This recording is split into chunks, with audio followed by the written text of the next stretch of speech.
one of the spots easier to land traps or to set something up, or they'll just like have it destroyed so that way if they need to fall back, they could just run through that area easily instead of being trapped in a wall or in a corner. Looks like Fnatic is on defending side now. Still again. And Smith's great for holding on as long as possible on a roam as well with the boss Gino less. I'm interested to see if we get any interactions between the Solid Snake and then the Soulless. Reminder, after every 4th round or round number 4 that they switch. They switch the tricky time sides. right now, and you see Deadshot playing inside a quad window room. This is very common. You have one player playing those nasty spots because all about the angles and the timings, knowing how to get the most out of it. Meanwhile, Shuri right beneath Deadshot, who's in that pivotal position, looking for a gap somewhere else. Archives, Tellers, here's a player who's gonna be above him. It's all about timing. If CAG Barrel can get in the middle of the building and get one of those picks, it's gonna cause a lot of panic on Fnatic's side. Interesting that Shurip hasn't been engaging his gadget. It actually allows him to get past the Soulless scanner and find the kill, finishing off Citizen. That's the danger. And that's crazy too. Like the amount of action you'll have compared to the amount of tactical you'll need. It's like so quick, so fast. As you can see, like less than 2 seconds you could be alive in a dogfight. The longest I've been alive in a dogfight was literally an entire minute because we were just spraying each other. Bit of desperation, but rightfully so. You cannot hold the side 3v5 against the Monty, the Dogaby, the Solid Snake. There's too much information. So the call has been made, guys. Stick around, try and play for that one pick, and then drop the hatches. But we're seeing Wizard just stuck in the corner. Doesn't look very comfortable. He's hoping somebody drops down this hatch as a freebie. Nate goes out, forces him back, and now see you can take back control in a smart manner. Yeah, see? Very good. Very good that he destroyed the floor underneath him. No way. And that'll be a free revive there for Kag by Varel. Deepek tried to contest that hatch. He's taken a hell of a lot of damage for it. The round is almost irredeemable from Fnatic. Oh, and then if you are knocked down, like not killed but just knocked down by your enemy, like Blaze, your teammate can revive you for free. Then they take open air control. They call Deepek is completely in the guard if he doesn't go for it. They should know that as well. So now with 35 seconds to go, they can wait for the fire to go away here from the Goyo. And when that happens, drop the lobby hatch, push from server. They know there are only 2 defenders. They can't watch all the angles. That's right. Second Goyo popped. Time is ticking away though, and you look at that clock, it is very dire now for CAG. Deepek has to Oh answer no. his phone, Did he mess otherwise up? the explosion. Wizard Did he gets mess revealed up? by the Solid Snake. He Oh will no, take he down messed Zaka up. as Deepek actually denies the plan successfully. Where's the push? CAG have had such The an diffuser? advantage, but now The things get diffuser is not getting desperate. planted? Starts to force that plant down. Also, And defenders the can win. whole Oh declaring no. both final kills for Kag by Varel. Defenders can win though if they just stall. If they just stall and they don't get the defuse in time. Come on, Fnatic. I wore my freaking scarf for you. Let's go. I have a Fnatic shirt. I don't know why I'm not wearing the shirt. Any looking for a kill, Chibi looking for a kill. They find them. A little bit too close though for comfort. But that's Fnatic. Wow. What could have been a very good round for them. Shuri walks on in, gets 2 kills. No one's watching the cameras. And like you said, Shuri played it very smartly. Didn't activate the Nook gadget in fear of the Solid Scanner, figuring out where he was going to be. So very many small things again from CG, just very well thought of, very well communicated, and no one's overstepping. There's a clear line saying, guys, you can take a risk until this moment. At that point, we gotta play together. And that was open area. Nobody's gonna walk in together into Wizard and just take a bad gunfight and lose the round. No, we use a grenade, we use a drone, we force him back, then we take it for free. Smart siege, good siege, simple siege. However, the advantage for CAG has prompted Fnatic to use their one tactical timeout right now. So they've had 60 seconds to discuss. I guess with you their get team. a timeout. Tristan, their coach behind them. Yeah, I would too. What is up with Fnatic? What's going on? I think they're just getting picked off at like bad situations. You need 2 rounds in this half. Yeah, 3 rounds Absolutely. in this. If Fnatic win 2 rounds from here and it ends up a 3-3 half, that is a huge dub for FNC. Like, that is favored to win the map if they're on out. But, you know, if they don't find any... Yeah, you only need to win a total of 4 turns or 4 rounds. and then the game's over, Going and back then to you the can very move on. beginning, I did say that the shields are very important for Fnatic. There's It was only kinda 2 hard to start overtimes. finding a couple The of first victories in overtime EVO, is how they got basically themselves into winning the position. team Qualifying on for the defending EWC. and attacking, stay on there, It's a and then good it thing it's switches bad thing. over When for you the can second crutch one. something to success and win, beautiful. But when you have to crutch something and it's also not working, what's your plan B? Smith has been playing Tashanga and Clash and then something else. Yeah. He hasn't been super instrumental. Like last time on CEO, he died before they execute. On Tashanga, on the very first round, he was last alive in a 1v2. CG, they're not really bothered by Smith whatsoever, whereas a lot of European enemies, they're saying, oh dude, the shields are too good, let's ban them away, let's deal with it, whatever. They didn't even ban the Clash, they banned the Bandit. Loading new mag. Cam in position. Located a Yeah, the bomb. Bandit ban tells you Back. that CAG are more than happy to play against the Wamai. I can't believe he has that vision. That's crazy. Oh, Oh, here's the other thing too. There's only certain operators that can play on offense and certain operators that can play on defense. So it's not like everyone's unlocked. Everyone. It's just some are unlocked and some are not. Selma, so very clever work there by Kag by Varel, and now the air jab as well to prevent Smith from retaking. And it's smart because they're doubling down. Last time they had the Dokubi downstairs, also Musaka. And again, he's watching the C4 downstairs. There was a Solus previously, actually, for the plant denial. When you're the IQ below, you're both destroying their utility and getting information, while also gaining map control beneath the bomb site, meaning that there couldn't be a guy below the C4, and nobody's flanking server stairs up into square. So all of a sudden, against CG, they're gaining many things from a single player position. No one's wasting their time, no one's in a bad position. Now they have, as you said, the air tip on stock, that's stopping the Clash from pushing forward. If they do, they're gonna die. They got a lot of pressure being applied, the flashbangs going through. All they're missing for CG is an opening, and that could be Anaton, because he's in top lobby. Yeah, he's in, and the Clash, which would counter him, is the only operator not in his position to actually nice. Thankfully, though, Wizard is able to Team. backstab. Anaton a little bit disconnected from the rest of his team, but now he gets desperate. Zaka goes deep, misses his chance to find one. Can't even backstab the Clash. Oh, okay. Fnatic is beginning. For CAG by Varel. Fnatic. Nice, Fnatic. Have a reprisal with a flawless round. DD on the window repel in a 1 versus 5. He's dreaming. There's a chance to This heal ain't too. happening. There's no universe. Here they They can go lobby and peek him When from it's the a windows. They can 1v4, toss the C4 out his it's very direction. hard They cannot because find the players from the repel. they're usually good enough to As they pressure jump and push outside, you. the Clash will Yeah, like surely there you go. They're finish him pushing. off.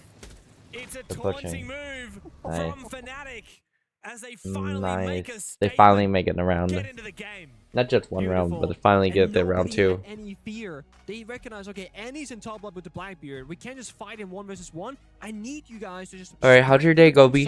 Pass the guy Or on the is it repels Gooby? and try and get this kill, and they do. They win Goobery. the bomb side top lobby, or the gunfight rather. They win the gunfight on main staircase. That's out a stock window.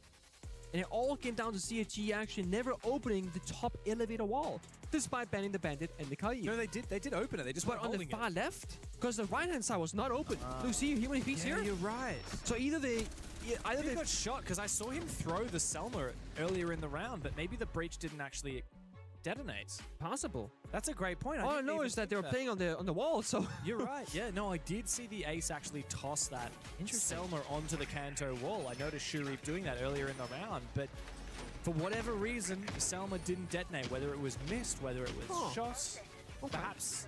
Yeah, I actually have no idea how that was played by Fnatic, but you're right. The Citizen in that position at top elevator was... With a total of 1, 2, CAG were 3, unable to win 4, the round. 5. 5 matches going on. Now we move into the final round of the half here before we go to our halftime vibe check, and the teams will get a little tactical timeout.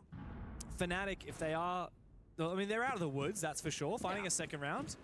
But if they can find a second round, that's not just out of the woods, that's into Candyland. Mm-hmm. it's crazy how it swaps so quickly, right? Ah, Fnatic backs against the wall, just looking rough here and bang. Nice. Oh, now they're good. And it's just how Bank works. It's so attacker favorite, generally speaking. You need that second defensive round to have a realistic chance at winning, and they've done so. You know, when you play first to 7, every single round 5 matches matters are being played. so much. It's one of the frustrating parts about being a pro player is that you make one tiny mistake that loses Oh, there's one 2 round, groups. that There's can 2 define the brackets? whole Are there game 2 streams going So on? Let's risk check. assessment, hey, do I dare to make this ballsy play that's super high risk, super high reward? Not every player has that gene in them, because that one round is to take also cover or important. something. I do have confirmation that the Kanto breach was actually open that last round, but just in the far left exactly, from looking it must at it. have been on the far opposite side, which allowed a little bit more freedom from Citizen. And also, it's possible that nobody from KAG was actually watching the angle. Oh, that's unfortunate from Sharif. He just nades his own drone. Not sure what happened there. Maybe he's a striker player. Yeah, because if you played the Recruit before, in one hand, you got an EMP in one hand and breach in the other, and the order could be very easily messed up. I mean, we've already seen people bring out the. Oh wow! You can get Rainbow Six Siege drops for me. In this game so it's an honest mistake to make. Yeah, look, I do feel like this is a big round for both teams. Potentially the most important round we've had so far. Also a very quiet round. I mean, it's almost 2/3 done, and Fnatic are just sitting back. I feel like they've rattled KAG by Varel a little bit with what happened last round by winning it. Okay, there's esports packs. Now the Japanese are extremely slow. That's crazy. Yeah. I mean, if you're Fnatic right now, you gotta say, guys, don't give them any openings. Like, if you're Deathshot, don't peek. Like, he's a good shot. He likes to play that high-risk playstyle. Right now, there's 50 seconds. They don't have a way in the map. Don't give them anything easily. In fact, just shot by Anton. He certainly doesn't listen to you, but he does win his fight, which matters. But will they bite off a little bit more than they can chew? Never mind, he comes back around at the exact same time as his teammate takes down one. Zaka will claim the first of the round for CAG, but the diffuser is down, and Fnatic have really found their footing. It doesn't matter that all the walls have been breached open, because Fnatic have the numbers advantage. That now favors them. And they know exactly where Zaka is. He'll find the first kill. The Citizen feeds him a little bit too much. Spots Deadshot's elbow for a brief moment. As you have info on that position, gets sprayed through the smoke. Caught in the camera. I hate when people throw smokes, because when they throw smokes, all the people are doing is just spraying through it, and then somehow I always die. Fnatic wins. Nice. It's a massive half. It's because they were doing the defuse, so it's either they land defuse or they just attack. Such an important moment from the rookies of that young Fnatic roster, right? You go to your first line in a long time, international ground, CG, unknown territory. It's very cold because it's about 6 a.m. 6 a.m. time, it's like cold. Lost in a 4 versus 3. You bottle that one. Let's go, Fnatic! They slowly, let's go. I want them to win. I want them to win. I really do. Things that are unnecessary, because the last 2 round victories, it's Fnatic doing exactly what they should be. Not too much. Don't be too eager to start the round off. You're defending, and CAG, you're awfully slow. What?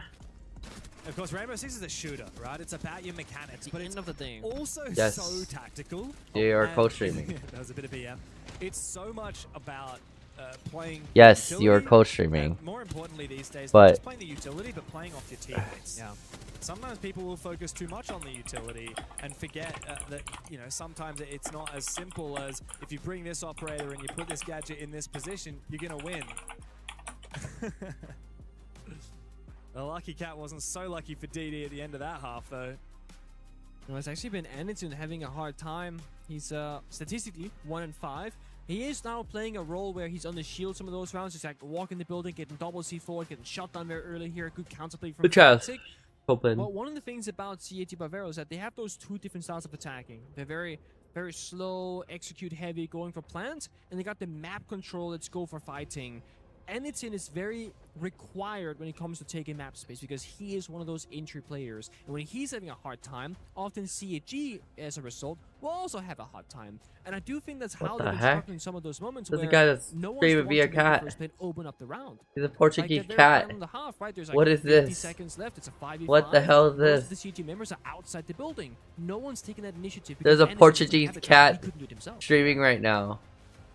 As the teams start to load back up in onto the second half. Now Fnatic on the favored side of attack, and it's time to get into these operator bans. For Fnatic, of course, when KAG were attacking, you had to get rid of the shields. It looks like CAG will return the favor. As they should. I think that was the first note I made prepping for this match. Was like, they're both gonna ban the Monty. I was like, they have to. There is a world where they ban 2 shields on towards Fnatic, but I think on Bank it's a bit excessive. So probably not for this particular map, but future-wise, if they were to rematch or just watching Fnatic in the future, that could definitely be a case for them. Quite a few mirror bans. I mean, 20 streamers. And the Monty being the same bans we saw from Dang. as well. Now 20 streamers is a lot. That's a lot of streamers. And the Kaid as well. That's a lot of streamers in for the EWC just for one game. Attacking half. This is my first time seeing so many. So get back into it. I mean, Fnatic, of course, have really made a big statement at the latter end of that defensive half. They've shown they're here to play. The first time they have been here to play in quite a long time. For a player like Deepek, it's a long time between drinks. I mean, he remembers back in the Rogue and Koi days, making it to those majors, making it to the 6 Invitational. Hey, Trust Gaming. Wait, before that even. Tier 2. Benelux League. Deepek has more trophies than I do, by the way. Have you seen his... So do you count the Benelux League trophies, man? Benelux is the place, okay? Great players are forged in the shadows of that tournament. And so he doesn't have his background anymore in his home, but I think about a year or two ago, he had his trophies displayed on a shelf behind him. That guy's stacked. Yeah. Okay, Deepek has trophies. One of which was a major, of course, in Berlin. Not too far from here. No? Just 4 years ago. Huge moment for him. Great grand final. Yeah, one of the best grand finals we've had. 5 maps. I think it was overtime on the final map as well against FaZe Clan. Final round. Clubhouse. Bar bomb site. They're going to defense. Crazy. And Deepek clutches it with the Yokai drone as well. Yep. It's been, yeah, a long time since his former glory, but he's looking to reforge it now with this new roster and under a new organization to boot. Now onto the attacking side, CAG looking to bring a bit of fire on their defense of their own. Oh, that was unfortunate there from Deadshot. But he gets in the building regardless. The big thing to worry about here for Fnatic is Shuri. Yeah. The Grim Reaper on the Vigil with this Boss G. He snuck past the drone and can play the sound key on the window repels, the skylight, and of course on the outside balcony. And if anybody walks in top square, there should be a... Oh, it's dead. There's a shield, the second player. He gets the kill. Thankfully, does the fuse shield remove from action a 1-for-1 trade, super worth it for CAG. And you saw Fnatic, big surprise. What has Shuri been doing there? Yeah, well, I think they're certainly going to be thinking twice about taking ground without thoroughly droning in future. Perhaps they didn't even know that the Vigil was on the board. Oh, no. Losing that fuse is a lot of util and most importantly the shield, but they still have all of the utility to get the breaches done that they need. Comes to executing. I was about to say, why are we on pause? Is still at large as Zaka falls back after taking a little bit of damage. DD has to keep answering his phone if he wants to keep his Yokais alive in the late round. Now Chibisu, the final roamer, decides to fall back for Kag by Varel as Fnatic are given complete map control. Yeah. But the timer is low enough, 60 seconds, and there's no Goyo and whatnot in this round, but there is going to be a C4 and the Yokai drone, so they have plant denial. Thatcher, though, changes everything. You can find the Yokai as a mini IQ scanner, EMP them, shoot them, and you can catch a C4 mid-air. Fnatic, yes, they've lost the shield, so planning on that default angle might not be possible, but if they can get into a safe position, or just get into a smoke grenade, a plant is very possible. A very popular angle these days taken by Zaka here. We already saw one of the CAG players die to this angle previously, but you can see how aware of the angle Deadshot is. Gets a lot of damage on, but might not be able to finish off Zaka. 20 seconds to play doesn't mean there's much time here for CAG to get that revive off. No flank drone. Instead, there's a flank here from Chibisu, top frag from CAG, and he has found his moment. He's found his gap. 1 kill. On to Citizen, can he go deep and deny the plant? Doesn't matter, Anaton's done it for him. A team kill to boot, but it does not matter. Wizard has no chance to get into the bomb site nor get that diffuser planted. CAG will take the lead. Really big risk they're going for a flank, because if you just walk into a drone, they know it, they turn around, you're free meat. Like, you're gonna die, and that's gonna probably be the round. But I was watching the players in the bottom there. Smith was dead already, of course. He was watching a drone inside of server room right now when the plant is going down, and the only other drones upstairs were not main stairs. They were admin offices by lobby. They were somewhere else on the first floor, but they didn't have actual vision of that flank itself until it was too late. And I don't think they communicated that. You know, when you're there watching the cameras, it's very important to say it, and I'm not sure if Fnatic had that happen, but guys, there's no flank cam. Yeah. All I see is server. I can see what you guys are doing, but that's it. because at least then you're making your teammates aware that the flank is open. So that means when you're going for that plant in that 7-second gap of like we're very vulnerable, maybe the guy in open area has to turn around to watch his flank for 7 seconds in case it happens. Once you lose that player on the hatch and the defenders have retaken that control, you can no longer safely plant in the default position. That's right. Technically, you can continue planting in the deep position, which was where they were planting, like on the single wall facing server. But in the end, if you're planting in that position without a shield on your back, you're vulnerable to getting peeked from the red hallway, which is what happened in the end. Exactly. I didn't manage to see how Anaton team killed, but I saw I didn't see Shuri. it either. Yeah, he team killed. But Shuri was having a laugh about it in the post-round cameras, so no Good turnaround. off his back. Good turnaround with That's team. one thing that we know about CAG. That's for sure. No sweat. They will lose a tournament and usually go out laughing and smiling. Not because they're happy with the result, but because like you Let's can go, be upset Fnatic! about it, or you can have a good time with your friends. W Fnatic. But of course, Sparky is quite the opposite. He's a very serious man. He is. Some people are just way too aggressive, and honestly, Fnatic has the most aggressive person ever on there. And they'll tighten up a bit, and they're gonna meet in the middle somewhere. Yeah, that tug of war. I think it's good for CAG. You need a balance. Now Fnatic on the attack as CAG go to that top floor bomb site. We saw this from Fnatic with the Clash playing in the hallway. Anaton, a very infamous Clash player. Oh, I like this. There's a Zofia down below. CAG got to be careful with the new Zofia buff. We're seeing a little triple tap becoming extremely popular. If you know where an attack or That's not what defender we call is, it. what do you call it? The three big booms. The 3 big booms. 3 big booms. I mean, if he knows where someone is standing, Boom, you're gonna see 3 big booms boom, and a free kill. boom. That's it. Thank you very much.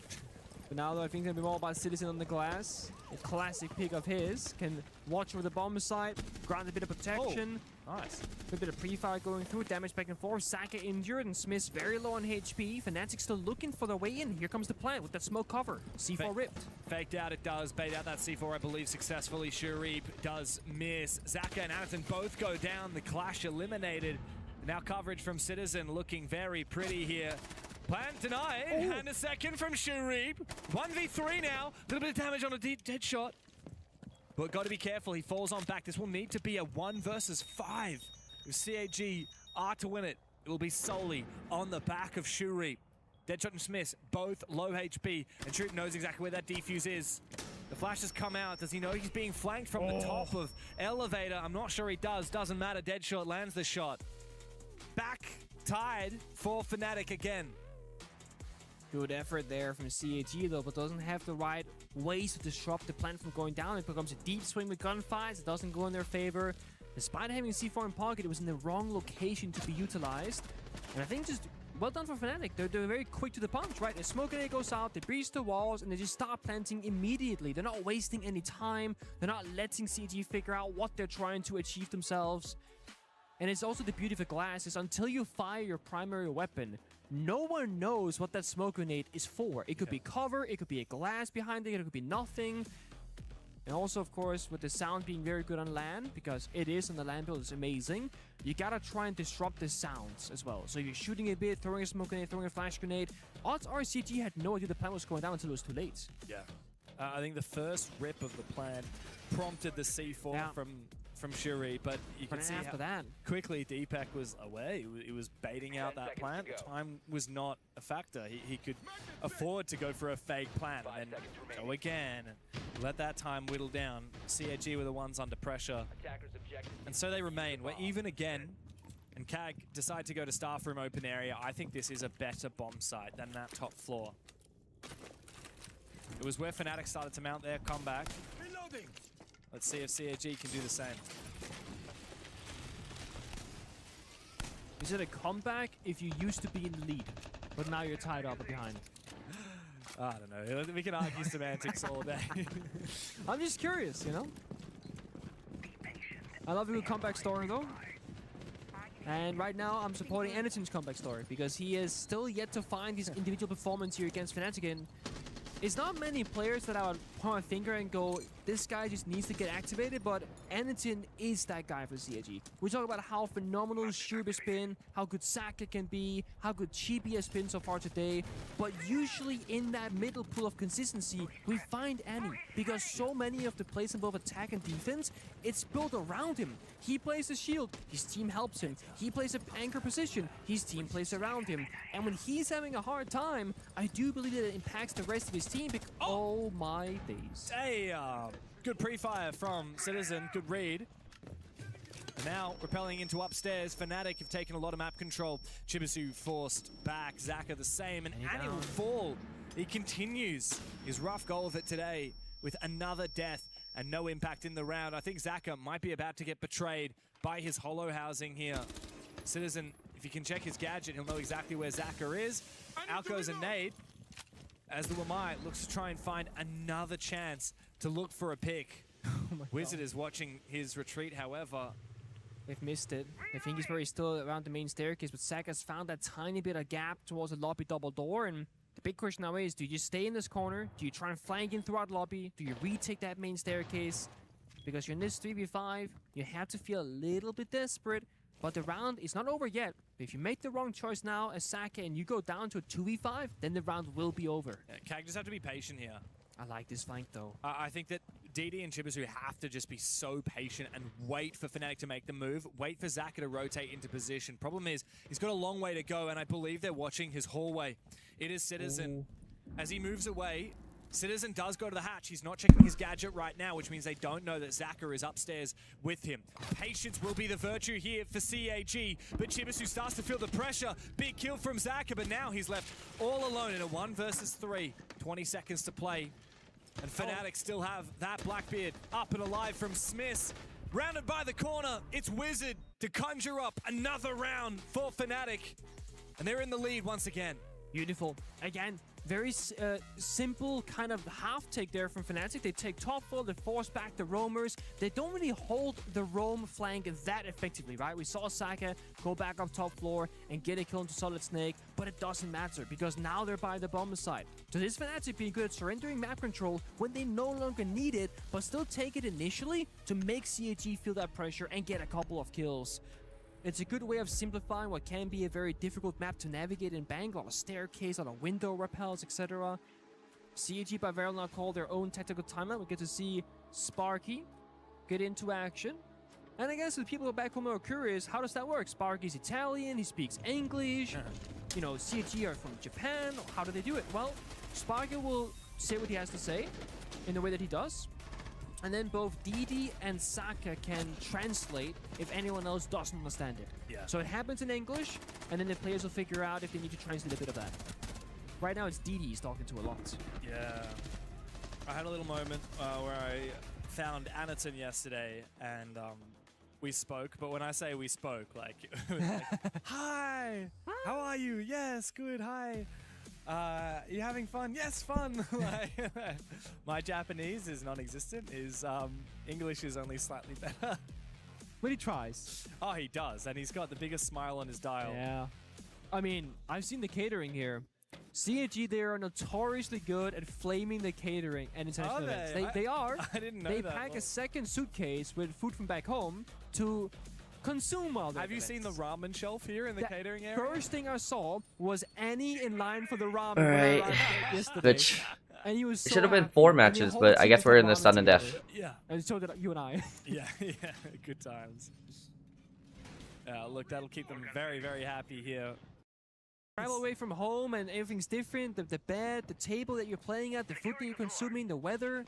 That's the thing that people don't realize, you know, if you're used to playing even esports at home, maybe even if it's just ranked or whatever it is that you're playing, like, you're in your comfort zone, your setup. You've built it for you. Yeah, exactly. You know, your favorite monitor, mouse, keyboard, everything set up, the height of your desk, the chair that you're using. Yeah. You get to bring your own mouse and keyboard and in-ear monitors, but aside from that, you know, you're at the mercy of what we have here. And look, I'll be real, like, we have the best equipment you could possibly buy.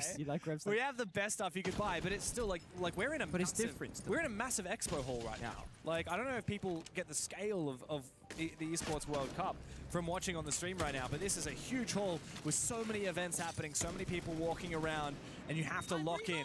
Shuri has struggled to do so, and while he did get a free kill before being traded back last time he roamed on the Vigil, he will not do so for a second time. Yeah. Deadshot has just been unleashed right now with those DMRs. I mean, he's there on the entry, on the attack. He's holding down air as a defender, and he has now found his stride 9 to 6 rather, being quite positive.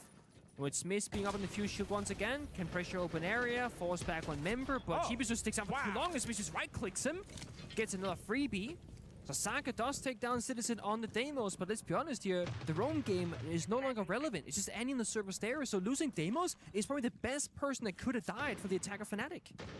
That said, I mean, Smith was the one who was killed last time on the roam game by Shuri. The fact that he's survived means that there are a lot more options in the late round for Fnatic for plants, because you'll have that shield on the back. This is going to be the mini game that wins you or loses you the round passively, if Fnatic wants to try and attempt it. It's going to be clearing server stairs. Oh. Interesting. Wow, the Nitro Cell actually destroyed the breaching charge. Did he throw it from... Yeah, okay. Interesting. Oh, he threw it from the other hat. Yeah. I was going to say, how else would you... that must be it. Very clever there. I like the tech from Zaka. They're gonna rotate though. The droning server stairs, they're watching the hatches, and no enemies down there. Goyo Fire popped, so that's gonna, once that subsides, then you make the push forward. A C4 primed above the doorway is gonna limit how aggressive Smith can be on the shield, and it might make it a little bit tricky to deal with anything. A shot from Annie. Now he's at the mercy of this fuse up in close range. He brings out the shotgun. The fuse should have the advantage if supported by another teammate. This engagement here could very well mean the difference between winning and losing the round for CAG. Can't go for a headshot when he's got the shotgun in hand. But Deepek bought enough time by the bait from Smith, is allowed to get into position. Now Smith with low HP will be a very vulnerable planter. So Deepek has the diffuser for now. The gas babes will make short work of Smith if they are to land. There are 2 left in pocket and only 15 seconds for DD. Might as well go for kills here, honestly, because if you take 1 ticket damage here on Smith, you're going to get injured and die shortly after. Only 10 seconds, last smoke popped. And so they need to go deep here. No C4 for Zaka. Deepek is taking a hell of a lot of damage, but he finds his mark.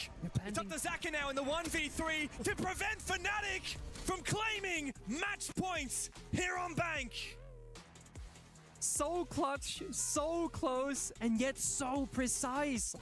A battle there with Annie on the server staircase, taking Smith down to just 1 point of HP.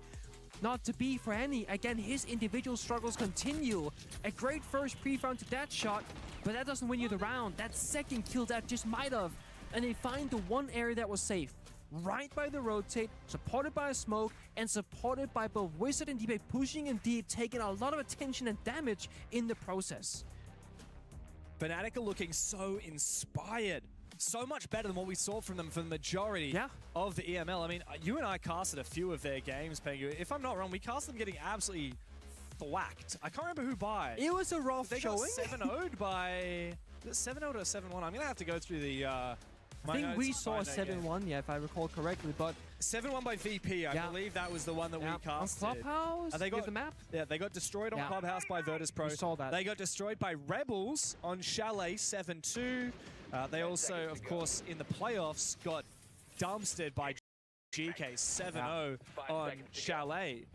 We've seen a Fnatic that has seriously high highs. I'm talking, knocking out G2. I'm talking about wins over Twisted Minds. And then Falcons, I think, as well. Is it a little bit of Falcons? I do have them losing to Falcons. I thought they picked them. But some pretty low lows as well. And it looks like it comes down to whether Fnatic is on their game. And they are looking so ready today. This is a Fnatic that is very much inspired and looking like the better team in the server. CAG staring down 2 match points if they are not able to push overtime. That will mean going down to play an elimination bracket later today. I want to see a wake-up call, but nobody wants a wake-up call first day of EWC. You wanna just win, do your thing, go forward. I mean, what have we said? Exactly. CAG has failed to win a map in the last year on the international stage. We thought this was their moment to change things. They're up against the lowest-seeded team out of EML. CAG need this so badly, but Wizard is losing. Fnatic needs to win 7. He's cooking something up. Makes his way forward. All the timing. Waits for his teammate. Fnatic for 7. Headshot. Goodbye to Shurip, and now the gates are open. It's a second kill. Chibisu finds one, but traded back. Wizard has made this round his own. Finally traded by Zaka, as DD decides to get aggressive as well. It's a retake here from CAG. Different overheat there from Wizard, maybe. Teammates still outside window repels, outside lobby, so far away from him. And with him going down, they lose that top main stairs control as well. A lot of pressure that was applied towards the defenders of CAG. So now you kind of reset the round to the beginning again. Everyone's downstairs if you're the attacker, everyone's upstairs if you're the defender, and they have smokes to work with here from Fnatic. They have to enable Citizen. They got Cappy smokes, 2 in pocket on the arrow of Smith, and 1 in his own pocket of Citizen. If he can find that first kill, find the way in, that can change it all. But there's 60 seconds and a clash in their path. But the util here from the Capital could be everything. The smoke comes through. It opens the gates for Citizen to peek through with the Glaz. How do CAG stop this? Fnatic desperately fishing for a kill. But CAG aren't giving them anything. He goes deep, doesn't realize DD is still tucked away. Out comes the shotgun, tries to escape, but Smith will take it. Done here and now. Gun up for Anderton as he wants to go for a peek. Brings out the shield again. Info galore. The CAG by Varel as Deepak and Smith desperately look for that second player, but out comes the SMG! The guns come to life! The CAG by Varel, and they stay alive! 5 is not worth it. A beautiful dance back and forth there, and he puts down the shield, hits the barricade wallbang, and gets that kill and puts his team into a 2 versus 1 position. And again, they counted the glass, they stayed in the corners, had a good crossfire, but it's a rough start to these rounds for CAG. It's more clutch than calculated. But that's the thing about them. They do have that clutch team when it matters the most. I love this pick here from Fnatic. They used the Capital Fire in the elevator to clear Wizard's right-hand side. Used a grenade into one of those 4 single windows to clear his left-hand side as well, giving him individual gunfights, not worrying about too many angles at the same time, and he could win his individual ones. So a lot of support went into Wizard. Then he got the adrenaline. I got 1 kill, I got 2, I'm gonna peek the 3rd, I'm dead. And that's where you overcook. And that's where you're a little bit lesser experienced maybe, and you make that play. Instincts take over, where maybe statistically on paper, if it was Deepak or Citizen, a more experienced player, even that shot, you get the 2 kills, now you hold the passive angle, you wait for backup to arrive so that you don't lose that ground. On the other side though, if you knew that clash was coming, you're better off trying to go for a gunfight 50-50 than to get peeked by a clash behind the shield while you got the other guys fighting it back as well. Yeah. No, I mean, if you talk about Wizard, I mean, he is a relatively new player. I mean, he's only been in the professional scene for about a year. Yeah. And how many lands? I mean, what, 0 lands up until today. I mean, it wasn't very much of a known player before joining Fnatic. I mean, just a young gunner from the UK. I think a console player originally, if I'm not mistaken, actually. A lot of current tier 1 talent is actually former console players. Yeah, of course. I mean, 11 kills in his debut. Incredible. It's pretty good. Top fragging in the server. Chibisu chasing him. But like we said for CAG by Varel, it's been players like Anderton that need to step up. Now, he had a big round there on the clash. Even though he only found, what, 1 or 2 kills, they were monumental. They were instrumental. CAG on their defensive now, and you can see how much more passively they're playing, Nick. They do not want to give away an early numbers advantage like they have done so time and time again. I love the Smith on the Fuse right now. It's a very underappreciated operator. You get hard destruction or soft destruction, smoke grenades. You get the primary gadget declares a bit of utility, which is great for bank here for the Goyo canisters, for example. Even the Echo drone sometimes if you're lucky. And you get a shield in front of your face for good planting opportunities. Now, though, I play an elevator on the pressure. Saka drops down. C4 rip. They peek the hatchman back out. It doesn't connect, but that could have been the moment there where CAG found their opening. Instead, Saka will tank the 40 damage from Tokabi's call going off. It's still a 5v5. It's been 4 rounds in a row that Fnatic have found the opening kill. CAG do not want to let that happen. They play to fight and delay time. A C4 tossed out by Zaka and by Chibisu early in the rounds, but they don't want to overcook this. Big thing here for Anderton holding the blue stairs is he has DD's support, and there is no Thatcher this time from Fnatic to counter the Echo. There isn't. So it's a play now supported by DD. They gotta work together. If the shield just gets too close to the door, you can 3-2-1, say stun it, go for a swing pre-fire, maybe get the kill right off the rip. It's all about synchronization. Falls back, does find the kill. No, he doesn't. A lot of damage, but not enough. And Citizen with a shotgun on the Deimos. Fights Anderton's fire with fire.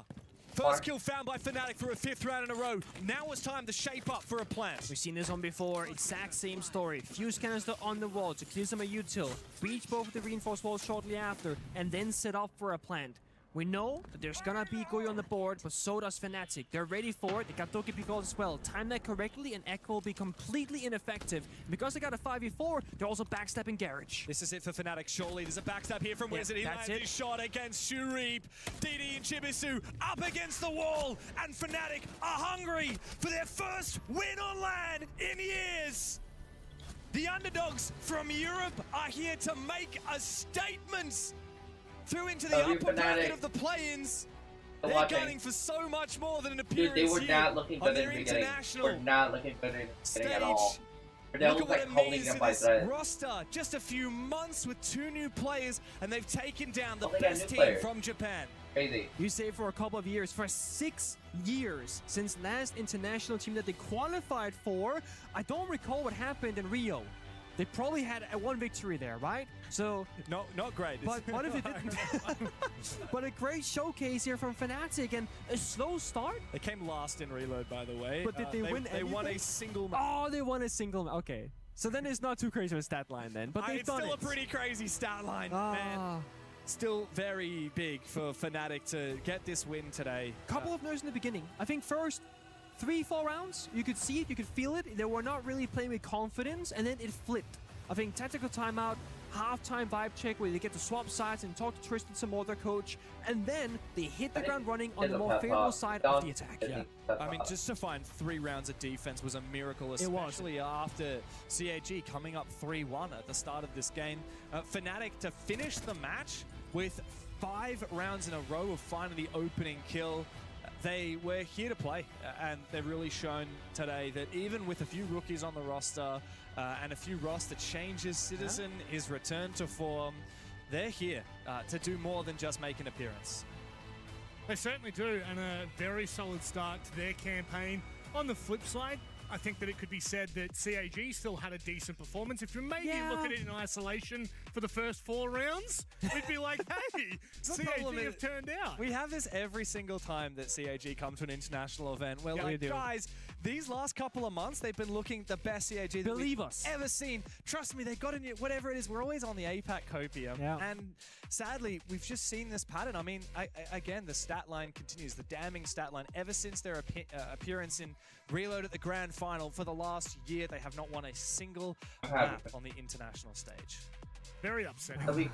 No matter what you like, it doesn't matter how you look at it. It's very upsetting for CAG and the APAC North. Certainly, I think that we would expect a lot more from them, and I think that they do. They show the glimpses, they show the moments, but then we start to see them lose a little bit of traction in a game. And Nick, it just continues to come back to that sentiment of it's themselves. The biggest hurdle is themselves. Yeah. I guess right now, like Fnatic, CAG a couple years ago, they would lose in the bigger picture, right? Glaring mistakes, blunders, not having the skill level individually as a team. I think today they lost in the micro details, right? Very small decisions, a gunfight going that way, bit of timing, bit of whatever, a little bit less sharp in the server. It's a great way to lose because it's very fixable. It's small things, in theory, but it hurts a lot because it's harder to figure out where those small details are. We said this nearly a year ago in Munich, which was, I think, such a big moment for CAG because they'd just gone through the roster drama and DD came onto the playing field. And we were like, hang on a second, now they're playing a new playstyle. Maybe there's some longevity for CAG.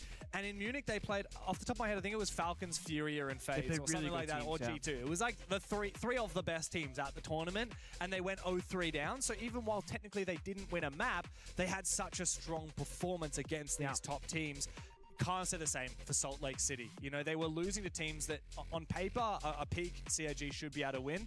And I think a peak CAG should absolutely be able to win today against Fnatic. But like you said, small details. Fnatic being a team that seems so much more present in the server.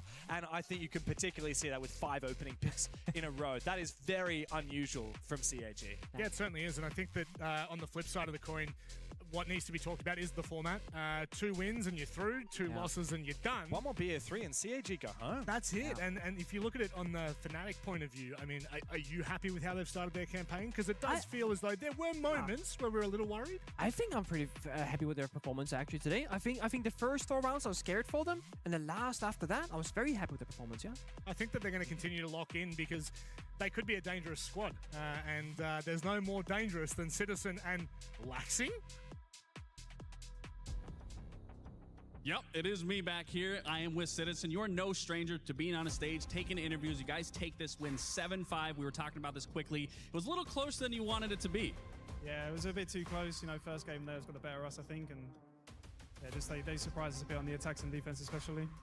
Definitely. I mean, now you guys push yourself one step closer to qualifying to get closer to that group stage. Now, going into this best of 3, obviously, I'd say being a former pro player, being in best 3 is obviously a territory you want to be able to find yourself. Now, I believe your opponent, if I'm not mistaken, is going to be MIBR Los. How are you feeling about that? Feeling good. They're a good team, you know. I think we'll match up well against them. Last time I played them, I beat them, you know. So I think I had that confidence going in for today as well. Okay, well then I guess going forward, the next question before I let you go back and do all your prep, is there anything that you want to say to MIBR Los? Be ready for Smiths. All right, you heard it here from Citizen. Be ready for Smiths. I'm going to send you guys back to the desk to get us set up for our next match. Thank you very much for that, Lax. Obviously a big performance, but you guys obviously have no idea what happened on the other stage, on the B Street. Tell me, bro. Let me break it down for you. First 4 rounds, all King Zero. Dominant. I'm talking flawless rounds. Let's go. But just relax. Okay, so what happened? It started to roll out of control a little bit to a point where, unfortunately, if you are a CNL fan, it didn't end too well.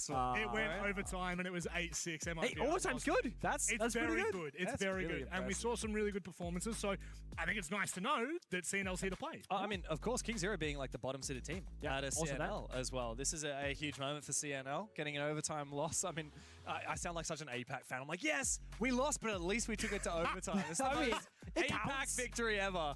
But look, that's credit to them. Of course, that means that we've got some big elimination games later today. I mean, King Zero, CAG will both be on the verge of elimination. We've got 2 more teams that will be fighting to try and stay in the tournament later today as well after we play the next 2 BO1s. Pretty tense. It is pretty tense. I think that is, we were talking about it a long time ago on the APL desk, just how brutal this format is for play-ins. You know, it's so cutthroat, right? These teams, they have made it a long way, but this is what, look, I say it's cutthroat. It's double elimination.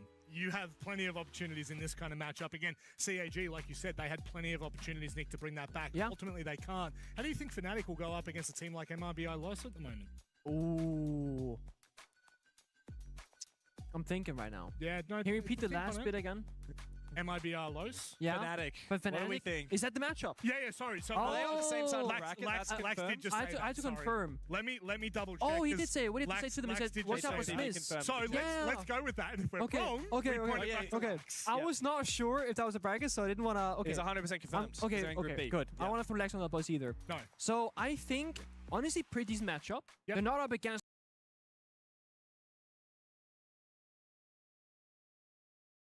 recently. Yeah, I think that if you just look at the head-to-head between like what happened in the Fnatic game, what happened in the MRBO Los game, I would probably put Fnatic on the up there. Ooh. But that's just a little bit. Maybe. But also remember there's an elimination game, which will be King Zero versus CAG. Yeah.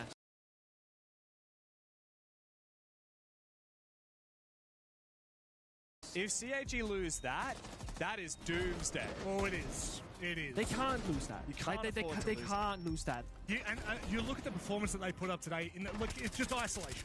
Bring it to the first half. Yeah. There are really good signs for CAG. They're totally. You have to say that they do look like a team that could beat a given team on their day. However, the problem is, we know, we've heard it, we've talked about it, the biggest hurdle is always going to be themselves. And that's a trope that hits APAC in the wider spectrum. Yeah. It's not isolated to CAG, it's not isolated to APAC North. It's consistently a problem within APAC. And I think that when you look at this, and then you look in the isolation of the game that was just played with KZ, only barely losing out to MIBR Los, yeah, I'm really worried for CAG. It does get a little bit scary. It does, doesn't it? I mean, okay, Copium again, right? Best of 3 is different landscape. You can make, make more risk, make more worse decisions, and still kind of recuperate from it. Yep.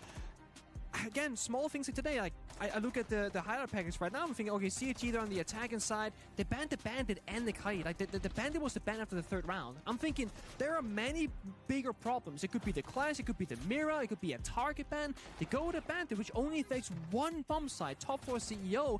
I just don't feel like that's enough up against Fnatic, up against EML teams. Yeah, honestly, if I was CAG here, I'd probably be avoiding Bank for a bit, because I just don't think that Take a breather? I don't think their Bank was looking perfect. I know that CAG are really good on maps like Lair. I would really like to see them play that. I mean, I've seen some phenomenal showings from them within the APL, but there's also the game of, do you play something where there's a lot of footage out there, a lot of material for your opponents to study up on? Do you play something fresh? Consulate. Ooh. Oh, man, I would be People banned against them in APL. I'd be scared of anyone playing Consulate in a BO1 because it's our most defensive side of map, and if you pick the map and you get the last ban, then usually the opposition is the one that gets to choose the defense starting side. And yeah, I don't know, I'd be pretty scared for CAG going on a map like that, but you never know, right?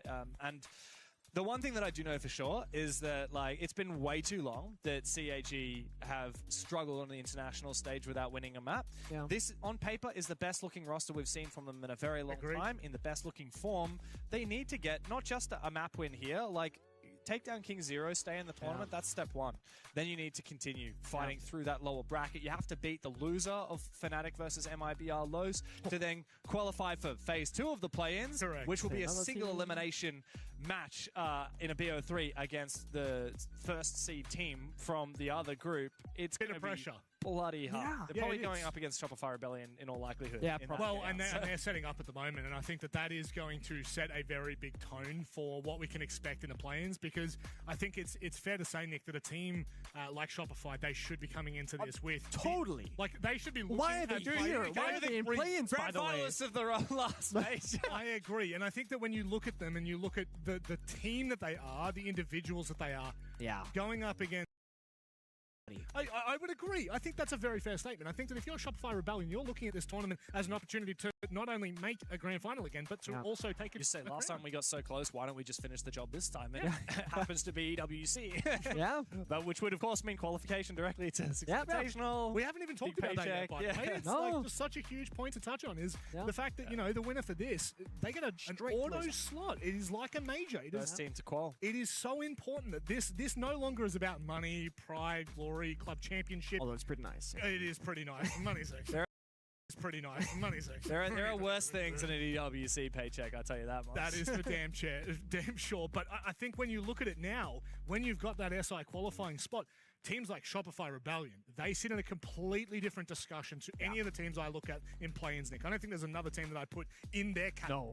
No, I wouldn't either. I really wouldn't. I mean, we're talking about above that, the experience of a veteran and true Canadian with the fracking power of people like your Spartan, your Envy, your Serv, etc. They should be taking this very comfortably. But can they get it done? That's the big question, because they too can fumble. Do you know what the best part is? What is that? We don't have to wait. We're going to go to a break, and on the other side, this is the matchup you don't want to miss.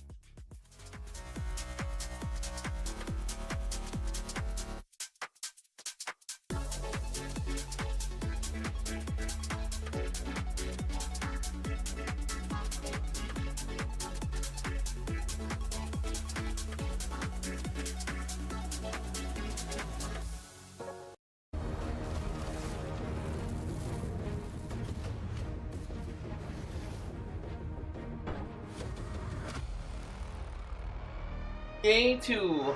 Ready for game 2.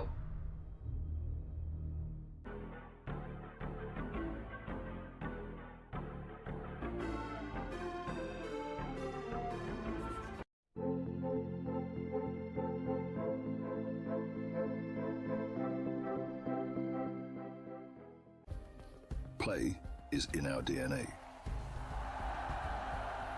Whenever we let it out, it becomes our superpower. Now imagine an entire city being built to supercharge it. Kadir City, powered by Play.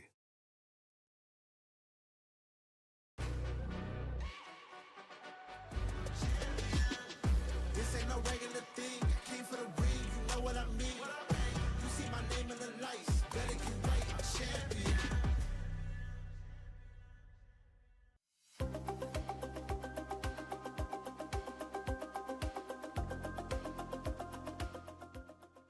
He thinks he can come in here and play my game. He knows nothing but go! Tyler 1, you're done. Raw energy. House for far from blow the house down.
It's not all about size.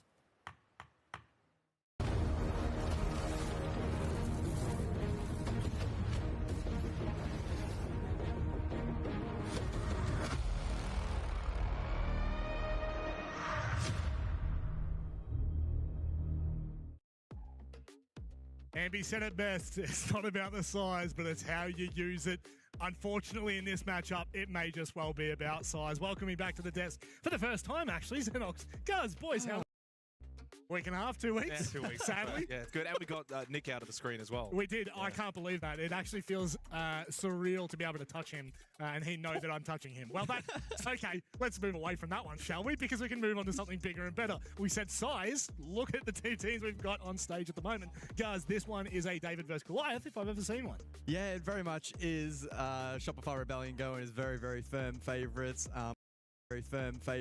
Alula Club come in as the team that qualified through the separate MENA qualifier, so a fantastic opportunity for them. And a team that does have actually a little bit of experience, spearheaded, of course, by Valentino, who in previous years has done some pretty spectacular stuff at international events. It's best of one, so who knows what may happen. I mean, but speaking of size, Shopify Rebellion, absolutely the dead set favorites in this. Now, as Gus is alluding to, best of one, these things can sometimes happen where the underdog can cause a big upset, but this would be monstrous. It would be. This would probably be, I would hedge a guess and say this would actually be one of the biggest upsets that we would see, at least for the play-ins, because we were just talking before with Nick, and you know, Pengu just knows a little bit about the game.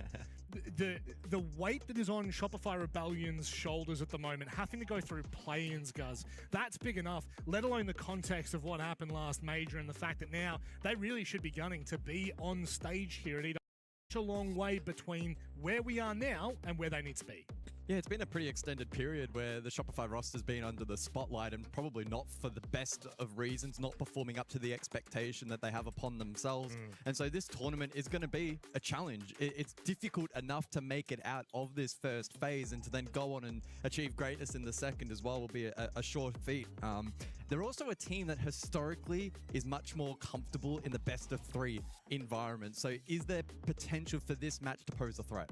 Yes, I'm going to say yes. Alula Club, this is the problem, is when you're going up against a team like Shopify, it's Shopify very... Rebellion. Yeah, thank you very much. Appreciate you adding the context there for the viewers at home that didn't understand that one. So the APL desk comes to EWC. It's just unbelievable, isn't it? That's why we're here. That is why we're here. We've got the ramen ranking coming up soon as well. We do. Actually, the halftime break, we've got the well, you didn't have too much fun with the ramen last night, did you? I did actually have some ramen yesterday. How did that go for you? Not great. No, not great at all. But look, unfortunately, the context for this game is absolutely going to be that of a uneven battle, no matter which way you put it. I do think, though, when we look at the wider view of this tournament at the moment and how things are panning out, there is that opportunity where, yes, best of one, guys. And in a bracket that is so brutal, right? Double elimination. You don't have many opportunities to get this right. It's 2 wins and you're through, 2 losses and you're done, skis. That's a very scary prospect to think about, given the fact that you do have some pretty big teams in this. And I think a really good point, guys, is actually if we just look at that lower, not the lower bracket match, but the lower match in our upper bracket, King Zero. The middle one. Nearly, yeah, thank you. Well, technically, yeah. Screwed the middle one. Like, we nearly saw King Zero come out on top, and it probably should have. Yeah, they got off to a phenomenal start. Of course, you can catch some of those games over on the B stream as well. Hot start, but unable to complete the match or get the win. Unfortunately, probably seeing some of those issues from CNL surface here at an international level. And so, I mean, in terms of contextualizing that for this match, will Shopify have the same issues? Because it's more likely than not that they will be the stronger team and they should get off to a strong start, but it's all about conversion and just making sure that on the day they can be clinical in completing the match. You look at the first 2 games that we had today, King Zero hot start, CAG hot start. So I wouldn't be totally surprised if we see Alula Club also get off to a hot start, and that's going to be their goal in a best of one against a team like Shopify Rebellion. When you're the underdog and you're a team that there's also not as much known about you. You know, we're looking at the stats pre-game, and well, we have all of the stats for Shopify Rebellion. There's nothing for Alula Club. So for them, it's all about the start then. But unfortunately, you look at the first 2 games, the start didn't end up meaning a lot once the more prominent teams started to get going and understood the game that was happening. So that's going to be the other aspect of it, is if you are Shopify Rebellion and you do start slow, don't panic. It's a long game, and they can then claw it back. But if Shopify Rebellion start really strong and fast, this could be very dominant. It could be over very quickly. You'll blink and you'll miss it type action. I do think that the context needs to be around a little club that there's a good opportunity for them here to actually make a strong start at this event. The pressure's completely off them here, guys. Like, there's no need for them to stress, whereas on the flip side of the coin, you lose this as Shopify Rebellion and the whole conversation changes. I don't think it's too far-fetched to say that this team on screen now, Shopify Rebellion, are the favorite team to make it out of this play-in phase. I don't think you can make an argument there's a stronger team than them on paper heading into this particular event. But with that comes pressure and expectation. And if that pressure and expectation that we saw sort of back half of last year, for instance, rear its ugly head, they didn't perform as well as they would have liked, they really started to go through a bad patch. It seems like they've been able to turn that around, though. So heading into this event, obviously not with the greatest of seeding, pending their NAL result in Stage 1, they're still in a good position here to have impact and to play into the tournament nicely. Taking a look. Did you want me to go there? Well, I mean, you're welcome to, but I think we're going to move on pretty quickly here, mate. Go ahead. You know what the question's going to be. Is Alula Club? Yeah. Yeah. Unfortunately, I'm going to be completely honest here and say there's not much known about this team, and that's just going to be the reality. But that's not a bad thing for us. It's actually a fun thing. We get to see what they can bring to the table. And in many ways, it's kind of like when you see teams coming from CNL and maybe even APAC teams that we don't typically see all that often, is that you get to see something foreign, something different. And that's hopefully what we can get from this game. If Alula Club is to win this, or even just be ultra competitive, they cannot play default Siege against Shopify Rebellion. So they're going to have to play and bring a style of Siege that is going to look to offset the balance, be a little bit different, and try and catch Shopify Rebellion off guard. And that may be also in the map selection too. Yeah, I mean, it's almost polar opposites. They come into this event with literally zero expectation, zero pressure, but they also have really good form. Looking at how they qualified, their road to qualification here for EWC 26, they played 4 matches over the course of that bracket. They did not drop a single map.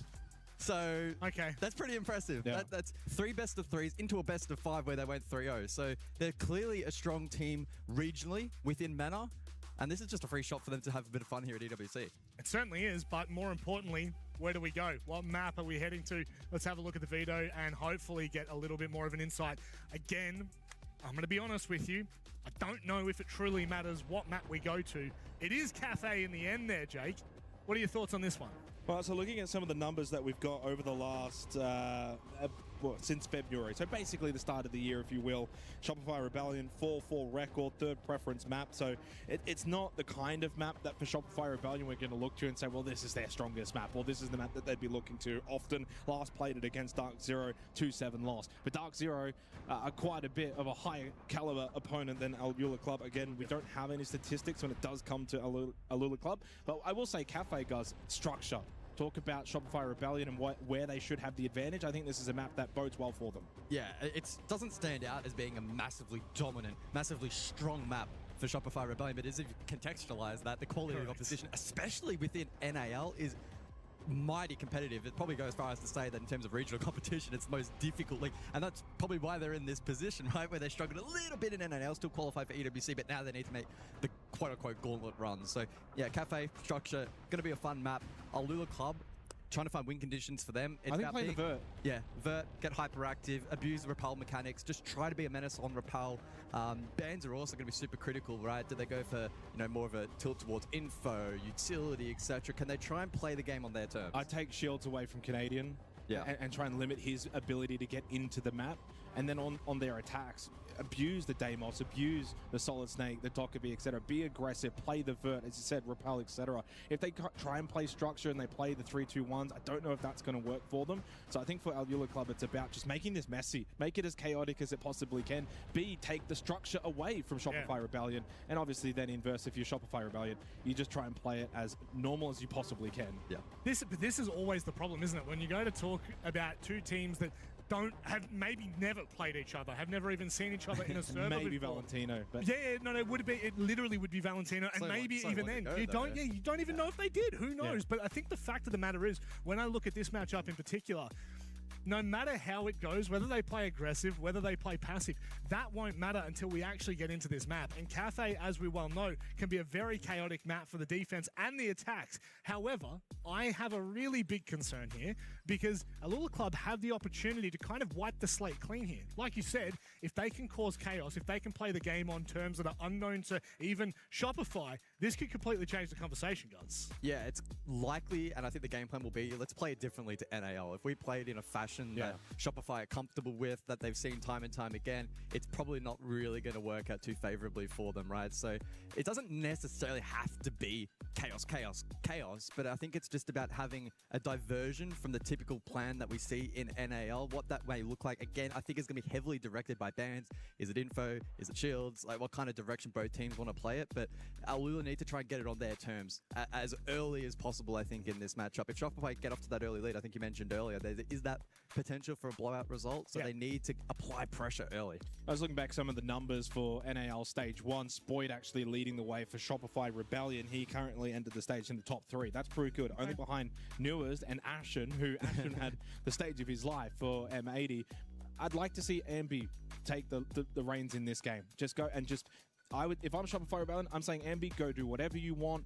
Run around the map and frag out and try and get some confidence early in the tournament, because clearly for a player that has proven he can be a top 5, top 3 in North America, you look at his stage for the stage 13th, so that's a little drop off, but we know what quality he has. For sure. I think at his very best, he can be considered one of the best in the world, just has to find that ability again, and maybe this could be the tournament for him. So I'd say to him, you've got the license to do what you want in this game. Contextually, it's very important to remember that both of these two teams just completely different storylines, completely different focuses for these kind of events. And that does mean that it comes with added pressure, but I also think for Shopify Rebellion, they should be as comfortable as any team will be in play-ins. And I even think as we get to groups, you should see that confidence transfer into groups. They should be getting through groups, not with relative ease, because we've got some unbelievable teams here, but I do think that this has to start here. I don't think they can afford to get off to a slow start. I think that that is then when we get that little spite of doubt that just starts to fester in the minds, not just of the team, but also of us here, the viewers at home. We start to get a little bit more worried, a little bit more cautious, I guess, around what we expect from Shopify Rebellion, but there is no two ways about it. Let's keep this as clean. Let's keep this as easy as we can make it, Jake. Shopify Rebellion have all the pressure in the world on them. They are coming off the back of a Salt Lake City Major Grand Final. They must perform here. They must get off to a good start. Yeah, I mean, I agree. I think that if for Shopify Rebellion, if they were to lose this best of one, honestly, regardless of the opponent, Rob, it would still be a devastating part. I agree. It's not so much to the way you're kind of framing it. It's not a negative to the fact that it's Alula Club. It would just no. That's whether it be Fnatic, that needs to be clarified. Chiefs, etc. For Shopify Rebellion, and we said this on the podcast, guys. I think in North America, where they're at as a region now, you look at the top 4-5 teams. That it is a very competitive region, to the point where it's almost looking like the region. Shopify Rebellion, yeah, they may be in play-ins, but they are quite literally one of the top teams at this event overall. Absolutely. So you're expecting them to win the best of one. You are expecting them to be able to go and beat a MENA team that we don't see at the global level, that hasn't got this experience at this LAN. Now, I kind of feel a little bit hard done by for Alula Club, because we can't maybe give them as much analysis as Shopify Rebellion, because we just don't see them, Rob. But that's their story. That's the story that we're going to go with, is we don't really get to see these guys. Now they get an opportunity to show on the big stage what they're capable of. And I'm curious to see what that's going to be. I think that, like when we do look at these kind of matchups, I think you've got to take that approach. I think you have to look at the approach of saying, yeah, sure, like we don't have the expectations for Alula Club, but that also means that it's a good thing. I think that we look at Alula Club right now as the same as we looked at KZ earlier against MIBR. I actually think that both of those have very similar kind of tangent points. APAC teams in their first international event historically. That's the way that you want to kind of look at this matchup. And so, and also, by the way, if you wanted to frame this in a different way, guys, is for Shopify Rebellion, they come into this also with an unknown quantity as to their opponent. Like there's a tiny little bit of nerves. There's like, well, what are we going to get? What do these guys like to do? Hard to find as much vision on them. They might surprise us with a couple of things, and in a best of one, that can get tricky. And kind of what Rob was alluding to before, you lose this, and boy, the fallback is going to be massive. Yeah, I hesitate to say that they'd be worried or scared or have too much of a negative mindset heading into this. But they know they can't lose. Match. But they know that if they lose, could you imagine? Again, they'll then go. Reddit threads are going to go off. They'll then go into a BO3 format. Naturally, I think they'll be stronger there. But you just don't want to be put in that kind of awkward position, right? So for Shopify, it needs to be a dominant win for them. Lula Club, they get a free punch. You know what? I think that of all the teams that could be going up against a Lula Club to start with, I think Shopify Rebellion is the best possible team. Really? They've got experience. They've got gunners. They've been here, done this before 100 times. I think if a Lula Club goes up against a Fnatic, if they go up against MIBR Los, I maybe feel a little bit more worried. But I think I look in the server, I look at these individuals on Shopify Rebellion, and at international events anyway, they look dangerous. They look scary. They look like they're on the ball at every given moment. And I feel as though this is a very difficult game to sell to the audience. But I'm trying to find the positive angle on this, Rob. You're trying to... No. I'm just kind of... I need to be honest. Okay. This is the problem. You said this is the best matchup they could get, and I'm struggling how to... No, that's a good thing for Shopify Rebellion. That's what I'm saying. I think it's a good thing for Lula. No. Let me clarify that. It is horrendously bad for a Lula Club that they're going up against Shopify Rebellion, because I think of all the teams right now, they do have a fair amount of eyes on them. And they're fully aware they have to perform. It wouldn't matter who Shopify Rebellion goes up against, like you were alluding to before, Guz. It doesn't matter who they go up against. Play-ins, groups, I don't care. The context for this roster, for this team is main stage. Well, yeah, and group stage minimum. So you think about the form that we've got, for those unfamiliar, maybe missed the pre-show, 8 teams for play-ins, 2 get out. Like, that's brutal. And it's across today and tomorrow. Yeah. So, and there's not really much room to slip up. Realistically, this is the only game I believe you can slip up. Yes, you can't lose 2 when you're done. And following on from that, right, if you come into this event and you have a bit of a slow start, well, you're done. 2 days. I don't know if that's really enough of a window to be able to recover, find form, scrim. They're quick turnarounds, like being able to resolve any issues that may arise at the very beginning of this event here on day 1.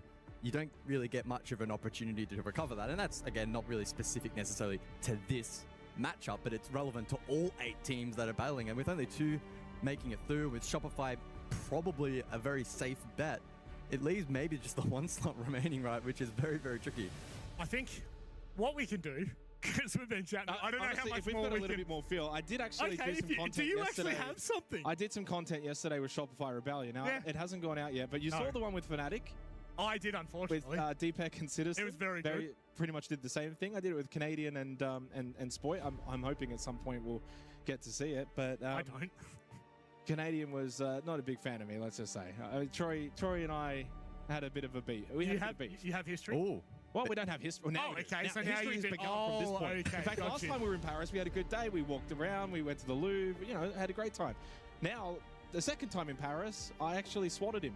Do you call... No context. No context. The context of the no context. Him or the ball? The ball. Oh, okay. But he shot the ball and then... I can kind of see Jake being like a Shaq-esque swat, like just straight over the top. I didn't know he had any element of athleticism about him whatsoever. No, I did. I also took part in the fitness test as well. Yes, I did. What did you get on the grip strength? The lowest. Of all the players? Of all the players, 32. Oh. That doesn't surprise me. Which by getting that 32 was... almost broke your hand. It was the highest. So the highest, by the way, I don't... should I can spoil it. Well, it's up to you, mate. I'm not. It's your content. I'm merely a host. I filmed it. So Spoit actually got the highest. No. Oh. 47. Spoit? 47. He does hit the gym. He is a unit. And as we saw in the content piece, Citizen was the second highest with 44. The lowest out of the players was Canadian, but he was still higher than me. Yeah, but Canadians obviously. He's also a pro player. He's fit. Well, can we technically classify a pro player as an elite athlete in terms of actual muscle strength? I would consider Canadian to be an elite athlete. Fast twitch maybe fibers. at the end of his career. I think fast twitch fighters wise, these are the greatest athletes on the planet. But I think in terms of strength. Now this is the thing, right? If we were back in the APL studios right now, we'd be carting out the ramen. Yes, we would. Get the board out. We're trying to try and get onto production, and we'll see if we can get some ramen in. You should maybe explain what you were saying earlier about him having some ramen yesterday. Yeah, it didn't really go too well, did it? So no, I guess yesterday for the viewers, was fine. Today it wasn't as fine. I'll give context for the viewers. I don't think the viewers. No. So if you haven't watched the APL shows, which you should, you absolutely should. We run a ramen ranking segment, and on this ramen ranking segment, we try ramen from all over APAC. So that's from Korea, Thailand, Japan, wherever it may be. We go ahead and try it. And there's a specific one from Korea that is quite interesting. It's a little bit problematic. It's a little bit spicy.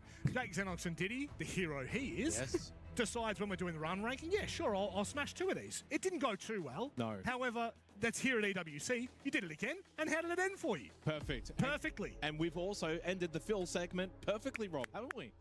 Do you want to go? Are you done? He's done. Rob's done. Oh, we did well. No break time needed. We got through that technical pause. And now that we're into the game, guys, time to get a little bit more energy. Yeah.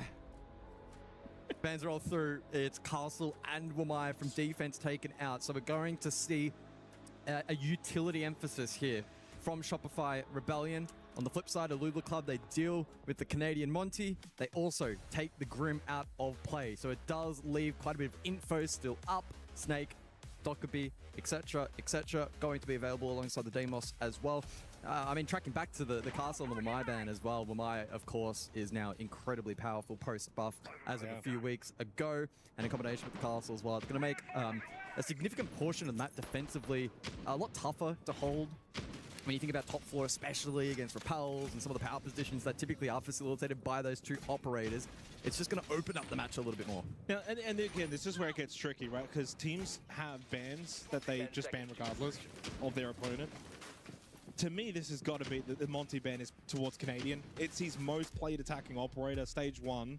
The 3 most played attacking operators for Canadian. Monty 20 times, Capitao 11 times, Blitz 9 times, and Bazooka will be the opening death. Ambi does get that license to begin with.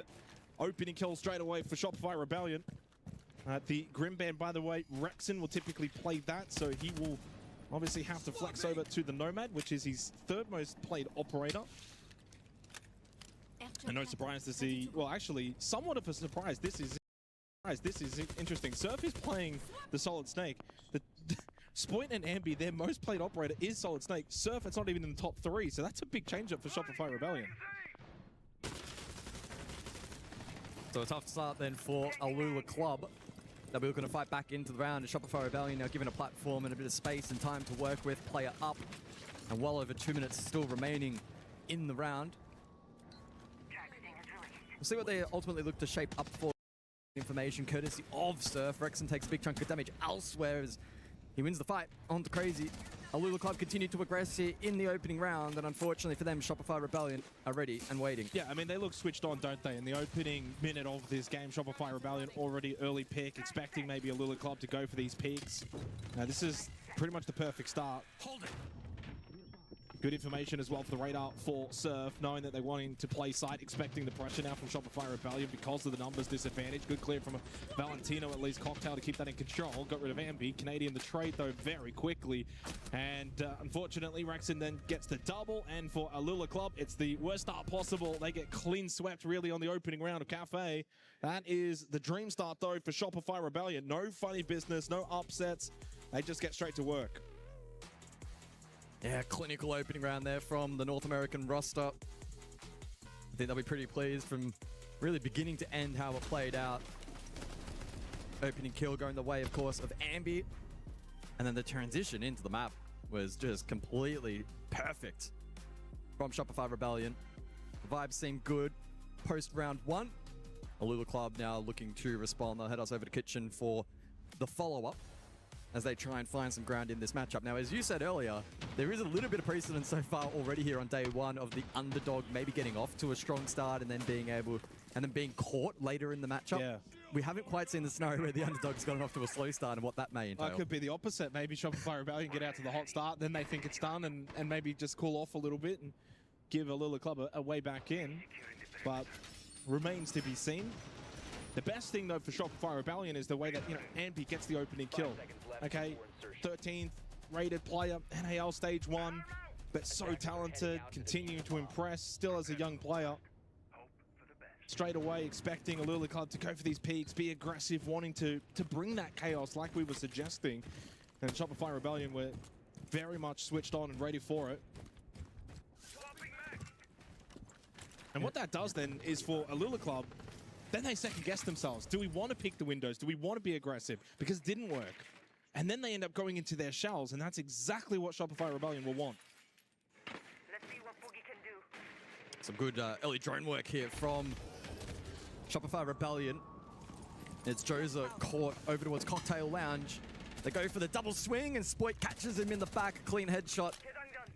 Back on the Solid Snake for this second round, so resuming normality. I have intel on the enemy. It's another strong start for North America. Important reminder as well that the winner of this matchup will take on the winner of Chiefs and Tai Lu, currently taking place on the B stream. An opportunity for the winner of that to then go on and qualify for the second phase of play-ins. And back-to-back opening kills. If you're Shopify Rebellion, I mean, so far so good. Haven't really put a foot wrong. And now they can play the patience game as well. Cafe, get into these good positions, hold the angles, control the stairwells, and then enable the likes of Spoit to get the information. They do lose Canadian, by the way, knifed. Maga then gets the second kill onto Rexon. And Alula Club now make this second round quite interesting. No Blackbeard, and you lose the ROU. So you've lost the ability to maybe get into the site with a little bit more ease. And then the actual execution too from the Sands. Crazy catches out Ambi, wanting to get in towards Train and play with the Boogie Auto breaches. Good control from Alula Club around the map. Both second floor and first floor. Leaves Spoit by himself in the 1 versus 4. Alula Club are going to strike back in this second round. Yeah, the structure from Shopify getting disrupted. Ooh, okay. And that's a bit of a statement piece from Alula. Not a bad little response in the second round. I mean, it was courtesy of a massive hero play over towards Garage, disrupted the Rexon and Canadian double stack outside on that dining rappel position.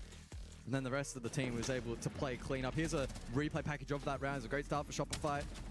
And Haga then ran out and got that 2K in the meantime.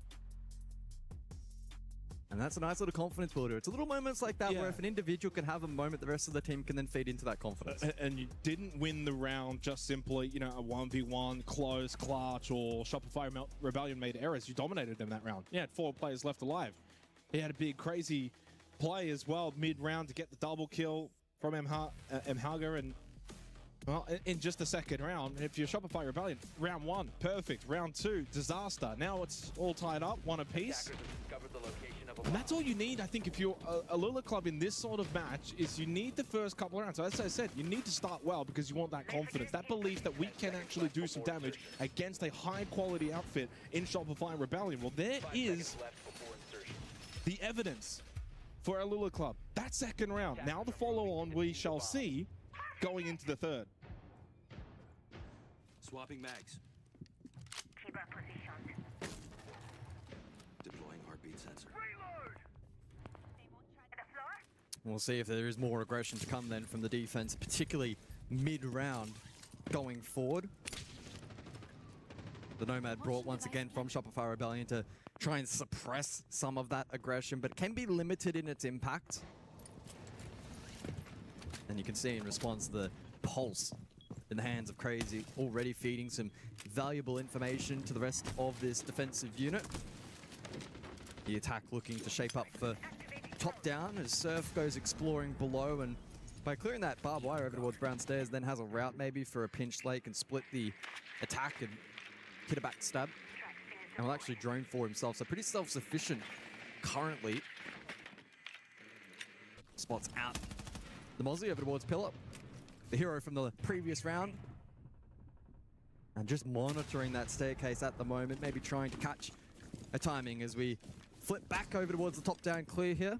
Spearheaded by Spoit. Some utility has been invested over towards this lounge corner of the map. Alula, though, not electing to overextend. They'll peel back over towards Cocktail. Space now taken by Shopify Rebellion. Ambi finds the opening kill onto Valentino. Love that second one as well onto Bazooka from Ambi on the slightly inclined angle. Surf got rid of Mhaga as well, and this time the defense of Alula Club shredded by Shopify Rebellion. Joza with a big play into washrooms, clears out Spoit, had one as well on the rappel window, needed to beat Ambi, cannot. Ambi's got 3 in the round, and Shopify Rebellion answered back here in the third round with a dominant fashion themselves. 4 versus 1. Crazy by himself. Plant to go down, and we're going to get a tech after this round. Shopify Rebellion will lead 2-1 as the Nitrocell does not connect. The plant will be successful as Crazy is surrounded. Surf who finds the final kill. Shopify Rebellion with their second. Yeah, they look back in there in the third, and it's a return to normality. As you alluded to, tech was called in the chat, and so hopefully we can get that resolved in a moment's time. Final bans as well to be introduced. An interesting talking point as to, I think from the angle of Shopify, what do they try and take out here that is aiding Alula, particularly through mid-round aggression? Is it maybe some of the info gathering? No, they go the Aruni, so they'll continue to triple down in terms of the utility game. Aruni picked on 2 of the 3 rounds played thus far. Solid Snake, though, in response. I love that ban as well. We've seen it used on several occasions from Shopify Rebellion. Yeah, it's a big operator that they really lean on. Yeah. Gets a lot of information. Canadians more of a, at least at the moment, this stage, Monty player first versus Shield player, where you see some Shield players will just play them all. Doesn't matter if it's Monty, Blitz, Blackbeard. He is predominantly dominant on the Monty. So I don't think that if you're a Alula Club, you need to worry as much about banning the Blackbeard or banning the Blitz. Canadians choosing to also prioritize things like the Ying, help facilitate the entries. And I think getting rid of the Solid Snake is definitely the right play if you're a Alula Club. Well, what they need to make sure that this game develops into is a bit of back and forth. Keep it close all the way through. You can't allow Shopify Rebellion to go on a run. If that even happens once, I don't know if they then have the ability themselves to then go on a run and pick up 3-4 rounds straight against the quality of Shopify Rebellion. So they need this to be kind of back and forth. Well, the reality is for Alula Club in their campaign here at EWC 26 is this has never been pitched or viewed as a must-win game. And in fact, even if they were to go on and into that lower bracket, depending on how the seeding actually does eventuate, I really don't think they will have major issues in potentially being able to make that run. So this is an opportunity for them to test out a couple of ideas, see what the synergy is like, get familiar to the LAN environment, etc., etc., etc., and then that can carry them forward in terms of the knowledge and the confidence for the remainder of the event. Well, I mean, I think that right now, if you were to look at the first 3 rounds in isolation, first round, not great if you're a Alula Club. Yeah, just losing players too early in the round, didn't really get a chance to fight it out. Second round was perfect, maybe a little too perfect. And then the third round, again, similar to the opening round, where it's like you're just losing too many too quickly. You can't really fight. You can't really get the game on your terms. And especially when you're defending here on Cafe, you want to be able to hold the positions, make it difficult for the attacking team pushing into the building. And they haven't really done that so far in this first half, except for that second round over towards Kitchen. We've been in a tech pause, by the way, since the bans, reiterating the round 3 bans, the Aruni banned away, along with the Solid Snake banned away. Just a little bit of a lean back time here for Spoit and Shopify Rebellion in this technical pause. Hopefully won't be a lengthy one. Getting the guns out. He did have the best grip score. He did. And as you mentioned previously, I think when you have the best grip score, you can get the guns out anytime. You have the license. Yeah, I believe it's just an audio issue on the side of Alula, so some teething issues, but should be resolved in a moment's time. Don't think it'd be too much longer. Been an intriguing map of Cafe so far, a map that can, well, historically was a grind fest and has opened up a lot more in the info meta that we find ourselves in at the moment, and we've seen that develop over the course of this first half. It's going to be intriguing with the Solid Snake taken out, and then the ability for Shopify Rebellion to backstab and split pushes with maybe a little bit more confidence and a little bit more ease. It's going to be interesting to observe that change in playstyle and approach. May mean that drones are a little more valuable as well going forward for the remainder of this first half. And Cafe is a map where to be fair, their pre-play zones have actually been quite good, but typically the kind of map where actually setting those up can be really challenging. So and don't forget, Shopify Rebellion haven't played Cafe this stage for stage 1 into Esports World Cup. So the last time that they did play it, as I mentioned, was against Dark Zero, but that was at the Salt Lake City Major. So that was the conclusion of kickoff stage, first portion of the year back in May.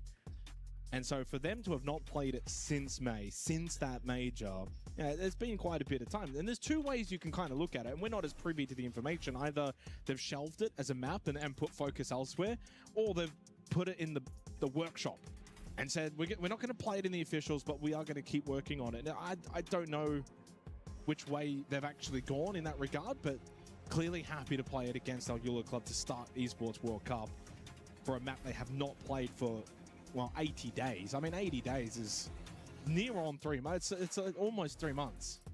In esports terms, that's about 3 years. But so far, so good. I think we're going to be getting a full-blown rehost looking at the fact some of the Alula club members have left the lobby, or might be hopefully a case of just them two leaving. I don't know.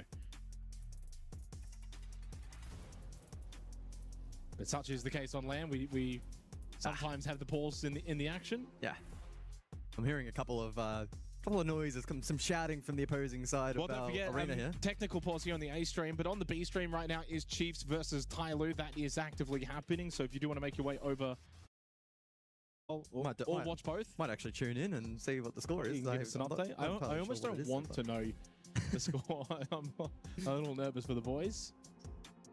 Just waiting for the score to pop up here. Well, there's also a delay, I believe. It'll be close enough. A weird matchup. One where I think Tyler have an opportunity to get a result, but Chiefs are clearly favourites in that much. I believe that one's also just starting as well, or having just started. I don't think it's too far into the game. Oh, it looks like last round came down to a very close 1-1 actually, and I believe that has drawn the score to a piece. So a close one over on the B stream currently, 2-2.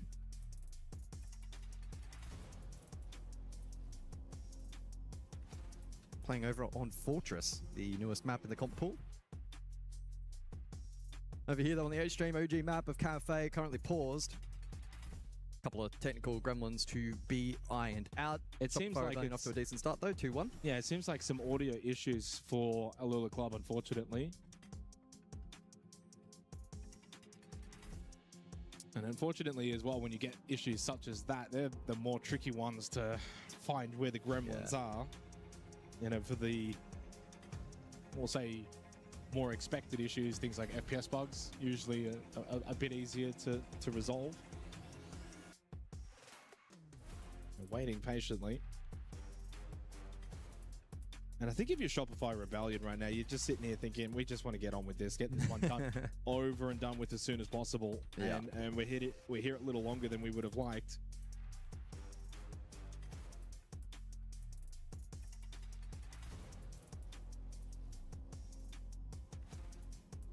Yeah, they're just sitting there in silence as is typical. Not really allowed to communicate or discuss, and so you just got to kind of enter a mode of relaxation and patience.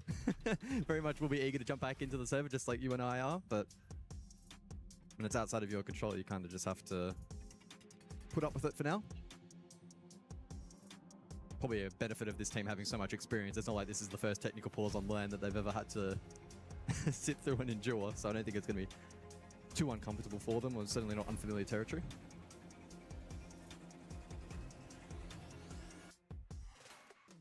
That would be an interesting fact. How many minutes of technical pause do you think Canadian has sat through in his career?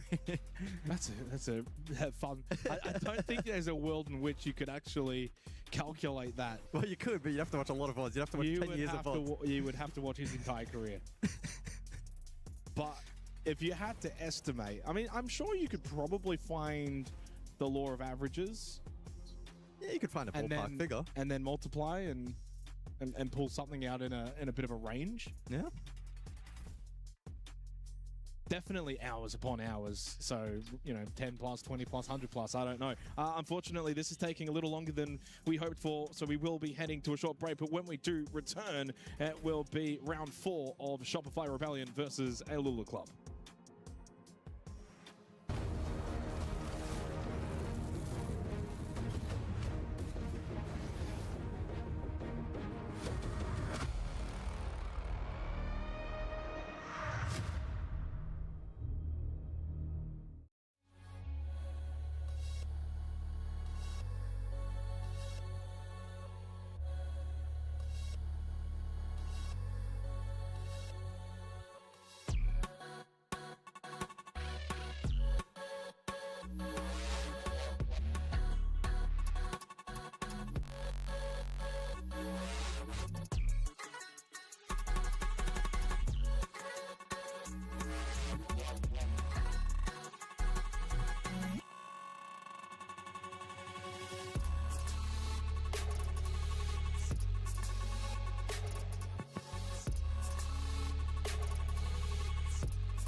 Play is in our DNA. Whenever we let it out, it becomes our superpower.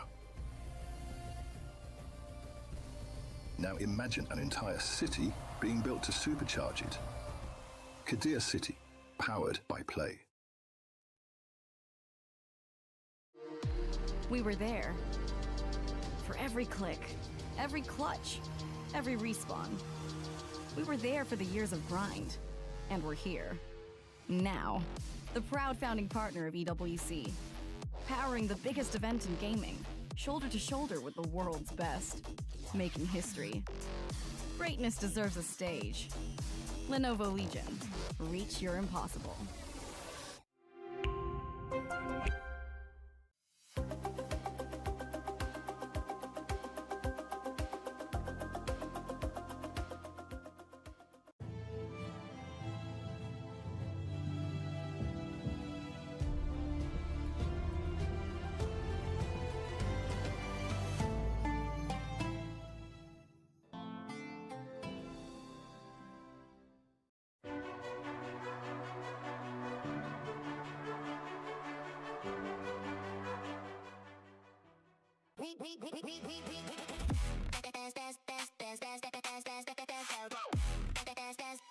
We book Esports World Cup up.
He thinks he can come in here and play my game.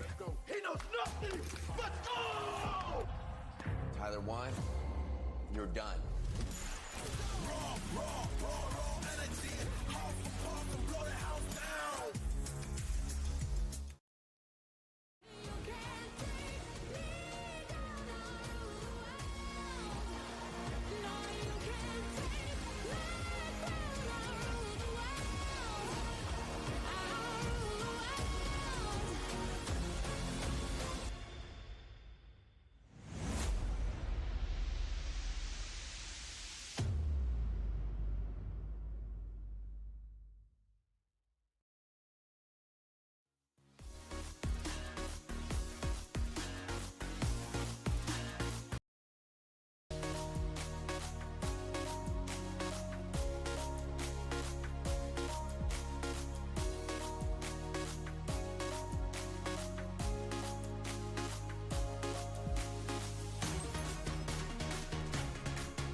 it becomes our superpower.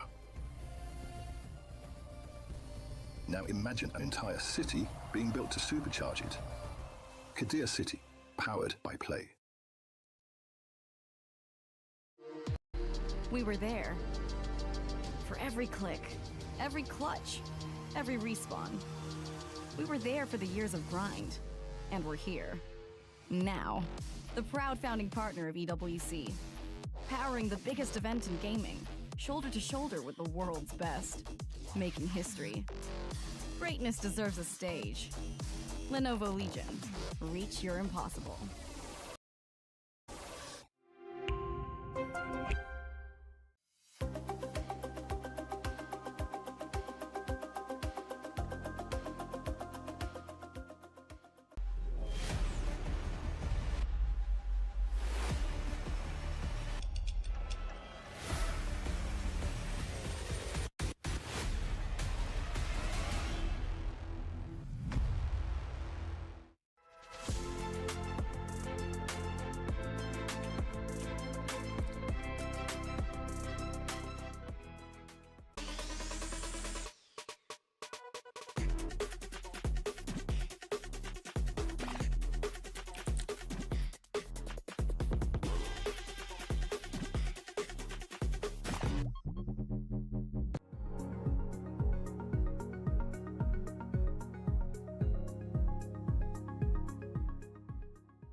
He can come in here and play my game. He knows nothing but go! Tyler Wine, you're done. Raw energy. Half and blow the house down.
Well, hard to believe that we've only played the 3 rounds so far in this match, guys. It's been one of the more long-winded pauses, but it seems as if we're moments away from getting back into the game.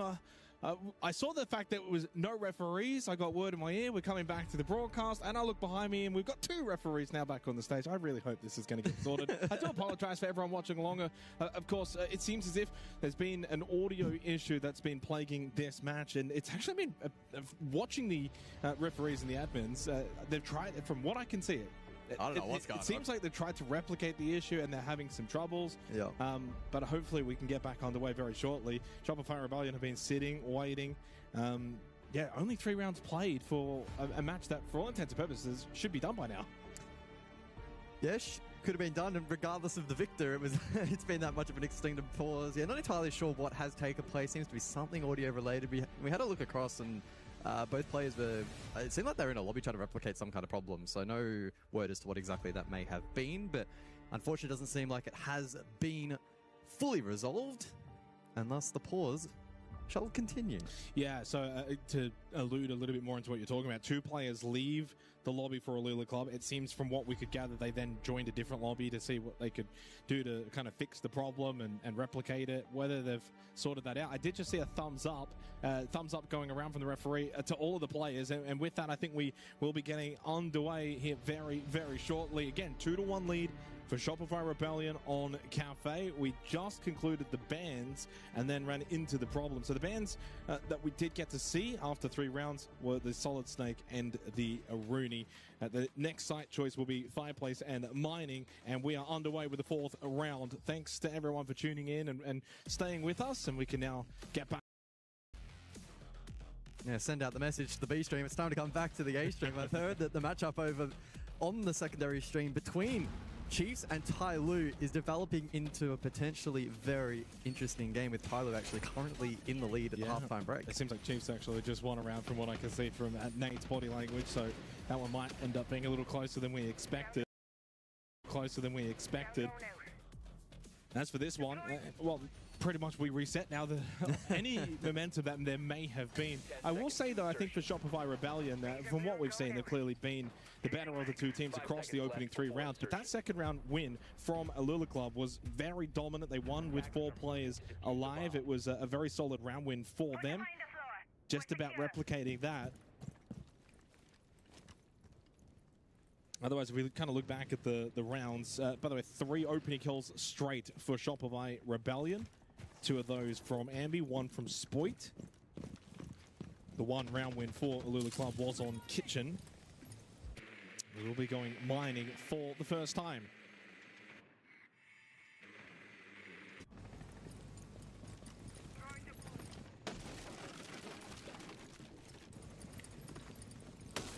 Well, let's see then if Alula Club have fight in them for the remainder of this first half, or whether or not Shopify Rebellion can spring back into action with the expected form. Early Nitro Cell from the defense, unsuccessful, still 1 in the pocket of the Pulse. Crazy, once again, resuming that operator for the 3rd time over the course of this first half. Bit of a switch up here in terms of the comp from Rebellion, with the Finker in play. Yeah, Rexon had to be careful there. Ambi, another opening kill. Well, I said pre-show, give him the license to run around, and so far he's followed through nicely. 3 of the 4 opening kills for Shopify Rebellion. There was a trade back, though, on to Surf. They lose the Twitch, 4 versus 4, heading into the second half of this round. Canadian still with 2 Adrenal Surges remaining.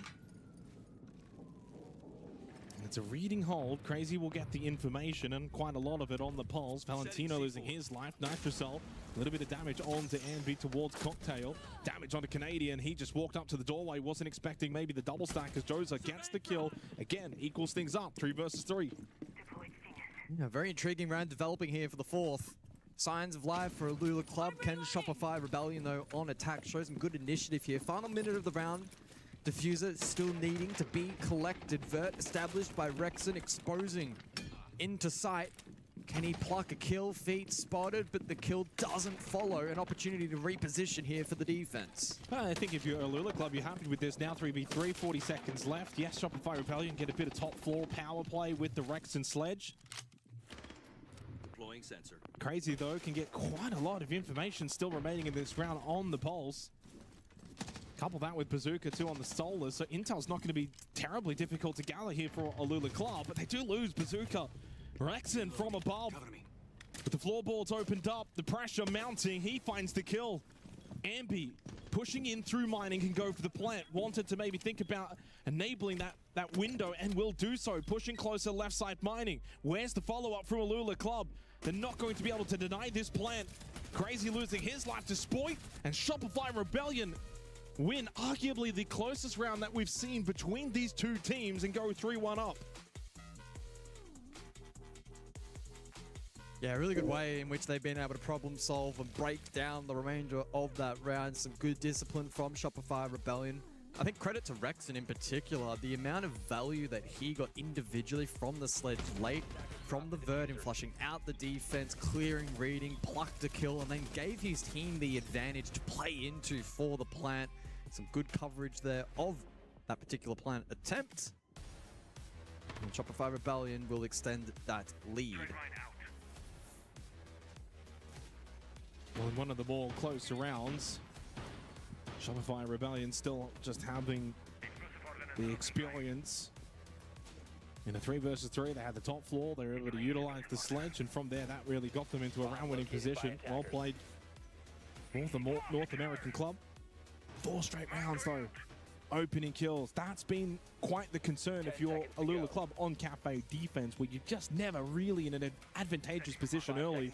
Envy is just behind over the course of every single round so far, and while they were able to pluck a singular back in the second round thanks to a really nice multi courtesy of Mhago, outside of that it hasn't really been all that promising for them, with Shopify Rebellion being able to flex their muscles largely over the course of this opening map of their EWC 26 campaign. Well, it's funny I say that round that we just played was the closest we've had so far. 4 alive, 4 alive, and 4 alive, then 3 alive. So indeed I was correct, but it highlights we haven't really seen closeness within the rounds at the moment, which is a big benefit for Shopify Rebellion. They're dominating in the opening kills.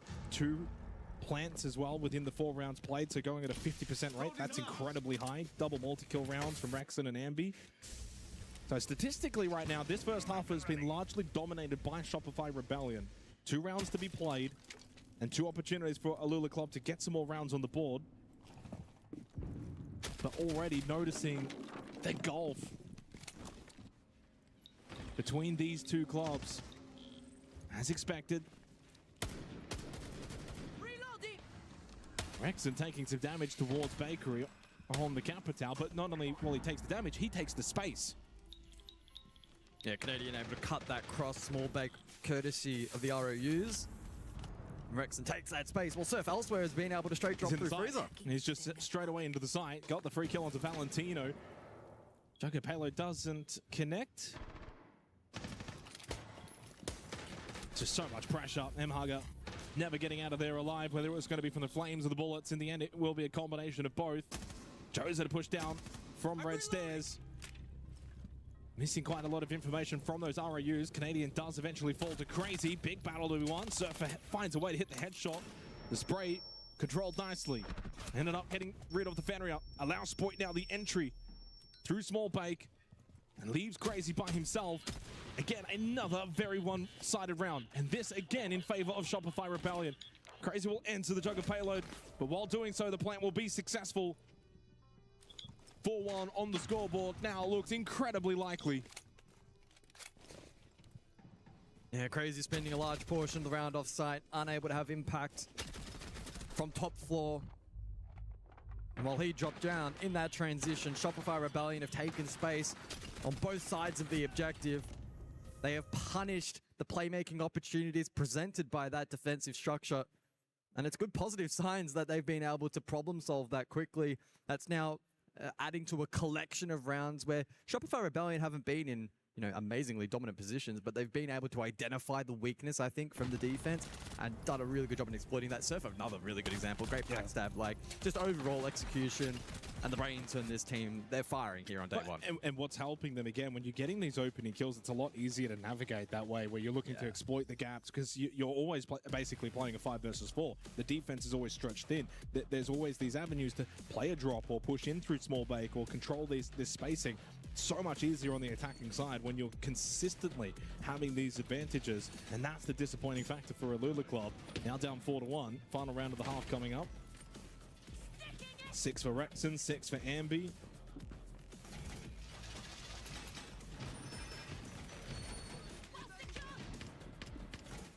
I think so far it's fair to say that this is playing along the script that we expected. Yeah, I would say the script that we expected for this matchup has been thoroughly met. Not to say that that may change in the second half. It could potentially be that dynamic where it's a little more attacker-sided, pending ban. There's just no statistic that I look at, though, and say, yeah, I mean, this is where it can change. It's certainly a glass half full perspective. This has been very, very dominant from Shopify Rebellion. And so, therefore, if it is to change, right, because you're never going to say 100% certainty this game's done or whatever. You don't want to ever do that. There's still a whole second half to play. But if it were to happen now, it would be from seemingly out of nowhere. And that would actually be even more damning. If this were a competitive first half and Alula Club were then able to win like the arm wrestle in the second half, it's a whole different storyline. Right now, Shopify Rebellion have been so good. Now it's just about closing this sort of match out. Again, reminder, this is a best of one here for the play-ins. Earlier today, Fnatic won their game over CAG. And what was the other game as well? Because they were both King Zero looked competitive against MRBL That's Lowe's, right, but then unfortunately that result flipped. Another opening kill for Shopify Rebellion. They'll be flawless in that regard to close out the first half. Crazy with a very important kill onto Rexon because it was a 5 versus 3. And while it's another trade 1-for-1, that's good though for Shopify Rebellion. They still have the advantage. Mhaga and Crazy, the remaining duo for Alula Club on the defense. A little bit more fast pace in this round from Shopify Rebellion. Yeah, they lose the blitz, but they retain advantage, and that's going to be critical. Final portion of the round. 3 $10 for Surf to create space. Double nade for Ambient, some flashes as well. Good position here. Potentially, though, good info for the defense with both the Valk and the Mozzie in play, but tricky to make plays. Caught out again, and Crazy. Last man standing. And he's the ace. He's already got 3 kills this round. 2 remaining in Surf and Spoit. Now, the unfortunate thing is there's still a minute. If there was only 20 or 30 seconds left, I actually wouldn't mind his position here in the 1 versus 2. But with so much time for Shopify Rebellion to just work their way through this, you've still got a frag grenade, you've still got 2 $10, so you've got some utility. You may even have drones that are potentially playable. Drone in pillar at the moment, so they know they can safely drop. Information, though, from Crazy. So he knows this is a double drop. Util, Candela. Yeah. I think Crazy's going to need to look for a reposition. I honestly would maybe expected him to go for the full sweep around. Surf, though, expecting him to just watch. 5-1-half in favor of Shopify Rebellion. Very, very dominant. We expected it, and that is exactly what we received. Their attack was way too good. Flawless from the opening kill department. 6 rounds straight. They got the first pick. And you can say 3 of the 6 rounds they got the plant technically would have been 4 of the 6 if that kill didn't eventuate at that point, because the plant was going to be successful. They got all of the multi-kill rounds. There were none for Alula Club until the very last round.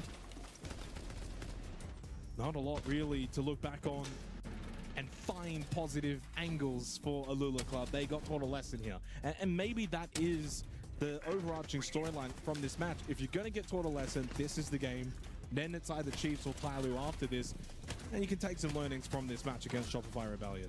Again, though, as we discussed, given the nature of this format, you don't have a huge turnaround. You really don't have a turnaround. Yeah. If it's not your day, it's not your day. You could be sent packing, right? So certainly a rough introduction for them here at EWC 26. Well, they play again today.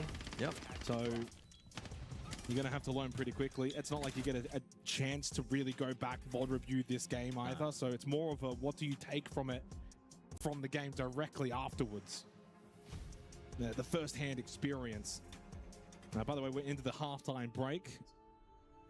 As is customary, 2-minute customary. pause, an opportunity for both teams to kind of rehash the game plan heading in to the second half. Yeah, I mean, yeah, if you're Shopify Rebellion, you look at these numbers. Surf with 6, Rex and Ambi with 7, Spoit's got 5. They're all going positive. No one's really giving their life away. Canadian's 1-4, but of course, as we know with Canadian, that his job is to throw in $10, put the shield up, and heal people with an adrenal surge. Maybe throw out some RUs every Kill now and then. people with an adrenal surge? Heal. Oh, I thought you said kill. I was like, that's some new tech.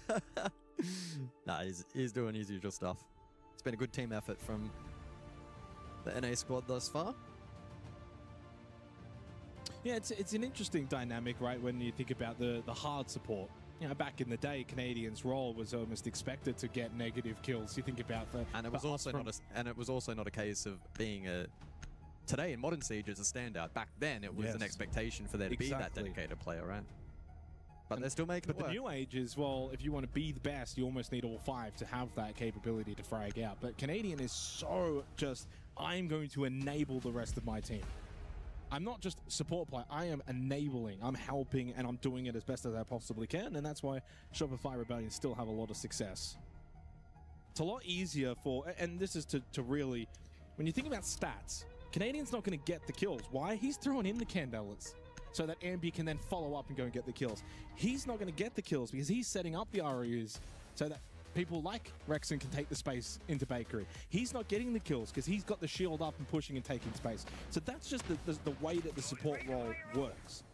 But you think about the very top level support players these days, and they can do a bit of both. I don't know if Canadian can do a bit of both, but what he does really well is support. Into the second half we go then, and the bands have rolled through. Shopify Rebellion electing to take the Monty and the Solid Snake out of play. Two respectively very powerful operators in taking space on a map such as Cafe. And then on the side of Alula Club electing to take out the Aruni and the Wamai. So an emphasis on catch and utility from those guys. It will mean that Wamai persists over the course of both halves thus far. Again, a testament and a reiteration that Wamai is in a very strong position at the moment. It does, though, mean that the Blitz is available. We're going to see that exchanged here in round number 7. And I think for Alula Club in this second half, it's just a case of let's just go in, confidence, again, really emphasizing nothing to lose. Let's just throw our weight at Shopify Rebellion and see if we can get some rounds. Yeah, but don't try and play this too quickly. Sometimes you're 1-5 down, you're the underdog, you almost just feel like we want to rush at them. And that's just not going to be the way that you're going to find success. You need to play your game back in your system the way that you would typically play this. Don't adjust and change it based on your opposition. And if this is the kind of set play that they're used to employing, then no problems with it. Crazy going all the way up top red stairs, met by Surf. So far, Surf is just kind of letting the utility do the work at keeping the Blitz at bay. And Surf will know full well that it's not going to be just a solo blitz. It should be the double stack top red. Now they lose Rexon. Surf now starting to feel the pressure. He's also wary of getting pinched from Lounge with that window position. Spots left side, but he did get some damage onto Crazy. Knows there indeed is the double stack. Bazooka shot through the wall, get through to Surf. Good little pinch from Alula Club here on this top floor. So far, so good on their attack. Yeah, not the tidiest pinch ever, but they made it work in the end, and it will force aggression out from the rest of this defensive unit. Canadian forced back, courtesy of the Lion scan. His position revealed, so can't actively hold the staircase any longer. Spoit may go searching. Ambi's, of course, second floor. Spoit will look to join him. Well, you mentioned before the Canadian's break power might not be the greatest, but he's keeping Shopify Rebellion in this round. It's usually the way it goes, doesn't it, as a caster? You say one thing and then the opposite happens, and Canadian's going to turn into the top fragger in this 7th round. We'll see if that does eventuate. Still a minute remaining, lots of time for Alula Club. As they get inside of mining, we'll go for the plant. Valentino looking to stick that down. No one outside at the moment. Crazy gets rid of Ambi with a pistol on the blitz. It will be a successful plant. Canadian not opting for the swing. Bazooka was holding the angle. That's exactly why. And while Spoit does get the kill onto Valentino, this one's done. Alula Club. Bit of a statement here to start the second half that this game is not done just yet. Really solid attacking round. Could we see something special develop over the next few rounds? That's why we said that sort of leading into the halftime break, it is a game of two halves. And whilst a 5-1 comeback, especially on attack, is incredibly challenging, especially when you consider the discrepancy between these two teams, it's not impossible. And some really positive signs in that opening round. Good pinch work early, open kills. Surf got caught in an awkward spot. He was dealt with. Rest of the defense forced to try and aggress, but they had the operators to contain that. And in terms of the execution and the ability for them to get the checklist done in that round, it was, yeah, pretty good. There's winning rounds, but then there's where you've won a round and the system worked. The double push up red stairs with the repel pressure, clearing out that top floor, and then eventually turning your attention to site. So clearly they had a game plan.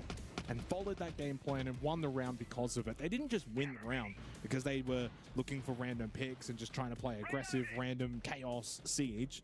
And that's the good sign if you're a Lula club, is that from the system that they employed, they got the round win. Let's see if they can do it again in the 8th round. And if they can, then it's suddenly 3-5, and then suddenly some pressure onto the North Americans. Is that really a priority right now? 9-5 for Crazy. He's been their best. He's been their best standout. And that was also the first round, by the way, guys, that they got the opening kill. It becomes a little bit more easier when you actually do get the advantage to begin with. And a good sign that they were also able to get the plant down too successfully. So, what does the follow-up look like?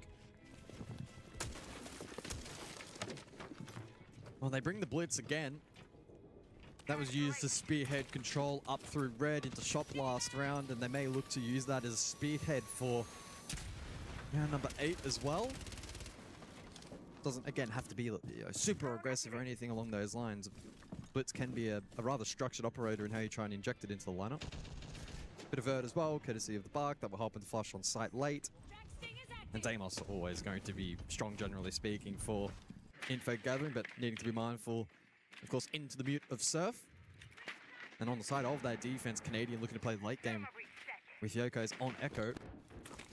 I'll be intrigued to see if that has impact towards the tail end of the round. And it means that the longer the round goes on without a Lula club going for plan or being able to pressure the site, that's going to play further into the hands of the defense naturally. Yeah, I mean, Valentino's going to be the one to watch here over the next 30 to 40 seconds on that Bark. He's going to use that skeleton key, open up the floorboards, but Shopify Rebellion are going to largely play that off-site position, so double stack towards Bar. They're going to play VIP. They've got small bake and bake. No one technically right now is in sight, so as we watch Valentino opening up these floorboards and putting the he's not going to find anyone. He's not going to get a kill from this, but it is still pressure then for the later part of the round when eventually you would hope for the attacking team you're going to keep someone above.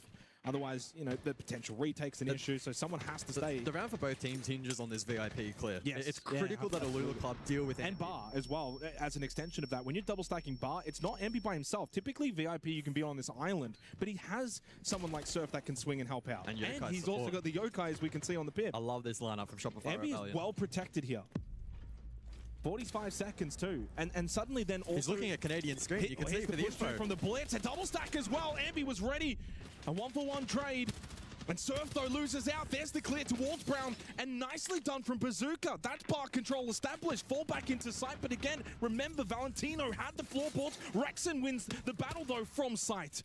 And suddenly now, 25 seconds, 3v3, the most critical and pivotal round. Yeah, the Vert doesn't matter. Full attack, first floor, and they're going to try and spearhead on this half of the map bar side. Don't forget as well, the Yokai's for Canadian. He's playing towards Bakery as Bazooka falls to spoil advantage again for Shopify Rebellion. Down to Joza, needs to clutch all three. Does get one onto Rexon. The other two will play hide and seek, and he does not have the kit. Therefore, the time will expire as Shopify Rebellion take match point. Yeah, really, really clean work. I really do think that the largest portion of the round was going to hinge on VIP, and whilst it certainly did have impact, it didn't ultimately confirm the round either way, but I think Shopify Rebellion's ability to respond to what happened with this play here, get back to site.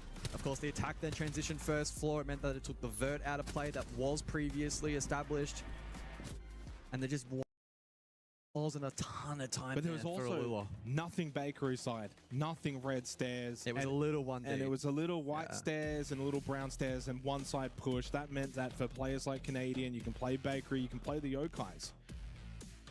Love that little tech as well in that round that you only really typically will see in a LAN environment, right? Ambi was VIP, has Canadian in person sitting next to him, being able to look at that Yokai information. It's not a case of where you may be playing online and you're getting a verbal call out. He could physically see just how close and aggressive that blitz was, could see the double stack, and then he was able to execute.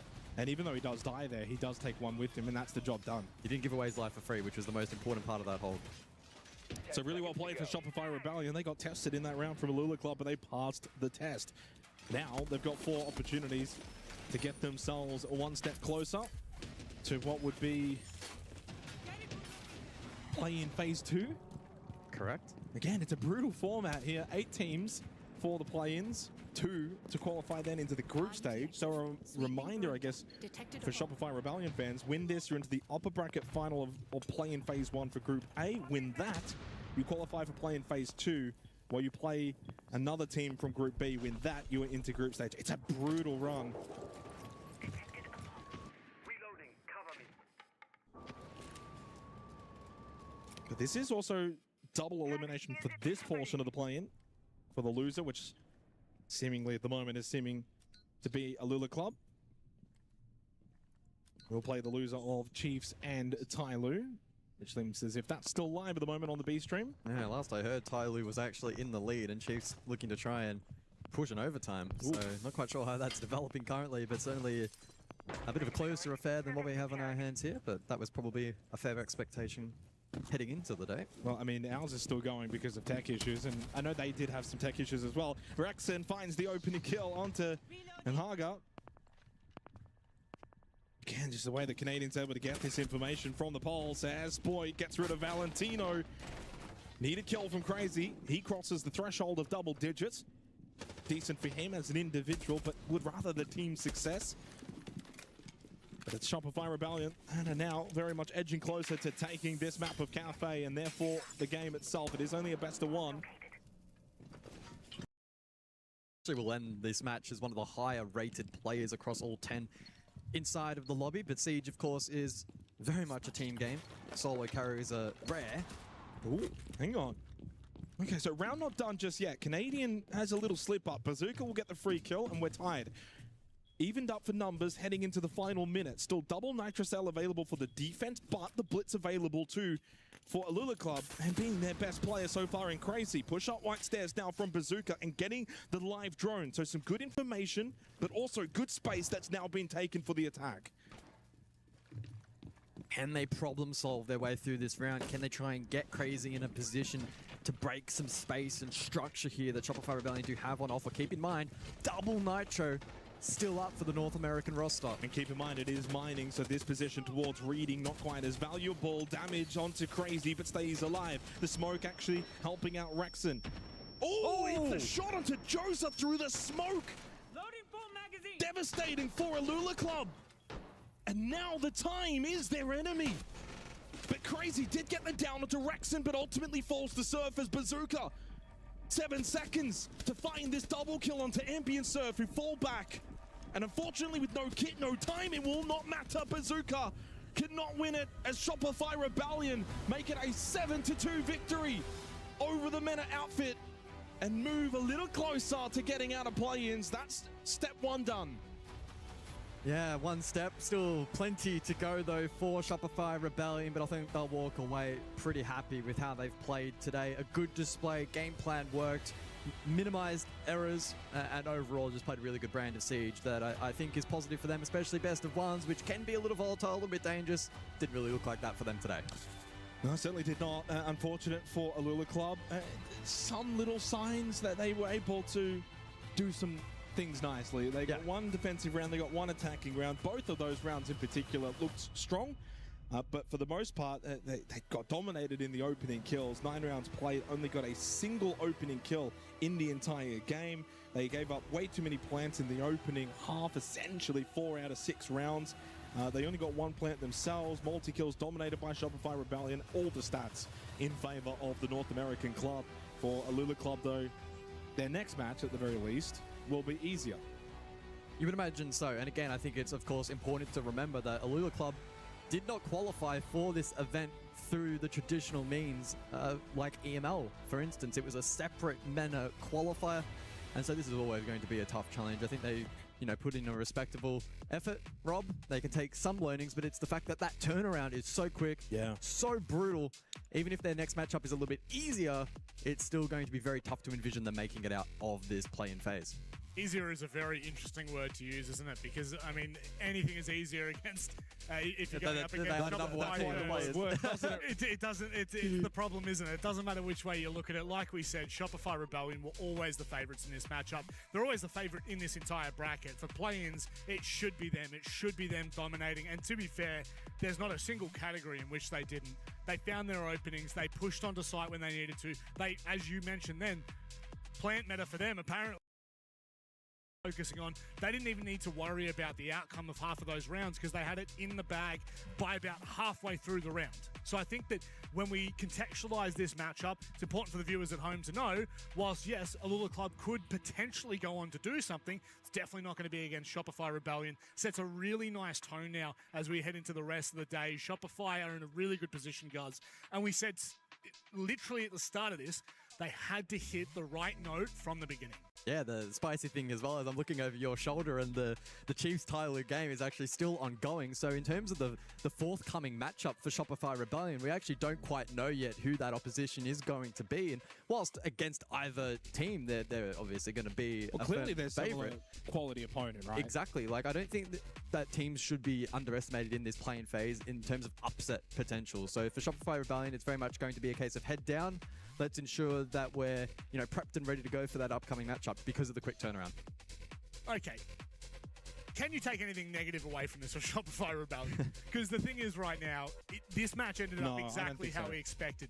Do you have any takeaways where you're like, they need to be doing this better? Because from what we could see, we were talking about it in the green room, they played a pretty good game of Siege. Yeah, and I appreciate your point because it's a good way to look at it, even if you're nitpicking. Yeah. And I don't even think if you're nitpicking, you can find too many faults in what Shopify Rebellion did this game. Just because they didn't win 7-0 doesn't that's irrelevant. You can't lose a round or two. That's normal. That's going to happen. But the fact that, again, statistically, you play 9 rounds of Siege, you get 8 opening kills. Dominant. Ambi leading in a big facet of that, which was something we spoke about pre-match in terms of his strengths and what he can do. So he followed through on that again. They got the plant meta to go their way. They had multi-kills, but not too many of them, which meant it was still very much team focused. Canadian played a really good game in terms of setting up his opponents, even there in that second half, playing the polls, providing the information, Rex and jump out off that intel, etc. So everything they wanted from that game they got.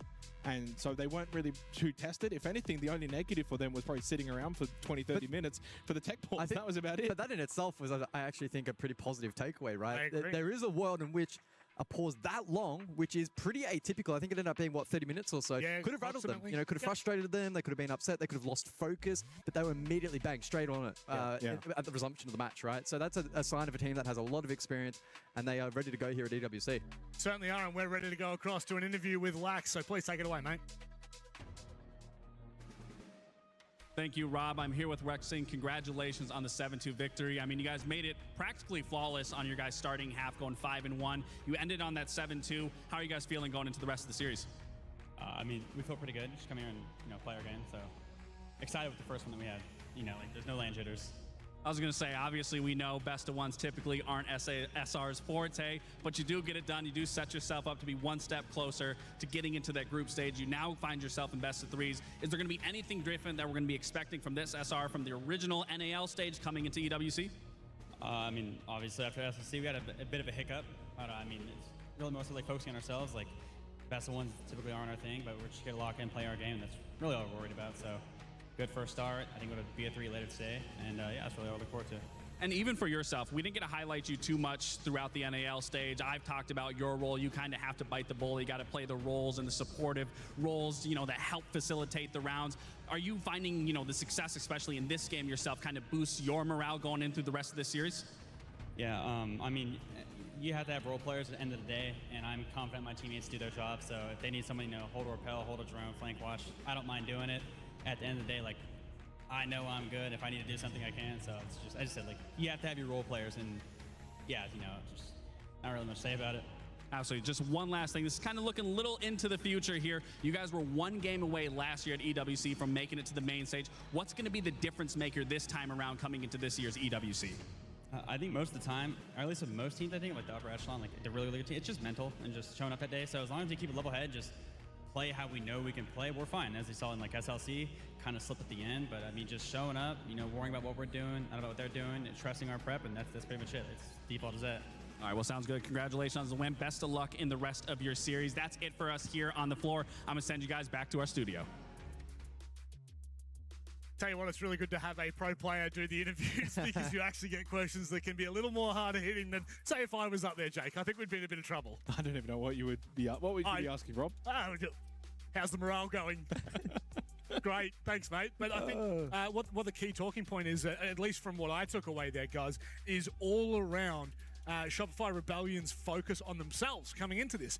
Every time Lax asked the question, Wrexham was basically like, look, I'll be honest with you, I'm going to keep it blunt, keep it short. It's about us. It's about us focusing on our game. It's about us continuing on what we were able to do at Salt Lake City and wipe kind of stage one out of their minds. I mean, naturally in that kind of matchup, though, you're sort of forced to go with that approach, which with such limited data and VODs, etc., on your opposition and going in to a map that you also haven't played in, 3 months, I think it was, you're always going to have to sort of take that approach. I think for me as well, the big takeaway was kind of the idea that selfless siege is really, really important. You need to play your role, not worry about hitting numbers, and that's exactly what Rex did in the match, Canadian did in the match, etc., and then the rest can, find the highlights and get the job done. I don't know if you want to touch on it, Rob. Do it, Jay. We kind of just looked over your shoulder, and it seems as if on the B stream, Tyloo has come away as the winner against Chiefs, which we would probably consider an upset, but we would consider. I'll be honest, I don't think I do.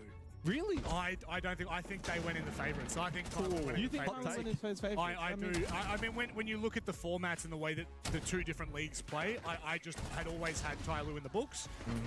Devastated for my own region. But Chiefs, obviously. I mean, we've got Enterprise. Correct. We're going to wait for a bit to see them, but that is very true. I mean, look, we'll focus here, obviously, and I'm sure that there'll be discussion about Tyloo Chiefs later on because it matters. It's in this group. It now means Shopify Rebellion will be playing Tyloo in a best-of-3 later today. It also means Alula Club will be playing Chiefs. And I'll segue into that because it's perfect, Rob. It's the best team you could have if you're a Alula Club. Chiefs haven't played internationally until just then as well. So they're both equal in that department. They've both got, players that maybe haven't been at this level and players that have, the likes of Valentino, etc. And so ultimately, that is the best follow-up best-of-3 series now for them is Chiefs to stay alive in an elimination game. Arguably for Chiefs as well. The EWC scriptwriters have cooked on day one so far. So it's off to a good start. They have. And to be fair, both games on B stream, 8-6, 8-6. So there's no close games in play, at least not on the B stream. Not on the B stream. A stream's a little bit of a different script altogether. And I think looking back on this game, it does just go to show the calm, the composure, the confidence that we're seeing from Shopify Rebellion. We really expected that, but to be able to see it kickstart in match one, that is probably the most important takeaway we can have from this game, Jake. Yeah, and I think that now moving forward, I think Blacksing and Rexon spoke about it in the interview. The best of threes now moving forward, that's going to be a big strength for Shopify Rebellion. I think getting away from the best of ones is going to be, because we kind of said it pre-match. We were like, well, best of ones, Shopify Rebellion, done. Away from that and away from any kind of weird upset. I think they'll be very comfortable. They'll be very difficult to beat now, but the reality is the way the format works, even though Shopify Rebellion now moving forward will play Tyloo, as we kind of just alluded to, and they'll be favorites for that. Your next game after that is against a top team from the B group, which could be Fnatic, it could be CAG, it could be MIVR Lows. None of those are a given for a team like Shopify Rebellion. They might be the favorites, but it's not a given. Look, this is where things get tricky. Double elimination bracket, two different groups. You are not focusing on that other group. I know you're probably keeping an eye on it, but you're not focusing on it. When it's a big group, if it's 8 teams, what's happening in you that group. can't do anything about that. That has to unfold the way it does. And the problem is, with how this schedule works, they can't even watch those games. And all you can do is focus on yourself. Now, Shopify Rebellion would love to be the top seed from this group, which would mean they would play the second seed from Group B, but who knows what that team's going to be. Could be Fnatic. I think I'm really intrigued now that we've seen that result. It was close, which means that Chiefs aren't out of the league completely. But I also think from Tyloo's perspective, how long is it going to take for them to get comfortable on land? How long is it going to get... How long will it take the CNL teams in general, guys, to get comfortable at these environments away from their LAN environment that they have at CNL? I think it's two-pronged, right? It's about being comfortable in the environment, but also against the quality and the meta of opposition, right? Being exposed to North America, who are in really, really good form, just as an entirety of a region. We saw that at SLC. So that's going to be quite dangerous for them. I think the one positive that they have, though, and unfortunately Shopify do as well, it's the exposure to best of threes and how well-versed they will be in that format. CNL is quite literally the only region that plays such a massive volume of best of threes. So we'll see if that ends up being a positive marker for them later today. Any final thoughts from you, Mr. Jake Xenox and Diddy? I mean, I think that I'm looking forward to what Tyloo can do in a best of three. I mean, I wish they weren't playing Shopify Rebellion, who I rate as the best team in the play-ins, because I think, as you're alluding to, when it comes to the CNL teams, their ability to play the best of threes is at a very high level. Great map pools. but you're going against Shopify Rebellion, so it's going to be very difficult ask for Tyloo, but should be a really fun series altogether. Well, guess what? The best of ones are done and dusted now. We move on to the best of threes, and that's a scary time because things start to open up now. Lower bracket, upper bracket, there's a lot of implications. You won't want to miss this one as we move forward with EWC. We'll be back after this.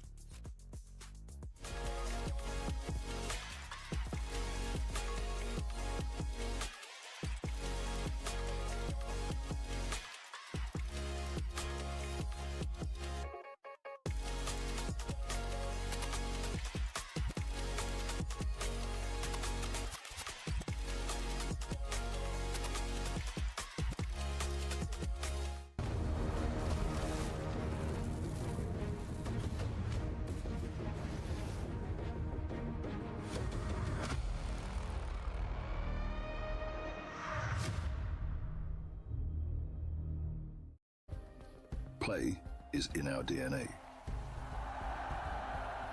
Whenever we let it out, it becomes our superpower. Now imagine an entire city being built to supercharge it. Kadir City, powered by play.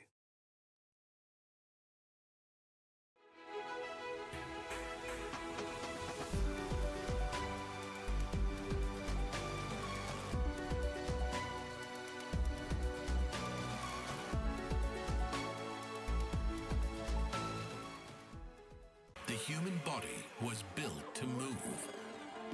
Not trapped at a desk in one singular posture for 12 hours a day.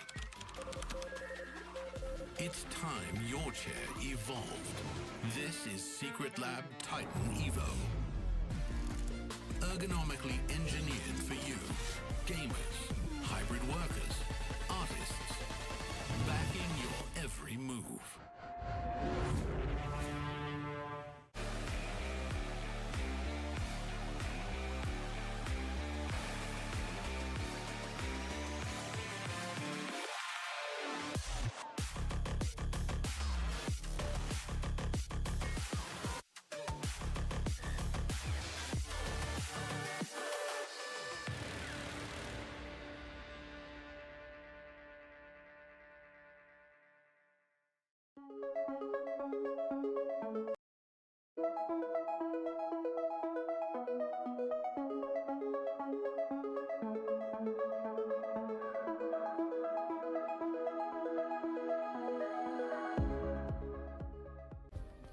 Play is in our DNA. Whenever we let it out, it becomes our superpower. Now imagine an entire city being built to supercharge it. Kadir City, powered by play.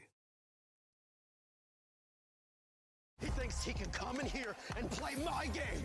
He knows nothing but go! Tyler Wine, you're done.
Things are getting very interesting here at EWC, but the best of ones are done and dusted. Now we move forward with best of threes, which is where true teams show their form and show their class. Speaking of class, speaking of form, two teams that we've got going toe-to-toe right now, I know, boys, don't just forget about it. And Fnatic go head-to-head, and I think that this one, we've had a lot of conversations about this.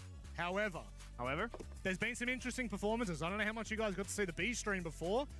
2 8-6s. Yeah. It's a pretty big way to kickstart EWC. Absolutely. For sure. And like you said, we're into the BO3s now, which means that these could be long, drawn-out games. These could be massive runs for MIBR, Lowe's, and Fnatic, who, like, according to my knowledge, like, I don't think these guys have ever played each other. Certainly not in these current iterations. Sure. Obviously, we've seen some pretty significant changes to both of these teams recently. Very notably, Fnatic coming into this stage of the Blast Six ecosystem, they made two very significant roster changes. Citizen joining the team for the first time, and Smith's young gunner. On the flip side, in the MRBOs... It's not got just you me. first. It's going to get me next. Made in Brazil, Los, of course. New combination of two long-standing organizations in the South American region. They made 4 roster changes after failing to qualify for the Six Invitational in February. 4 roster changes. That's a lot. Hell yeah. And they really immediately rocketed up. You know, kickoff for them was a top 4 performance. They made it to Salt Lake, and while they didn't do so well at the major, I think they've certainly earned some respect, especially now that they're going back-to-back international events. They knocked out NIP. They earned their spot here. However, we know that Brazil as a region, historically the best region in Rainbow Six, but not so recently. NA has overtaken them. Europe might even be able to do the same. Hopefully, right? Well, they get a chance to do so today. I forget who I'm sandwiched by. Okay, 2 Apex shields over there. APAC and EU sandwich over here. I mean, I see Hawks in the background as well, right? A player, I was going to say, a coach with so much experience as well. In APAC as well. Oh, yeah.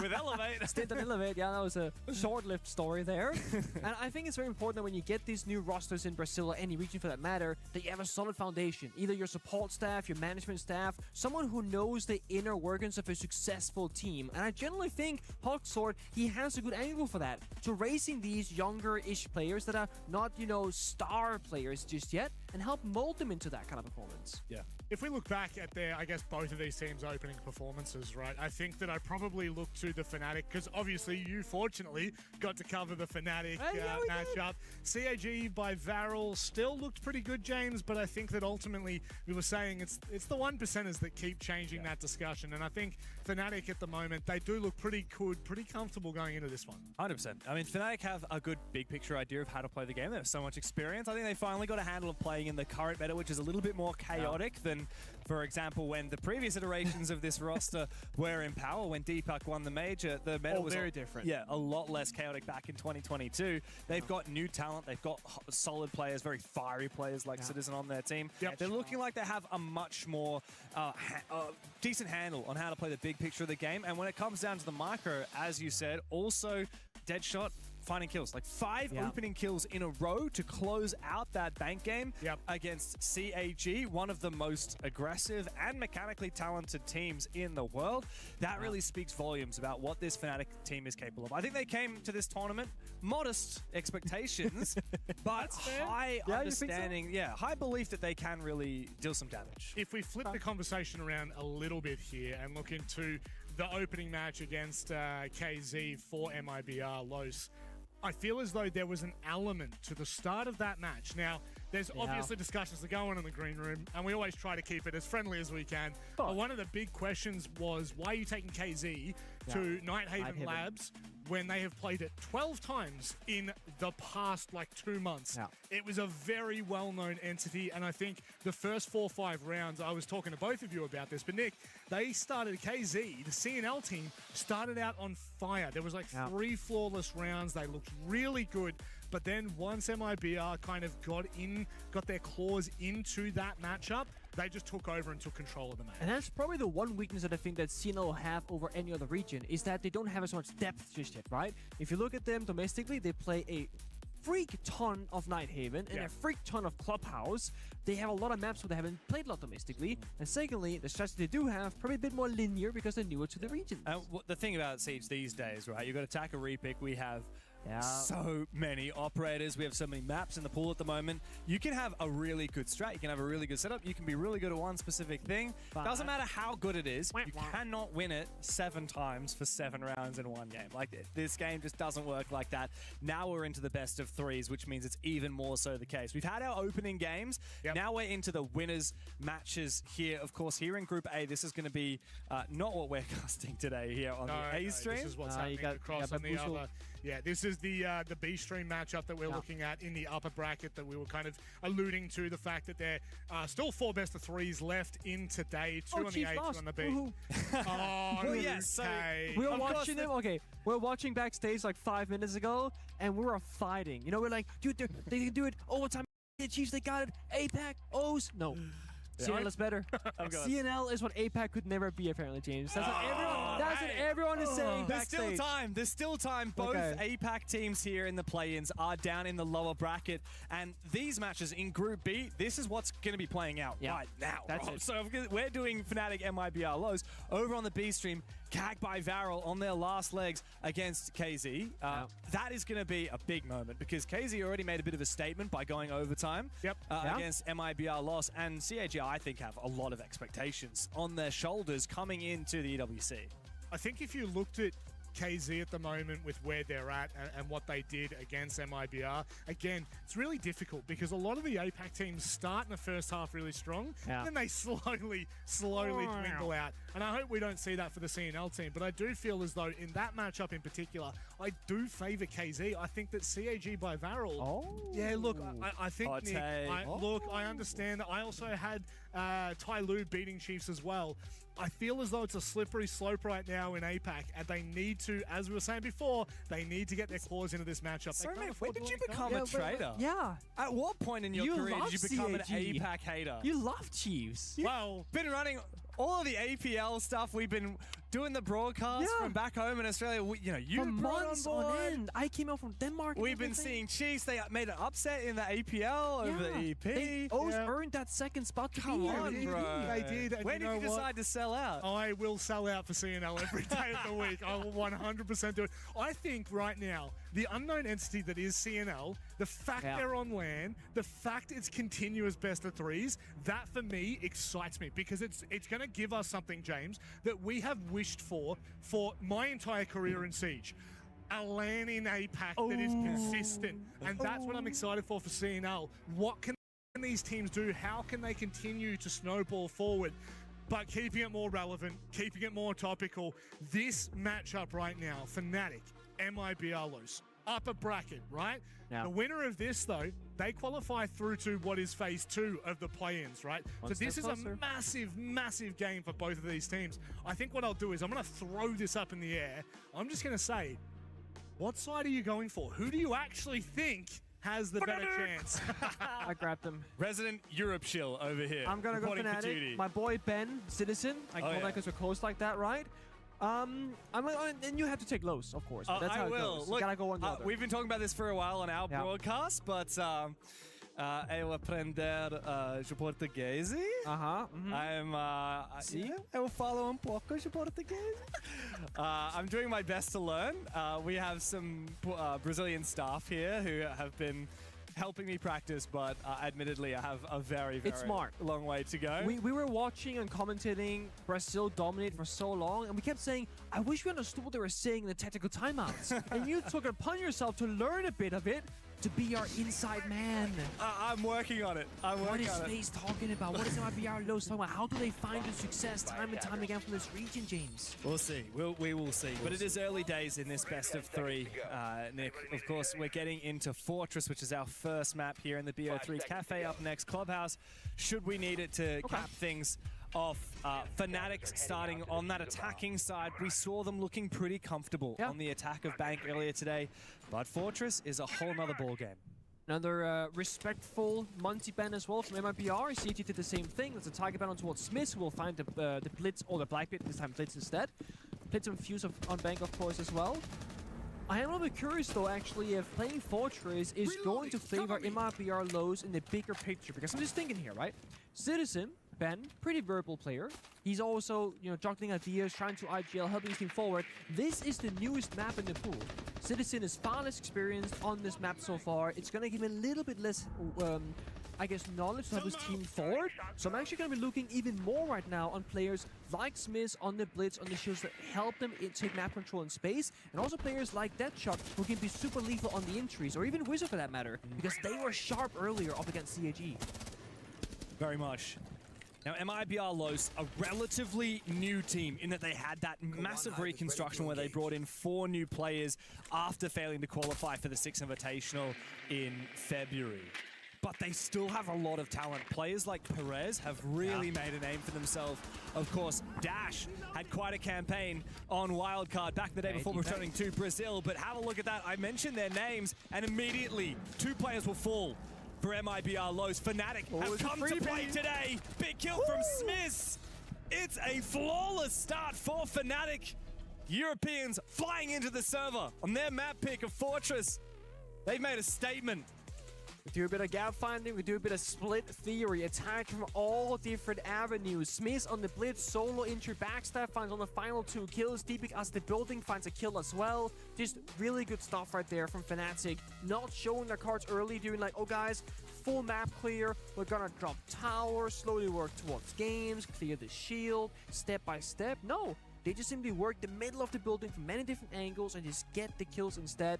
And that's honestly also why I love Fortress. It is a map that has a middle of the building. If you're thinking of maps like your Clubhouse, it can be hard to be in the middle of it all. Cafe, hard to be in the middle of it all as well. Skyscraper, back with Dow's in the mid pool, so hard to be in the middle of the map, so you're often ending up doing an overclear from one side, and it's very predictable sort of where you're going to be attacking from, what kind of ops you're going to be bringing. Fortress feels very open to me, almost like a Shelly in some ways, and I love that. Fnatic showing that perhaps they do know what they could do on this map because they picked it. Yeah. Very much so. Fnatic decided to go with this map, though admittedly, in recent history hasn't been phenomenal for them. We saw them play against G2 and VP quite a long time ago. I believe that was in kickoff. They lost both of those games very convincingly. 7-0 to G2, 7-3 to VP. Recently, we haven't seen much Fortress out of them. As for Los, we've seen a little bit more. They did play it at the Salt Lake City Major against Weibo, and however, they did lose it. Nothing so recent. The most recent result for them was just a month ago. They played INTZ, they won, and then they lost to FaZe Clan over in the South America League. We'll see, of course, early days, not just in the map, but also in the BO3. Looks like it's Dorms this time around here for MIBR. After struggling on the primary bomb site, they mix things up. I think I prefer this bomb site personally. I know like in pro play, even ranked, like this is the second choice for most people. I don't know, I just feel more comfortable on this side of the map. Like playing lobby, playing commando, master bedroom, I feel like there's just so many angles you get pressured from, and like it's a very open bomb site. Kid Storms, you can close off a lot of those walls mid-round if you need be. You can start in bathroom, fall back, reinforce, fall back from meeting, reinforce again, and just play the layers. Yeah. Something that we saw a lot of actually in APAC from CHG in particular just a few weeks ago. I think it's a lot easier to roam on the like command and master side of the map than it is to roam on the dorm side of the map. So when you anchor dorms, you can actually waste more time on that roam game. I like that.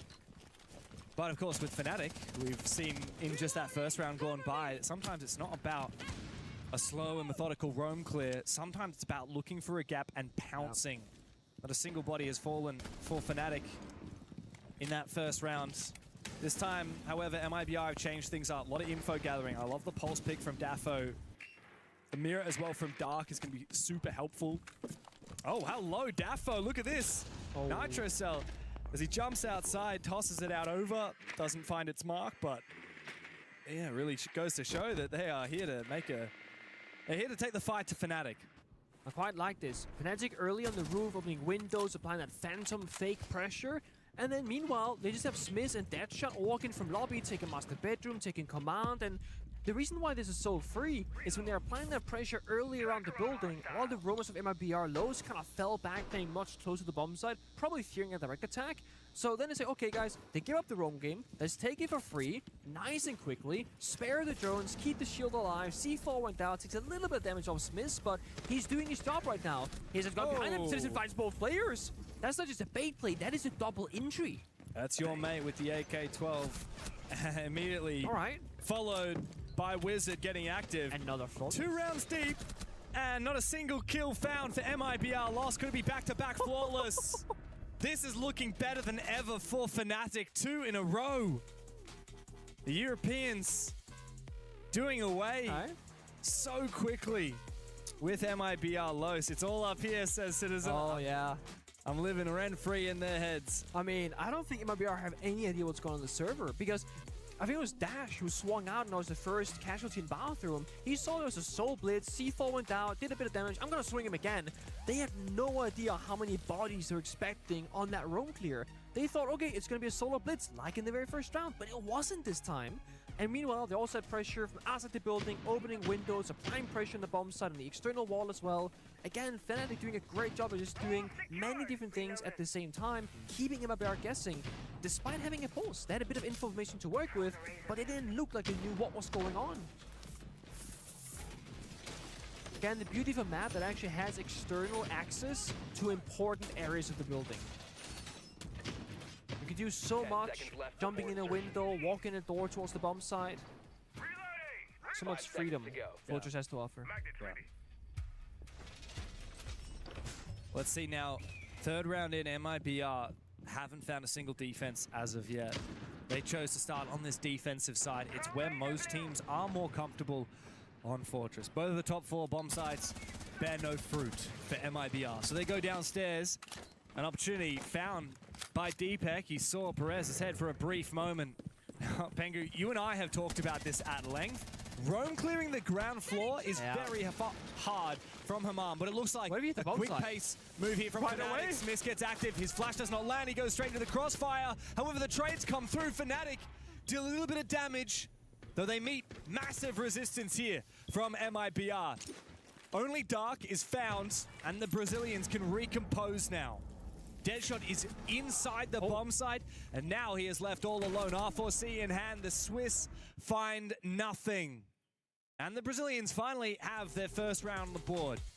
Honestly, very small thing there for Fnatic. If the smoke grenade from Blitz goes out to disrupt that crossfire from the left and the right-hand side, Smith is in there. That could be a freebie. That could be bomb site control. That could be panic for MIBR Lows, but he missed the flashbang because, well, I should say, MIBR Lows, they juked it. They turned down very quickly that 180 flake, so they avoid the flashbang. The smoke grenade was not successful. Crossfire was good. Now it's MIBR Lows being ready for something quickly. Had they not been in medbay, had they not peeked out the bomb site door, they don't know that Blitz is pushing in until like a couple seconds later, and that could determine everything in that round. Clashbang going out to further enable Smiths. A Demo spam to target Deadshot, who's been on that in the previous round. Again, the information, the entry, the early kill advantage there on those kinds of operators. What did Citizen say in the interview? Fear Smiths? Something like that? Yeah, he did. You should be fearful of Smiths. I love to hear players gassing up their teammates like that, especially when they're not statistically the top-rated players. Smith actually has the worst stats of any Fnatic player, but it doesn't matter because of his role on the team. He plays these shields. He's played Blitz this game. He played Fuse earlier today to great effect. It's plays like that that really enable this gap finding and forcing the issue, looking for plans, looking for ways into it. Smith's actually going to change off as we, for the first time, see no Blitz brought by Fnatic, no shields at all. Interestingly, no Snake either, so not a lot of free info. Usually shields or the Solid Snake, Dokkaebi, Deimos are kind of these operators that at the moment in the current meta look to expedite these roam clears and look to enable these executes by getting free information, low-risk information. At the moment, the only low-risk information to be gained by Fnatic will be through drones. However, they have a few extras of those thanks to the Twitch and the Brava pick. This will be a much slower round from Fnatic, a lot of measuring twice and cut once mentality as MIBR return to the top floor. A big fan of this. choice in general, right? You go for a fast push with the blitz twice, you play some demos, you play for the roam clear, you play for killing. Now, as you said, they play for anti-utility, anti-intel. Measure twice, caught once, to your words. And it's just keeping Lows guessing once again of what's the game plan gonna be. Are they gonna watch the bomb site? Are they gonna go for a roam clear? Should we be afraid of, you know, this area or that area? Okay, let's get some traps active, right? Let's get a Fenrir mine in there. Twitch drone clears it. So they feel like their layers are just being peeled back piece by piece, second by second. There's a more phantom pressure. Deadshot inside our old tower could just toss in some Candela, say, hey guys, I'm over here, and they have to respect it. Because if they don't respect the fact that he's there, he could drop, maybe go for a quick kill. So they have to have one or two people constantly looking in his direction. Distraction game though. Yeah. You see Wizard, he can walk into this courtyard, walk into Walt's bedroom door, right by the site itself, at any moment. That barbed wire, though, is going to make things harder. Oh, no way! You're kidding me! Dash, how do you lose that fight? Wizard should surely be dead right now, but thanks to his quick reactions and that F2, he's given an early advantage here for Fnatic. MIBLOS will be kicking themselves at that one. As Fnatic look to edge closer to that bomb site. Notice how this Aruni gate has actually been hacked. It works in favors of the attackers now. Deepek can shoot his gadget through it if he stands close enough to get it to disappear. Fnatic did this early pressure to get that first pick. Wizard did that. Now they're going to play much closer together by the horse door and the hallway as well as potential staircase. So it's going to be a more regular execute. 4 people working together. Maybe one guy backstepping later on. That's going to be Citizen playing his best role as the lurker. Perez is going to meet that Grim B. Oh, and also the Twitch drone to punish that mirror window position. Now he's fighting unfavored fights, and Deepek will shut him down. It looks to be a third round on the board here for Fnatic, unless Nux and Dark can pull the rabbit out of the hat in the 2v4, make that a 1v4. The plant looks to go down from Fnatic. They know exactly where Nux is. Bit of a pre-fire from Citizen with the DMR of Brava. And it's Bravo for Fnatic. 3-1 in the advantage. They are looking so tight-knit on this attacking side. And you see big smiles from Citizen. He knew that he cooked that plan pretty well. So yeah, they fished for their first opening pick because they want the 5v4 going into execute because they're going to leave a lurker of Citizen. If you have a 5v5, you have a guy backstabbing, you're effectively playing 4 versus 5 unless Citizen happens to get a kill. So now they put themselves in the best position possible to enable everyone to be successful. And they do it well. They attack Horse Door at the same moment Citizen walked in from lobby and took main staircase control. Now they have a good crossfire, they got their hallway together, and they're applying pressure once again towards the bombs and towards those anchor players from more than just one single angle. It's why it's so successful. And they did this most importantly without the shield. And that's been their big conversation, right? Are they crutching the shield? Is that what's enabling them to play the game very well? Or can they be a good team without the shields? Well, a round like that shows me that they can actually play not off just miss, but as a full team, just with guns up. Yeah. One thing in particular that I'm seeing Fnatic be so good at today is opening kills. They've got 3 out of the 4 opening kills so far. And of course, we talked about it in the CAG game as well. Fnatic dominated the opening engagements. They won the 5 last opening engagements while they were on their attacking side on Bank and won the game because of it. If they can keep that up, other teams are going to find it really hard to fight back from these 5v4s all of the time. There's been big praise to Wizard. The young gunner had a great game earlier against CAG, having a great game so far against MIBLOS. 6-2, playing always like your Solid Snake. High fire rate weapon. With that FAMAS. I like the pulse here, practically scanning on where the attackers are, but the issue is you can only scan where the pulse is existing from Dafo. So what's happening on the rest of the map? Well, they don't know. So they have one area where MIBLOS feel like they have full knowledge, then they have another area where they have no clue at all. So there will be a gap. Oh, almost. Frag grenade out. It's a good attempt though from Wizard. Again, just fishing for opening pick. If they find it, they find it. If they don't, they're still making progress elsewhere. Smith is top lobby right here with that shot. So while we're watching one guy go fishing, we're seeing 2 other people working for the roam clear. That's the important thing. We're not waiting for Wizard to get that kill, but if he does, even better. Yep. And as soon as Fnatic find an opening kill, they decide to pounce on that moment. Dark, though, hadn't been spotted. He was hiding the whole time inside a bedroom. Right? Yeah, I think you might be right. Finds one kill. Somehow, the dodge there, as he doesn't land enough damage to get the kill. And he is forced on back. MIBR consolidate what was an okay roam. Thankfully, they went 1 for 1 by the end of it. Now, it's up to FNC to try and regroup. Notably, FNC got another opening kill, but this isn't the story of what happened in the EML. They were the second worst team for opening kills during stage 1 of the league. And now, today, they're looking so much better. Big blow up. This pulse, though, if Davo finds a C4 kill, that's going to give them a huge way to win the round. But even if he doesn't, he knows exactly where that push will be happening from. D-Pick is successful with a double in the round. I think Perez overswing with that DMR, feeling a little bit too comfortable in long-range engagements and goes down early. And so does Nox, the smoke. And last guy's pulls downstairs. This round was fine until it wasn't. Yeah, pulse downstairs below the bomb site is great and all when you're not in a 1v4. And that's the problem there.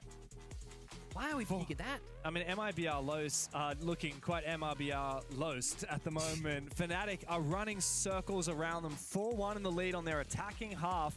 This could be a very quick fortress if the Brazilians do not wake up. That's gotta just be discipline or lack of comms. They have Pulse downstairs seeing all 4 attacking players.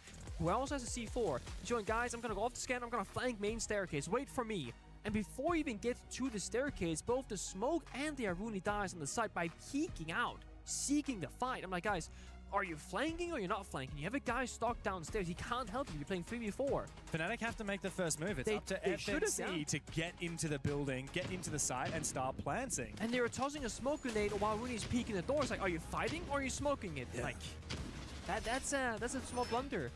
And I mean, we didn't get to see the previous game from MBL Lows earlier because we had our own game, Fnatic CIG. But the fact that they had a tough time, on Nighthave against CNL team, that's a question mark. Yeah. But if these are the counter rounds they're throwing into it, I can see why they would be struggling. Because you're underestimating your opponent, respecting them enough. Attacker's objective is to defuse a bomb.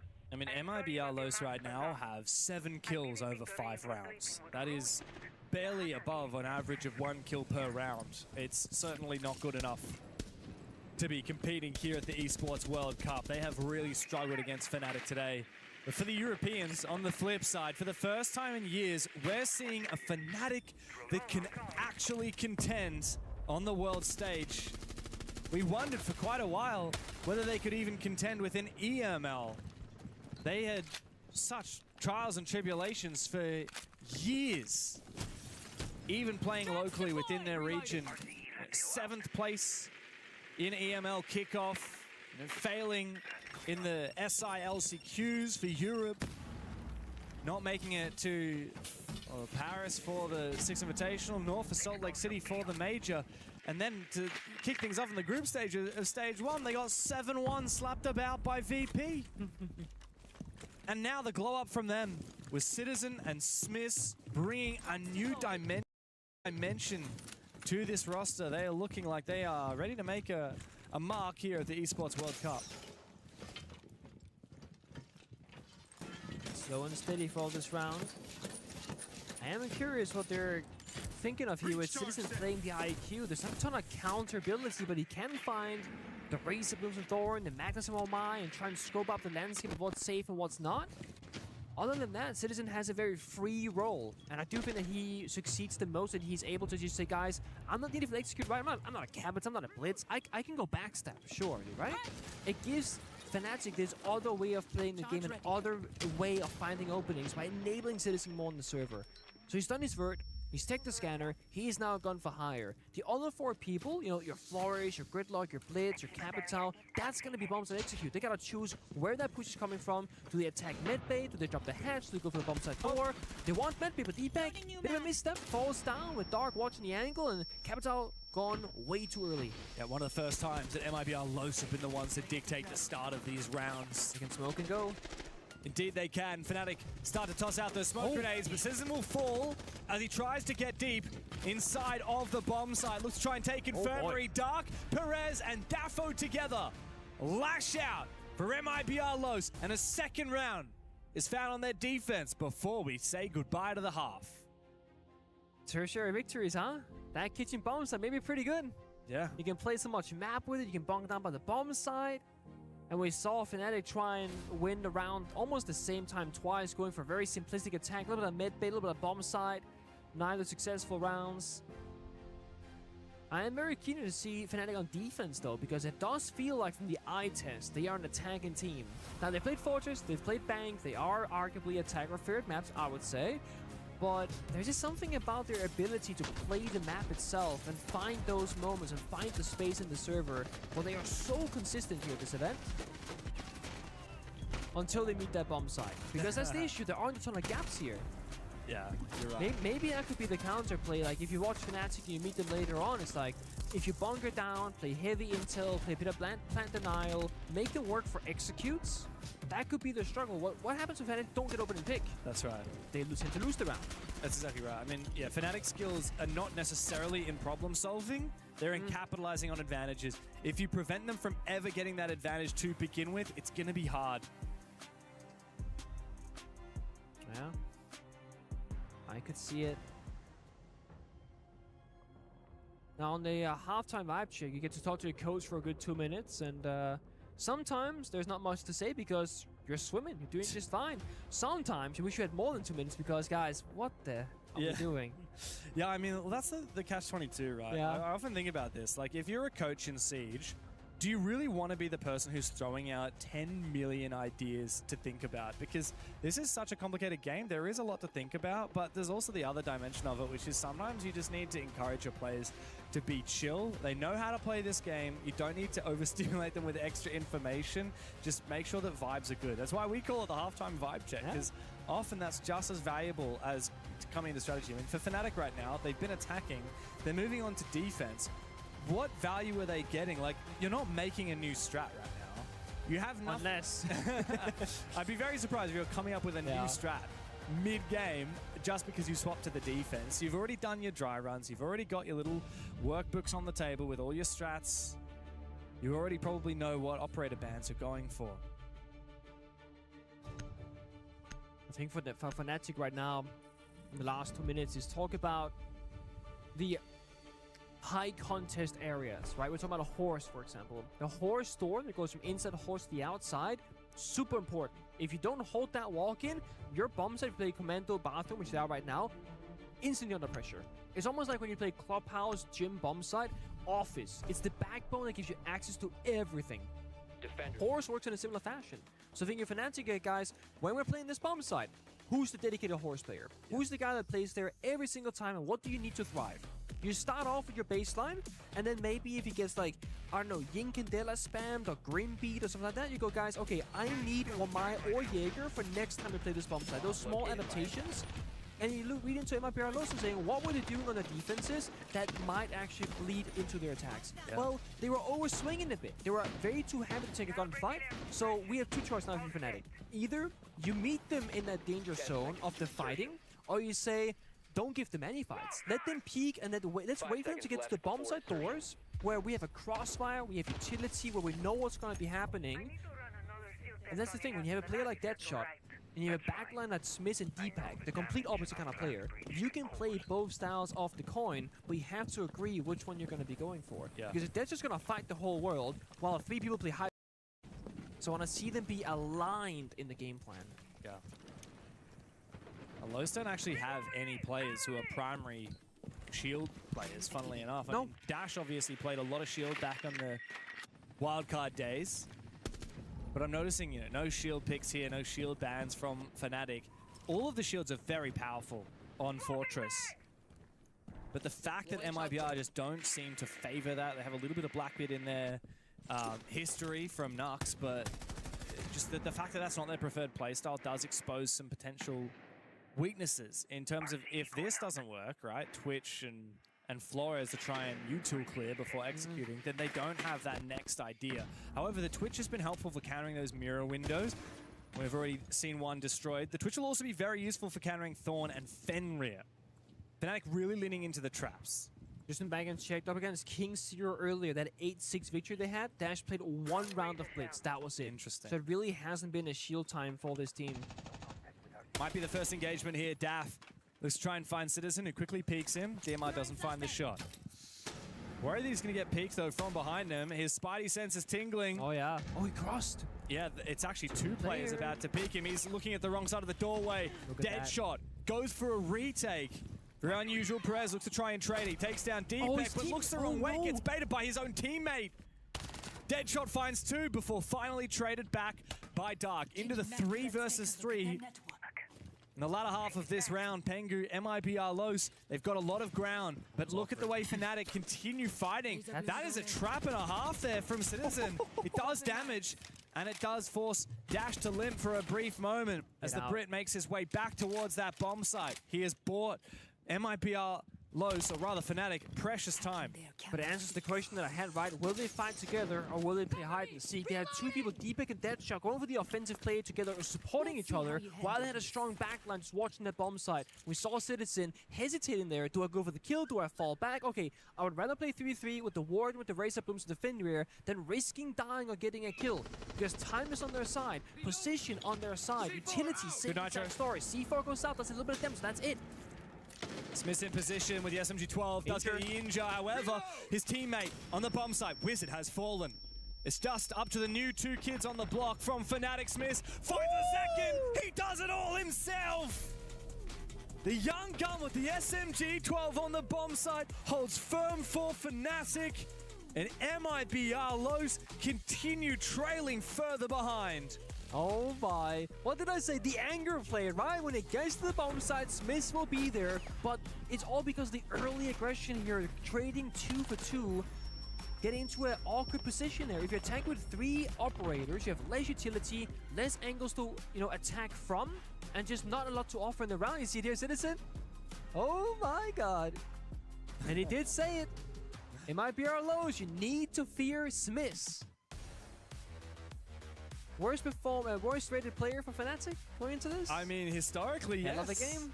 Yeah, and look, you think about the history of Smiths. I mean, Fnatic is his first foray into Tier 1. He's only 22 years old, and his first appearance on an esports team, that at least as far as what's on Wikipedia, was only a year ago. He's played for 2 teams, below the Tier 1 level.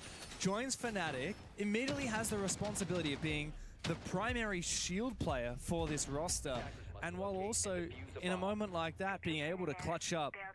Great to see the young Ukrainian really making a stand here for Fnatic. I don't know if it's too early to say it, but have we finally seen Fnatic break that curse that has been born with them ever since the days of Koi, of now just not being able to be up to snuff? Ever since they won that major championship in Berlin 4 years ago, and then Spoit immediately took that fame and left, they haven't been able to be a top contending team. They've been doomed to mediocrity for such a long time. They haven't been able to attract good talent from other teams. Constant roster changes every single season. Yeah. And finally they get Citizen, someone with a lot of experience, who's been through a little bit of turmoil, especially what happened with Team Secret. And it's like something has finally clicked for Fnatic. United playstyle perhaps, and same vision for the game. Either way, it's looking pretty damn good so far. Now, this is their map pick. It's what they wanted to play. It might be our lows. They are no slouch. They're a good team. They're a good opponent. They are being outskilled at the current present time. You see there Sam in the silhouette. It's Deadshot, always eager for a swing, but this is the thing. We gotta talk about the pacing. Right now, Fnatic don't need to be the playmaker. It might be our lows are stuck outside the building, not doing a whole lot. They're applying a little pressure, sure. They're reaching some of those walls, sure, but nothing's really happening. The Deimos track, that's a bit of danger. Don't gotta be on that soft corner longer. They've spotted all 5 defending operators, so any track can go through. But look at the timer. 1 minute 20 to work. There is still a flank open for inside a bathroom. There's still full bomb site control for Fnatic. Fnatic like to play a very active defense. Wizard is just poised, ready to go for his flank, but Perez is the first one to find a kill. Deepak manages to thread the shot between the smoke and take down that glass. Big kill for him. But MIBR Los have recomposed. They shut down the flank from Wizard. Now Deepak is exposed to the breach outside, but more so to the door, to the bomb site itself. 4v2 advantage now for MIBR Los. The Brazilians have their best chance of trying to get around what seems like forever. Smith clutched up big last time. Now he needs to do the same. The first of 4. Klein with the SMG-11 as his final gas babe is tossed on out to try and consolidate his position and allow for the reposition. Goyo pops. He knows that the Deimos will try and hunt him down from behind. Dark actually decides to sprint on through the fire as Dash opens the gates on the bomb site. MIBR Los looking finally like they can handle this defensive side from Fnatic. Fnatic wanted to fight. They had the smoke babes for plant denial. They had decent positions in the side, but they said, you know what, let's fight by the breach, fight by the bomb side door, try and go for a couple of rat plays. I like this push that happened to Deepak. Toxic big man on the door, covering it off. He sneaks up close, but then the Flourish drone spots him, and that made the round super awkward, dying by the breach shortly after from an angle on the door. Because Fnatic had every option to just say, let's play far back. We have the smoke for plant denial. We can take the... Wanted to disrupt MIBR. That was their game plan. This time it goes punished. Yeah. The thing is, after such a stellar first half with 4 rounds of the attack, you don't need to go too crazy on your defense. I mean, already within 2 rounds of winning them out. Right? When you're taking those swings and those fights and it's working, you want to keep doing it. Yeah. But this is the thing, right? You're up against Brazil. They know a thing or two about taking those kinds of fights. They do. Oh, is it time for... It's gonna be Nox on it too, not even Dash. Yeah, well, like I was saying before, the stats tell me that Nox has played a bit of Blackbeard, and that's the only shield that's in a top-picked operator from any of the MIBR Los players in the last couple of months. The great drone, by the way, at the start of that round, I believe it should spot out Deadshot there on the Solus. But then vice versa, Deadshot takes down the drone itself. Solus is a curious pick for me. It just gives you that freedom to roam, right? Like, you know, if there's no drones and there's nothing you can track, then you're probably going to be fine. And you might be able to see the blitz as well if he's walking around with his shield out. It's worth noting that Nox did put the shield in his back immediately in spawn. Now it's in his front anyway, but there we go. Oh, he has on his back now. Yeah. So it could be the same reasoning. You can't get C4 or run out on or whatever, depending on where you are from or where you're in the building. But yeah, when you're playing the Solus, it's kind of like the same as a Scopus. Scopus can be back towards the bomb site, but that's your entire gadget, so you can always escape. With the Solus, you don't have an escape tool necessarily, but you get to map the layout of the attack based on where the drones are, whatever else you can kind of scan around for. He's gonna see a blitz later on, he sees the diffuser carrier, he sees where the drones are, and the air tails potentially, and it gives him a bit more staying power, because once you TP away with the Scopus, they just take the shell, destroy it, and you can't get back. So Deadshot is playing for his own life, with the other 4 members probably just playing for themselves. But as I say that,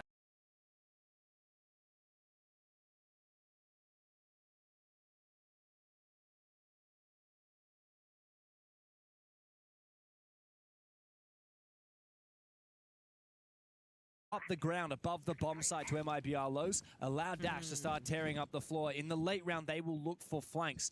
Citizen has an impact. He could open up the wall right next to Dark, but he has no idea and walks straight into his waiting arms.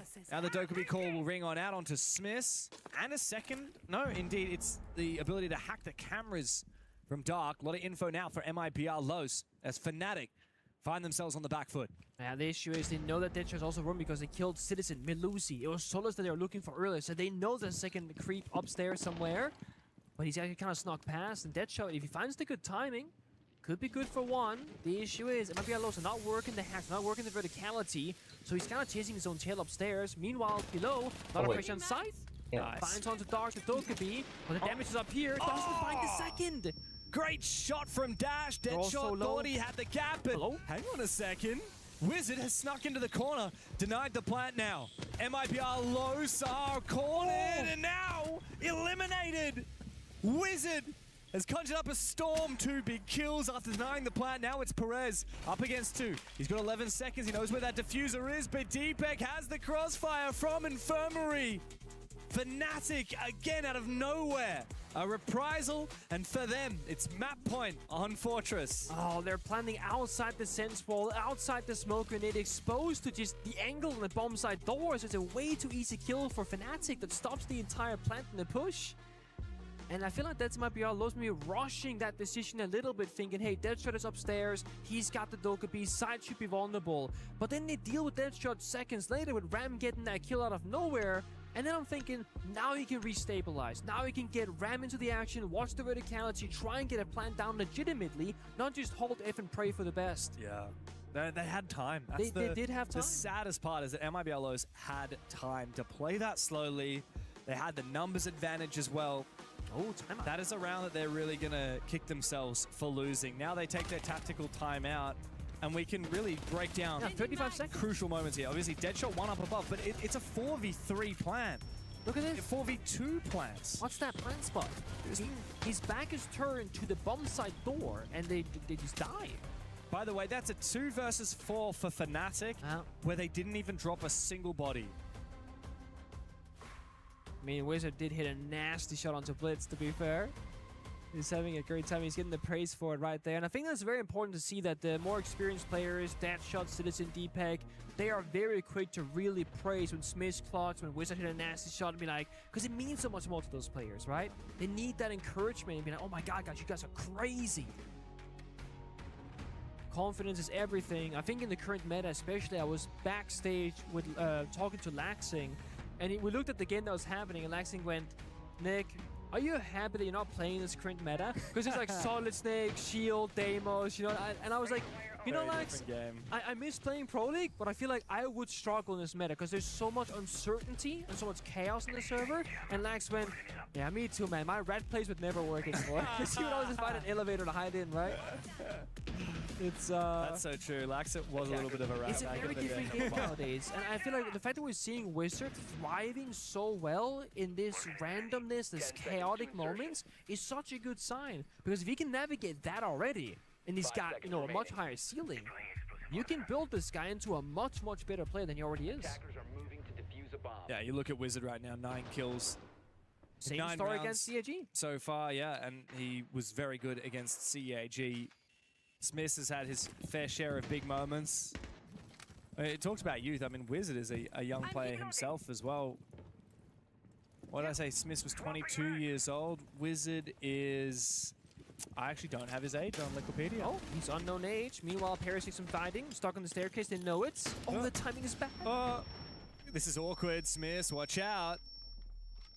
Perez does a little bit of damage early in the round. Makes his position known. The shotgun with a Deimos from below. It's like a budget buck, but can be even more valuable if he gets that death mark going. Yeah. But it does stop the initial push there, right? We saw Fnatic play that gap-finding playstyle, and they say, you know what? We can figure that out too. We're playing by the staircases, watching the entries. Hasn't worked though. It's been shut down. Yeah. But, I mean, trying is half the battle, right? The fact that you want to go for it at the timeout on 6-3 for lows? That's ballsy, if you will. But the issue is when you got that primary shotgun, you're very limited in where the fighting is good for you. Sure, there's a secondary DMR pistol sort of situation, but it's not an automatic weapon. It's not going to be as easy any longer. Smith could be stuck in this corner. Doesn't have that C4 for fallback. The nade goes way too wide, so he'll be quite fine in this corner. He can just kind of stick around, but the Cadellas makes it hard. Will fall back behind the wall. Perez given space. And Nux tries to take that space. Wait, Out comes the Reaper, recently buffed. It finds Smith's head. The Fnatic bite back immediately, and Perez is now down. Shotgun brought out by Nux, but that will not be of assistance to him in these longer range fights that DPEG is looking to take. Worried about that Claymore, poke through the drone hole, but he's been spotted. There's a reinforcement spare here. You could do something cheeky and, you know, barricade up those walls, fall back, play layup, and look at the timer, 60 seconds. The site isn't anywhere near. There's a lot still to be done here for MIBRLOs. They have to get active as they start to try and peek on through Horse. It's Daffo with Wizard finding the kill. Great entry though from Daffo, finds one. Now assisted by his teammate coming in to support. It's Dash. The two of them together try and piece this up, but Wizard again making his presence felt in the server. 3v2 as Fnatic look to close up Fortress. They have that defuse. Dark brings it back into it. Now he is left all alone. 1v3 for the map as MIBRLOs are out of second chances. Fnatic are soaring high today. One map in the books and one step closer to the group stage.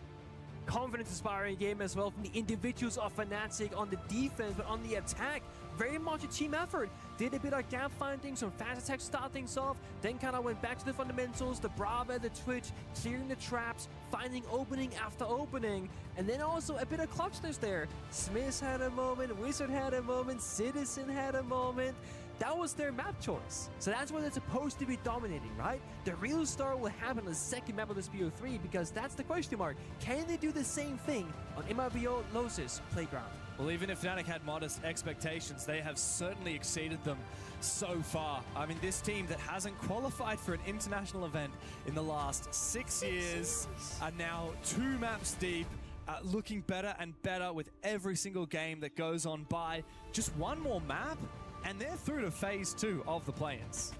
They're looking very confident, very comfortable. I mean, you can even see it on the stage. Watching backstage, you can just see there's a composure about them that is incredibly dangerous. If you are a team like MIBR Los, you are worried going into that second map. Oh, yeah. Look, like you said, to be fair, Fortress is Fnatic's map pick. We expect them to be comfortable. But I think it's in the rounds that they were winning that I'm a little bit worried. They looked so confident on those rounds. Yeah. They were closing things out without a question. There was no doubt that they were rounds for Fnatic. And I think I don't want to shift too quickly into Cafe because we can wrap this up nicely in a little bow.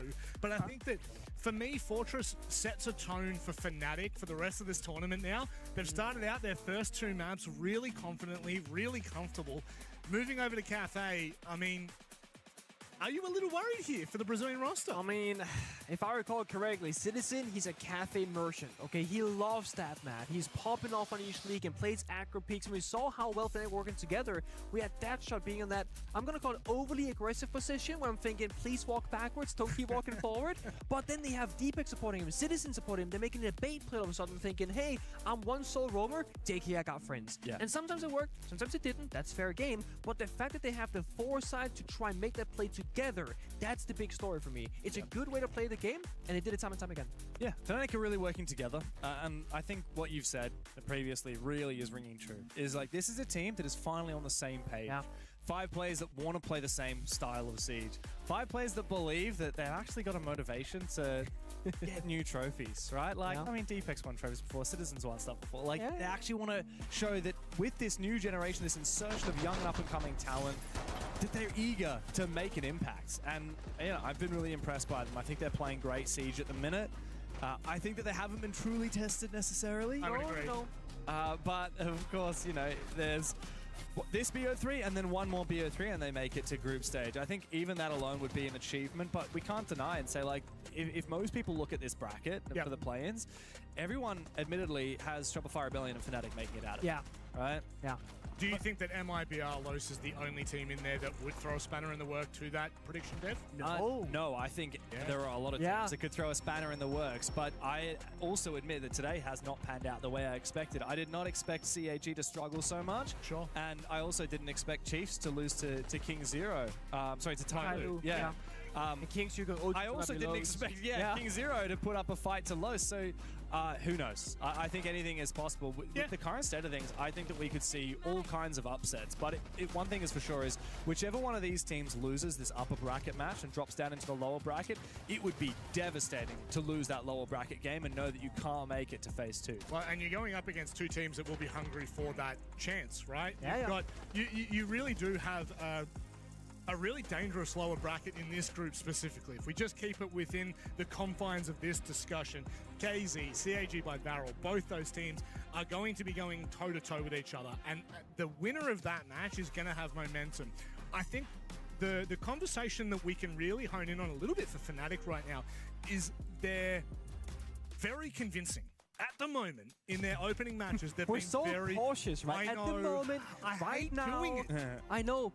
I hate it so much. But I understand why we're doing it, because it is such a dangerous, kind of like scary position because we don't want to be like, oh, they're so good, they're back, they've never looked better, and then like they falter the final hurdle, right? Yeah. I'm trying to baby them a bit because again, I think their own expectations are quite low as they should be. Yeah. And I think we're seeing them and like, oh my god, wait, they're better and better and better. We raise our own expectations, which isn't entirely fair. Because going into this, I thought, sure, they'll make it out, into the second stage of play-ins, but that's it. Yeah. They're not making it further. Yeah. But now they could maybe. Yeah, I'm really impressed by Fnatic for one particular reason. I think they're playing with no inhibitions, which I don't think can be said for a lot of the teams that we've seen play today. Do you reckon they're feeling the rain on their skin? Sorry, I had to just jump. I'm so sorry. I shouldn't have ruined that point. No, I love it. Now I just can't get that song out of my head. But it's bad, isn't it? It's just on repeat.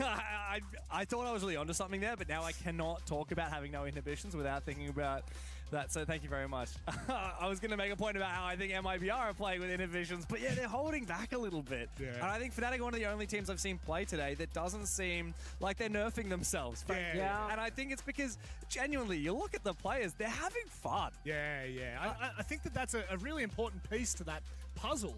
But is it enough to go through groups? Do you know what I mean? I think, we're still a few steps away from that. Sure. Who knows? Yeah. Look, I think the way that they've performed so far is well and truly convincing enough to make that argument that if they continue this, they get into groups, they could have a very confident run. Now, comfortable and confident are two very different pieces of this conversation. I want to make sure that we separate them with a lot of context because you can be very convincing, very comfortable, but then making sure that you're consistent. There's a lot of C words that just keep appearing in this vocabulary right now. But it is finding that momentum and finding the path forward for Fnatic.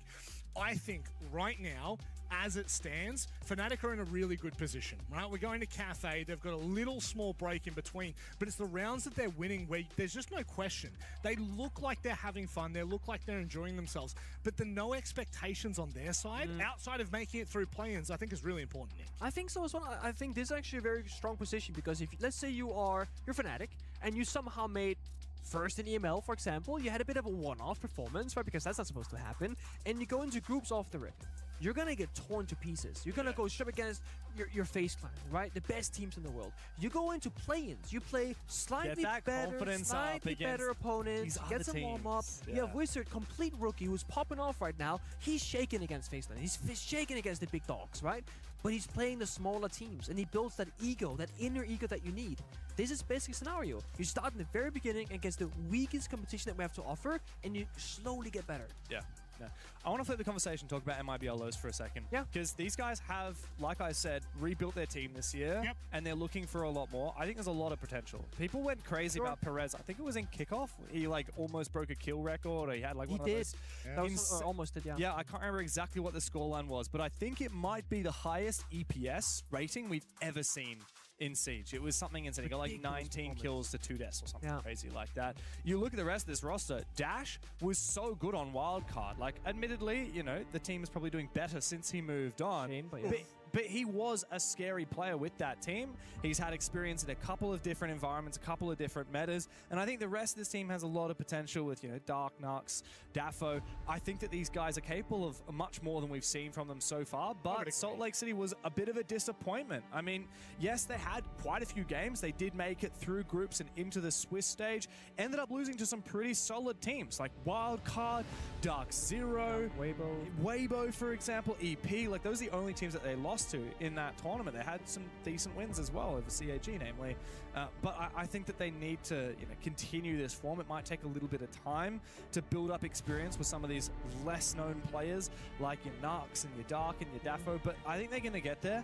I just think that they've been dealt a tough hand because they're playing against a really fiery Fnatic. I mean, like, Citizen is such a confident and fiery player. Yeah. He's going crazy. Deadshot and Wizard are fragging out. Yeah. Smith is pulling his way, and so is Deepak. Like, this is a team that I think is finally, seeing the light. And for the first time in years, Fnatic actually start to have this little creeping thought. It's like, maybe this is actually possible. Maybe we actually can be a great team. It's interesting about both of these teams having really good, foundations, right? They've got some players, with immense experience that have been here and done this before. And I think it's about those building blocks now. I think it's about finding your groove at EWC, given the fact that play-ins goes for such a short period of time. Yeah. And for some teams, this is their entire event. Today and tomorrow could be the entire event. I think that this is the perfect opportunity now to set yourself into a position where, play-ins or not, you can build upon these performances. And I think for MIBR Los, they're in a really weird position. From my opinion, when I look at them and I go, well, you at the current state of how the rest of the Brazilian scene and LATAM scene goes, you are that underdog. You are the dark horse. But you've got the makings of a team that could slowly start to chip away. And it's hard, right? Because when you're the underdog, how many players can you talk to be like, hey, do you want to play for us? There's so many bigger, better teams, right? And on the other side, it's also a matter of, okay, how do we make ourselves a Brazilian team that is just a little bit different? We're not going to be FaZe 2.0, Fury 2.0. No, we are MIBR Los. What do we do differently? I'm not seeing any particular shield play. We saw one round earlier. We saw one round here today. 2 rounds of shields. That's not a lot, especially when one can go to overtime. We saw 1 round of glass, also just a one-off. I'm not seeing a distinct playstyle where I feel like MIBR Los yet have gotten their own identity in the bigger picture scenario. So that's what I'm missing from them. When we're seeing Fnatic, we saw Deadshot make those plays with his teammates time and time again, trying to disrupt their opponent very decisively. So that's maybe the one area of MIBR Los where I want to see a little bit more. And do you know what the best part is? We do get to see a little bit more because it's time for us to get underway with our second map of Cafe. It's set up so nicely. You know what? I think I'll just let professionals do what they do best. Thank you very much, Rob. Enjoy the bands, mate. Beautiful, man. Thank you, Rob. Look, I'm going to let you take this one because you're getting already very excited about the Wamai band. Got the Monty. Got your Monty band, Castle, Capital. I'm a big fan of this MIBR Los, okay? So, normally a Y band it deserves a, what are you doing? Why would you do that? Who's their coach? Didn't you hear? Wamai's the GOAT now, bro. Oh, that's right. He got buffed. GOAT. That's the thing, right? He got deployable shield, and C4. He got one more magnet, recharges faster, bigger pickup radius, and they pick them up. They charge up faster, rather. So when you slam them on the ground to the ceiling, it'll just catch projectiles in 1.4 seconds of activation. I was in the car, I was hanging out with Brito this morning to shoot some content. We were hanging out in the car afterwards, and mics were off, and we were just chatting. And I was like, dude, the meta must be so different for you as a support player right now, because you're used to doing all this droning. These days, there's so many ops Snake, Deimos, Dockerby, there's so many crazy powerful ops. What do you think is the most overpowered operator in the game right now? And he's like, it's none of that. It's Wamai. Yeah. And I'm like, well, that's the thing, right? Is Wamai, obviously your Wamai, your Asami, your Mira, I'm gonna call map-changing operators, if you will. They can shape how a position changes, and that affects every operator in the game. Because all of a sudden, they can have a defender in an area that normally is easy to clear. Now it's no longer clear. And Clash is similar, which is being played right here. If you play Clash in Piano and you don't bring a Nomad or something like that, how are you gonna deal with the Clash? You're probably not. You're gonna do something else and be forced into a plan B. So yeah, Wamai got buffed significantly. It's been target banned away. Same with the Castle, which often could also be the Asami instead as a substitute. Yeah. Because it really weakens the Piano hold, and Piano gives you access to all the bomb sites, with the exception of the, I would call it basement, but the kitchen bomb site.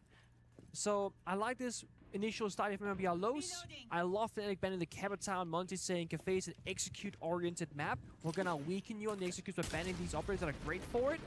And they're getting active. C4 goes out on Whitestairs window to enable the fallback from the defenders of Fnatic. They're gonna say, you know what, let's play 5v5. We have Clash, we have some C4s. Funny enough, Wizard is not playing DMR, but Deadshot, he's still upstairs. This guy, he always wants to fight, got the yellow ping, has the intel, wants a second, C4 goes side, his teammate gets the kill instead, and just like that, 5v3 for Fnatic, just like Fortress, they bring the fight to MIBR Los. That's right, active defense, they're all about it, they love the roam. Now, it doesn't matter that MIBR have vertical dominance, doesn't matter that they can start opening up the floors. They're not going to find these kills. I mean, even if Fnatic fall back to the bomb site, it doesn't matter. Deadshot tries to get away. No, he doesn't go down brown stairs, though. He stays alive. He's going to keep fighting. What do you mean? This guy cannot be contained. No. Surely the kill comes through here. A little bit of damage. Look at the way Deadshot actually doubles back. A lot of people would have probably gone down the stairs, but no, he instead goes into laundry. And yeah, you're right. I think that they're aware of it. In comes a flash. In comes a nade as well. They look to try and get the kill. Eventually, finally, Deadshot will fall. Interesting. I think maybe his teammate of Wizard gave it away. He tossed a Soto canister, a freeze from Tubrow on the ceiling, so below his feet of Deadshot, and it showed where the freeze was happening from to disable any gadget and drones. Air jab goes out, but there's the clash in the back portion. Gas fire popped as well. Bit of trouble. She'll get rid of it with the grenade. But 30 seconds, James. This isn't the site. There's a whole hallway after this. Five needs to have a big impact here for Nox, but Wizard, Smith, and Citizen together rip apart MIBR Los. A defense that was chaotic in the start and chaotic through to the end. But textbook for Fnatic. So classic, so on character. MIBR Los on their map pick already off to a headache. So the only thing right now for Fnatic that I think they have to be very conscious of is what Deadshot managed to do this round isn't supposed to happen. Sometimes it will, that's phenomenal, but if you play this 100 times, maybe works 10 of those, maybe 15 if you're really skilled and experienced. I don't want them to feel like he can keep doing these kinds of plays, where he will get misdroned a couple of times, stay top floor, take a fight, win it, and keep disrupting, and because he stalled for so much time single-handedly. So there's two things that I can do long-term right now. One is that Deadshot is not going to keep making that kind of play, despite the fact that it's working. The other one is genuinely look and consider to scope us. Because then you can go as crazy as you want and always TP back and escape. Because if I'm an MIBR Los player right now, I'm going, guys, when we go roam clearing, there will be a player Deadshot. He's not going to fall back. He's always going to be in the corner, double drone, everything, no mistakes. We kill him, we play 5v4, now we can win the round. So just Fnatic really keep that in the back of their minds right now. They cannot keep leveraging that same way to win the game. It has to change throughout Cafe.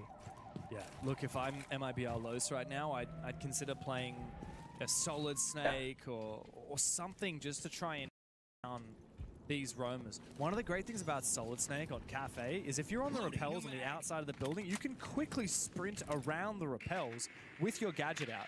Oh yeah. And you can quickly go up and down, check the different floors. You get so much info so quickly. You combine that with someone entering on the top floor, and these roamers are going to be really under a lot of pressure early. Speaking about pressure, early, Wizard tries to hold on. Impact comes out, a little bit of damage onto Nox. In comes the flash, the crossfire. Deadshot comes to help on out, traded back by Dash.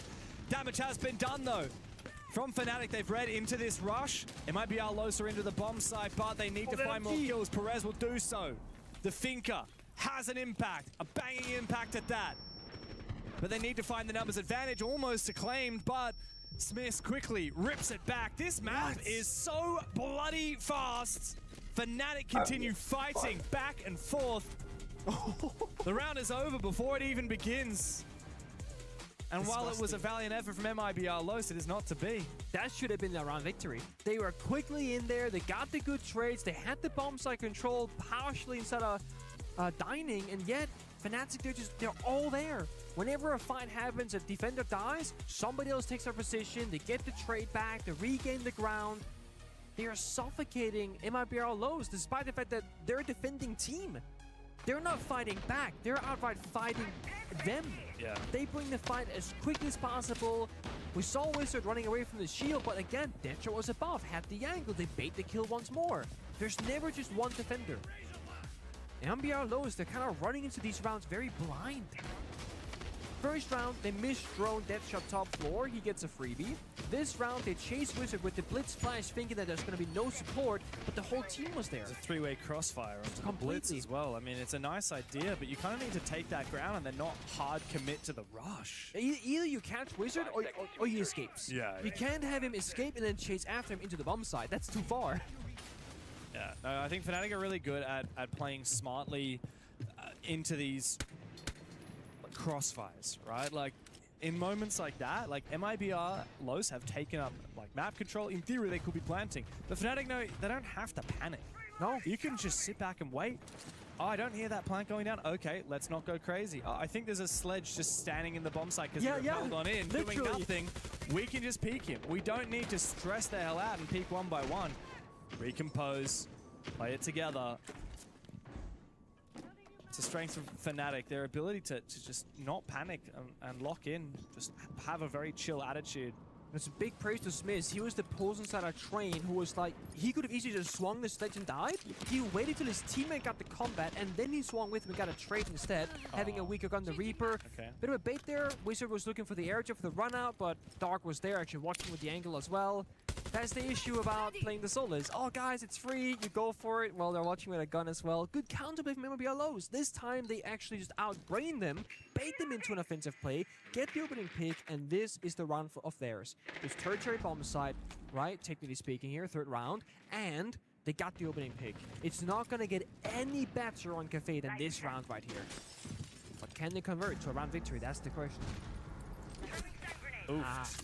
Nice angle from Wizard. The flash pops off though, and he will be forced back. Perez just hoping there's an overpeak here. But no, instead, Deadshot was never dealt with inside of Cigar. And yeah, inside Piano, he just peeks on out, takes him down. We're into a 3v3. I mean, this is where Fnatic lives. There's three guys on the roof. Nox just dropped down the hatch like, how have we not into the building yet? So disjointed. They were in Cigar, they were peeking Piano, they had a guy on White Window Repel earlier.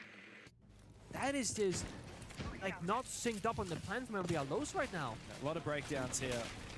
Finally, the vert starts to open up here from MIBR Lows. Remember, this bomb site is actually mining and fireplace, which means it's a very loose type of round. In a 3v3, it's very hard to execute onto this bomb site. However, Dark finding that kill on the D-Pec might just give them a chance. Now, there is a Mozzie drone in the bomb site for Deadshot. In the late round, that B bomb site will be more vulnerable. Yeah. No C4 though, just one Toxic Babe, so the guns have to hit their shots here for Fnatic. They cannot play the plant denial game. They can take the fight as MIBRLOs are planting the 2v2 though, but Deadshot finds one. So it's too late to be opening this wall with Hibana. And you just walk straight into Smith. Now it's a 1v1. Nox has the defuse.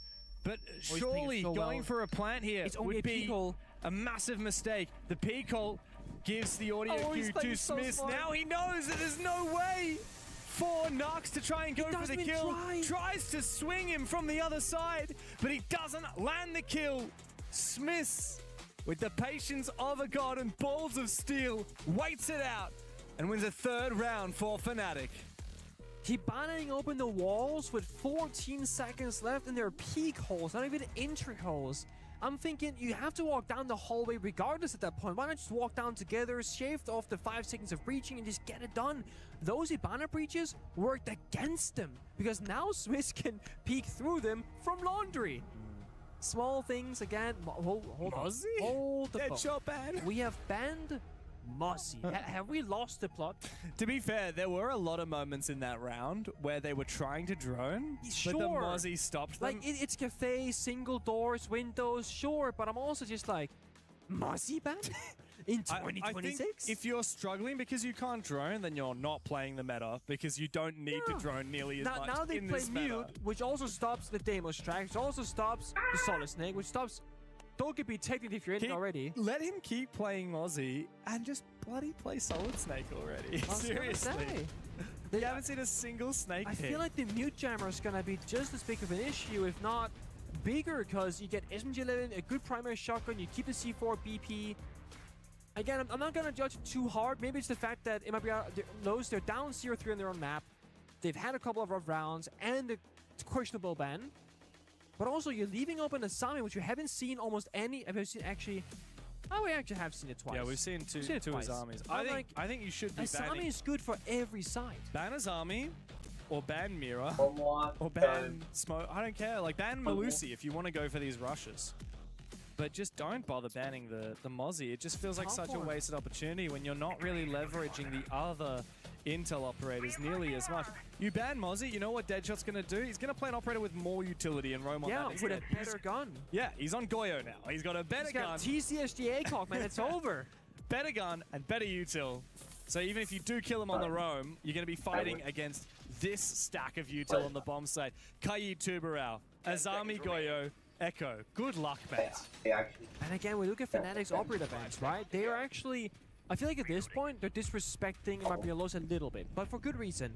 they're still banning bomb site execute operators, Capital, Monty, Ying. They haven't felt pressured on the roam clear because, like we keep saying, they haven't played the roam clear operators. Where like, if they played Solid Snake or Deimos or Blackbeard every single round and it was working out, they would have to ban it, surely. Not the Ying.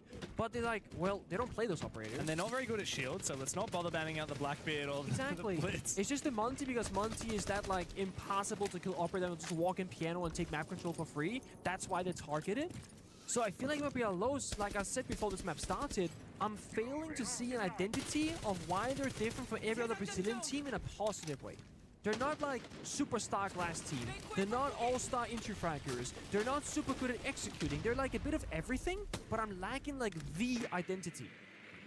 And I feel like the operator bans almost show it because there's no key operators being utilized the same way as most teams at this event. Yeah. Not in the game that we've seen, at least. Yeah.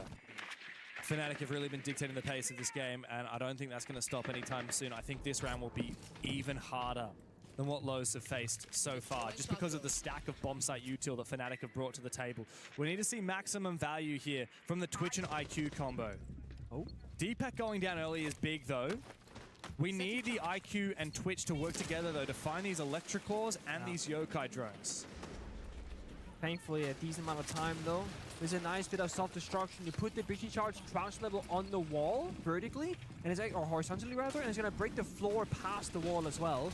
You get a very nice deep angle in towards the side for a bit of pressure.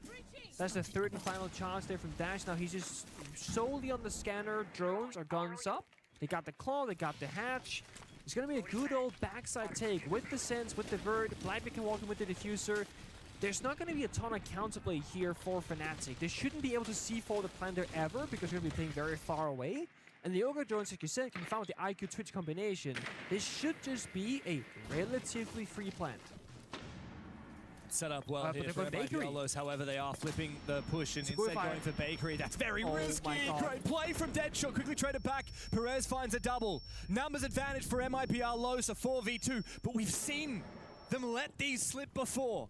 Fnatic still have very much a real chance of winning this round with 30 seconds left to play. They do. Perez very low on HP, and they spent all the util earlier on the back portions. This frontal attack is very limited. Smoke goes out. Darkens at the bomb site itself. There is 2 C4s when they start landing, but Dark with a nice angle finds the kill. Devil with the second. All of a sudden, there's a bit of life. I was worried for a second, but they get a round on the board regardless. Finally, first round on the board for MIBR Los on the attacking side. A second is all they need to hit par for the course of attacking Cafe, but we've seen Fnatic on their attack today so exceptional. If they swap onto the attacking side later at a 4-round advantage, I do think that Fnatic might still be able to find 3 attacks and put this game to bed 2-0 without even needing overtime. A little bit of energy there on the player cam, that's good. Very well needed. First blood. Now, I'm curious if they're going to stick to Blackbeard once again here and get a shield on the board. It didn't technically match in the previous round because you died to the Goyo fire into a pre-fire, but still, I do think that the shield gives them that pushing power that they're so desperate for. And it's also not a fair gunfight. If Blackbeard walks in a room and the defender is looking at them, not much is going to happen, but they have to respect the existence of the Blackbeard. They do go off it. Last second onto Ram instead. Get a bit of verticality. So this is very clearly a full map control. Top floor. Air jab stuff off. Do the vert. Go into a plant position. So once again, it might be a low. You're saying we need to fight them early in the roam clear and work through the layers of the map. And that is something that they usually don't succeed at. Yeah. They are working against themselves a little bit. Up against the mirror windows. The pulse C4 downstairs. There's a lot of obstacles. Yeah, I think it's really telling, looking at the MIBR Los lineup, what they do and don't respect out of Fnatic. Yeah. The one thing they really respect is flanks, because that's what both the Nomad and the Gridlock. God, dude, he keeps flanking us. Yeah, but interestingly, they're not bringing any util to deal with Mira. They're not bringing any util to find players, to execute on players. Obviously, Ying is banned, Capitao is banned, but yeah, Lion, Dockerbee, Solid Snake, Deimos are all left open. Yeah, what I'm seeing right now in the lineup, just like as a final comment on it, is I'm seeing a lot of things that's great when they have the map control. How do you get but how are they gonna get the map control, right? Let's say they clear top 4, Gridlock, Nomad, bit of verticality was not to love. But like you said, how do they deal with the mirror windows? How do they clear piano, stock, top floor cocktail? I don't know. But when you look at the attack and lineup, that's what they need to do because they have Ram, they have Sophia, they have flank watchers. They need to take top floor control. When the piano repels, half the round burned away, nothing gained, waiting for a run out, waiting for a flank somewhere, hopping on their drones. And guess what Fnatic are doing? Nothing. Because they don't need to do anything right now. They're chilling. You're right. Fnatic have been so active on their defense, so aggressive, and keen to jump out. As I say that, they do it back. They do it again. They do it again. They don't care. There's an air jabs in play. They don't care about the Nomad. That's the bomb side. Or the gridlock. They'll go for these plays anyway. They find one kill. Elsewhere, Smiths will fall, but still, Fnatic retain their advantage. Dark may be inside of the bomb side, Nox but it does not matter. Nox is nearby. The red corridor 90. You can found. You can trade back and forth, it doesn't matter. Has the lab on site. Triple for Deadshot, and now Dark is still on the bomb side. 1v2 as he gets that defuse back. These Solus is dead. Still so winnable here for Deepek and Citizen. Dare I say favored for them. Dark has to play this perfectly. Both of these Fnatic players are actually very much separated. They will let this plank go down and look to play it in the retake. They need to bide their time, get the info together. Now the smoke actually helps provide an avenue of safety for Dark, but of course the feet holes behind him will leave him vulnerable. Citizen will take him down. A fourth round of defense on the board for Fnatic as MIBRLOs have one final chance to conjure up a little bit of valiance before the half will close. And it's good how they got inside the bomb side and got a couple of kills, but again, from the top-down perspective, no pressure, right? I didn't see it execute. I didn't see a game plan happen in the server. They never took piano. They never contested cocktail. They're on the window repels. Guess what? Wizard jumps out the window. SMG 11 in hand, gets a kill. Not supposed to happen, but there's no punishment because guess what? There was no air jab. Nobody's watching it, and there's no pressure anywhere on the map where Fnatic felt, okay, going for jump out is a risky play. There's no one anywhere, it feels like, from the attack of MIBRLOs. They're paying the consequences right now, being down 1-4. They've done this to themselves. Fnatic have done the things that they need to do, and that's it. MIBRLOs, they have fallen short on these attacks. And if you want to go to a map, I know you gotta start on a harder side. That happens. That's always the case, technically. But you gotta be able to play both sides of the coin. You can't go 1-5 on your attacks and be like, you know what, we got defense coming up. It's like, no. Also, like, listen, you can't be bringing Gridlock and Nomad and getting jumped out on. No, you are investing. And not take top floor control. You're investing 2 entire operators into preventing one thing. And the Ram, what did the Ram do that round? Nothing. Bugger all. They should have played, and we can keep saying, right, a shield, Solid Snake, Dokkaebi line, and just stormed the bomb side. That would have had a better chance at working out than what that last round was. For sure. Look, I'm okay with the Nomad. I just think that doubling down here is such a waste. And yeah, I think there are so many operators that MIBR need to be leveraging here. You just, like, you're irresponsible if you're not trying to play a Solid Snake or a shield. We do have the Blackbeard here for the final round of attack of MIBR. That's good. Let's see what the plan is then. I would love a step-by-step. Again, there's no real counter for the mirror. I mean, you can technically say Ibanez Kairos is a counter, but that can be dealt with relatively easily if you play in piano or have any sort of denial or impact grenades. In this case, they could just Asami off an angle, run in, shoot them, but we'll see what happens later on. C4 downstairs, Fnatic playing the layers. A classic style on Cafe, using the verticality.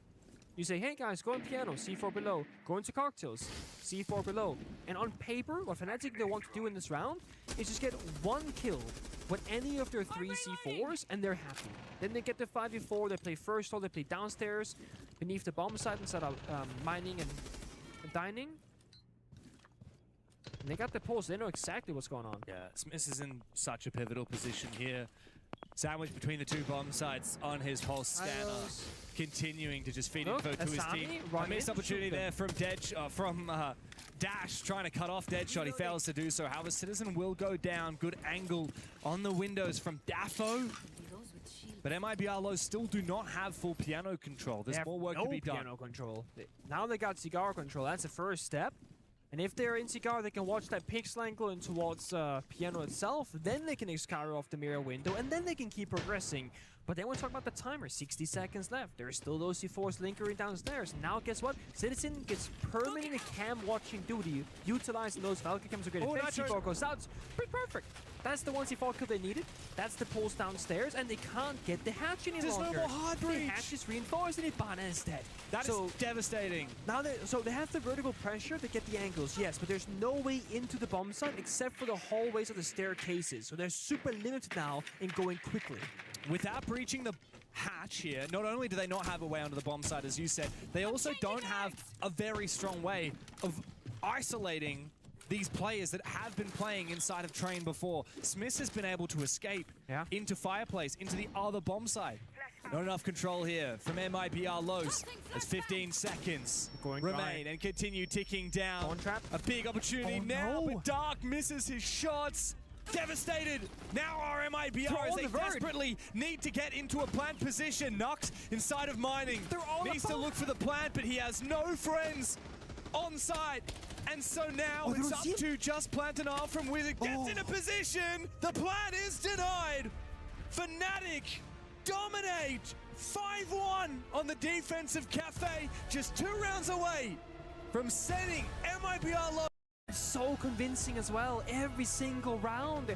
Nox is solo on the bomb site with the Blackbeard holding F, praying that somehow they don't shut him down, that no C4 gets tossed this way. Then he walks into the bomb site. There are 2 other attackers upstairs, looking down the vertical angles, almost baiting, trying to get a single kill. You gotta get in the action, guys.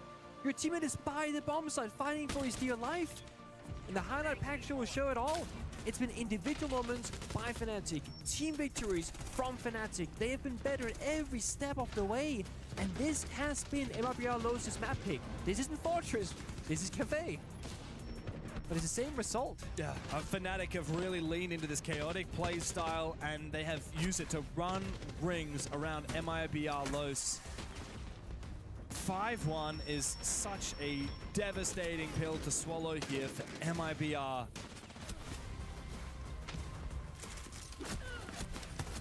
I mean, they gotta go crazy on side swap. I don't think it's gonna happen. Like, I hate to say it, but I'm pretty confident this is a 2-0 in the books for Fnatic. They'll be our first team to qualify through to phase 2 of the play-ins, which means that they are just a single best-of-3 series away from the group stage. For a team that hasn't qualified for an international event with this roster at all, not since they had an Australian team 6 years ago, that is everything. For a player like Deadshot, who spent so much time in the hell that was that Wolves roster, doomed to qualify for every event, and then achieved nothing at every event. Grouped every time. Every single time. For a player like Citizen, who has been bouncing around between different teams, drama-filled region swaps. For a player like Deepek, who remembers what it was like to lift the major trophy 4 years ago with Rogue. Stuck around all this time. And he's the only player that remains from that roster, the only one that hasn't decided to leave for greener pastures. What a moment this is for Fnatic, and of course for Sathis as well, who's been coaching this team for an extremely long time. He's still a fraud. Thank you, Reddit. I'm pretty sure they could win this event flawlessly, and they would still hate Tristan on Reddit. Just because of the years of anguishment that they suffered in Fnatic, you know? Poor guy, poor guy. What can he do? He's doing good. To regain public trust? I spoke to him a couple different times. We speak about the roster situation and like what they need as a team, and he always told me that they needed like a shield player. And I was like, but who are you gonna get? You're a bottom EML team. Have you heard of this 22-year-old Ukrainian fella called Smith? Apparently now I do. I have heard about it, right? And then I swear to God, when they qualified for EWC or maybe it was either when they qualified or after we cast them one of the days. It's after we cast them. Yeah, I remember like, who the hell is this guy? And he was like, so Smith on shields, eye emoji. And I was like, you got your shield player. Yeah. You got your shield player. I love that. So, no, I feel like they have finally, and it took so long, but they finally found the players that they were missing. Not the starter, not the experience necessarily. Yes, they have Deadshot and Citizen, whatever, but the roles in which the individual can fulfill. Whether it's going to be the solo confidence, the backstab lurking, the proper IGL, the shield player. Also, first map we don't see a shield ban here from MIBR Los. They're leaving the Monty open, every other shield with it, and I feel like it's only a matter of time before that Monty will come into action, because Monty thrives on Cafe, especially top floor attacks. I mean, Fnatic only need 2 rounds of attack here. They got 4 on Fortress, by the way. Yeah. And yes, Cafe is a different kettle of fish, but I do very much think that this is the real deal here from Fnatic. They actually mirror MIBR Los's bans. They get rid of the Castle and the Wamai. And funnily enough, MIBR Los actually playing very similar lineup to what we saw out of Fnatic. Azami, Mira, Mozzie, and Aruni, all operators that Fnatic leaned into very heavily on their own defensive side. And I think as a result, Fnatic will be very familiar with what it's like to counter them. Yeah. Also funny to see Nomad Gridlock. I talked a lot of smack about that, but it's being brought here as Either well. you gotta keep doing it now, or you gotta back down. What do you choose? Do you fight back on this, or? Well, like Fnatic are running it, even the MIBR ran it like every single round. But they run Solid Snake too, so they're forgiven, true. right? Okay, yeah. And they run a shield as well. Yeah, that's the difference. They don't just have the flying watch, they have everything else on top of it. And they are containing the aggression pretty well here, opening pick. I have no problem with them running flank watch as long as they're not getting jumped out of windows on and there's no air jab there. Not or getting Claymore there. there. That's the difference. No, I feel you. I mean, we look at this again, a lot of phantom pressure from Fnatic on the windows, the doors, the hatches, and remember our lows, they are starved for intel. They have a Mozzie drone right now, which Dark is moving around, but that's all internal information. There's no pulse scanner like we saw before. There's no... Well, there's a drone that he's jumping out. He's jump out. But if you... There's an air jab. No, but the air jab is only on the stairs. He knew that there was a drone at the top of White. He actually didn't take down that drone. There's a lot of info here for Fnatic as they sneak their way towards the bomb site. Wizard on the verge of looking for... Oh, hello. That's a nice little grenade. It's going to force Dash out of position, expose him somewhat. Oh, it broke the cabinet. The push from Smith. It will also break the cabinet, which exposes him. Smith pre-fires as the nades go out. The plant looking to go down here from Fnatic. MIBR Los top floor. Look completely lost. 2 versus 4. How do they get back into it? The plan has been confirmed. Fnatic can retake post-plant positions from outside. They still have Smiths on the shield. He'll find a second. Daffo up against the world. 1v3. I don't care how good this DMR is, mate. There is no universe where he's getting it done. Fnatic, 1 round from phase 2 of the play-ins. Oh boy, the pressure is really getting there now from IBR Lows because they need this to start turning around. I keep seeing the same thing though. When we're on Fortress, I was saying on Fnatic they need to play together and have 2 people fight 1. We're seeing on Belows fighting on the bomb site, the smoke and the mute or whatever by the drone getting double grenaded, cabinet broken, swung by a Blackbeard. There are 2 defenders in cocktail. Looking at what? Fighting what? Stopping who? Nothing. The bomb site is on fire. You have a water bucket and you're not using it. Use the bucket. Put out the fire. Help your teammate, please. It's a bit baity. Yeah. And they're paying the consequences massively. And it's not the first, second, or third time this has happened. It's almost every round in Cafe. Somebody from MBR Lows is watching his teammates suffer. And they could do something about it, but they aren't. Yeah. MIBR Lows have just been all over the place today. I mean, how are you down 6-1 on your own map pick?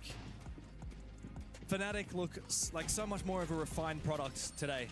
And they are showing us a taste of the Fnatic that knocked G2 out of contest. They're showing us a taste of the Fnatic that beat Twisted Minds in the group stage of EML. That's better. This is not the same Fnatic that we saw get 7-0'd by GK in EML.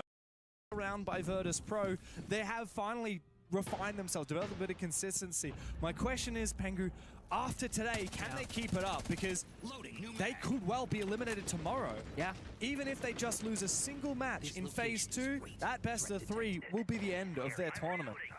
And right now they have that parachute, right? Lower bracket right now exists, and maybe that gives you a bit of mental comfort, but once that's gone, once it's do or die, that's the question. I mean, can they stay up above the water in that scenario?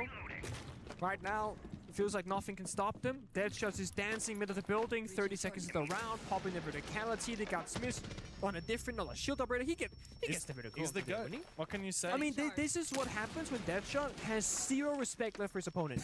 He's not watching his flank. He's not worried about anything. He's popping the Goyas. They have 1 player watch the white stairs for him now. Wizards holding down the red stair. If anybody walks up, they're going to be dead. And because they already got the opening pick, they're going to feel desperate for a play. Drone shot. The scan came out.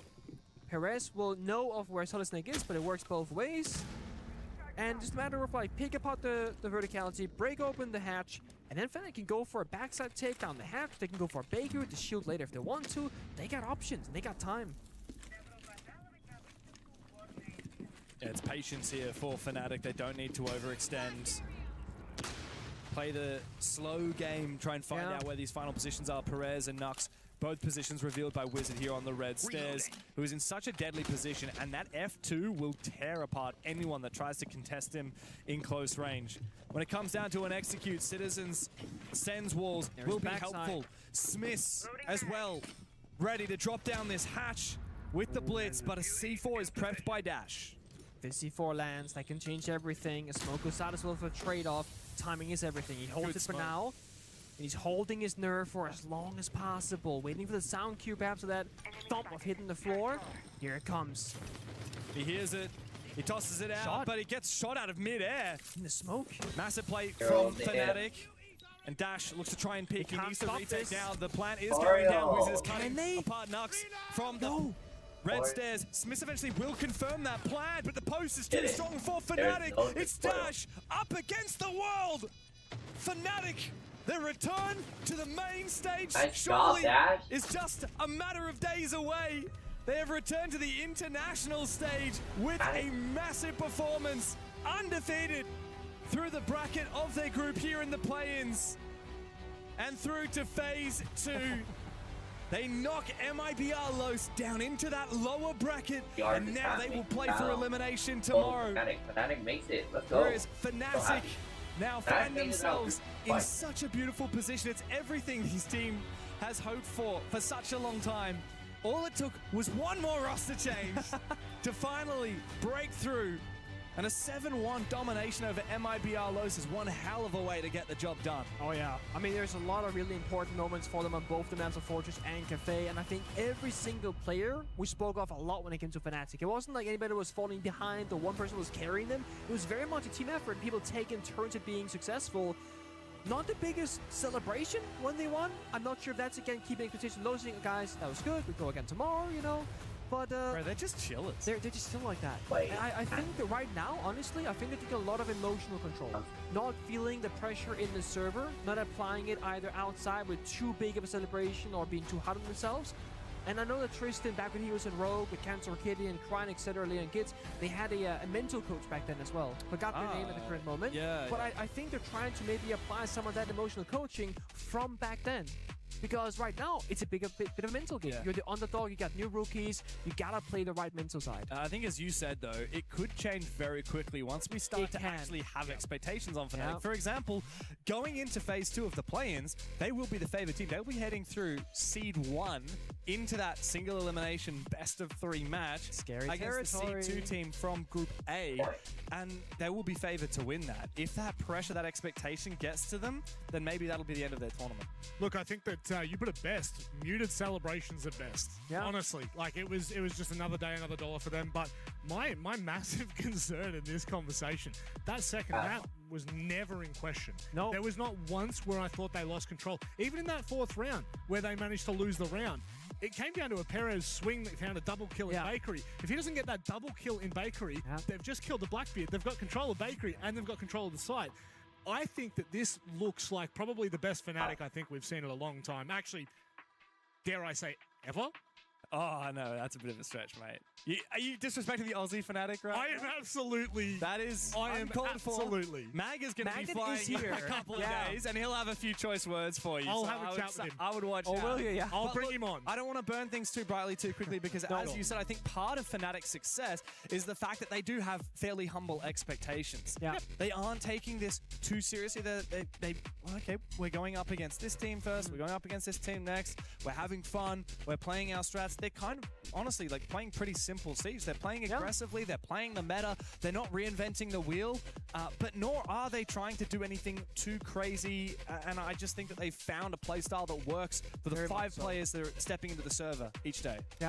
I think the one thing that just seemed to continue to spiral out of control for MIBR Los, if we just kind of quickly, side tangent away from Fnatic, all of their win conditions, every time they had the ability to win a round, it was like lost on a dime. Whether it was a jump out, whether it was an operator that went a little too far, it felt like every single time there was an opportunity of control, MIBR just lost it completely. Yeah, it's like, you know, small mistakes, small gap being found, huge consequences. The worst thing that could happen in any of those rounds for MIBR Los was to find themselves in a 4 versus 2 advantage. Because they lost every single one of them.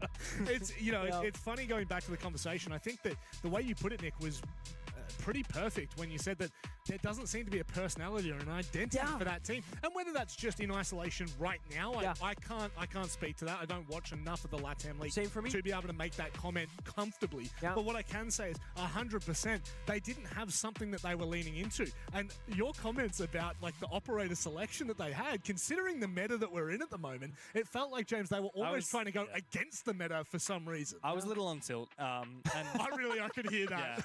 Honestly, what are they doing? And, you know, like I said, I'm Brazil's biggest non-Brazilian fan these days. Sure. But it's very hard to back in the way that MIBR Los chose to play Cafe. Especially when, even when they did have some of the right ideas, like trying to suppress aggression by playing Gridlock and Nomad, they're still getting jumped out on because the Soulless checks, okay, no Claymore, no air jab, I can jump straight out. And so Fnatic, they really figured out the best way to play around MIBR Los. For that, I'm really impressed. However, job not done yet. Job is not done. That's a very well stated point from you, but I think it's time for us to maybe hear from someone who has a little bit more knowledge on the game. Laxing and Citizen stand courtside. Listen, I don't have that much knowledge, but what I do know is Fnatic are on an absolute tear. Citizen, it was like I just spoke to you just a couple hours ago. It seems like nothing has changed but the weather for you guys. Yep, told him to watch out for Smith, and he showed who he is. So, yeah, I think it's a good day from him. Well, so we heard the desk talking about it. We heard the casters talking about it. It seemed like with you joining this edition of Fnatic, Smith's being able to join the team, it really seems like you guys are being able to gel inside of your roles. I mean, a 7-3 into a 7-1. I mean, you want to elaborate a little more on those roles and just kind of how well everything is synchronizing? Yeah, I think everyone has like the perfect roles in his team. We have the shield player, we have the cheese player, the supports, the fraggers, we have everything, you know, and I think that's why it works so well. Now, I want to talk about fraggers really quick because Wizard has been on an absolute tear. I mean, in the first series, 12-5. In the first map, 11-6. I mean, he's being very influential. He's very elusive. I mean, what is this guy eating in the morning? Chicken nuggets. Chicken nuggets. That's what he eats. That's the gamer diet, everyone. I'll let you get back to celebrate with your team. You guys aren't out of the water just yet. One more best of 3 to decide if you guys are going to get to that group stage. Is there anything you want to say to your fans, say to your opponents going forward? Just thank you for all the support and haters. All right, well, you heard it from Citizen. He's silencing the haters. He's silenced Los. Again, congratulations. I'm going to send you guys back over to our studio. I like that one. Just shh, stay quiet. Stay quiet. Like Groundhog Day at a massive point there. We're literally back with Citizen, feeling comfortable after a very successful victory. I think Fnatic are really in a great spot right now. We're saying it, they're through to phase 2, which is such an instrumental part of this conversation for play-ins, because I think if you leave doubt in the mind, if you're Fnatic, if you're, look, even you could kind of make the point for MIBR Los, I think that you cannot afford in this play-ins group to look weak, and Fnatic have looked anything but. Yeah, no, that's a good point, actually. The only downside to not looking weak is that no one's going to underestimate you either. Yeah. Because Fnatic going into this are like, oh, they're a bit of a, whatever team, Fnatic right? the small fish in the big pond for EML, right? Yeah. EML is a big pond. And people look watch at EML. G2, Falcons, VP have so much hype, but Fnatic are kind of, I mean, Fnatic are kind of in a similar position right now to where VP were a couple of months ago, where you make a couple of roster changes and then suddenly they look like a completely new team. A few young up-and-comers, and suddenly, immediately, everything is clicking for them. But it does mean here at the Esports World Cup, in the play-ins, Fnatic are looking like the best team, maybe alongside Shopify Rebellion, who we'll get to see a little bit more out of later today.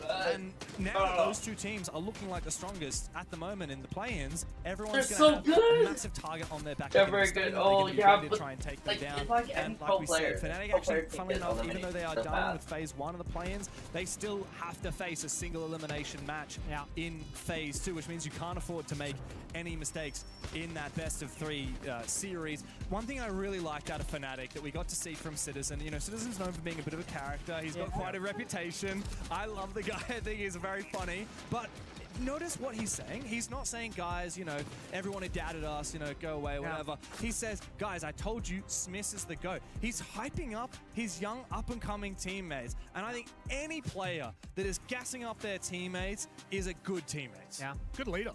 It's a good leader. It's the middleman, right? We talk about middlemen so much in instrumental teams, and right now what you're seeing with Citizen is exactly that. He is propping up the young guns. He's giving people, as Lax would say, their flowers. Yeah. And I think ultimately when you look at this matchup, look, just on Cathay alone, it was very, very dominant. But across the course of this series, it was never in doubt. And that is just a huge, fundamental part as to how we now start to storyline Fnatic for the rest of the event. Honestly, if and when Fnatic become a bigger and bigger and better team, I'm going to be so keen to watch Citizen's evolution in interviews. Because we're going to start where we're at today. Very humble, very honest, very modest.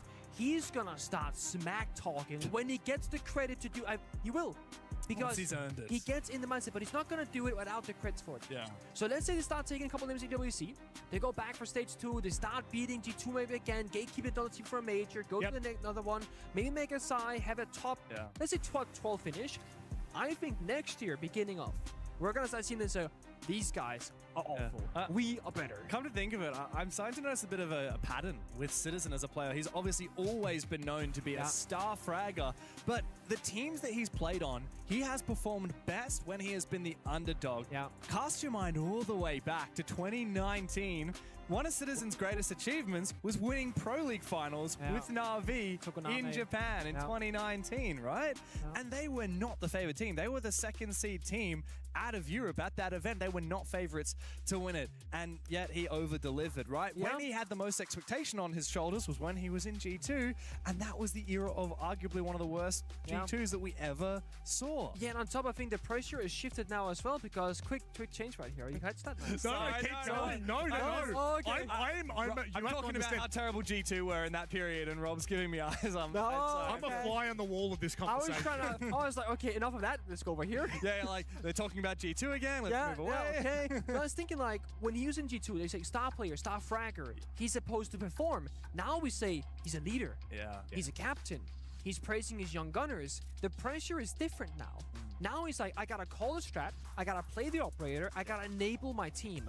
That's new for him. He used to be the guy that would be enabled, that would have the freedom, that would just have to go for kills. I think it's also easy to be a player like Canadian, for example, or Fire Rebellion, and be like, I'm the old man, I'm not going to get kills. I've got Andy, and every interview I'm going to gas up Andy because he's my guy that's getting 15 kills a game, right? Citizen, known to be a fragger, not known to be a support like Troy, for example, but he's not gassing up Deadshot. He's not gassing up Wizard, the star fraggers. He says, guys, Smith is the best shield player. He might be the bottom-rated player in a lot of their matches, but he is the most instrumental part of that team. And for that, I respect Citizen even more. And Wizard eats nuggets for breakfast.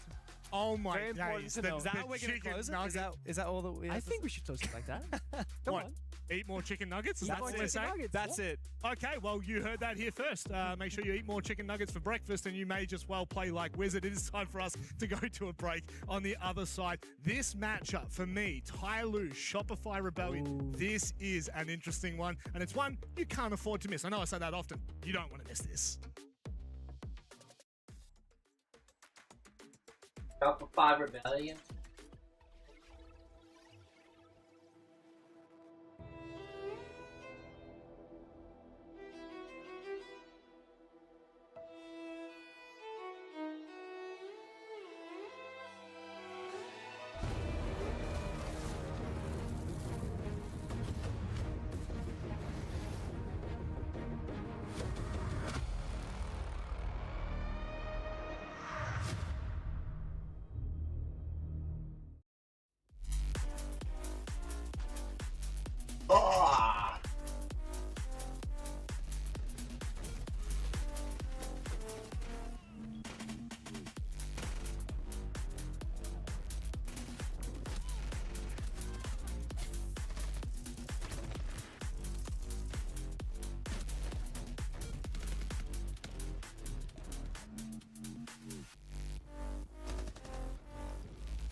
think they just need to play a little.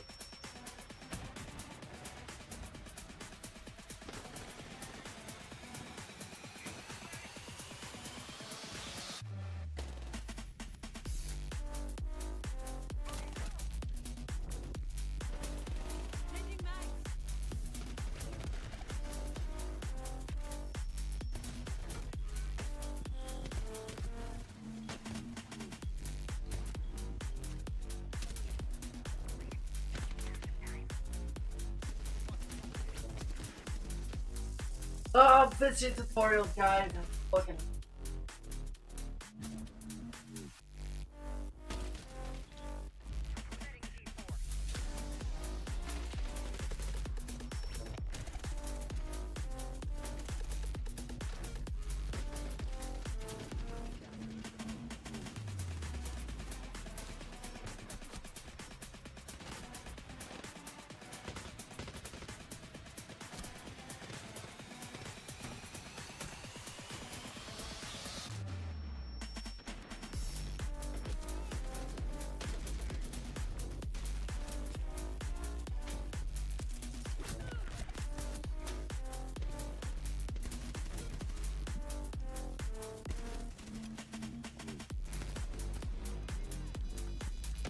Gosh, my team.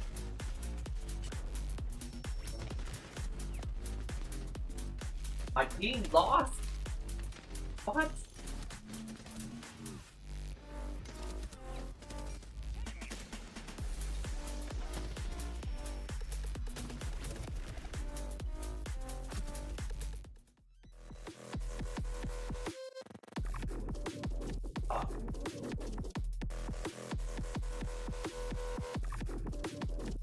Oh, Shopify.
Why do they have a 40-second vibrate? Doesn't happen.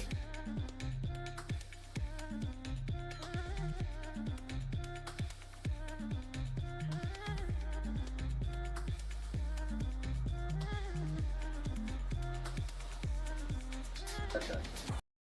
Morning cat. Here. Still here doing our daily things, chat.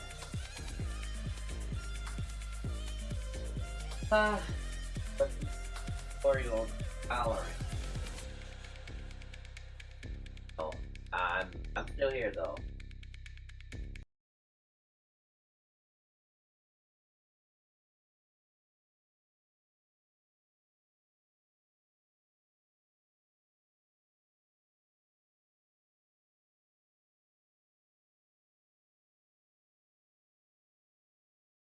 That's the bro. I wasted all my.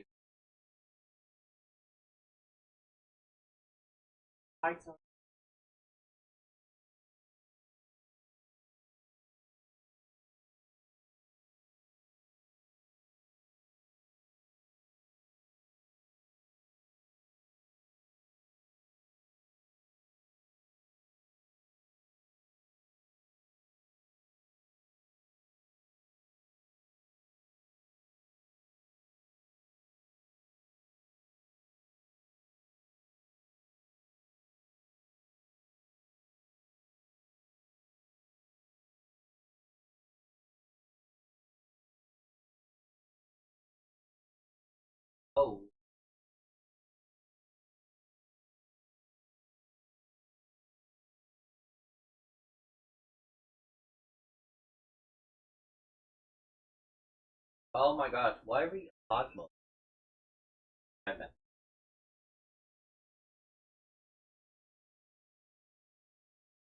Have a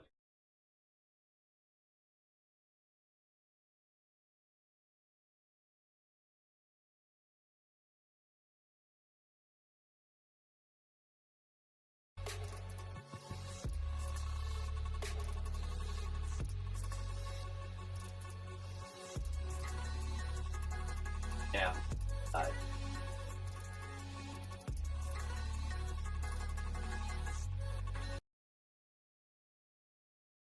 Oh.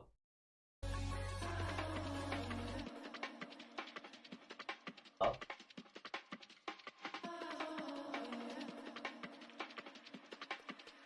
Oh.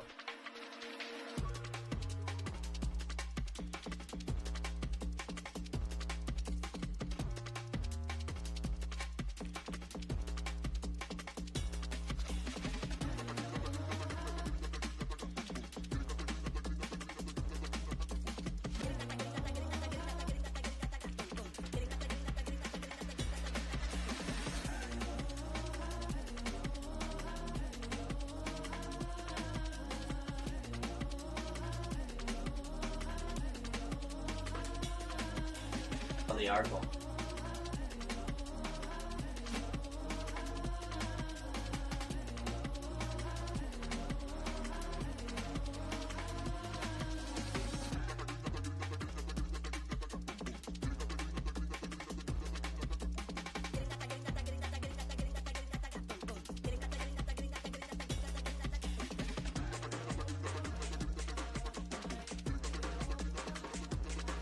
One. Go.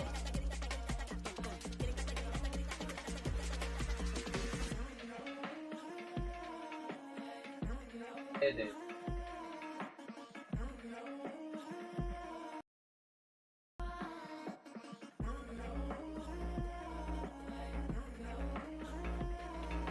Was there any other doubt? Was there any?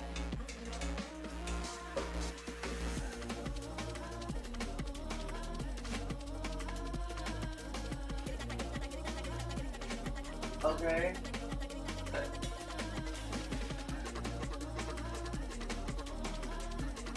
Okay. Back.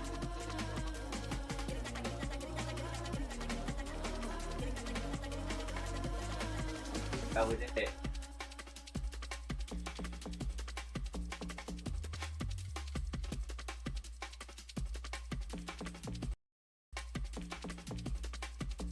Played Valorant.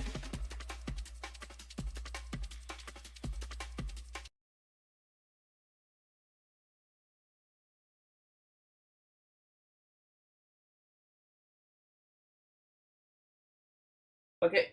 Back on. Back. I have.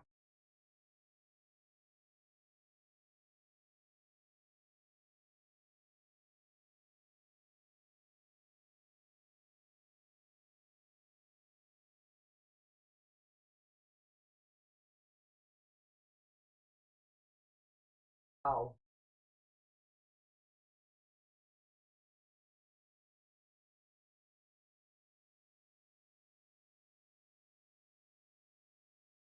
Oh, ow, my legs.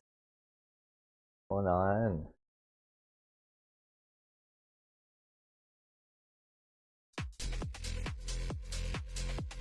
We're still on day one. We're still. Oh. And so the tournament was able to continue after turning the computers off and on again. For the rest of the club's championship, What's going on? Guys, why did she stop talking? The rat got out again. Guys, let's reset the rats. Reset the rat. Come on. Applaus moi. Applause, Under yes. the couch. Under the couch. Under, no, it went I don't know. the triangle thing. Triangle thing. Do not let that rat find its family. Come on. If the thing starts a union, we're in trouble, guys. No, no, no. Over there. Over there. Come on. We're losing time.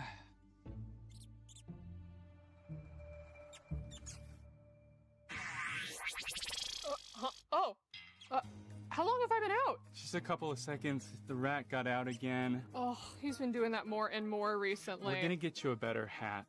I think he may have peed a little bit. Oh yeah, there's a lot of pee right here if we can clean that up. Obviously, unless you can read the prompter without it. Well, are you crazy? I don't do my own stunts. Just give me some cheese or something. Okay, hey, cheese. Let's go. Yeah, thank you. All right, yeah, this'll... Hey, little guy, just want one of... Okay, I think that'll work for now. All right, we good? Yep, we're good. We good? Are we good? Perfect. All right, guys, clear set. Let's go. Let's go. We gotta get started. Losing time, guys. Come on. And action. And that's what's been happening in the club championship. In other unrelated news, cats. Why are they here? Why do they smell so bad? And what can we do about them?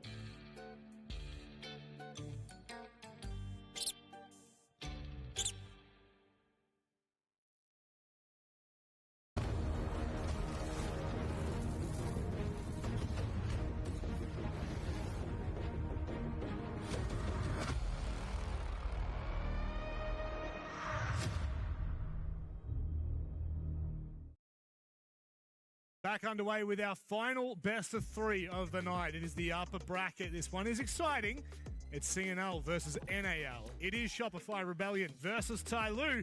And to run you through the action, I have 2 incredible analysts with me, if you will call them that. Jake Xenox and Diddy Michael. I would not, Rob. I would not at all. I think it's good enough. Yes. I think it's good enough to get you say here. so. I will say, though, excited for this. I know you said you were excited for this. Yes, But you I say am. that often. I do say that very often. In fact, I'm starting to lose the trope a little bit.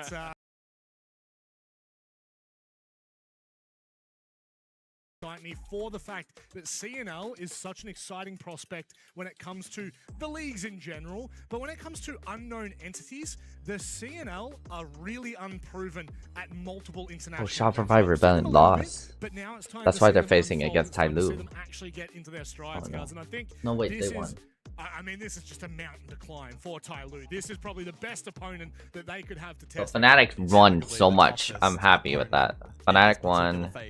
They're being LA. Oh, so you have to win around how many rounds? So far, but this is going to be that's kind of crazy. An intriguing test. I think on a personal note, though, I'm most excited. Well, Fnatic is qualified, so they're ready to go into group phase. They're going to go playoffs, group phase.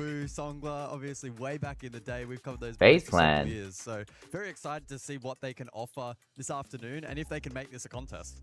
I don't know if they will. Shopify Rebellion was very, very good in their match against Eula Club. So, I mean, it's going to be a difficult task. I think that was the premise we had for that match. Thank you, official basement of Otaku. Thanks for the follow. Kind of a weird name, but thank you. Spoken about it, obviously, for the CNL teams, they play a lot of best of threes. So it's not an unfamiliar territory for Tyloo. How much that's going to help them in a match against the North American Giant, it's hard to say, but it's something. It's actually nearly impossible to say. I'll be completely honest with you. I think this is an untested area for the CNL. I think, obviously, yeah, we saw it in Salt Lake City, and I think that there were elements there. Oh wait, I can't grab a bowl of cereal because we don't have milk. Haha. What do I gotta do today, guys? Well, ow. A lot of things I gotta do. I gotta get this passport thing situated. Well, no, I don't. Because it doesn't look like I'm going. This is where it's a little bit different. It's an asterisk because Shopify Doesn't look like I'm leaving the country. It looks like I'm staying in the country. They are not in the same realm. They are not in the same discussion. Staying in the flipping country. Play-in team should be, which is why we're expecting such great things out of them. Of course, as you alluded to a little earlier, Alula Club got absolutely dominated by them. That was the performance that we had to do to set the tone for Shopify Rebellion. They did so perfectly. But it was in that other match that I think expectations might have been broken. I think, you know, we're a bit split on the APL desk, and that's what I'm going to call this right now, because I think a lot of you would have expected Chiefs to put up a better performance, potentially take that. It was an 8-6 win to Tyloo, so they're not coming in with the most amount of confidence ever.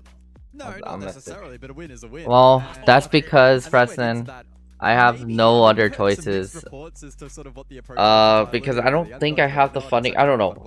So I got paid, but I got paid for something that I kind of wasn't doing. I gotta say, there's some interesting highlights. Like, no, it's not to say I wasn't doing my job. It was most like to say I got paid for. I don't know. I don't know. I have to ask. I have to ask. I really have to ask. The time, it's super frequent. So for Shopify to be the ones to pick it in this series is interesting. It is, but it's Shopify's second preference map. Yep. And they've only lost it twice in the last 6 months, which one of them was Team Falcons and the other being Dark Zero. That was a 7-8 and a 5-7. Yep. So they're going to be very difficult. Now, what you were alluding to, Nighthaven Labs is the map when it comes to CNL. All these teams play it often. And to clarify on that, 9 times played for Tai Lu, and I'll get that's all within the last 4 months. Yeah. That's a lot of time spent on Nighthaven Labs. So much. But they don't have a great record 4-5. It's 10 o'clock. Hopefully she's awake. Kind of good for Tai Lu is that their map pick of I wanted 1-2 record, 7th preference for Shopify Rebellion. So not exactly the kind of map that for SR they're going to feel as if they're going to be ultra dominant. Then Border as a decider. If we get there, Tai Lu's never lost on Border, and a 4-3 record for Shopify Rebellion leaves them on shaky ground. They lost to 100 Thieves only 2 months ago. In fact, have only played it that time in the last 2 months. So this is an intriguing map, Vito, that does give Tai Lu a sign of life. Jeez, we're stretching, aren't we? We are really stretching. Paid the big bucks. Oh, yeah. Which bucks are you getting paid? Because I need to get on that train. It's time for us to get on All this right. one, though. There's a guy named Canadian. There's a guy named Canadian in spot of Shopify Rebellion. Shopify Rebellion. That is a reference, by the way. Actually, to be fair, Australia. Sorry, I actually didn't realize that the world doesn't know the infamous Puffing Billy. I think that Shopify Rebellion steamroll through this game, and I think Tai Lu, their best bet right now is to show us what they can do inside the server against a giant. We are expecting big things out of Shopify Rebellion. This is Tai Lu's free hit. Alright, let's have a fighting. Yeah, free hit indeed, guys, but I tell you what, as much as we want to try and paint this in a way in which the CNL team against a very high caliber NAL team has a chance, let's be real and let's put the main story out there.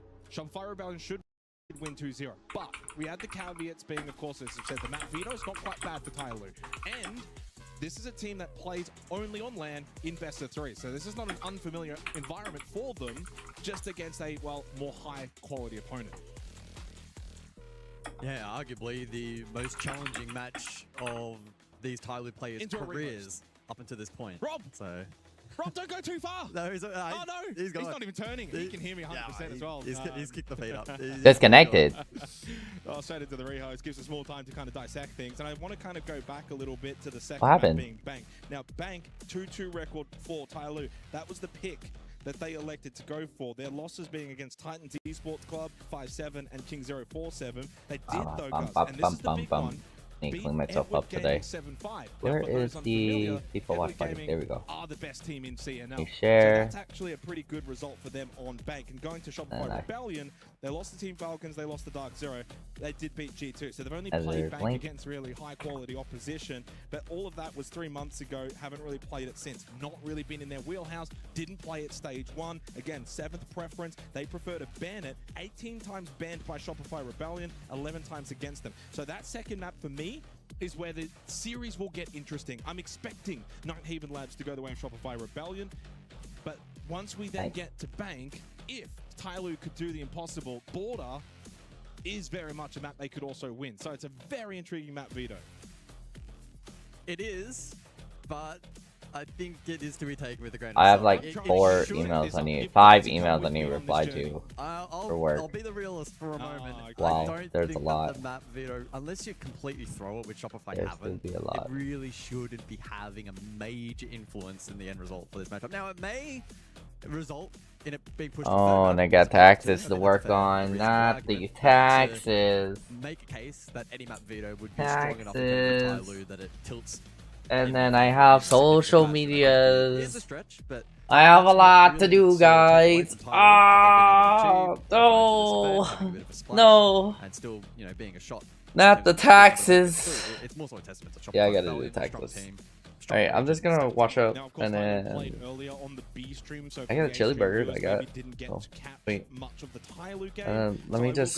Okay, where we're at. 8-6, that was on Fortress, and they started really hot. Got out to a 4-2 lead in the first half. Eventually then got to a 6-4 lead, but Chiefs were able to send it to overtime where Tai Lu then won both on Dorm's games, actually, funnily enough, attack and defense to close it out 8-6. Now, where they dominated, guys, interestingly enough, was actually in their opening kill department. They only allowed 5 opening kills to the side of Chiefs, in a 14-match game, so clearly dominated in that department. They were able to actually get plants down, the only of the two teams that were able to do that on Fortress.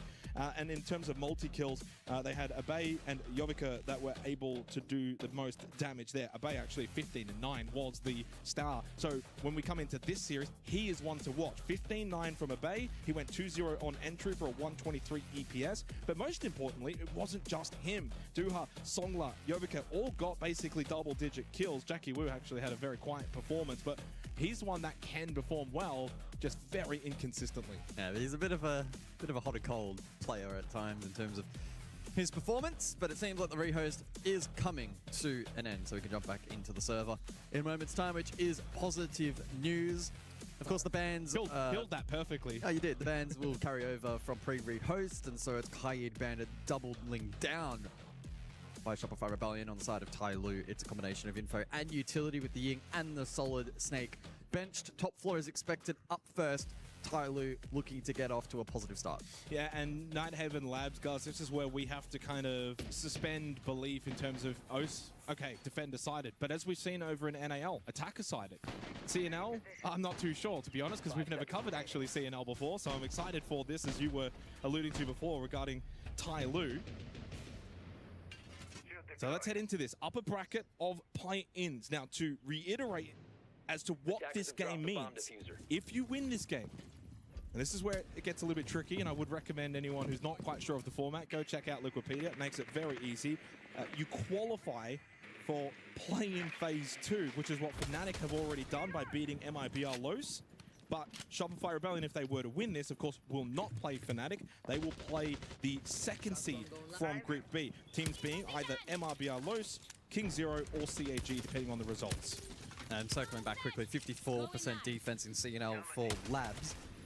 It had 301 rounds played in stage 1. The second highest was Lair at 237 rounds. So that, again, illustrates just how much this map is played in CNL. This is comfortable for Tai Lu. Absolutely. The map, but the opposition maybe not so much. No, exactly, and they may not expect the way that Shopify Rebellion are going to play this. A minute into this round, by the way, and not much really to say about it. It is top floor on Labs. We'll typically play a little bit slower. Canadian on the Monty, so that's been allowed through. We didn't really talk about the bans, but the Monty through for Canadian. Most played operator for stage 1 of North American League. Kaid Bandit, along with the Ying and Solid Snake, the bans. A lot of pressure here onto Canadian. Tai Lu getting the ability to kind of just peek out rafters, apply this pressure. Canadian's going to go down. Tai Lu, at the halfway mark of this opening round, got aggressive, and Shopify Rebellion just didn't have people in position to punish that.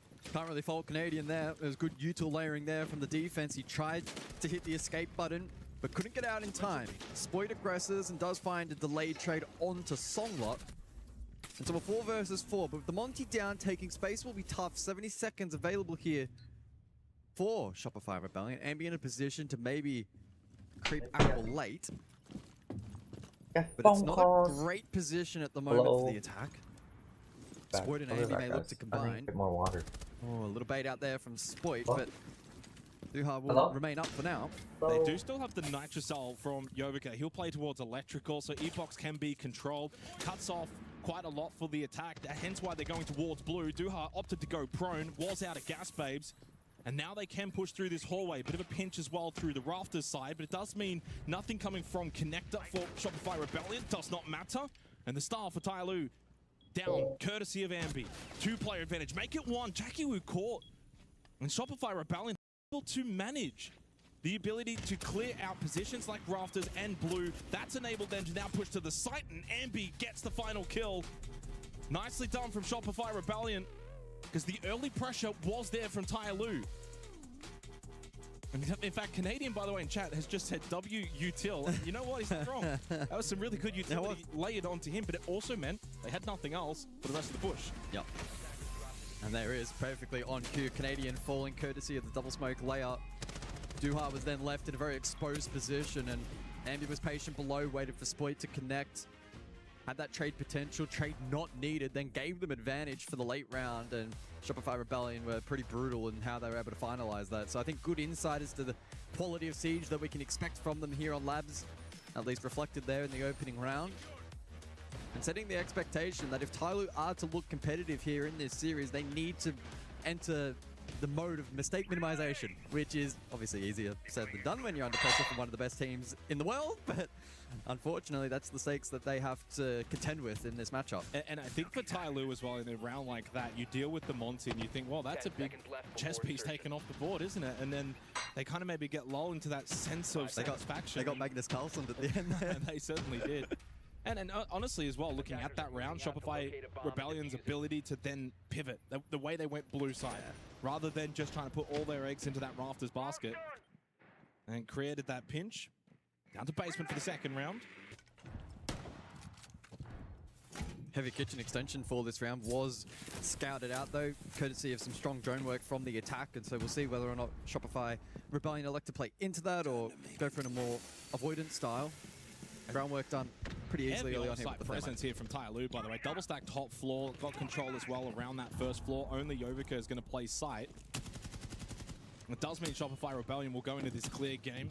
Big for Spoit on the Deimos with the death marks, can look to put pressure on these roaming defenders.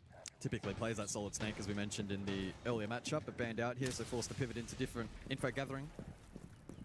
And Canadian, by the way, on the Zofia, if he can get into maybe a position to go for a bit of an impact trick.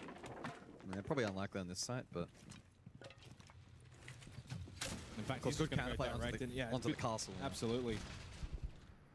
Puts the pressure towards the site. That in itself inadvertently means the defenders may elect to go back to site, but that hasn't happened. They've held their positions. Surprised there's still second floor presence here from Tyloo. That is a big investment from the defense. Razor-Bloom on to Spoit. He'll be debuffed for a bit halfway through this second round, and as you said, Songla and Duha are still top floor. Brace for it!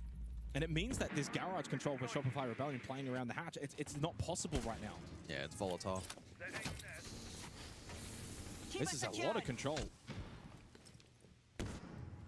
It's a cat and mouse game at the moment. 70 seconds on the clock. But you also can't go direct because of the gas base from Jackie Wu, and then caught headshot with the SMG-11 from distance. And Jackie Wu then pushes up close with a shotgun. Spoit caught by a bay. The Tyloo trap so far working. That's been sprung. And the plan C now to be actioned here by Shopify Rebellion. Ambi clued on, has the intel. Canadian though falls to Duha. That's top floor still controlled for Tyloo. They're going to go direct, but Tyloo have got Vert. Ambi's going to go for the plant. Cover's going to come from Serve. It's going to force out these defenders. The plant looks like it will be successful. Now this is a little bit of an error on the side of Tyloo. Pop up from Serve, headshot onto a base. Spots the second, but the Vert is still there for Tyloo, and Songla managing the headshot onto Serve. Leaves Ambi by himself, 1v3 post plant, but not an awful position. Here's the drop. Needs to try and isolate these positions up close. He wins the first battle against Yovica, expecting a pinch. So far, Ambi playing this perfectly. He's locked in. He's got the intel, but what a swing from Duha. He gets onto the kit, and Tyloo will even it up. One apiece. They got a little dicey, and while the plant was successful, Tyloo had numbers, had Vert, and had the ability to get to site. Yeah, certainly don't hate the macro there of going for a retake, but I will say, going for plant, they still had players positioned second floor, so seemingly a little bit of a disconnect then. It left them in a vulnerable position late, but still able to clean up in the end. Great start to the round from Jackie Wu, being able to flush out Rexon. Spoit fell elsewhere, Surf was under pressure then from Vert. Ambi tried to isolate as many picks as he possibly could, but not quite enough in the end. So a solid round from Tyloo. I mean, this is the thing with the CNL teams. They play so much Siege throughout their stages. For the viewers at home that don't get to follow CNL, they're not going to come into these events like the old APAC teams, where they're just going to be running and gunning. They've got good strategies, they've got good fundamentals, they know how to play the game at a high level, and even the way that they played that round, I haven't seen a team play basement like that so far this stage. With that setup, the double stack controlling towards garage, teams maybe have tried to do it, but they executed that perfectly. Yeah. But they also had the second option covered as well, with the smoke drop back towards the main breach, expecting Shopify Rebellion to think, okay, well, we'll circumnavigate. This map is like familiar territory. It's, well, exactly. It's as familiar as the back of their hand. It's the most played in CNL. They themselves have played it a ton. And Control Storage here, looking at this lineup for Shopify Rebellion, does sort of indicate that it should be an IT clear focus rather than a potential rush attempt, which is sometimes that you see with Storage. Airdrop deployed. I think one of the benefits, though, for Shopify Rebellion is they're not the kind of team that will panic. They're happy to play slow if they need to. Rexon knows there's going to be pressure. Rafters Surf with the exothermic to open up IT. That's a big checklist item for Shopify Rebellion. Next step is probably clearing out Songla. Bit of util layering direct here, courtesy of Canadian's drone just prior to that, so maybe considering a direct approach towards the latter portion of the round, but we'll hinge on some control above to mitigate Vert. And that will come courtesy of IT Wall being opened up and Songla being potentially pinched above here, but does have a decent amount of utility to play off courtesy of the keepers. And they've got Jackie Wu as well, by the way, playing Garage first floor. He has been pinged out. He's going up the stairs, but Rexon can't really punish that because of the position of Songla. And then into the air jab, but it's going to catch them both. The stalemate. Neutral. Rexon happy to just throw the flash and then fall away. Ambi into IT. This is looking very messy all of a sudden now for both teams. A lot of back and forth. It's still a stalemate, but Jackie Wu does fall. Yovika as well. Shopify Rebellion spring into action as Canadian goes for the plant. Well, Songla's got to try and disrupt this IT push, but as you said, Canadian plant down will be successful inside of Storage, and eventually Songla will fall. It won't be flawless, but Shopify Rebellion, again, like the first round, able to navigate on the attack of Labs. A well-fought round. They had to really work for it there. Well, I think the approach was pretty clear, right? Early in the round, we see Canadian drone side. They clear the utility on the objective to open up plant potential, but they had to get Vert control up above. And Tai Lu, especially without the Bandit or the Kaid, IT Wall always going to be opened up. You have to play ultra aggressive above to retain that control. That's kind of what we saw with some of the util placement and the positional placement. It almost worked. Just needed a couple of those key fights and key moments to go their way, and then it would have been a lot more challenging for Shopify Rebellion to get into site, get plant down safely, etc., etc. So close one, decent effort from Tai Lu, but Shopify Rebellion were able to find a bit of peace in that round when the chaos was starting to form, and that's a good sign that this team is in good form at the moment.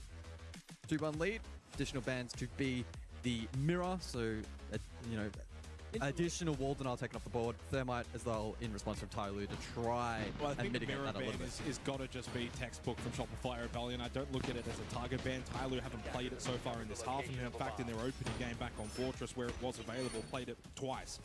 Once in the first half and then once in overtime. It's just Walden up. Yeah. It's just a triple down. So we go top floor. Successfully won by Shopify Rebellion back in the opening round. 5 seconds remaining. A decent start to this game, though. It's been lively. It's been really fun to watch. Attackers are heading out to defuse a bomb. I know nothing about surpassing others. I only know how It really feels like, so you kind of look at the time of opening kill, usually as a metric of what's the pacing like. Now, the first minute is almost a feel out from both teams. Then you look at a minute and a half, a minute 10, and a minute 10 being the opening kills for the next round. But every single time that we see at around that minute mark, it just doesn't stop. There's not really then that kind of fallback, eye of the storm, everyone kind of calms down. Once the action starts, it doesn't really stop. And that's where Tai Lu's got to be a bit more prepared.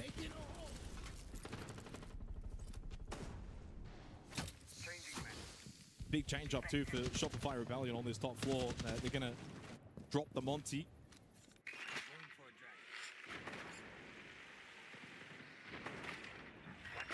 Actually, it's pretty much a full swap except for Rexon on the Nomad. Keep it deployed. We have some time. And it's the exact same lineup for Tai Lu. No adjustment. Yeah, playing a lot of this is arming over the course of the first half, so Shopify Rebellion respond with the Floras. Capital for crowd control if required as well to dislodge those positions. It's aggressive IT side, but Jackie Wu clued on, ready to go. Third opening kill for Jackie Wu so far in this half. He switched on. We know he can perform to a high level. Well, every 3-4 games. Yeah, it was quiet earlier today. I think bottom performer for the team, but doing well here. so far. And that's the impact of it as well. You get rid of Surf on the Grim, so no Quan Hive launcher, less information gained for Shopify Rebellion. Deep position Rafters for Spoit acquired. Rexon, though, inside of IT. And a little moment for things to calm down. Rexon wanting to creep and maybe catch out Duha, but no damage applied. Oh, this is a high-risk position. Oh, he could get swung. Damage onto Duha. They know that he is sitting inside of IT. Rexon able to fall back. They lose Canadian to the Nitrocell of Yovika. And under a minute remaining, Tyloo have an opportunity to once again tie the scoreboard. Rexon needs to get aggressive towards Rafters. He's going to go and get a free kill onto Duha, and even then a chance on the Songla, but couldn't follow up. 6-1 start for Rexon. And now they go connector. Yeah, courtesy of the Selmas, they'll have a route towards site.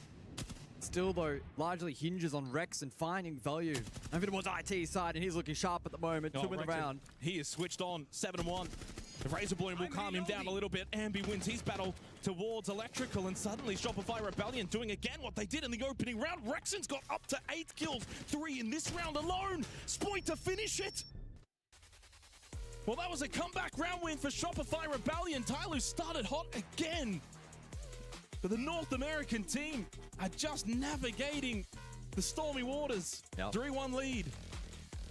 Yeah, so close yet so far for Tyloo. Positive start to the round. Dealt with early aggression from Surf. Great Nitro onto Canadian. Got caught in Electrical. 3 versus 5. 50 seconds on the clock. But then the air jab catches one Rafters. Rexon looks sharp. IT wasn't dealt with when there was a window of opportunity probably for a potential double swing from Tyloo. They opted not to. Proved costly late. Spoit Ambi were able to switch. And even though Ambi hit the deck, Spoit claimed that kill for himself. Pausing the action now after that round is Tyloo called there. Tactical time out. Only 20 seconds remain. It's a short period to try and make some big adjustments. Yeah, it is, but I don't mind this tactical timeout if I'm Tyloo. Now, of course, we don't know what's being spoken, but in this scenario, it'd be, for me, a positive outlook. The rounds haven't been awful from Tyloo. In fact, they've dominated the opening kills in the first 4 rounds. 3, all courtesy of Jackie Wu. Just got to find a way to capitalize on these early advantages. That round 2, 3 versus 5. That came down to a big round from Rexon. He was the difference maker, and he's done that back-to-back rounds now. 4 kills in round 3, 3 kills there in round 4, and currently 8-1. Ahead of the timeout for Tyloo, 2 rounds to go in this opening half. Again, reminder, best of 3 here in the upper bracket of play-ins. It is double elimination, so this is not an elimination game. It is a qualification game, though, for play-in Phase 2 tomorrow. Which, if you win that game, you are into group stage and you join the top teams. But, yeah, so far so good if you're Shopify Rebellion. 10 seconds left before insertion. It's kind of got that feel of Tyloo playing well, but Shopify Rebellion are able to just play a little bit better. How long can Tyloo keep this up? Because Will the damn wall break? I think it's kind of the analogy, right? It feels a bit damn wall, doesn't it? There's cracks forming. Tyloo holding firm for now, but we'll see if that lasts for too much longer. Shopify Rebellion positive start on attack. The Jackal in play alongside the Deimos for information here in the 5th round, which is a rarity. Oh my. Maybe looking to just expedite this process, and that's a great catch from Ambi. We don't see the Jackal often these days, but Ambi puts it to good use. Wonderful clear, and again, that's the ability then to adapt and change. We've played slow in this opening last half. match, Shopify last Rebellion, day, minute and a half to about a minute roughly has been those opening kill margins. Bang, quick entry, honestly, quick kill. when I've been watching, I've been watching, so been here. The information gained earlier in the second there's round, a lot they used that here in the 5th. Honestly, they know what they want to do and they know how to defend, and they rotate them really fast too. So this is it's great to find Pro Siege, honestly. Pro Siege is hard to find in co-op. To be fair, I think he was probably dead either way. If he jumps out, he gets shot. So it is what it is. Surf is low, but Yovika called by said Surf. There's only 2 things I was looking for. Is the damn wall falling? But it's not here. In slow motion. Down to Jackie Wu and Debay for Tyloo. Jackie Wu. Can they keep this alive? Out of the timeout. Alright. Boom. Shopify had to be positive here. Unfortunately, really good though, teammates. They have a guy named Canadian. If they have a guy named Canadian, that's when you should be scared. apart. Jackie Wu will try as he may, but Shopify Rebellion with a minute on the clock and Nocka's going to rush into him. And rip. cuts him off back towards the side. You're left with no 4-1 choice lead other than just for to rush Shopify because they Rebellion. already planted. Well, they know at this event they've got bigger fish to fry. And so far they're just trying to do what they've got to do to get to that group stage and haven't put a foot wrong to begin with. No, They're just getting the group stages, but there's still a chance for them to still stay in. We're in playoffs, right? Play-ins right now. And be catching Duhar off guard. And this was Again, they're all just like warm-ups. That's all it is. Unfortunately, Songlo got caught up above. Laura dog. Irrespective of the impact. Tyler then trying to remain positive for the remainder of the round, but so low in terms of player count, and Shopify Rebellion positionally were basically on point. 4-1 lead, final round of this first half, and unfortunately it's not really been a case of a match so far where we look to the second half for Tyloo to be able to form a comeback, and especially going onto the attacking side, which again from CNL, defender side of the map, unlikely that there's a comeback brewing. But again, NAL, attacking side of map. Yeah, true. 9-1 for Rexon. 5 seconds left before insertion. And the Monty back in play for the top floor here from Shopify. So Canadian's going to be potentially peppered with utility once again, but notably no smoke in play this time from Tyloo. Clash, so a bit of additional protection and maneuverability. Battling games. What? And the introduction of the Wamai for catch, likely to protect his armor. I think the biggest takeaway for me in this opening half is Shopify Rebellion have been in control for the vast majority of the time. But even when they haven't been in control, they've had the ability to then get themselves back into a position where they can then control the remainder of the game therefore. Whereas Tyloo haven't really at any point been able to really control what Shopify Rebellion are doing, trying to force them to play the way that they want them to play. CCE. Very reactionary defensive half from Tyloo, and I think that's a reason why they're 1-4 down.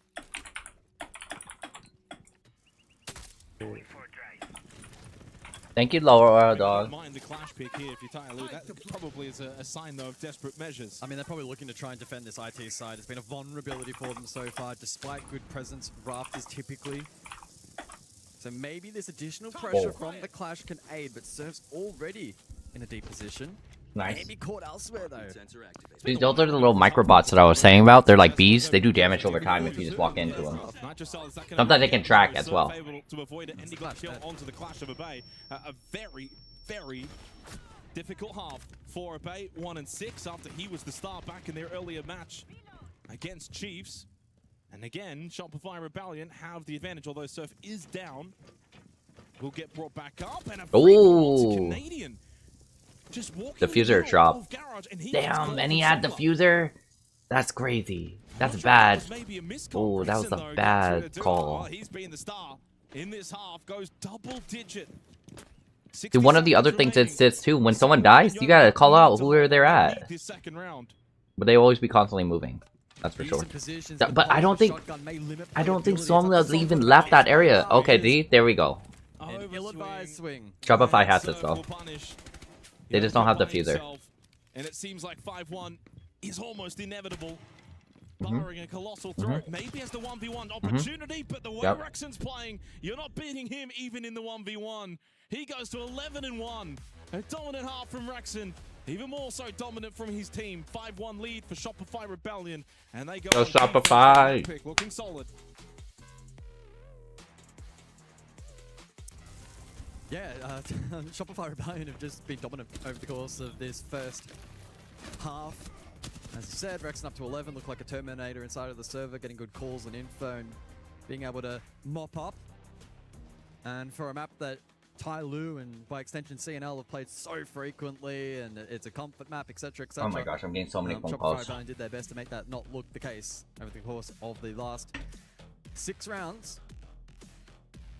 Shopify's beat Alu Aura Club, and then Tyloo's beat the Chiefs. Couple minutes to discuss the plan for the remainder of this first map. Are we doing? No, we're not doing lower bracket semifinals. Tomorrow we're probably doing lower bracket semifinals. There's a ton of discussion taking place. I mean, Super's in a pretty chill position. Tomorrow's gonna be a busy day. For anyone in the US, that is And they also have the added benefit of still Crazy enough, I don't think it's like in the 4 a.m.s. I think it's actually at 6 a.m., 5 a.m. So in other words, I might get actually a decent amount of sleep. Like, for the first time. Rexon's clearly playing a very high-level individual game. The way he's hitting shots. The best reference would... You know, instead of me randomly sleeping in the daytime and randomly sleeping, like, out of nowhere before 8 p.m., so he's playing individually at a high level, but then the team is also in sync. The way that they're not panicking in certain situations, they're clearly all on the same page. Obviously into the halftime scheduled timeout. 20 seconds to go on that. But the way this match yeah, they're taking that time out. They want to take time. Might be yeah, another 20 seconds and the game might be over. How are you guys doing, chat? How are you guys in the morning? You know, I was kind of getting at in the or night, wherever you're at. The Nighthaven Labs may be a map, of course, Tyler have played a lot, but it's a very, very good map for Shopify Rebellion. Bank and Border will be more different compared to Nighthaven Labs, or at least that's the hope if you're Ty Lu. Back underway in the second half and into the bands. Yeah, I'll see what kind of direction Ty Lu specifically want to go with for bans. Is it wall denial like we saw from Shopify Rebellion in that first half, or do they go for a little bit of an alternate angle? Seems like they are going to go wall denial. Kai first, Bandit likely to follow, and then from the side of Shopify Rebellion, the Capital out first.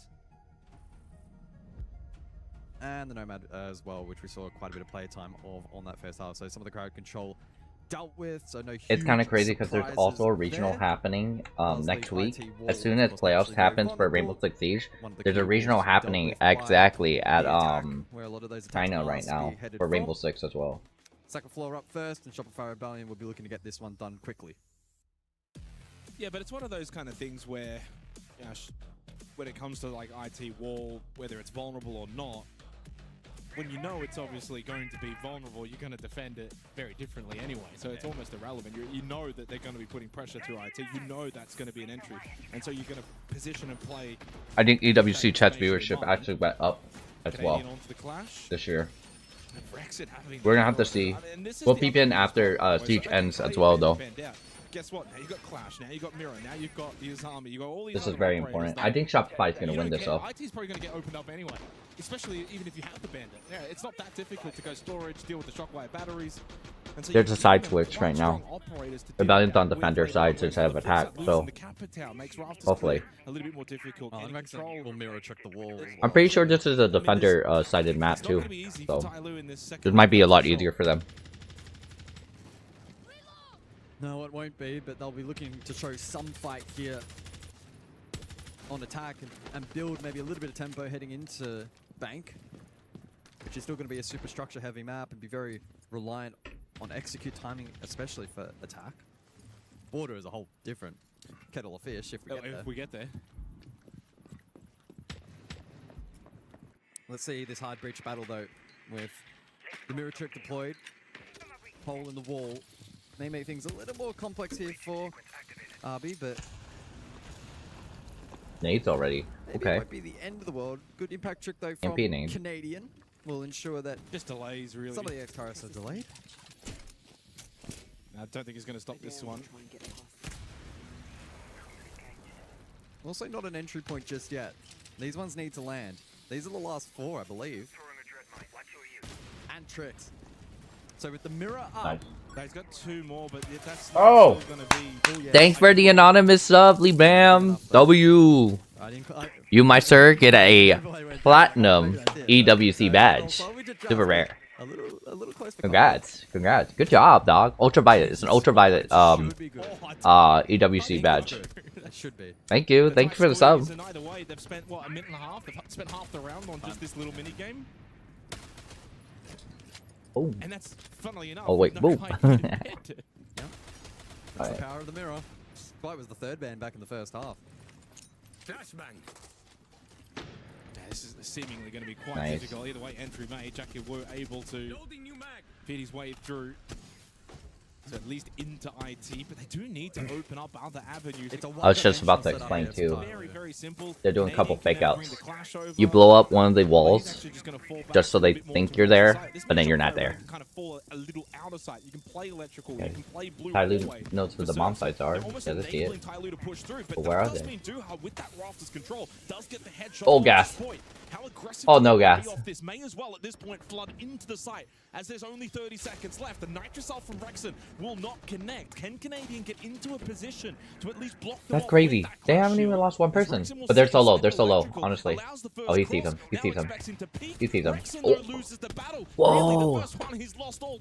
Okay. Jackie Wu gives Tyloo a 5v3 advantage, 15 seconds left. Yeah, diffuser on the roof, only just collected now. Oh, no way. Go for kills. Might just need to do just that. Canadian still up along with Surf. Canadian. Oh no, Canadian rip. Combines two. A base going for the plant. Canadian and Envy both down. Alright, diffuser's planted, so it's like a little bit more time. Damn, okay. It doesn't matter if this is a defender advantage map. Damn, okay. That got real dicey at the end there. Does not matter when you're a professional pro player. Go for kills. I was looking off to the second monitor and I saw that was a sick 1v1 of Jackie Wu. Wow. Are they gonna realize? And they did. Late 15 Nitrous seconds. would pop, and usually when people would like panic and they like stand in it, they just ran past. So it's like it's nothing. Look at that. The minigame IT wall took an extended period of time. They still committed to the play, and whilst the initial shape up was a little one-dimensional, they were able to fight their way through. And Songlet with some good composure there to just give Tyloo a little in here for the second half. And not just for that's a good buy time though. With that plant, that was a really good buy time. You want that form momentum. You want to be able to play well, carry that into the next map. Just what Tyloo ordered. A nice clutch round win here in the 7th round. A 1v3 technically for Songlet on a technicality basis, but not really. 10 seconds to go. And again, they got the opening kill. Like that, 7 rounds played, a 5-2 split in their favor. That's a good sign. They've got the ability to win gunfights. I think where they've probably, well, so far being down 5-2, lost this at the moment, has been the more structured gameplay, the experience of Shopify Rebellion, as a rehost will be called, so we're going to get a little bit more time here. And the 8th round will be avoided.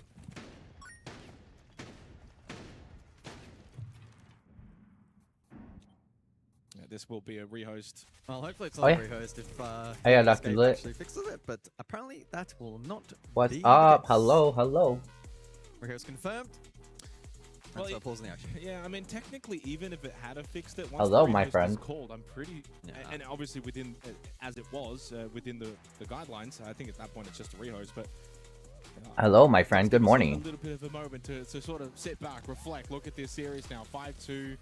That was a big round win for Tyloo. Does it kind of give you some thoughts for the remainder? They left the round on pause. I don't know why. I guess they're having lagging issues.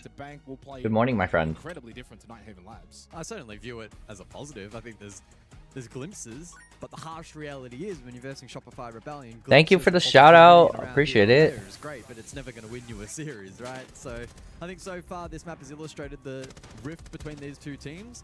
And whilst I'm gonna do a shout out for you, my good sir. Shout out. I know how to do this. That was going to be the case, and so they've been able to at least put the brakes on that. Can maybe look to rebuild that dam for now and see if it will hold for a little while longer, but I think it is a case of an inevitability that the first map, unfortunately, I have a strong feeling that it did not work. And the second map being structurally somewhat similar to the 2-0, I don't think that storyline has really changed. Wait, hold up. So far. Hold up. Where's the shout out button? How do you guys do the shout out? Oh man, I'm disappointed in myself.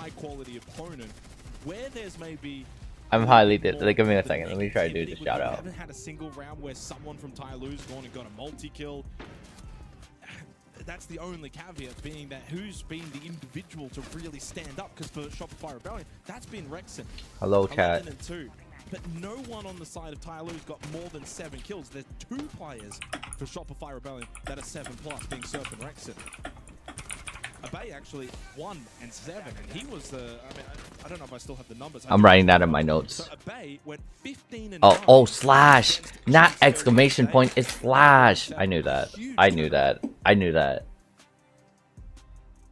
I'm looking across at the lobby and I see 10 faces. I knew that. So hopefully we'll be able to I get back did that. in Okay. shortly. I'm definitely okay. We're gonna make a command for that. I gotta make a command for that too. Well, it was a game bug.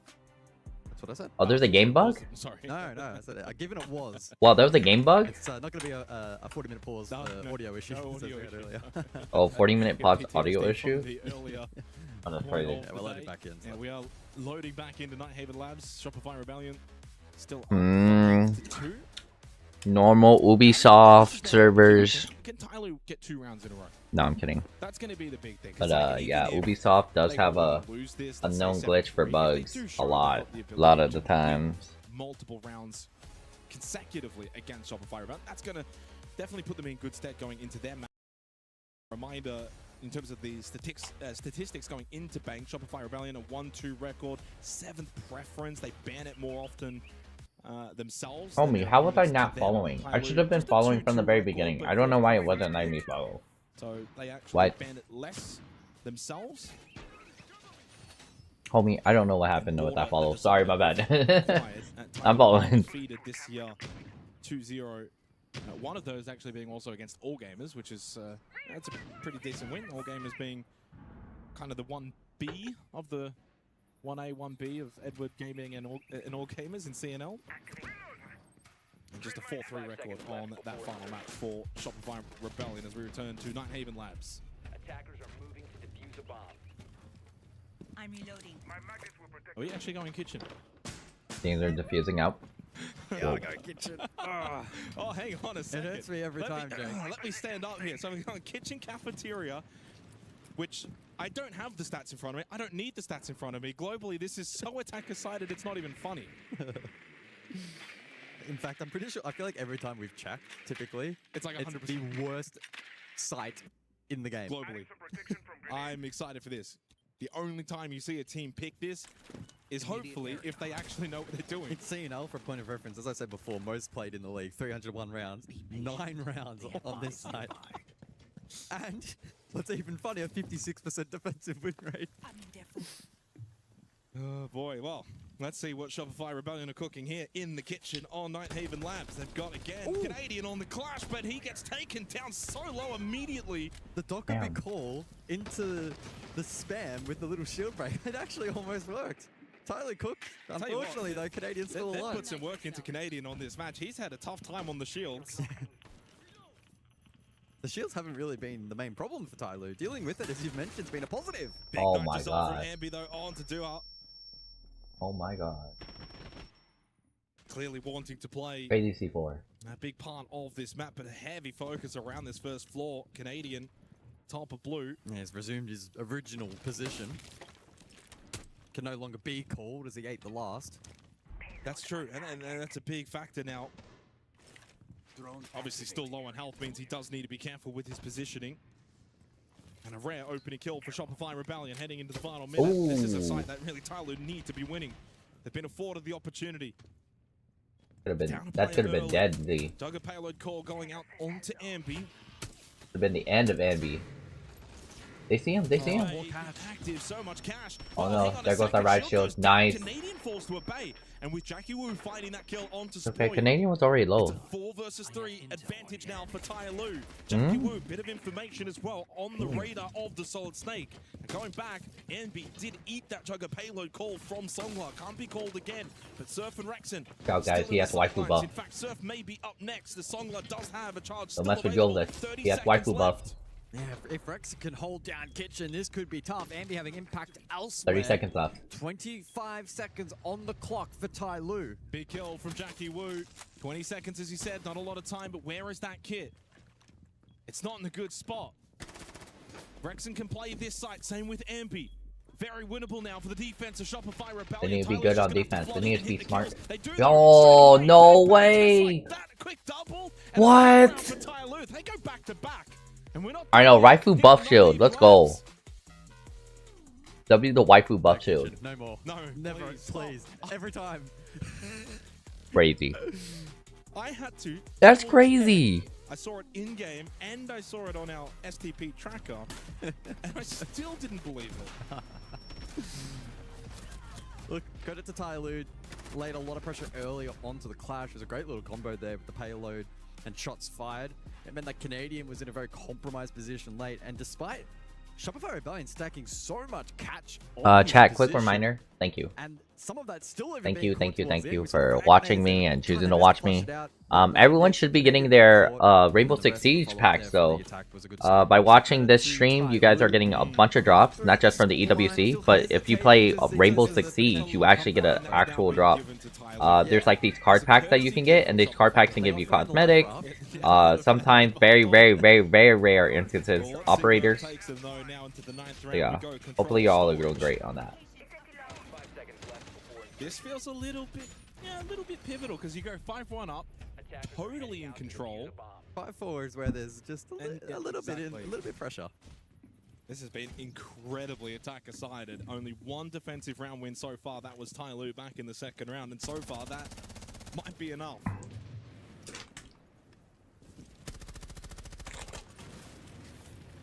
Storage control then for the night. For the additional bands get introduced, as you mentioned. Glaz selected here by Tyloo. Oh, the timing. Rexon holding that window angle. Still able to cross. But they haven't gone into this Glaz and saying that's the way we're going to win the round. They haven't brought any smokes alongside it, so it's only a Bay with his own smokes. No impacts remaining here for Shopify Rebellion, so Sungood could invest that final summer on Garage for the entry as per his original plan, but elects not to for now and can retain that for elsewhere. Currently watching the defense, not the attack. That's surfed with a hacked drone, hence Jackie Wu trying his best to clear it. Back on to the Solid Snake for this round once more.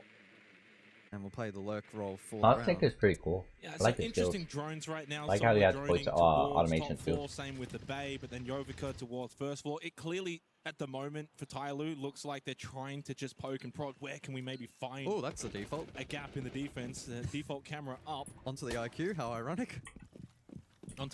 It's default. Onto anyone, but yes, the IQ even it's just more even so. funnier. Oh boy, well, it has been dealt with. Credit to the observing team. Of course, not entirely sure who's actually on this game, but we have the all-star lineup for this event, of course. We certainly do. Well, I'm a little concerned with the time. 60 seconds on storage control, where you haven't really cleared this top floor and kind of forced Shopify Rebellion out of these positions.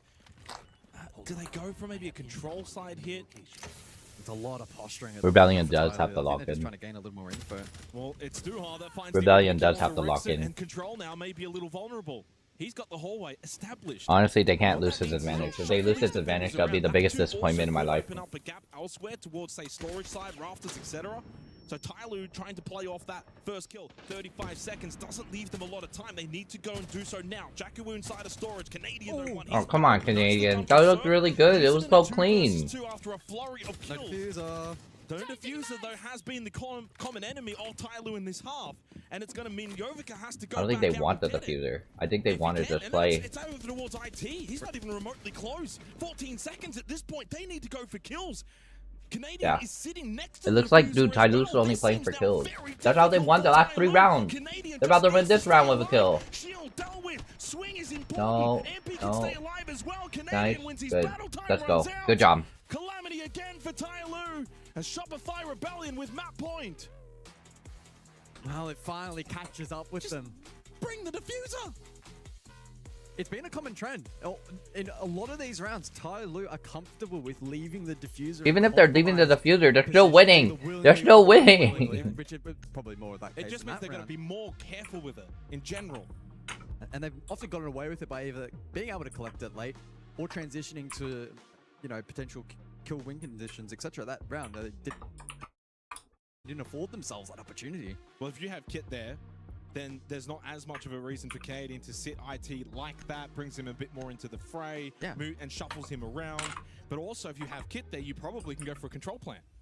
Attacking people As well played by Canadian. Just retaining life there was the perfect play. Oh, absolutely. W for sure. Really, at that point, you have 14 seconds left. You know where the kit is. You know at that point it's either get the kit, which they have to do so in a hurry, which means he can probably get a kill, or they have to go for the kills and he can sit tucked in corner with the shield up, and in the end that proved to be a difference maker. So good heads up play from Canadian and Shopify Rebellion. They have a 3-round lead to close out the opening map of this series. Bank to follow. But again, signs of life from Tyloo here on Labs. Clearly, a lot they need to work on. Yeah. But the foundations seemingly are there. They're not getting completely demolished, which no one would fault them in this kind of matchup if they walked away with a super one-sided result. Interestingly, Tyloo electing to take Clash out, not the mirror, so that tool's still available for the IT trick, and we saw that pose some problems last time out. Ultimately, the breach was opened up, courtesy of the Habana. But this round, they actually pivot across to the Thatcher and Thermite combination. It's interesting they didn't ban the Monty in the first half, but then they banned the Clash in the second half, taking that away from Canadian. I felt like they dealt with the Clash quite positively so far. So I mean, maybe they didn't go for the mirror instead and triple down. Duha hoping to kill onto Spoit. They have absolutely rinsed Shopify Rebellion on these entry battles. I feel like the vast majority, and I feel like the vast majority of Spoit's deaths so far has been him being caught out. It hasn't been a fair fight. 0-2 on the entries for Spoit. But 0-1 for Canadian, 0-1 for Surf, 1-2 for Rex, and MB the only one positive, 2-1. Let's see how this goes. Looks like it's going to be pretty comfortable for Abay to open up IT. Actually did so far quicker than last time too. Slightly faster. A little less painful. Thatcher now can be used against the Wamai to counter the catch. Can also be used against BPCs and Ambi's util on the Fenrir. Again, they're playing like a team where their fundamentals are at a pretty high level. They know what they're doing. Nitrocell thrown out from Canadian. That got shot out. Good reaction. And then the death mark onto his position towards Rafters. Yeah, Tyloo not panicking. They know IT, you don't need to rush in at the minute and 15-second mark. They're holding angles. They're trying to keep Shopify Rebellion on their toes. Maybe force a mistake out. Good pressure being applied now over towards Connector. So now they're actually bringing pressure from different angles of attack. Can go through electrical as well with this blitz. Yeah, so far liking this round for Tyloo, but it's all about the finish. Yeah, and can they get Songla in on the action with that Deimos down below? Timing. Rexon's back. Abay can get picked up inside of Connector. Don't think that's going to be a kill. Songla down below inside a lounge. Can he get involved on this Deimos? Abay indeed will get brought back up. Remains low on health. Now, though, the time starting to get a little bit too low. Songla able to just barely stay alive. Ain't no way. Ain't no way. If he gets this kill. Got to deal with Canadian. This is key. 20 seconds. Yeah, there ain't no way. Jackie Wu. Big kill from Canadian. Trade back though from Double kill. Time expiring. Double kill. Here comes Surf double with the shotgun. What? And only Songla left on 1 HP. This should be the map. Nice. Let's go. Rebellion will ward off the CNL team on Nighthaven Labs and go 1-up in the series. Yep. There we go. Good job. Let's go. Good job, Shopify. Heck yes. Despite Tyloo's comfortability on that map, the North American squad clearly just too good and in good form today. In a brutal format, it's what they needed, and so far, delivering the goods. Of course, series not done. It is just the first map for Shopify Rebellion. Tyloo's map pick of Bank will be coming up, where they'll look to try and get themselves back into this series. And again, there were signs of life from Tyloo there on Nighthaven Labs. I don't think they walk away from this completely. Dude, if I was Shopify, I would have been like, dude, what are we doing? Yeah, I totally agree. Why are we throwing? Again, though, it's going to be the case. They were throwing. Not gonna lie, they were throwing. To be necessarily good enough for a series win. So certainly some positive takeaways, some learning. Yeah, like when they, as soon as they hit defense, like they just started to just run out and to try to gun in them.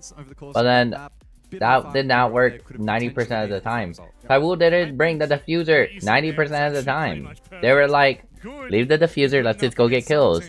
And honestly, they got kills because some people were just like, let's go get kills too. Well, what the heck? You can win the game off kills, yeah, but like that's not how you want to do it. Your best. That is what's needed to beat Shopify Rebellion. You saw so many. Who am I to say? It's 1%ers for I'm just another man. Constantly the 1%ers on there. A mere co-streamer for the Esports World Cup. Oh my god. It is those last minute plays. Alright guys, let me get this looter. We can't. 2 seconds. Lure dog. Canadian gets a kill, locks down the site. They don't have options. It's all of these things, Jake, that culminate into 1% that Shopify Rebellion will take and run. I think in the long run, those things are fixable. Yeah. So the fundamentals clearly are there for Tai Lu. I wouldn't walk away from this thinking, geez, this is a team that don't know what they're doing. Not at all. To me, it looks like a team that does know what they're doing. Yep. There's some areas that need fixing up. And with VOD reviewing, more experience, those are the things that are actually very easy to go back and say, take care of the diffuser better. You know, our entries are really good. Oh, what can we do after that? So there's actually a big piece of the pie that's already there. It's just about finishing it off. Now, I missed the first 3 rounds of the actual map because sometimes you're going to eat some food. I know it's a crazy idea. But what I will say is the second I started watching this, every single opening pick looked dangerous for Tai Lu if they didn't get it. It looked like a favorable gunfight. It looked as if they had actually set them up to find that opening pick. And it really became prominent on their attack how many opportunities they were able to capitalize on. I think that what you kind of said in the last final round where it's like they actually look like they have a really clear idea. They do. The Thatcher into the Zofia, just very quick little things that they don't spend a lot of time on. I actually think Tai Lu right now are looking really good. Again, you are up against one of the best teams, not just in play-ins, but I think you could probably put Shopify Rebellion into a top 4 conversation for this event. And look, maybe that's a little too early to say, but that's okay. Moving across to Bank now, though. Nighthaven Labs is where CNL lives. That's where they are comfortable. But Bank, does that change the conversation at all? Are you at all worried for Tai Lu moving into a second map? Well, I mean, worried would be more, I think, in a match where the teams are even and maybe, or going into the series even. Clearly not the case for this. I don't think you can ever worry for Tai Lu. For Shopify Rebellion to win this series. Fair. What I will say is I'm worried in the sense that they actually dominated the opening kills so much. So Shopify Rebellion won 7 rounds. 2 of them were with opening kills, 5 where they had the opening death. Yeah. So that's quite significant, and it means on a map like Bank, where I honestly think opening kills on Bank matter even more than Nighthaven Labs. I'm not as worried for Tai Lu. I genuinely think that the fact they won 2 rounds in a row here on Labs shows they can get, back to back, a little bit of continuity. All this is patience. For Shopify Rebellion, again, they will be favored on Bank. This is where we've got to make sure we don't kind of misspeak out of turn. But I'm not worried for Tai Lu. The foundations are there. They showed enough on Labs, but they've just got to be a little cleaner. In fact, a lot cleaner against a team like Shopify Rebellion. Dude. Like, not even during that, if Shopify Rebellion is playing like this right now, I wonder how they're going to do during playoff stages, honestly. Unless they're going to, like, super lock in. I thought they want to win this championship, bro. This could be an opportunity for okay, so the other prize pools that you get from this is that, okay, first place $750,000. Second place, dude, this is a huge gap from second and first. Second place is $350,000. That's like a $400,000 difference, bro. And then like the other one is there's a $200,000 for third, $115,000 for fourth. But there's also club points that you get too, which matters a lot. So the ones that do need the club points right now are Team Secret, Virtus Pro, Weibo, Geeky, probably Team Liquid, and Fnatic. Well, if Fnatic wins, that would be really good. Everything's good. AGAL just needs to qualify for at least top 4. That's all they need to do. Team Falcons also wants to score probably top 3. But I don't know how their Rainbow Six Siege team is. 9th through 12th though gets $35,000. 5th through 6th, $60,000. 13th through 16th, $25,000. 17th through 18th, $20,000. 19 to 20, $17,500. And then 21st, 22nd, about $15,000, which is not bad. Not bad actually. If we can split, like, that's like $2,000 per player, and then like $5,000 for like coaches and stuff like that. Yeah, that's not bad. That's actually way better than I think What was the other 5v5 that was happening last week? And you can see foundations are so important. What was it? Their foundations, their mechanics are really on point. They look. Oh yeah, that's way better than Overwatch. Way better than Overwatch for sure. And actually making sure that you can kind of find your ways into what would be a bank. And I think realistically, if you look to one of the key factors as to why Tyloo 6 is probably also on the Nation Cup thing 5, so I don't think actually accurately assesses how close this entire game was. It's the opening kills where they seem to find so much success. You have a look right now. Honestly, it's the kills, dogs. Yes, it's because they keep throwing themselves in. Tyloo knows how to get kills. They know how to overplay them. But still, like, what the hell? Why are people rocking out? Why are they trying to 1v1? Who's trying to catch these hands? No one's trying to catch your hands, dog. No one. I'm pretty sure no one wants to catch the hands. On his own terms, and I think moving into bank, like you said, it's going to be important to see how they can manage to control the game. I actually don't think that when we love to talk about win conditions, I don't think that there is a win condition. I think that condition has to be a snowball. I think that Tyloo have to get control at the start of the rounds and keep the pressure on them slowly. I think that where they started to fumble is when they left it too late. They left it too late in 2 or 3 rounds, Michael, and every single time they either didn't have kit or they just fumbled the ball on an opening pick or an opening engagement in that late rounds. Generally speaking, the early round was actually pretty positive from Tyloo. Not only just the entry metric, but I think the tempo that they were able to employ. A couple of occasions that they caught Shopify Rebellion off guard. A couple of occasions where maybe they forced a fast I like how play Ninja style, Kill is in this. again, That makes me happy. Shopify Wait.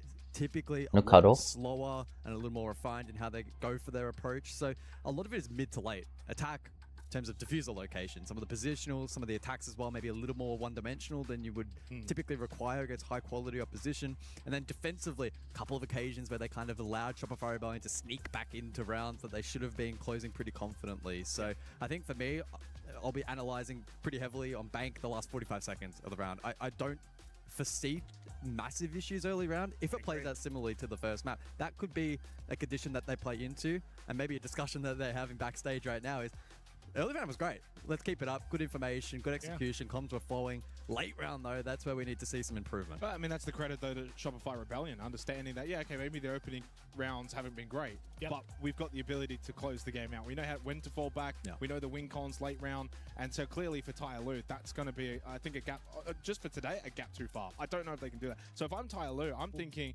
forget about the late round. Let's try and win this earlier. Around the minute mark, minute and a half. If we find that opening kill, go. Who cares if there's a minute 45 on the clock? Let's just play a little bit more aggressive tempo and try and catch Shopify Rebellion off guard, especially on a map like Bank, where I think it can be a bit more applicable than, say, Nighthaven Labs. Well, you were talking about Abe in the first round of the second half, where it was like 1-7. He is statistically their best player over the last 60 days. And he was 1-7 in that first half. Imagine what happens if you can engage him earlier. If you can actually get him into the game, into the second half, and he has a little bit more of like a ramp rather than like this up and down trajectory. Right now, I do think that Tyloo are looking good. And for everyone at home, we did just talk about Tyloo a lot because I don't think you can really fault anything from Shopify Rebellion. They look like the team they should be. Same from their What first they match have? today. I wonder what type of paper they got. Again, just did everything they needed to against El Yula Club. So I think coming into this, it's the same metric. Yeah, 100%. Just doing what you got to do. Yeah. Cade's banned. Habana's been banned. As we get into this Cade's really cool. I like Cade. It is all Super on cool. Shopify Rebellion. The pressure is entirely on them. Well, the pressure's a little off now because you've won the first map. But no, but I'm talking about like from a perception. They are by far the best team in play-ins, and it's not even close. They are not a play-ins team. They're a back half group stage team. They are a playoffs team. So this needs to be convincing for me. I don't think they can leave any doubt in our mind as we get underway with Bank, and I leave you boys to it. Thank you, Analyst Rob. Doing a great job. Good to have him on the desk. And honestly, I agree with him wholeheartedly. And I think that for Shopify Rebellion, they've actually handled the quote-unquote pressure, if you will, because there is pressure when you're the top team and you're playing against teams you arguably should be winning. That's almost as pressurized as, say, if it was Shopify Rebellion versus Falcons later on in group stage, for example. The pressure levels would be quite similar, but just for different reasons. Well, let's jump into it then, as the bands have rolled through. It's double hard breach from Shopify Rebellion. Yes, my keyboards. They make the type. they responded by Okay, extremely resolved. You can go ahead, Joe. It's all yours. Yeah, sorry that's a little bit loud. But you know, I like my clicky click keyboards. It's really nice. The Razer Hutchman. I gotta post that photo today. I need to edit some photos. Thank you for reminding me. Cause your boy just got into the partner program for Razer. So they will be the first Coca-Cola World Cup from the Esports World Cup. Oh, that's a premier chance. So it means for Group B, it will be MIBR Los versus CH. That means I get discounts. In that lower bracket final. Let me know what you need. Winner of that will qualify as the Group B 2 seed, which actually could end up being against Shopify Rebellion, provided they I hope Gabby's not watching. this map of bank. But basically, I was gonna use it to buy her birthday gift too. Of course, this is, her birthday's by the this way, month. the last match of the day for Stream Like in 2 weeks from now. A. But good news, Stream B will still have our Eula Club versus Chiefs, which is also going to be You legit. elimination game. You legit to quit. Hey. Over to bank now, Tyler on the attack, Shopify Rebellion. As I said before, I think starting defense here, this is the kind of stuff that they can do. They can control, force Tyloo to play the way that they want to play. Basement to begin, drop down from Ambi. So small amount of pressure as per usual towards staff and open area. And so much delay available for the defense.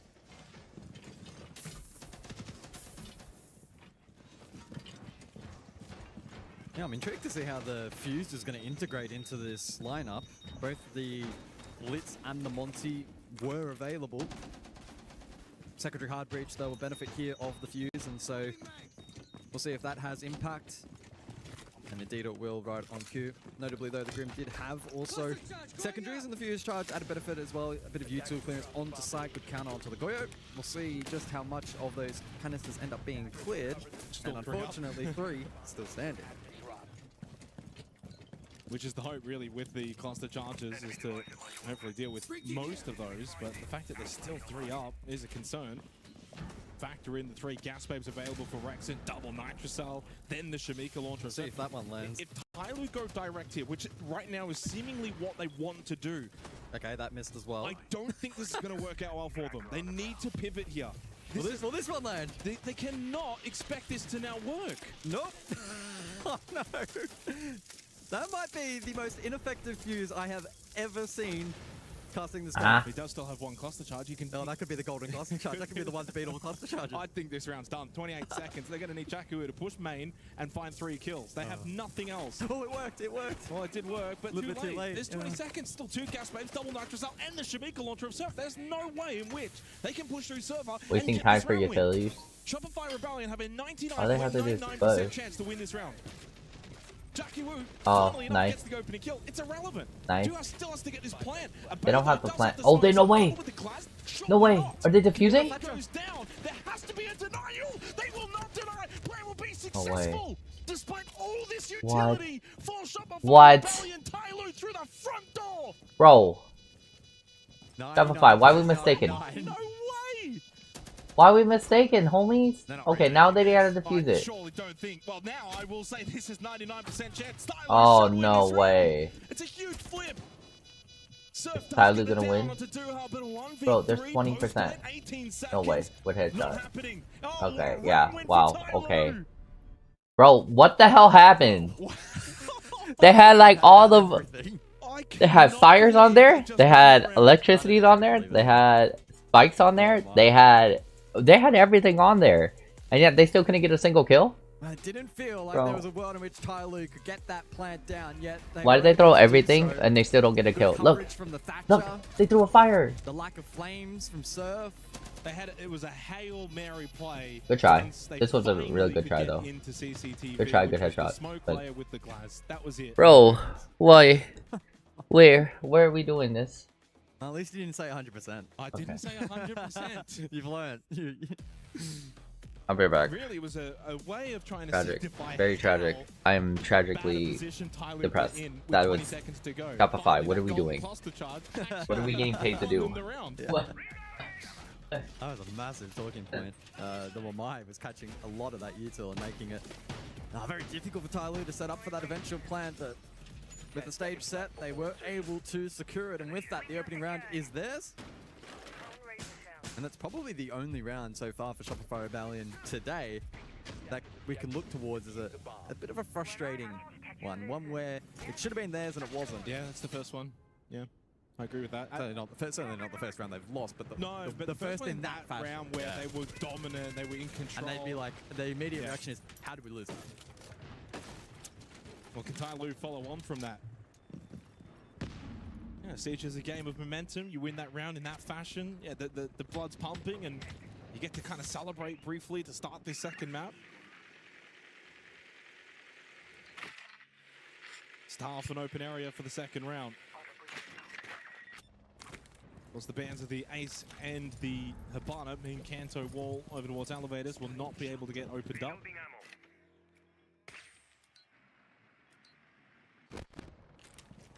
No clash available for Canadian.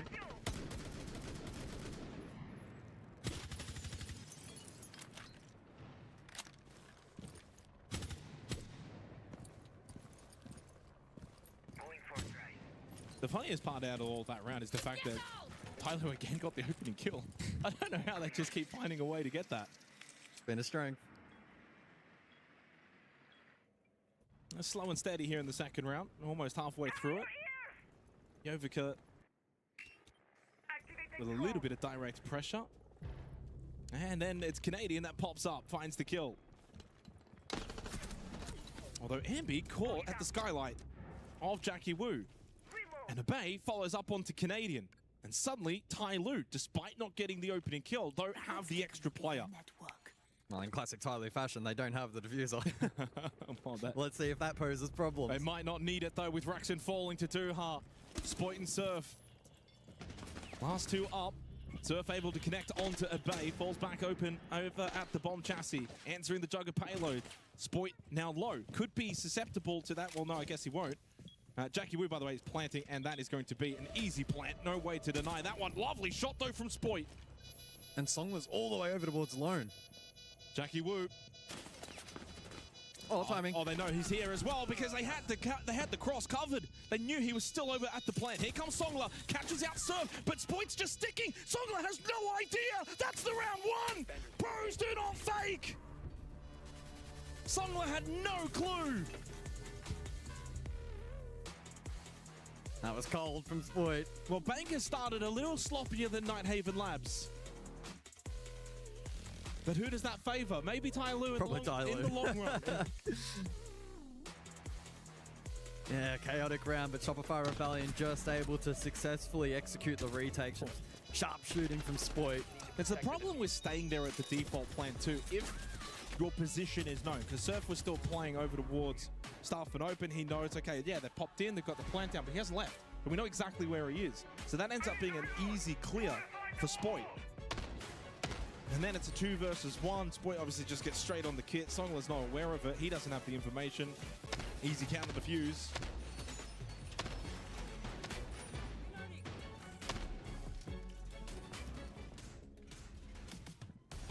But if you're Shopify Rebellion, you just want to get the round wins. You don't care how. 10 seconds left before insertion. But far closer rounds to begin here on Bank. We had top floor, CEO and executive for round number 3. Muscle pain. Portals. Turn it up, chat.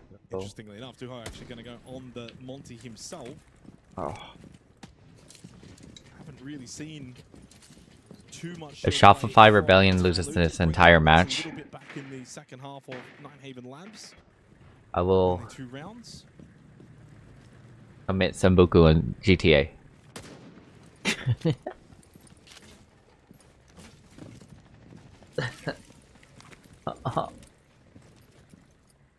This is a Defender side map. Defender has the most advantage here. From Tai Lu, may look to what, I got mines outside? Attack on that side of the map. Huh? That don't make sense. Especially with the Monty in place, ended up Nana. What? Go for a play front. I don't think they're ever gonna come up from behind. They don't gotta worry about that. They definitely don't gotta worry about that. Abay though gets rid of Canadian. It's just on the rappel. Well, it could be jam below or just for the U-tool and the castle barricades. I don't think there's any point getting too fancy now with advantage. I mean, this Monty's going to go up and on 100%. Electro-sensor active. Puts Surf under quite a bit of pressure here. He wants to try and retain position and ward off that Monty. And a drop isn't necessarily always to safety from that position either. I mean, the elevator position's quite volatile if you don't get help from long desk. And with that shield, but the problem is it's a solo push right now from Duha. Like the smoke play, they know he's there, they've got the information, but where's the follow-up? So Duha gets into a good position. This is where you want to be if you're Tai Lu. Oh, Songler's just going to go rappel straight down. Oh no, not the gas. So from Wrexham will delay the push up Banana. Yovika caught by Ambi. They do have Wrexham playing long desk and can provide a little bit of help for Surfall. In the end, he gets cleared out. W to the sub to Dr. Doolittle. Let's go. Do shout outs. Good drone. Fundamentals at the moment from Tai Lu are really sound. Yeah, absolutely. That was certainly a point we brought up back on Nighthaven Labs. They're following through here as well on Bank so far. Job's not done. W sub. Ambi already low on health, and they've got good control in towards the site. Good damage from Ambi onto Duha. Does still have that nitro cell. That could be This the guy's ticket to get rid of this Monty. Oh, but that right shield's deadly. Throws it out, Oh. but doesn't quite connect. Before no And kill. over toward top main, Rexon almost found an angle. Holding right side. Rexon, stay. Nice. Good job, Rexon. Rexon, stay alive. Took a bit of damage and then goes prone. 20 seconds left. Jackie Wu does deal with him. Because of the diffuser. I think the diffuser is right in the plant. Holding in a good position. Stay. Stay. Good. One more. Duha falls and only Jackie Wu left. The duo for Shopify Rebellion on site will hold strong. There's no time for Jackie Wu, and once again doesn't have the kit. Runs past it, time expires. Shopify Rebellion, hold on in round 3. It's a late round breakdown. Good job. It's late round breakdown number. What? I don't know because we're losing track at this point. Early Good. round, Oh my gosh, I gotta get some more great emotes. value from the Monty again. Putting it out on the list. Position is Emotes. pretty We sound. need more Had a good emotes. chunk of time spare there at the end, but Ambi was allowed to reposition. Yo, this is the longest was a I've looming seen. threat. Well, Stop then side again, like as we well. started at 5 a.m. Unfortunately 5 for a.m. Tai Lu, the and we're about to go 1% into has 6, come back to 12 bite in them the once afternoon. again.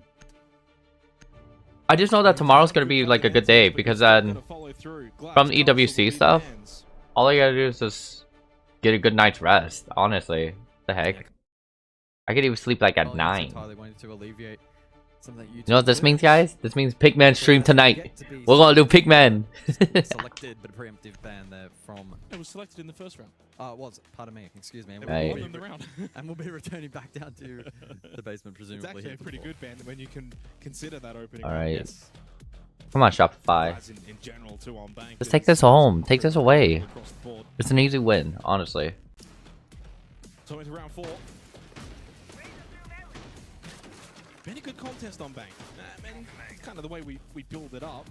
I didn't know, but it's a new face this season. Palu have followed through. They've been better, but as you said before, the late round issues clearly plaguing them still here on Bank, as was the case on Nighthaven Labs.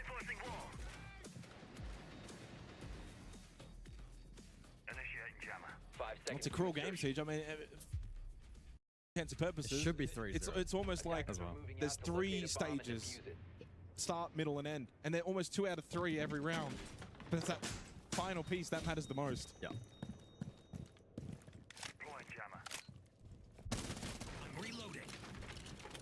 I'll bring the Saints for the 4th round, so that's indicative that we'll likely see a hatch drop execute in this round. CCTV, the lineup is well known now at this point. And that will offer some counterplay onto this defensive lineup, which has seen a significant shuffle from Shopify Rebellion, probably a little bit scarred after their failed plant denial attempt last time on basement. Once again, they presence first floor with potential fallback through open. This is pretty aggressive from Spoit, this position right here.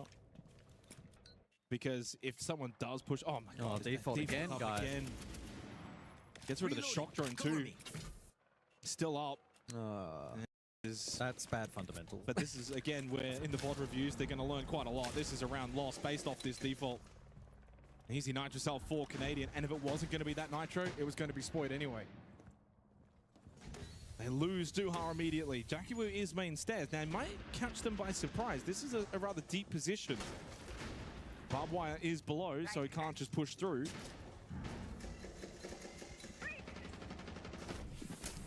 A couple of Candelas used as well to clear out first floor. Jackie Wu had a small opportunity. This now should end up being a rather difficult round for Tai Lu. Job done from Shopify. No way, Hype Train. What? As much as we talk about Alex Dragon, W. The odd one here or there. Where it's Oh, we got a combined Hype Train. Let's go. We're getting hyped up in my chat too. 60 seconds. Don't forget, guys, every sub, every bit, they go into the Hype Train. Hype Train combined for me and Dr. Doolittle. I need a hero moment. Hold on. Doolittle. Dr. Doolittle. Yes. Snake, Jackie Wu's been good. W Hype Train.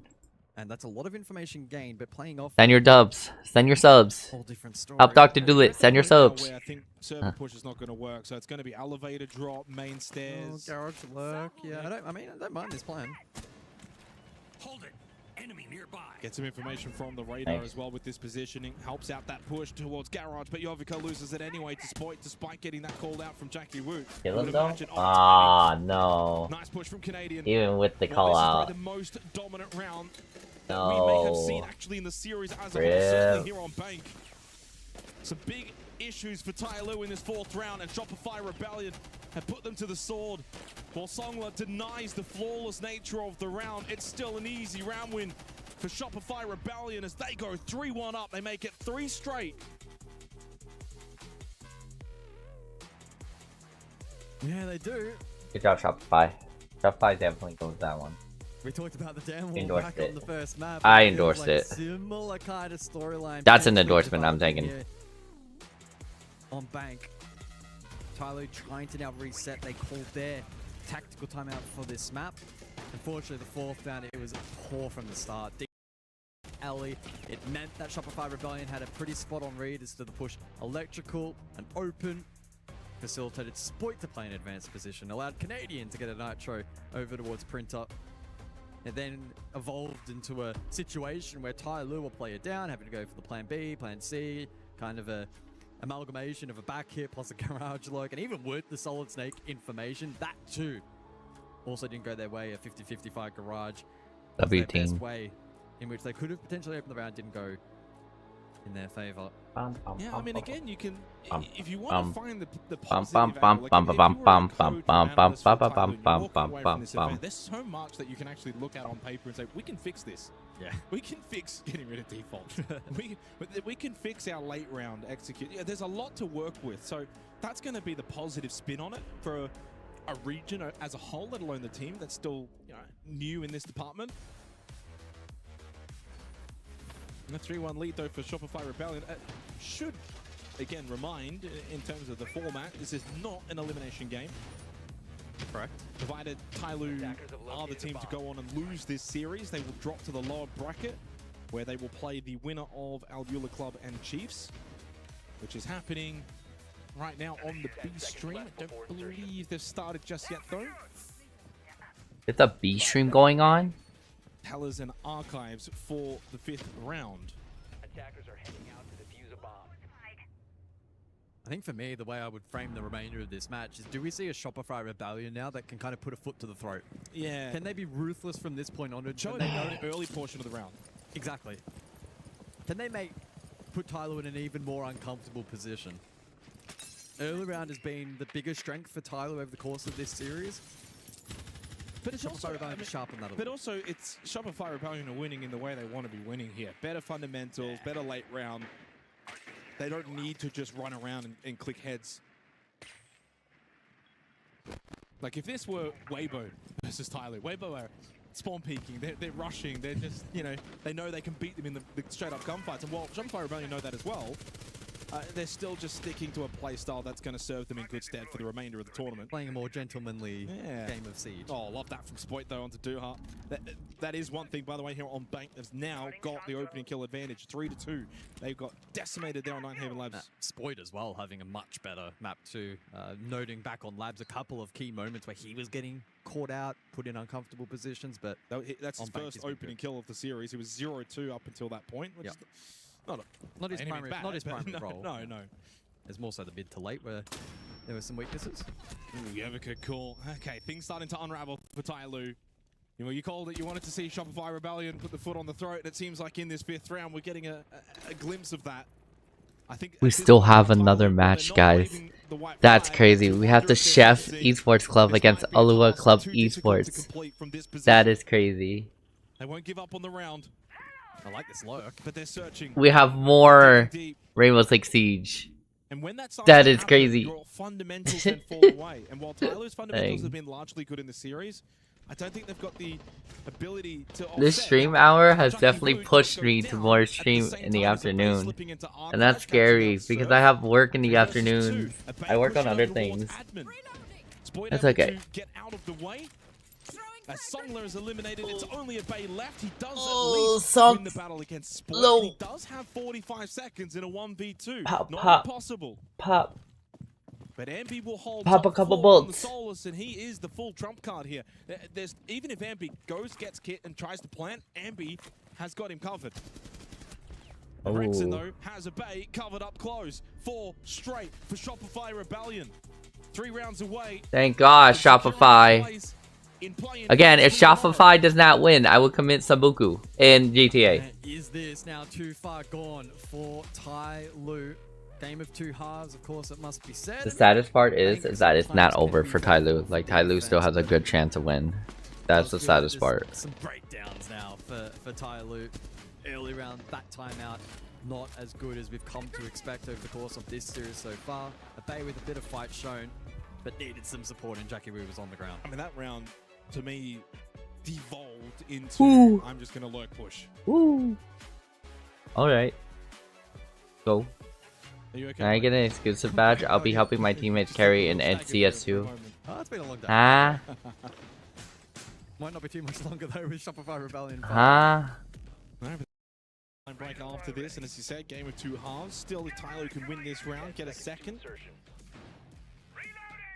I don't know what power you have, Dr. Do It, but give that man an exclusive badge.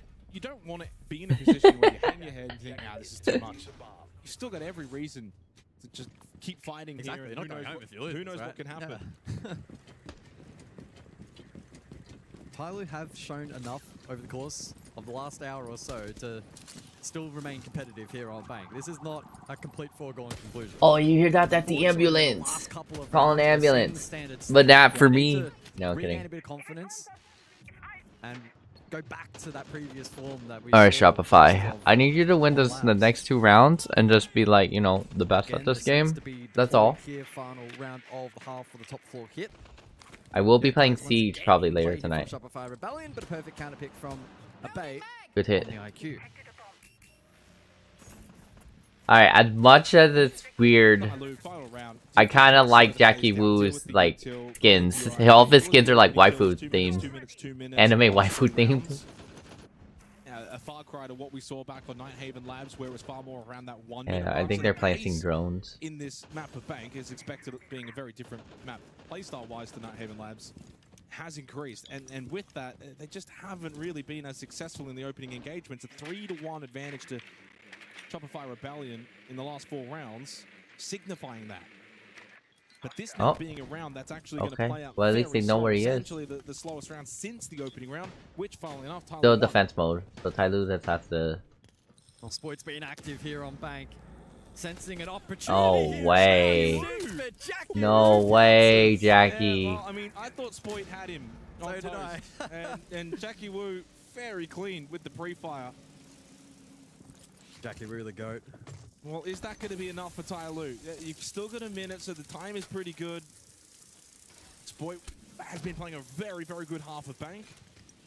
And now can push up Banana. Good pressure on the Canadian. He was basically trapped. Even if he had have walked away from that nade, he's dead anyway. A 2-player advantage for Tyloo, seeking their second round on Bank. Now it's within their sights. Under. Surf though holding strong towards Over. Nitrocell. Is that good enough? Nice, nice. What a C4, dog. Great C4. And with Rexon getting rid of Duha, they've flipped this round again. And only now Jackie Wu left. He probably cannot believe from 5 versus 3, he's now the solo. My, oh my, what a play from Surf. I don't even know if he was going for the second kill. I think he was just going for the confirmation. 20 seconds on the clock, and Jackie represent something special. Oh, no way. Ah, that sucks. 5-1 up at the halftime break. Unbelievable play from Surf. All subs goes to TwitchCon travel. Hey. For the Rebellion. So clinical. So W Dr. Doolett. I mean, there's not much else to really say. I want to see you at TwitchCon, my good sir. Sing the praises of Tyloo. Get all the subs for the TwitchCons. There is a huge gap between these two teams, as expected. Yeah, exactly. Ah, it's Jenny. Hi, I'm doing great. This has pushed my streaming schedule a lot. Originally, we're supposed to start like at what 3 a.m., 2 a.m. I'm used to that type of vibe because of Overwatch. But we started at 5 a.m. I'm like, what am I? Yeah, I know. We started at 5 a.m. and there was a 40-minute audio pause. Literally, Jenny, there was an audio pause for 40 minutes. Oh wait. I learned how to do this a lot better. No, it's not. But that in itself, you know, I learned how to do this a lot better. Yeah, I know. Alright, I wanted to give you... yeah, that's what the thing is. I wanted to give you, like, secrets. No problem. Oh yeah, and you're getting share chat. So in other words, the entire, chat from Dr. Doolett is also getting your shout out, so yeah. I wanted to also let you know, sorry for dropping the ball in July.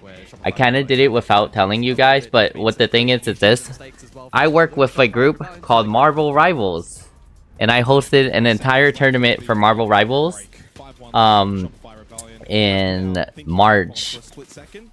And I was gonna do another one for streamers for you guys to get involved, and that way the Rivals team can give you guys shoutouts and stuff. I have their connections and I have their the person to talk to for that, but like I unfortunately did it too last minute, so I was like so sad.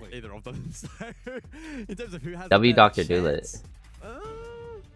Has to be MIBR. He's cool. Probably MIBR lows. As much as I would love to. Yeah, I saw you got partnered too. I was like, oh, maybe I just didn't need to do it, but I'm totally happy.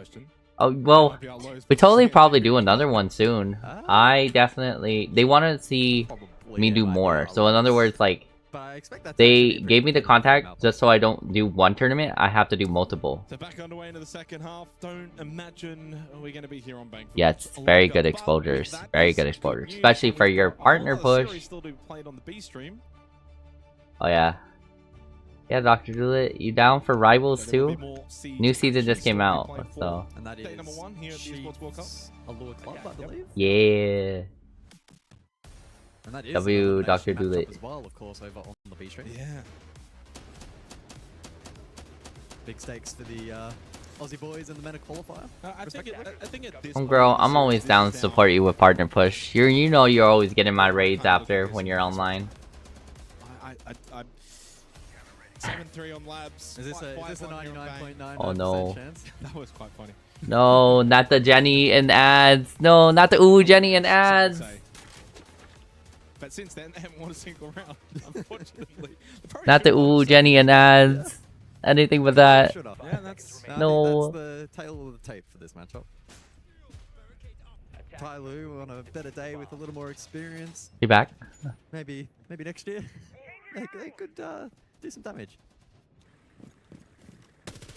Important to note that this is this team's first appearance at this level of siege on this stage, right? So I think they've done a decent job. And again, most importantly, against the quality of opponent, this is what you gain from this, the ability to scrim these teams from North America, SAL, EML. I lose a Chinese team. Songler falls to Ambeat in this one. Well, the sting's out of it now. Okay, we back. Homegirl, you know you always got my raids. Every time you online, you're always getting a raid from me. Welcome back, though. They'll continue to play. We're gonna help you get to that partner stats. I want to get you there. Fundamentals Bet. remain in check. And I don't think they'll walk away from this being like, man, we're so playing so well, and it's just job done. Move on to the next one. Yeah. Build up a good solid foundation going Aw. into provided they get there. Thanks, Preston, with the prime. W, Preston. That's the thing, you lose tomorrow and you're out. So Exactly, yeah. Yes. They have to kind of keep this same focus. Yeah, I definitely. Oh wait, do I have you on Discord? I don't. Oh, duh. Just sent it. Swooping. W prime, Preston. As Jackie falls back I can't down. believe we've been here for 7 hours still. Oh my gosh. Advantage for the attack. And still 90 seconds in this action phase for... I am in love with to esports. manipulate. I'm an esports extraordinaire. We will see an advanced position over towards blue stairs. Preston, you should follow Uwu Jenny. They're an amazing person too. They do a lot of rivals, but they do a lot with their community. I look up to them. He's pretty much going to have to play live unless he gets a good timing, which maybe he might, depending on the way they're watching Square. He's all in. Yeah, he's definitely committed. A little bit of damage into Canadian, a little late with the Razor Bloom. Canadian able to get the pistol shot. This is all too That easy just didn't for work. Rebellion, straight down blue stairs. Only 2 remain now. Your streams are really nice. I love them a lot. Swap now for a Bay. when I was next to you playing Marvel Rivals, I was kind of intimidated. I was like, oh my gosh, this girl's like probably the most famous one here in this group.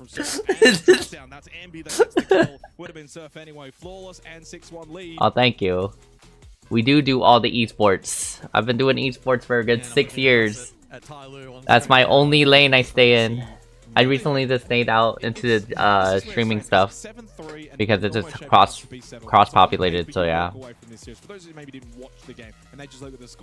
Homegirl, I think everyone loved their vibe. Everyone wanted you on their team when we were at DreamHack. The scoreline doesn't really pay dividends to what we've seen.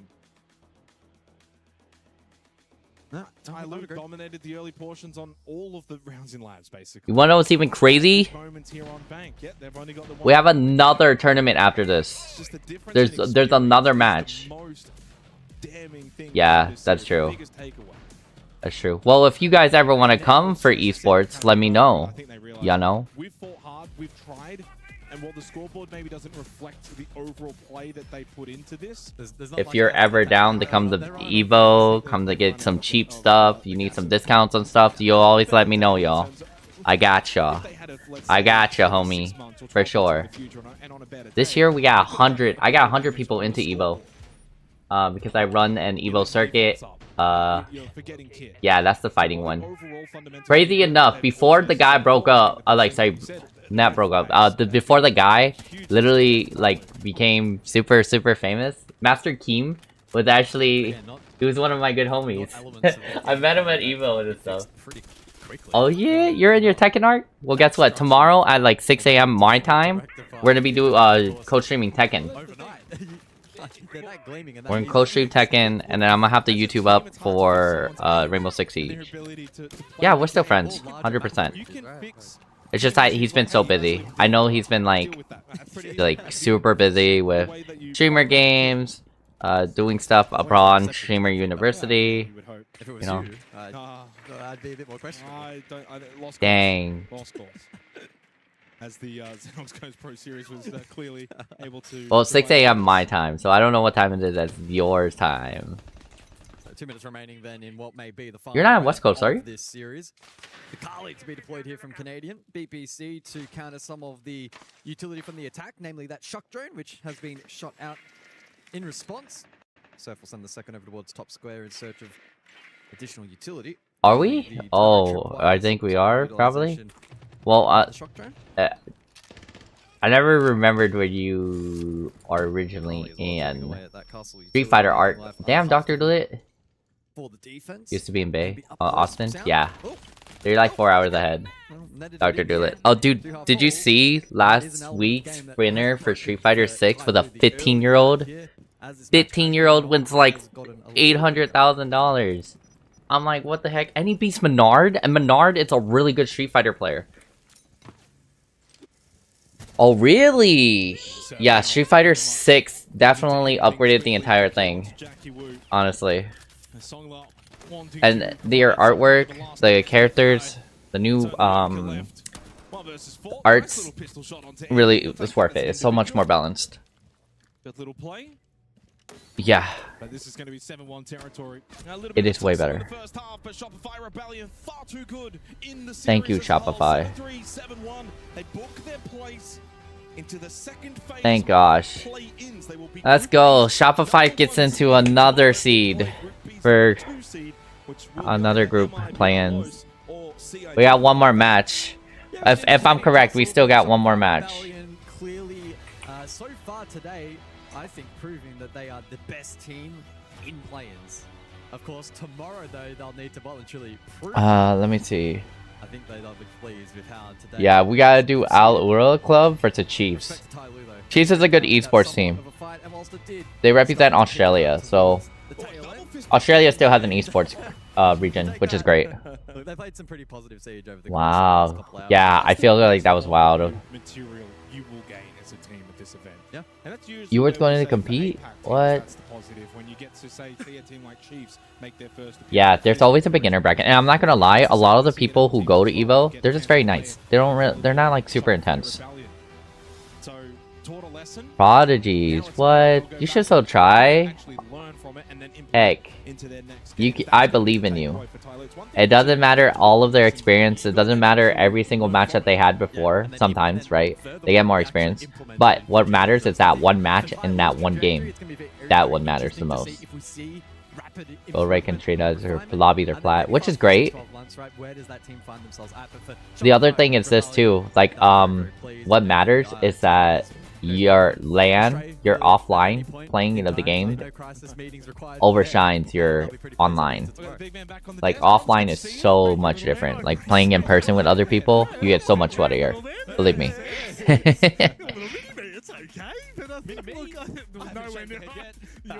Alaula's the first in MENA?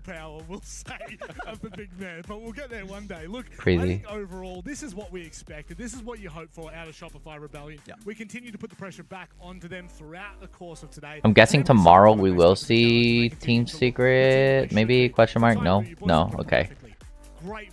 This entire schedule lineup, especially for the bracket, is so weird. Because we don't know where the other teams are seated at, and it doesn't say when they're playing either. This is one of the only games that they actually done this for, which is kind of crazy. Denny, I sent you a Discord friend request. You take away from this match what you can, Guz, and move forward. Shopify Rebellion are well and truly on top. Yeah, absolutely. Again, it feels like it's all building up to tomorrow, and as we've probably said 1,000 times, it is a really cool format. Street Fighter 6 is way better. I would be opposed to say Street Fighter 6 is better than Tekken. I think Tekken might be a little bit better, but that's just me. That's just me. It's because Tekken is just different. I'm just gonna say that 3D fighters are just way different. They have different virtualities for sure. Rebellion lose tomorrow, regardless of opponent. Exactly. So today, then it's not like people will be like, "Oh, but what a good day one they had." It doesn't matter. But what it means is, I kind of look at their day.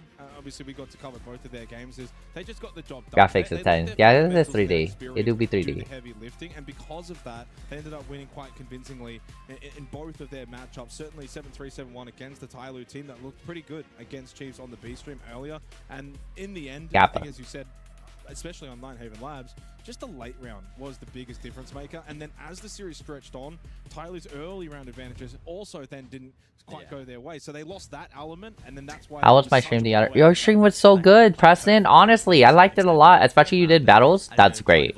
That's so interactive. And the music was good too. I feel like doing DJ streams are a lot easier because you get good music and then you just mix them up. It is my name. It's Hugh Lee Neal, 501c3 founder. In other words, the longest name ever. Yeah, your streams were so good on TikTok. Honestly, you gotta keep doing it. Yeah, and then you have to repost. As Ludwig would say, if you're streaming for long hours, your goal is to get a good clip. Like, you're supposed to utilize those hours to get a really good clip. And if you're streaming for lower, okay.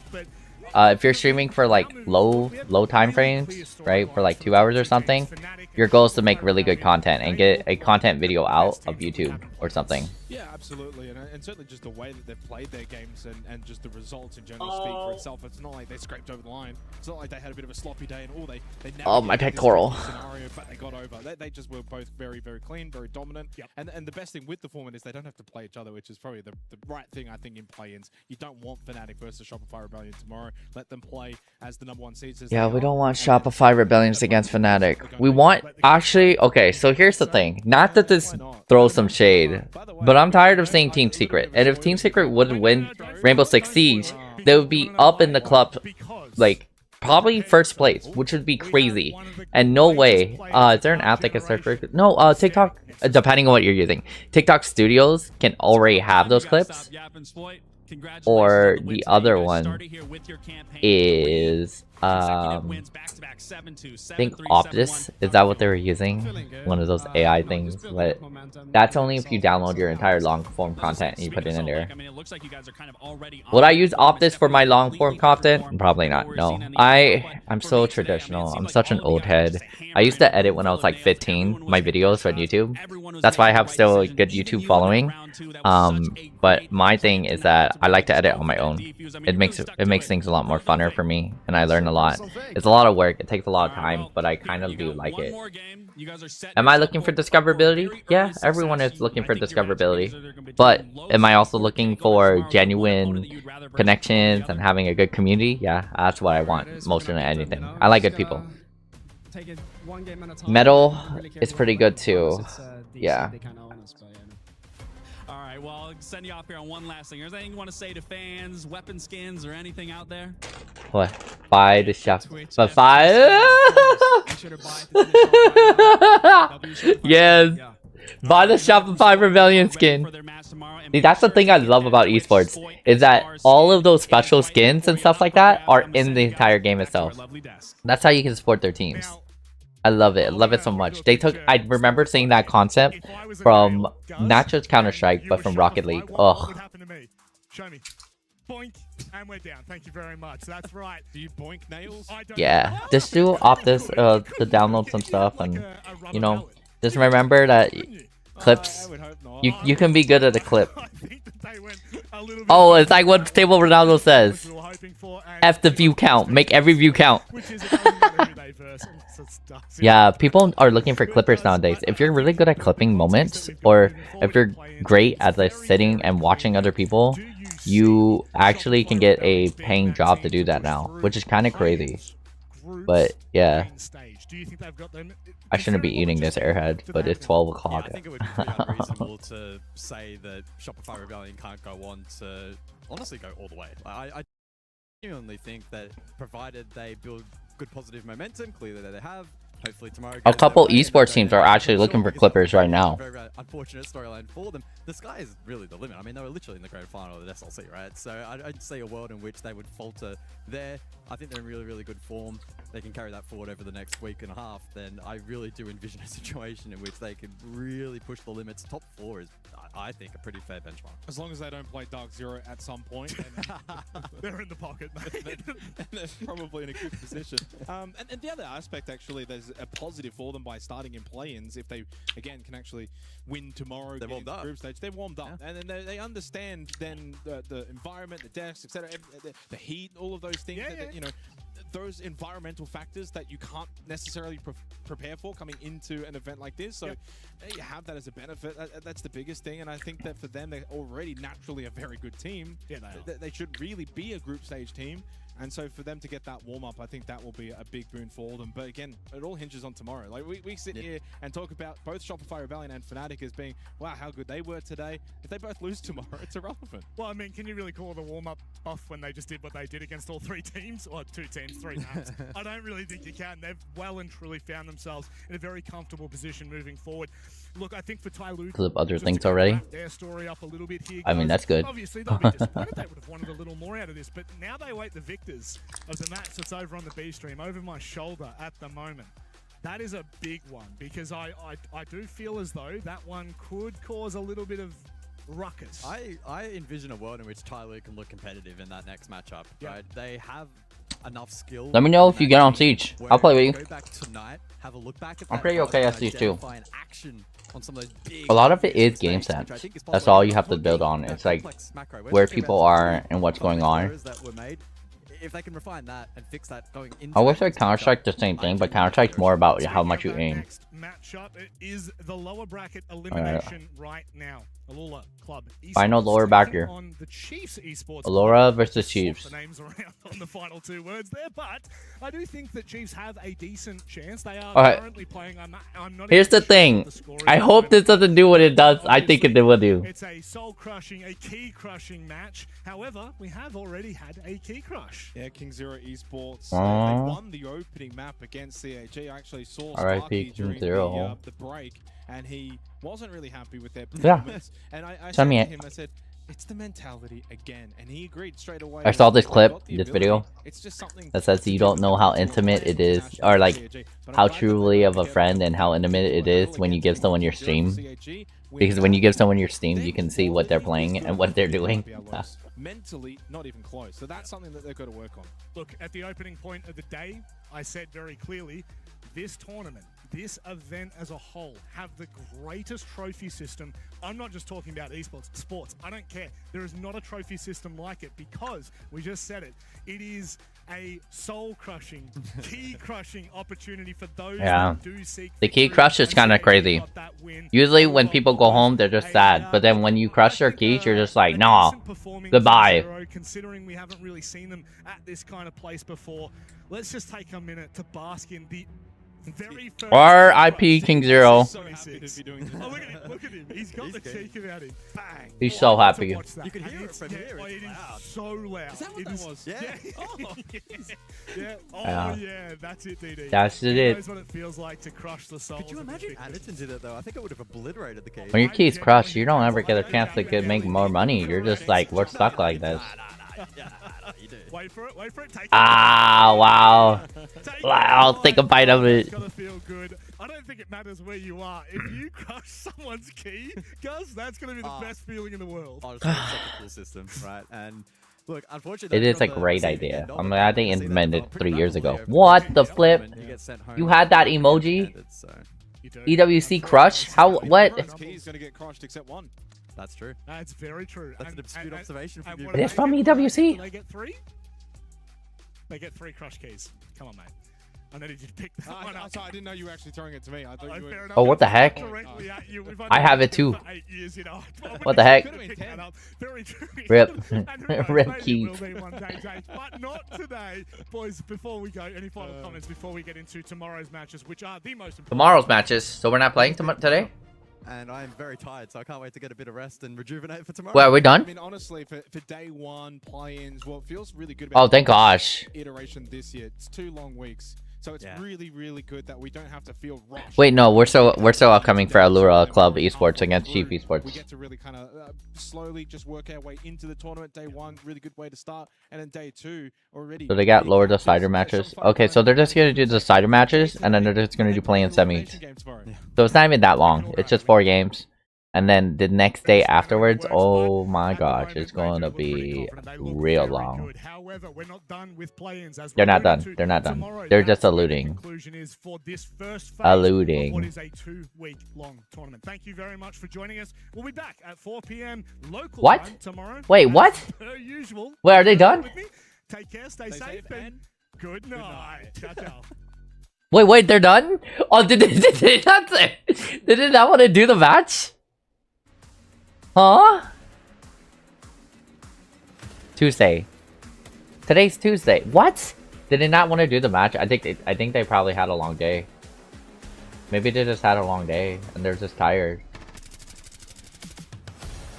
Yeah, I don't. Well, wait. Why did they shoot a recap?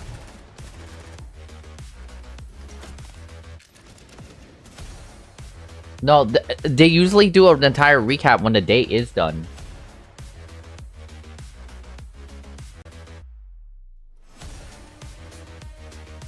That's crazy. Are we not gonna do a Lua Esports against Chiefs? Am I not gonna see my top #1 middle Mena?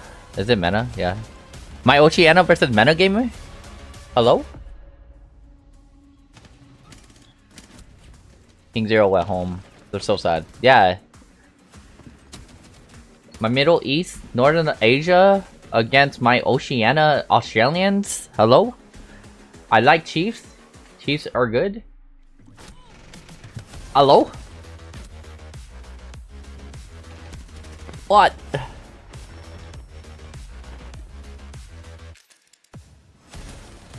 Thank you, Dr. Lida. Now I have to stay hydrated. Hello? What? Yeah, Fnatic did so much good. Oh my gosh. I just can't believe freaking Fnatic got knocked in. Okay, no, they were all in good upper brackets. I want to see Team Fnatic against Secret. That's gonna be cinema.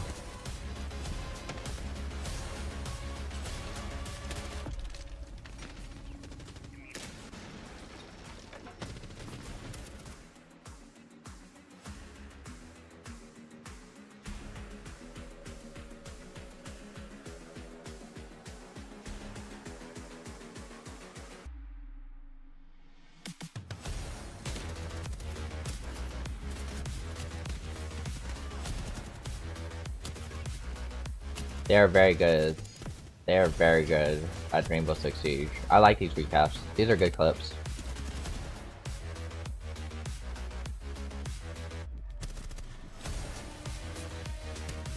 Nice.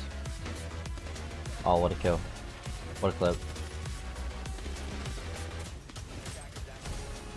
That was sick. Literally, how do you blow up all your flames, all your grenades, everything? Well, that was a funny C4. But you still get them to win. Like, you're putting it all on the site bomb and then you still win? Like, what?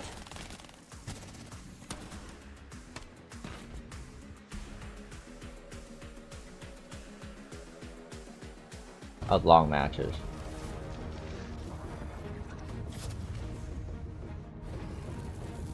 Tactical shooter siege.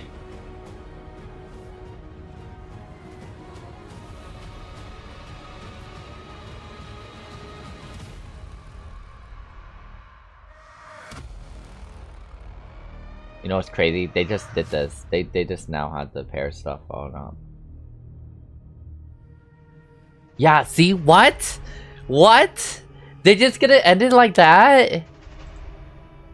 I mean, heck, I'm not gonna lie. It's esports. It's esports. In esports, anything can happen. And, like, just like how, last 2 weeks ago, FC Cup Manager, they had, like, an entire shutdown of the PSN networks and stuff like that. Like, out of nowhere during their matches. Yeah, I got that. And I had to redo it for the next day. That happened. Yeah, I guess they're not going to show me my match, but it's okay. They only have 4 matches tomorrow, so I guess they're probably just going to do 5 matches. That's perfectly fine. Yeah, I'll keep streaming as well. Do I want to do a small recap for today? I'm down. Are you down to do a recap with me, Dr. Doolittle?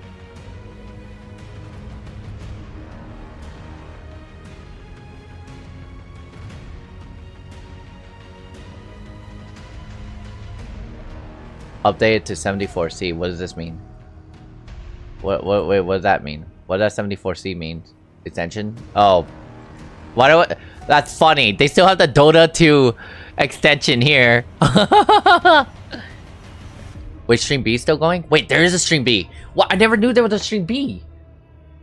Hold up. There's a stream B? Oh my gosh. No, wait. Hold up. That's stream A. Rainbow Six Siege versus Tyloo. This is stream A. There's a stream B. What? Oh, I didn't know there was a stream B. Oh my gosh. That's where I'm watching my... Okay. Alright, chat. We're moving over. We're moving over. We're moving over. I was arguing with Laxing backstage over whether peanut butter was a great condiment, which it is, or whether it's disgusting, which Laxing for some reason thinks so, which, I don't know, man. I'm trusting him less and less every day. Yeah, it's like, I mean, it's peanut butter savory. I was going to say it's like You guys get packs from watching. But it's salty. It's salty. Yeah. There it is. I I didn't know there was a stream B going on. It's like, you know, I'm sure somebody's going to be. I should have assumed. I should have assumed that they split it. But yeah, what you Okay. call jelly, we call We are jelly. in stream B. But yeah, it's not really something that we do. It's not a common thing. We call it jam too. I only ever say jelly in the reference of In the PB reference and jelly. of that sandwich. Yeah, that's the only time. Alright, let me see.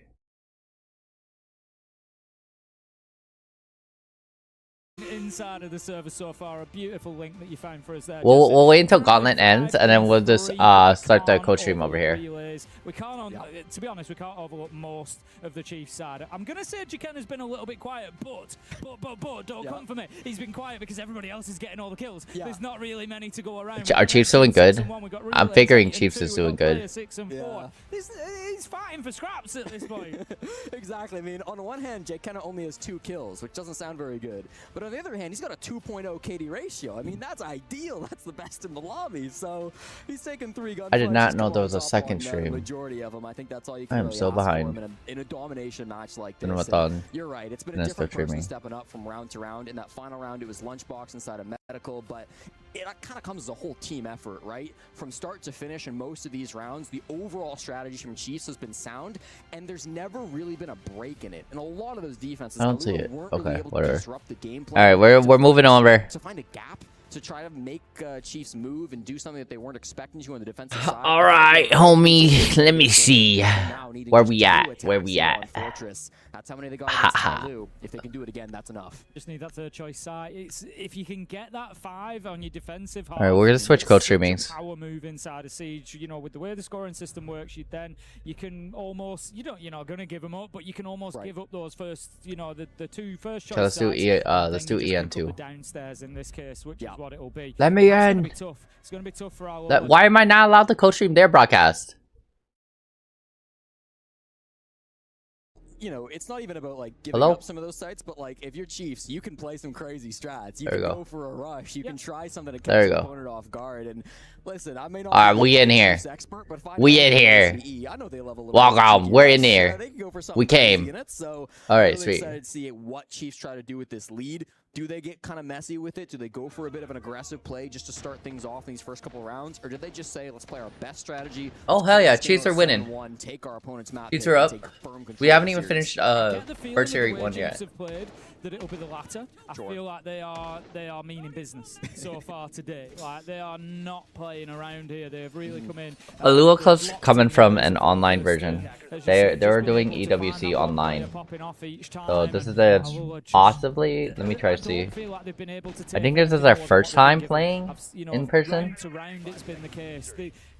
They've maybe taken games in dorms, but only after we've seen Chiefs drop away from it, maybe after getting a kill. Wait, hold up. They did qualifiers?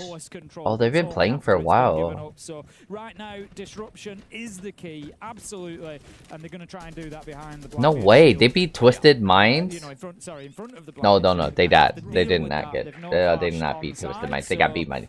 Okay, so this is a new esports team that just started this year. I want them to force Chiefs to execute. Don't give them a bunch of early round gunfights, because that's what Tyloo were doing. Was W sub out of Chiefs, and they weren't finding success. If Alula can do the same thing, waste down that clock, play behind utility, make it a 5v5 or even a 4v4, that could be the key. Unfortunate lack of utility there. They're going to lose the mirror window that looks straight into Horse. That would have been a massive WD Blala to have, but crazy, a little bit of sleep at the wheel there on the cams. It'll happen. They still need to be able to play behind their utility. They have to stack it up inside the site. Valentino and Mahagar are the 2 roamers off-site, but I expect them to come back relatively quickly. Only really player around to maybe cut them off. Oh, they recently just got 2 new players at the last month. Valentino and Bazooka. Trying to get this breach into the top side of side. That's a hard one. Than going from the bottom as it would make sense why they're losing right now, though, because they don't have that team synergy yet. The Blackbeard going up into the face of Crazy. Should he still be there? But he's not. He's dropped his way back. They look like they're kind of a mid-team, but they did win the qualifiers for the Saudi E League. Yeah, so they won a last chance qualifier. When Alula were reinforcing that books wall, so now it gets opened up by the Ace. They'll have that space to work with on the side of Chiefs. Chiefs. They've got plenty of time on the clock to try to build up their execute. It's going to come down to the coordination, but with an opening pick onto Bazooka, that's exactly how you want to start it. Yeah, Relays finds the Warden. That's going to be a loss of utility when you've got flashes and smokes left on the board. Just one smoke, in fact, so not necessarily the end of the world, but that second kill could be. It's going to be the Bandit taken off as well. 5 versus 3 now. Still got the capability to hard breach, so we're going to see this site get opened up like Swiss cheese, I would imagine, as they try to push on in. Jose manages to find Relays, takes down the ace, but the plant is just about to go down as soon as that Blackbeard finds space. Yeah, they've got to find some way to retake into this office bomb site. They've got lots of players in Master, lots of players in Bathroom, but nobody can actually stop this plant from their position. Crazy goes for a swing, but he's gunned down, and so is everybody else on the side of Alula. It's a perfect plant-focused execute, and we are 1 round away from Chiefs taking their opponent's pick. I think that answers the question that we were asking about. What are we going to see from the Chiefs? Are we going to see something crazy, or are we just going to see them locked in, laser-focused and professional? And it is definitely the latter. What a great push from them that was. Not only was it about taking the space, but it was recognizing it. You know what? You've got 2 roamers in Games and Domes. That's fine. You sit out there, because we're not going to challenge you. Instead, we're going to come from Eagle side. There's one guy on stairs. We can bully him with the shield. We can take that ground, and we can just walk on into sight. And it was just really well recognized from Chiefs, and they took full advantage of it. Really impressed with that. One thing I've noticed in this game, Tim, from the attacking side to the defending side through almost all 7 rounds, is it really feel like Chiefs are dictating when and where those opening gunfights happen. When they were on the defense, it was because they were going for roams, they were extending, they were getting some swings when they had to, but also layering really nicely to not take gunfights before they wanted to. And on the attack, it's like they don't engage with the roamers. They take the spaces given to them for free, and I'm not seeing Alula do anything crazy, do anything unexpected, do anything to disrupt that push as it's coming in. It feels like Chiefs just have a really good read on how the early game is meant to be played out by Alula, and down 6-1 at this point, I mean, they have to dig deep to find some answer for it. This is their map pick. This is the one that we said they had to win if they wanted to take home the series. It feels so far away from them now. Yeah, it really does. You know, a little bit, you got to look back to that Shopify Rebellion game and think, you know, maybe we said they were the best, but maybe Chiefs are going to beat them quicker. So does that mean Chiefs are better? I don't know. Well, I don't know how that works. I'm sure we'll find out in the next day or two. Of course. Courtyard door will be opened up straight away. It's going to be the Dockerbit of the lunch. I mean, they're just piling the pressure on now, aren't they? The 6-1 up, you've got Dockerbit, you've got Damos, you've got Blackbeard. I don't want to play against that lineup. You've also got an opener, by the way. Alula have not yet picked up an opening kill. It has not been easy for them, but that is going to put them on the back foot once again. Going to lose the mirror.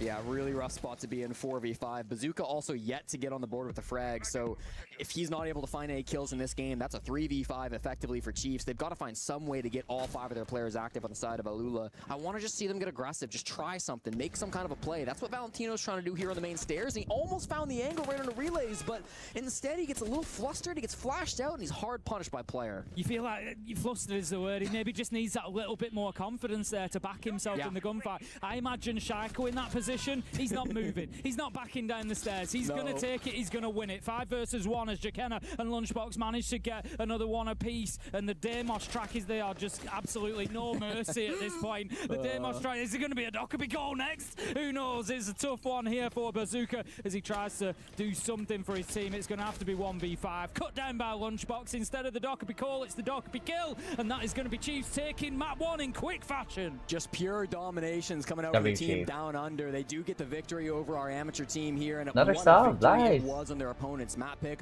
just playing together way better than their opponents. It didn't feel like we saw Alula ever on the same page with one another. Chiefs from top to bottom dominating this game and take a decisive lead in the series. Absolutely do, yeah. Great stuff coming out here from Chiefs. I don't want to be the one that said like, oh, you know, I was saying this when the map veto came up, but it does seem like Chiefs have learned from their matchup earlier today. With that loss in overtime, things are way cleaner here on the side as well. I feel like a big point that you're making as well is that Alula never seemed to be on the same side with each other. $1 million for Tekken 8. That's kind of crazy. That's kind of crazy. A lot of things that were going wrong. Players, of course, not having a great time, but from Chiefs, what a start in the matchup here to keep this. The Australians are winning. That's got to be the energy that they wanted to bring, right? They must have been so disappointed after losing to Tai Lu. That's a game they probably came in expecting to win. Now another game you're expecting to win, and you crush your opponents. It feels a little bit like Tyloo have kind of hit a hornet's nest with a stick and then said, no, we're going to let Alula deal with that. We're just going to move off over here. And My creativity brain is a little bit off right now. Hold of the hornet's nest, and Chiefs have stung them big time. Yeah, it's rough when players like Bazooka can't get into the game. Joe's as well, not having the greatest time either. We talk about Crazy as well as one of the most of like the only positive rated player really in that first matchup of the day. But again, it seems like they can't really get anything going here for themselves. And I think from this point on, moving on to Chiefs' map pick, it's only going to get worse for them. Yeah, if I'm remembering the map veto correctly as well, Alula, they get side choice, of course, on this opponent's map pick, and they chose attack.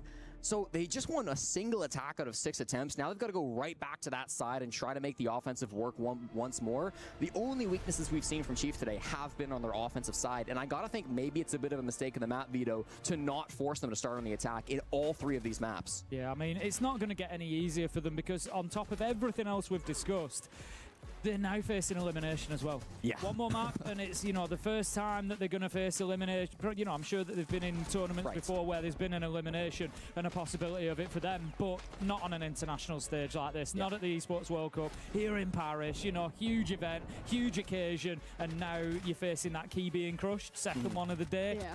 It's going to be a big ask for them to come back into it. Especially as our only MENA representation, you do want to see them making it further into the tournament, but right now it seems like things are incredibly rough. I mean, we have the experience on the side of Valentino, who's played those international tournaments before. Sure. We already talked about him getting vocal towards his team, but is that really going to be the only thing you can rely on going into map 2? EWC Find some way to reset the mental, get that immediately out of your brain, like that game didn't even happen. And you've got to be playing together in the early game. They were just getting picked apart. They had so many man disadvantages. I believe they lost every single entry duel. I mean, that can't be happening at this level. It doesn't matter who you're up against. It doesn't matter if this is the biggest game you've ever played as a team. Like, you have to be able to step up and win some advantages throughout the game. The fact that they couldn't do that, even trading back kills, I think is something that they'll be looking at between these two maps, and hopefully can be addressed. Trading is, you know, particularly important. It's such a fundamental of Siege. They need to. The thing is, I'm not even being critical of them not playing together because they were to the map in 2s and 3s, but they just weren't getting the trade. They weren't always creating that situation. So that's something that they can do to improve. But you know, looking at the positives, it's got to be Chiefs. The takeaway there is they looked absolutely electric. He's just very experienced. This Ali Ula club is just brand and there's new. more positive things, right? We're talking about relays, we're talking about player. There's improvement. They've won a map. That's a difference to what we see from the last time of them attending EWC last year. The question is, can they win 2 to keep themselves alive in the competition? We're going to find out after the break.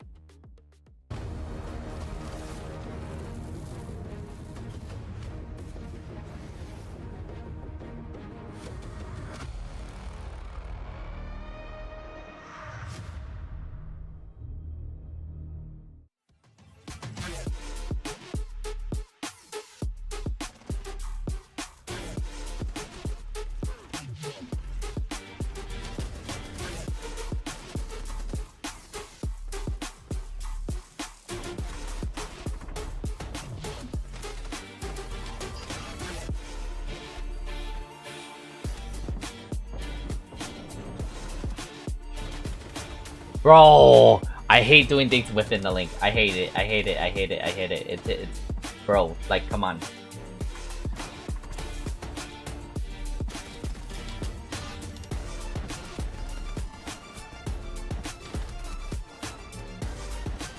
I have a computer in front of me. Why am I not using a computer? Why am I not using a computer? Why am I like this? Why am I so difficult to myself?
Welcome back to the B stream for our final matchup of the day. It is just one map. One more match away. Between Alula and their elimination from the tournament on One the more very match first away. day. And the odds keep stacking up against them. They're gonna have to go up on their opponent's map pick.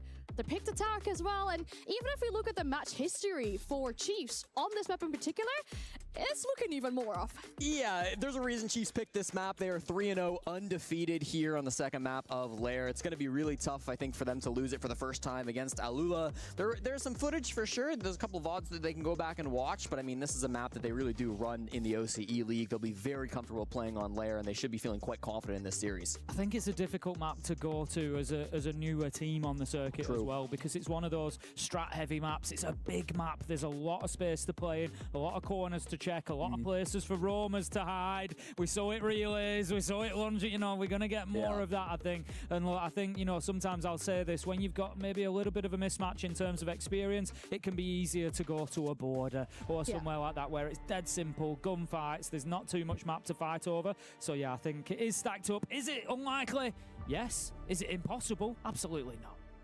Quickly chatted about what we want to see from Alula going into this map.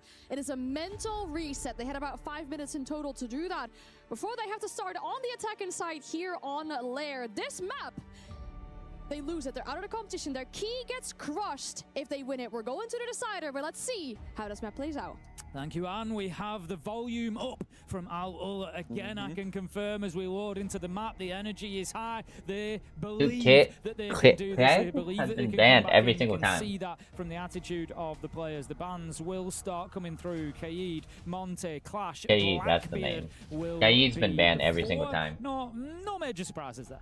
Yeah, really focusing on those shields coming through for Alula. They don't want to see any of that shenanigans coming forward into this game. We saw Crazy playing a bit of shields back on that first map. Of course, he loves the shields and will instantly lock the blitz for our first round. Could change off of it, but it's clear that's the game plan that Chiefs want to avoid, and it's the game plan that Alula will be bringing at least at the start of this series before the blitz gets banned out. The Kaid Clash ban makes a lot of sense as well. Just very standard bans here on Lair. Not operators that we typically see Chiefs bring. These ops often get banned against them, so it's not a huge surprise to see them taken off the board, but keeping it simple for Alula. Not 100% sure their history on this map, how comfortable they are on it, because they do play all 9 maps down in the Middle Eastern region, but it's not always against the top tier opponents, you know? Let's see, we're about to find out. That much is for sure. Round one's going to take us up to the top floor. No major surprises there. Looking at the lineup for Chiefs. Oof, that's an awful lot of utility that Alula are going to have to try and work their way through. You've got the Razor Plumes of Thorn. You've got the Keebers of Azami. You've got the Gashmots of Ella. You've got the Black Mirrors. You've got the smoke canisters. It's going to be an absolute nightmare here. Twitch. Joza, you got your work cut out. Joza's really going to have to do it all here, up against the Miro windows, up against the Yellow Mines, the Thorn Gadgets. There's so much to be able to find, and of course, this defense from Chiefs, it's going to be relatively standard. We did start with a little bit of aggression coming out. Oh, still having pain. Relays still have towards the pain. bottom of missile stairs as well. Kind of an interesting Mira setup here as well, going just towards ops. So they've got a couple different looks that they're pushing towards. I'm so sorry. I'm trying to finish this real quick. Oh. They've got a couple of players here Trying to finish this thing on my phone. Oh, how are you doing, Hannah? And we're in the pause mode. Oh my gosh. I know. I'm trying to get better as a streaming stuff. Okay, let's see.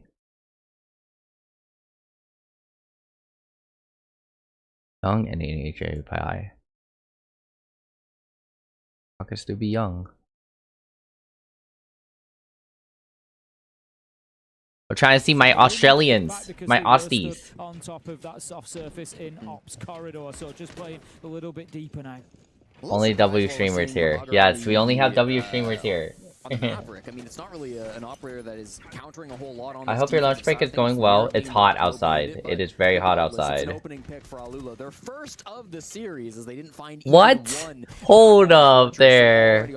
Hold up there. We are going to be W streamers. We going to be W streamers. of it, so they now can cement that man advantage that they've got. No way. Trying to find a Oh no. from underneath. Ah, that's so hot right now. I'm so sorry about that. Make sure you drink plenty of water. You know the old tack, the water bottle in the freezer. Dang, we still gonna know. The water bottle in the freezer tactic always works. And surely they can just get a plant down here. That's There's for really sure. no denial as that toxic babes have all been used over towards the main stairs. There is one thorn trap still in the pocket of Lunchbox. He's going to try and use that to deny this plant, but with the zombie going down as well, this should be an objective-focused round for Alula. Found a bit of bring in kind of hard.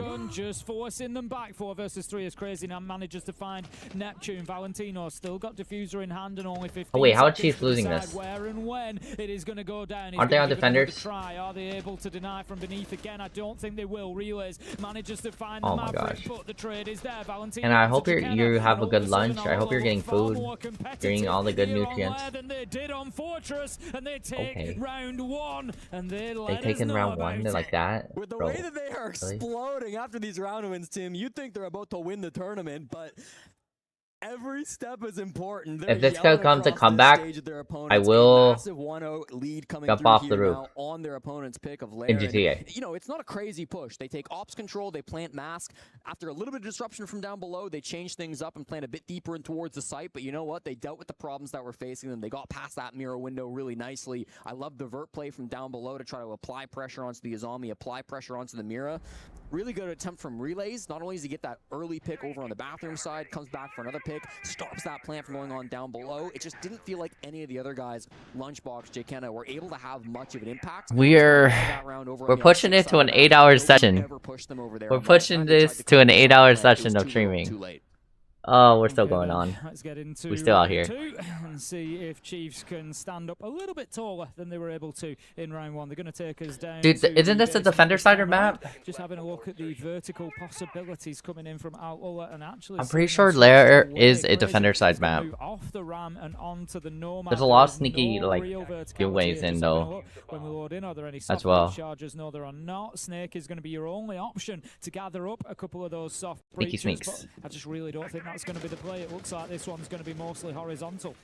Yeah, I don't mind that on this bomb site, right? You take that garage control, you definitely can try to work a plant without having the full vert. There's just so many different plant spots you can do. If you can overwhelm that basement site, can be huge for you, but immediately the opening pick comes out, and it's the F2 coming through to take down Lunchbox. That's a nice early pick from the Snake, from Joza, to be able to get that first frag. This is a very standard defense from Chiefs. They really the Snake utility is so good. All he does is hold out the tracker, and it has the limited time of battery, but you can see where other enemies are on your own radar. It's unheard of so far in this game for them, but this is where they need to start them putting rounds on the board. Just first one down for LA Club too. Manages to take down Valentino. That levels things up. A lot of utility loss with the striker going as well. Of course, having the double secondary utility, so that's going to be a little bit of a blow for Alola. Yeah, it's also the only player that was really pressuring that west side of the map who was coming in through supply closet. Everybody else is trying to push this east side. Take a nap, sleep.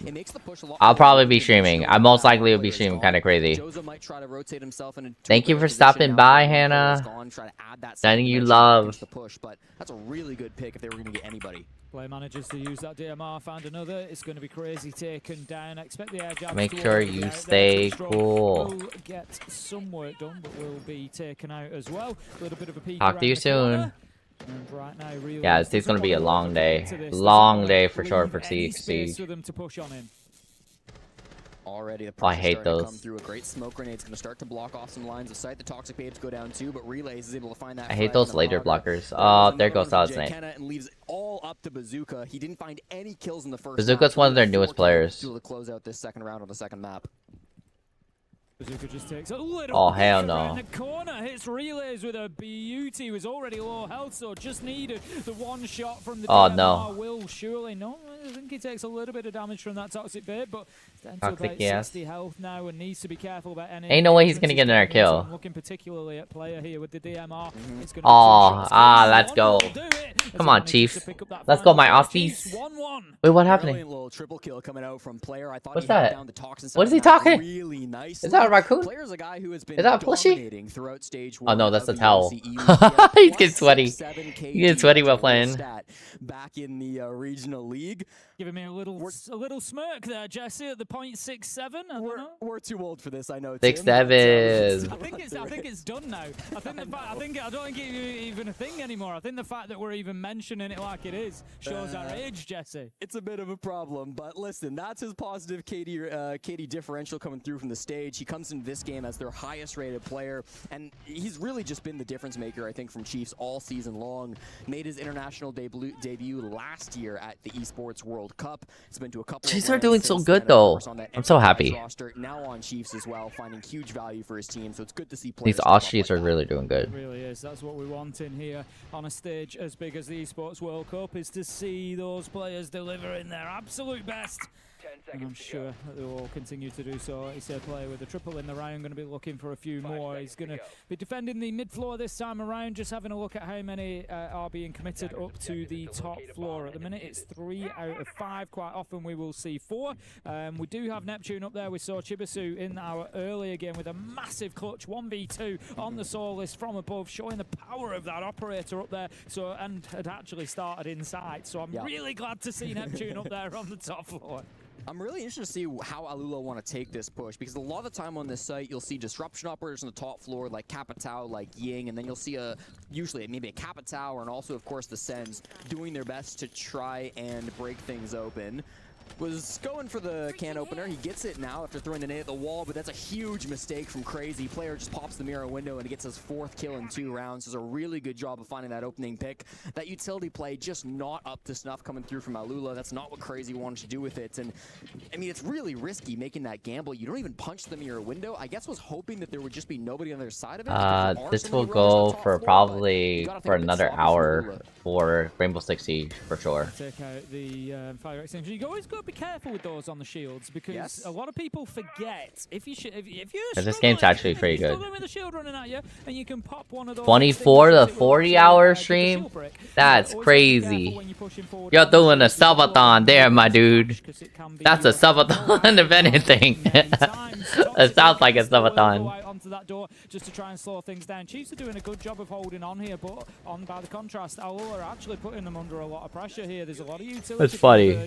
Early in the round, quite often you like to use those smokes for the plant denial on this side, you know, in conjunction with the Solis, but just not possible. I don't dance. Yeah, I actually like the lunchboxes using these early, because the win con for Alula is to get top floor control, and if you can delay that top control, if you can stop that 2 hits on right space, it's absolutely worth it. He will find Neptune, so that's in 4v4 coming through now. 1 hit on left. He has been down with it. Big nice swing from the smoke, but Lunchbox doesn't get punished as they miss a couple of fights in the side. Dude, what are the pops, man? Sideways, Jake with the shotgun comes in for 2, and a massive disadvantage now faces Alula. Yeah, Jake okay. Slithers on his belly. Chiefs got this. Chiefs got this. Yeah, let's go, Chiefs. Down there on the ground, picks up that final kill. It's Chiefs 2-1, and I'll be honest, after that first round and a half, I was looking at Alula thinking, Chiefs. Okay, I see why you picked attack. I see what's going on here. But Chiefs have dug deep. They've really put their foot against the wall. They've pushed back, and they've got themselves, you know, back into this in a big way now. 2-1. I think a big part of it is just Chiefs understanding Hannah, where their opponents if you just are trying to get in. I thought she was taking a nap, damn. For a lot of these bomb sites. I mean, that mid-floor site that we just witnessed in particular, such a nice defense from Chiefs, where they do everything to counter the blitz. They stall him out on the display side of things. They force him to rotate over to the hallway in the north, and they've just got a brilliant crossfire set up for him and waiting for that blitz to make a misplay. They did exactly what they had to. Again, there are maybe some mistakes on the side of Alula with the breach that was happening down on that mirror window side of things. That can be cleaned up quite nicely for the second quarter, but for me, it's going to be all about how they can again find those opening picks and now start to. I don't have a podcast tomorrow. I have a podcast first issue on the first map. They're finding entries. They're just not really able to convert Thursday. Thursday's my podcast. You need to continue with that early pressure here. You feel they've got to basically find every advantage that they can against this Chiefs side, because With their backs against the wall and knowing that they could be eliminated should they take a loss here, Chiefs are certainly stepping up and answering their We're doing Dino Dance. I love Dino Dance. Bop, bop, bop, it bop, also bop, kind of bop, gives a bop, little bit of bop, an bop, insight, bop, really, as to bop, maybe the quality bop. that we've seen come out of Tyloo. I've spoken up the CNL a couple of times so far today, and I will continue to do so. I am continually impressed. I'm just happy that I get to see Dino Dance actually dance. There was a time or a moment in my life where I could not see Dino Dance because there was like some glitch on Twitch. So every time anyone would do Dino Dance on Twitch chat, I would not see it dance. But now I can. So I'm happy. This has made my day. Dino Dance. Okay, well. Okay, Twitch. Okay, never mind. We just set. Okay, whatever. The CNL teams have really shown up. Even King Zero, who didn't find a victory and went home today, I thought they played really well. They did win a map in their best of 3. You know, they had some big moments for sure. So I really was impressed by everything that we've seen coming out from the CNL teams, even in such a short period of time. They've made $1.8 million. For now, we'll keep all eyes focused EWC for Black Ops 7 happens tomorrow. Bazooka is trying crazy. to find some of these roamers. Jekena does not want to be giving his life up there with the Soulless. Again, going to be particularly important utility. A little bit of a wink on for the defenders would be having him active underneath for that denial. He's got an impact left in hand. Should the plant start going down, he's able to then have an impact on it. We're going to see Ops wall getting opened up. The entry has gone against him though. That's the Maverick taken down. I don't know whether the intention of the Maverick was maybe to do a little bit of work on mask wall on the external side. If that's the case, it's going to mean Valentino rotating. Takes time, takes organisation to get him in position to open that external wall. I think the Maverick had actually done some work already. Oh, there are 2 co-streams. They did the co-stream thing, but I just wasn't paying attention. That's on me. Yes, there we go. We've already got it opened up, so not a problem. We don't need to worry about it. Yeah, the hard breach has been done. That's not going to be the issue coming through from Alula. This man disadvantage is still tough. They spent a lot of that early game chasing demons down on the bottom floors, and all they found was a death with it. It was a really nice play from Joza, actually, to get the down to the lunchbox, and then he threw out the twitch drone. I was kind of wondering, is he going to try to finish that off with the zap, but lunchbox is up a little bit too quickly. So with this utility in hand, you're looking at Alula to go for the call and try to make this plant happen inside a mask. Just takes a little spray on the long angle, not really going to do any noticeable damage to Neptune on the Azame. Pressure coming towards bathroom, not something that we see too often lately, to be honest. The display and bathroom side, as once upon a time, was particularly popular, but just seems to be not ignored, but overlooked a little bit sometimes. Crazy manages to find Lunchbot, relays with one of his own onto Joza. 3 versus 2, 2 versus 2. We're in an absolute whirlwind of kills at the minute as it's one after another, trade after trade. Bazooka is down inside a site though, finished off by relays. We're going to have the Razor Bloom going off. That, if nothing else, is going to give away the position of this last attacker. 19 seconds left to go, but Jekena and relays both super low health. This is very winnable for Valentino here. If only he can find the final 2 players. They gave him the opportunity, let's go Chiefs. But they also Alright, actually, this might end in like 40 minutes. Or like 10 minutes, if anything. 3-1. That's such a and in 10 minutes coming out from Chiefs. I was really impressed with the way that they adapted. They I gotta stretch, guys. Earlier when Alula were able to get that plant down mask wall. So what do they do differently? Alright, guys, this time? we need to do our... They bring the Tachanka from player to slow that down and force Alula to go deeper in towards the site. They also had the Solus that was playing down below and similarly threatened to deny that plant when it came through. They had a couple of picks. They had the man advantage in this instance, but again, they weren't able to convert it just because they weren't able to find some of those gunfights. We saw some early picks coming out again from relays on the bathroom side, who's been rock solid, even if we haven't caught all of his kills. I feel like he's been such a good smoke player on that top floor defense for Chiefs. It just makes all the difference in the world. Valentino, he is he's the off-site player. He's supposed to be pinching. He's supposed to play by himself. That is his role. But when his whole team dies, it certainly looks bad for him. Last alive in the 1v2, miles away from his teammates. Yeah, it's always going to be tough. Like you say, Relay is doing some real quiet but important work here. We saw him just taking the peek into sight and finishing off Bazooka, who was downed as well. And, you know, you may be forgiven for looking at that and thinking, no, do you need to take the risk? Do you need to go around and, you know, he's chasing the kill? But he's not. Yeah. He's absolutely not. This is something you've got to remember. If, you know, you're at home, you're playing in your ranked game and you're down, you are still a camera. You've got to be active. You've got to be giving that intel. You can still give game-winning calls. Don't be alt-tabbing and checking Google or whatever it is. You are dead. Don't be surfing on the mobile. You know, you've got to be doing some work inside the site, even when you're down but not out. And so it was a good play from Relays to make sure that that wasn't possible and that the locations, you know, couldn't be given away too accurately.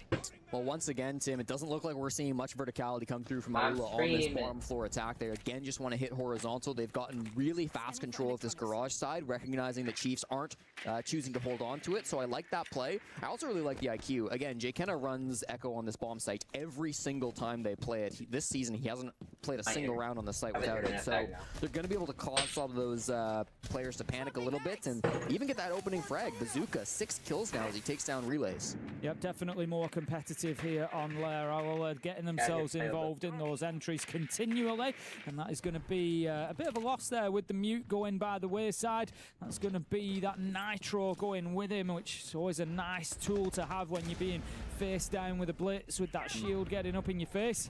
It's just a good option to back them up sometimes, but Bazooka manages to get a second. The IQ doing work, takes down player. That's going to be the Fenrir, so the FNATs will be locked in place. Whether they're activated or not, they will not be changing at this point. Dude, I like this waifu buff activated right shield. I think everyone needs it, honestly, in life. But will be down 4v2 though, as Crazy gets aggressive, but Lunchbox oh, hell no. Joza manages to find the trade, 3 versus 1. Chicana. This is going to be really tight. Hell no, Chicana. No! What is this? What? Valentino will shut him down. Lost? It's a really well coordinated. Where did that come from? Floor where they're able to spot out some of those players and make that execute happen. Felt like the first time that we really got to see the shield have a huge impact. Tim, you know, we saw the Monty ban immediately. We saw the Black. All right, it's okay, Chief. One step back. One step back. Not gonna work. Not gonna make it worse. Crazy, I feel like has not been that good with the shield so far today, but that round was the difference maker. Found so much space for his IQ player Bazooka to get that opening 2-piece. Then his own frag right onto the smoke as well. It was really impactful to come through from Crazy, and this is what I'm talking about. He's just able to close that gap so perfectly with the shield. Yeah, I feel like that's something we've seen as a little bit of a trend today. When the Blitz has how do you get packs? Not really. Oh, you just gotta watch. You just gotta watch. You get packs by watching. When Blitz is really terrifying, at his most powerful, he's right up in the face of that defender and can get aggressive on the back of it, make sure that they're within flashing distance. And we've seen today quite a little bit, I think, of tentative Blitz plays, just leaving a little bit too much distance. That's your Blackbeard. That's what your Blackbeard should be doing. You know, maybe leaving all a you little gotta bit do of distance, is just watch. take the fight, get the little peek around the corner for your Blitz. You want to get in there and get, you know, get your hands dirty, get involved in the fight. Yeah. See if you can get those flashes up close and personal. But we go into round 6. Chiefs' final defense here, and they're going to be scrapping to get themselves a 4-2 half that I've no doubt they will have wanted when they came into the beginning of this. Yes, no doubt this is going to be a strong start from Chiefs one way or another. The fact that, again, Alula chose to start on the offense, and now their best case is a 3-3, you have to imagine they were also hoping to go up a little bit higher here on this first half, so it's high stakes. All right, I gotta no matter what do some happens, laundry real quick. 4-2 defense, like, Alula could definitely come back even if they lose this round, but you'd want to be able to put yourself in the best foot forward, and Crazy has done just that. He takes down Lunchbox, a critical first pick on this top floor. Yeah, to say that they came from a position, you picked up on it at the beginning of the game, Jesse, in the last map, not a single entry for Alula on Fortress. This time 4 out of the first 6 rounds have gone in their favour, and you can see on the scoreboard how much of a difference it is making. They are now in a position where they might just be able to grab that 3-3 half to move forward, but given that they chose the attack to begin with, I look at it, I think what's their defence going to be like here on Lair is maybe that's something that they struggle with. I don't know. Time will tell, but right now Chiefs going to be looking to hold on to bunks and brief in one last time. Straight away though, the ace goes in, looking for those top floor breaches so they can start cutting down and thinning out this defense on the top floor. Yeah, this has gone perfect so far for Alula. They've gotten 2 picks now. All 3 of these defenders still exist on the top floor. They've got great information with the Snake as well to just try pinch on these players in the Blitz. Here comes that space that he's making, just forcing these players back. Finally, Neptune goes for a drop, but this is going to be still a tough spot for him to be able to help his teammates. They back off through the green stairs. They will concede the full top floor over to Alula. This might be a mistake. A lot of teams will live or die based on this top floor roam. And it looks at the minute like Chiefs may well die because they've had to drop away. Not often that we see complete top floor control in the hands of the attackers. The question is, can Alula use it now sufficiently? I don't think they've got the external breach into sight. I think they had some can openers on it. Did they? I was going to say, I'm not sure. I think it's maybe if it's just a little one, my eyes deceived me. There we go. But here we go, as you say, Nade comes in, just forces them a little bit deeper. 45 seconds left to go. They're shaping up to get ready to execute. 45 seconds. They've done a good job wasting this time so far. Here comes the plant from Bazooka, but immediately gets smoked off, so he's got to fall off, and he's taking a ton of damage. Was at full HP when he started that. Now just a sliver left. Neptune trying to do his best now, 2v5. They will be able to slow this push down, but Tim, it feels like it's too little too late. With 27 seconds, they've just got to find the Solus. They're running the blitz at him. It's a nice impact. Hold on, he's doing his best with the SMG, but finally gets shut down by the ace, and that will be a 3-3 half to start us off. A little too big of an ask of Neptune there, but I've got to wonder what was going on with the blitz. We're just kind of sat inside of the smoke. We're just ticking down, ticking down, ticking down, unless they were covered on another angle and were just concerned about maybe moving a little bit too quickly and giving themselves away. But ultimately, it doesn't matter. Alola with a nice attack there. The top floor clearance was actually brilliant from them. Really, really solid. You know, getting those players forced out of position. We spoke about disruption on the last map. There was great disruption there. Nobody from Chiefs allowed to play comfortably anywhere up on the top floor. Really like that from the MENA team. Well, it doesn't get more even this from a first half. Both teams won every bomb site exactly once, so it's nice to see some of that adaptation coming through from the first quarter to the second. We will now, of course, get the halftime tack timeout where these two coaches will get the chance to talk with their players and get ready for the second half. And for me, this is the first actual test of Chiefs throughout the whole series. It was their offense where they struggled earlier against Tai Lu. They got the defense start on Fortress and frankly ran away with that game after a 5-1 half. Now a 3-3 defense start. That's not exactly what they were looking to achieve in that first half. They're going to have to prove that they can put together some good pushes, they can put together some great executes. You looked at a couple of these important players like Relays, like Player, who have been some of these big guys, big names on the side of Chiefs in the past. I want to see them getting more active. I want to see them working together as a unit to coordinate some of these clears, because that's been the biggest thing for me that we haven't seen so far from them in any of their matches today. Well, I mean, this is it. We were so complimentary in that last map about, you know, the way a couple of players stepped up, particularly, you know, Relays was involved and Lunchbox and Player had his moments. And so, yeah, they just need that little bit of, you know, that little bit of impetus, I think, to get them going here. But, you know, looking at the last few times that they've played on Lair, it doesn't get any easier for Alola. They've done fantastically well in that first half, but out of the last 16 attacking rounds that we have seen from this Chiefs side on Lair, they've won 12 of them. They've got a 75% attacking win rate. So the danger has not passed. It's not a case of, right, we're onto the defense now. We can kind of, you know, just push this one over the finish line. This is still going to be extremely difficult. That's a very true stat, Tim, and you're absolutely correct. But they also had a 75% win rate on their defense side on this map, and it resulted in a 3-3 split. Defense is gone, Jesse. It's gone. Bye. We'll look ahead. Alula, they can't worry about the numbers at this point, right? They've got to just look ahead and try to figure out some way to close out these defenses, get this victory over Chiefs, force us into a third map, and extend the night. That's the goal here in Paris, and it'll be a standard electricity ban. Kaid and Bandit both being taken off the board, as we often do see 60% of the time here on Lair, and then, of course, that Deimos and Monty being removed from the board as well. So it's Bazooka that's particularly loud. I was just looking, yeah, because obviously, I mean, you know, a lot of the teams, if we've seen them before, we know who the players are. But I don't know each of the Alola players until we've seen them playing today. So I was just like quickly, because I knew who it was, so I was quickly racing through the player cams to see who it was, and it's Bazooka. I was hoping that it was none of them are, but it would have been hilarious if it was somebody like 0 and 6. I love a bit of that, 0 and 6 and straight in the old chat. Yeah, GG's, love it. But no, it's not. It's Bazooka. He's doing pretty well. Okay, well, we'll get to see Bazooka getting more active again. He was the one player that didn't find a single kill back in map number 1, so it's huge to see him getting active, leading his team as the top frag, tied with Valentino here with 7 apiece. They've been big, important pieces for this attacking side here on Lair, and now they're going to have to bounce back and do it on the defensive side once again. I'm looking at this clash, Tim, and there's always going to be an operator that draws our eye when it shows up on the board. Hogger is going to be running this one and was hiding it throughout most of the prep phase. I think hoping to bait out a shield. He's done just that. Lunchbox, the primary shield player coming in from Chiefs, is not going to like that when he finds out there's a clash on the board. Yeah, I love a clash pick for the top floor of Lair here. I think there's a couple of really valuable locations, particularly you can get out towards our 6 room, try and shut down that corridor and the push that can come from that side. Alternatively, you can be positioned in ops, a little bit of a transition through display sometimes, so plenty of use that you can find out of that shield. Basically, wherever you hear the chunk, chunk, chunk of that blitz approaching, you just scream for the Clash's support. They're going to have that rotation available no matter where they choose to push from. And it does look like early this is going to be some work done on the outer mask wall. They've got a lot of players pushing in through Skybridge, though. That might be a bit of a fake, Tim, because as this push has been really addressed over on this north side, that opening breach might just end up being a bit of a fake. It's being read by Alula now, though. We can see this rotation coming in from the Clash, moving over towards this R6 room hall. That's going to be really good to slow things down. And of course, they've got Bazooka in that position with the smoke. One of the most powerful spots on this top floor is just slowing things down with the Toxic Babes inside the hallway. So they've got good tools to stall this push from Chiefs. They want to be able to work a pick now, too.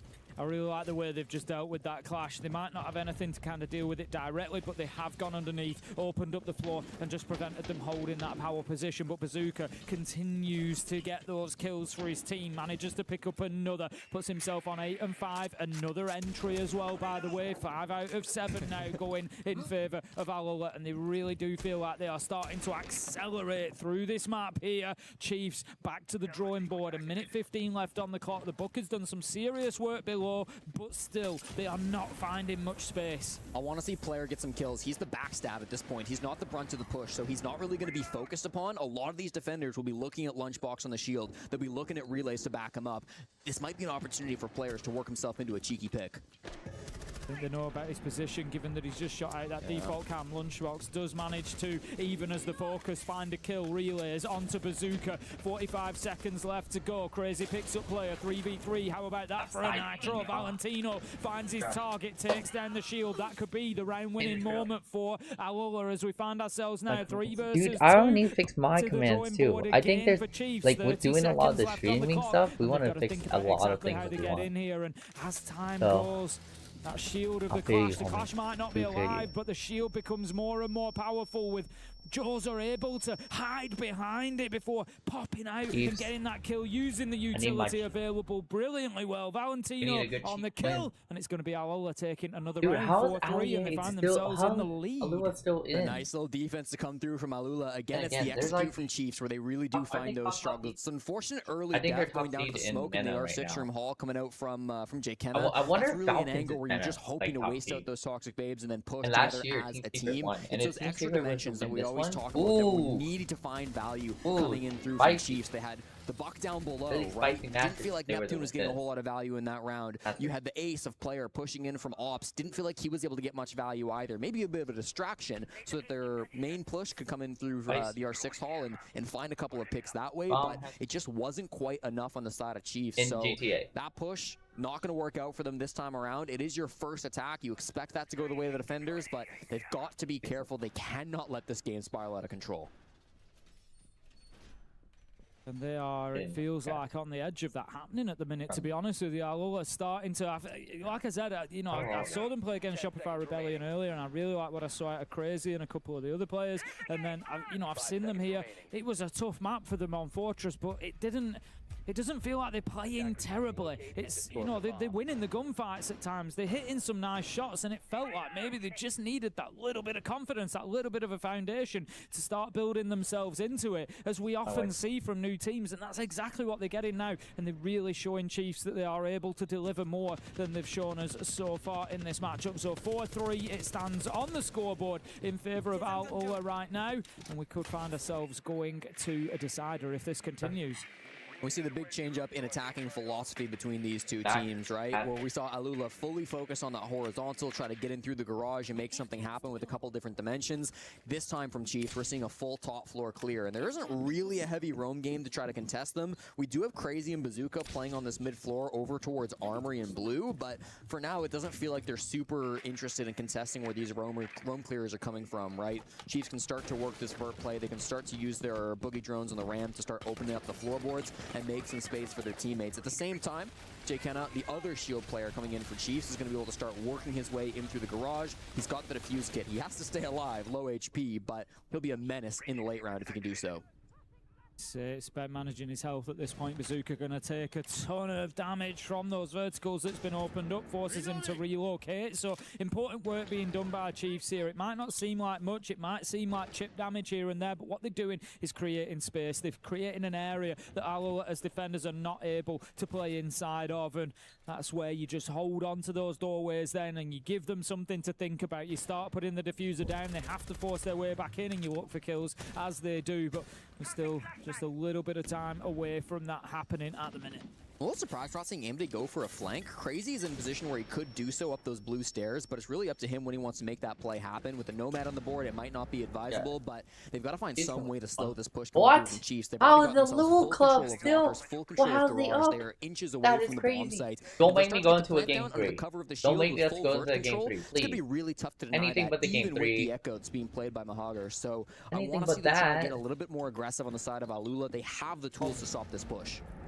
Going to have player holding on to Drumdor as Jim just tries to move around onto Missile Door, but with no throwables left to send through that barricade, there is nothing that the Blackbeard can do. So low health, it's not going to be possible for them to go through the laser gate without somebody else burning it for them, which is what will happen. Can start progressing now. 25 seconds left to go, and this is where it's all going to happen. Too much damage done to the Blackbeard. Valentino able to find the shot under the shield. Relays manages to get to though. The Ram doing serious work from Toxin. Lunchbot manages to get another. It's 10 seconds left to go though. It's 1 versus 4, but it's the one that you'd want. It's the Echo.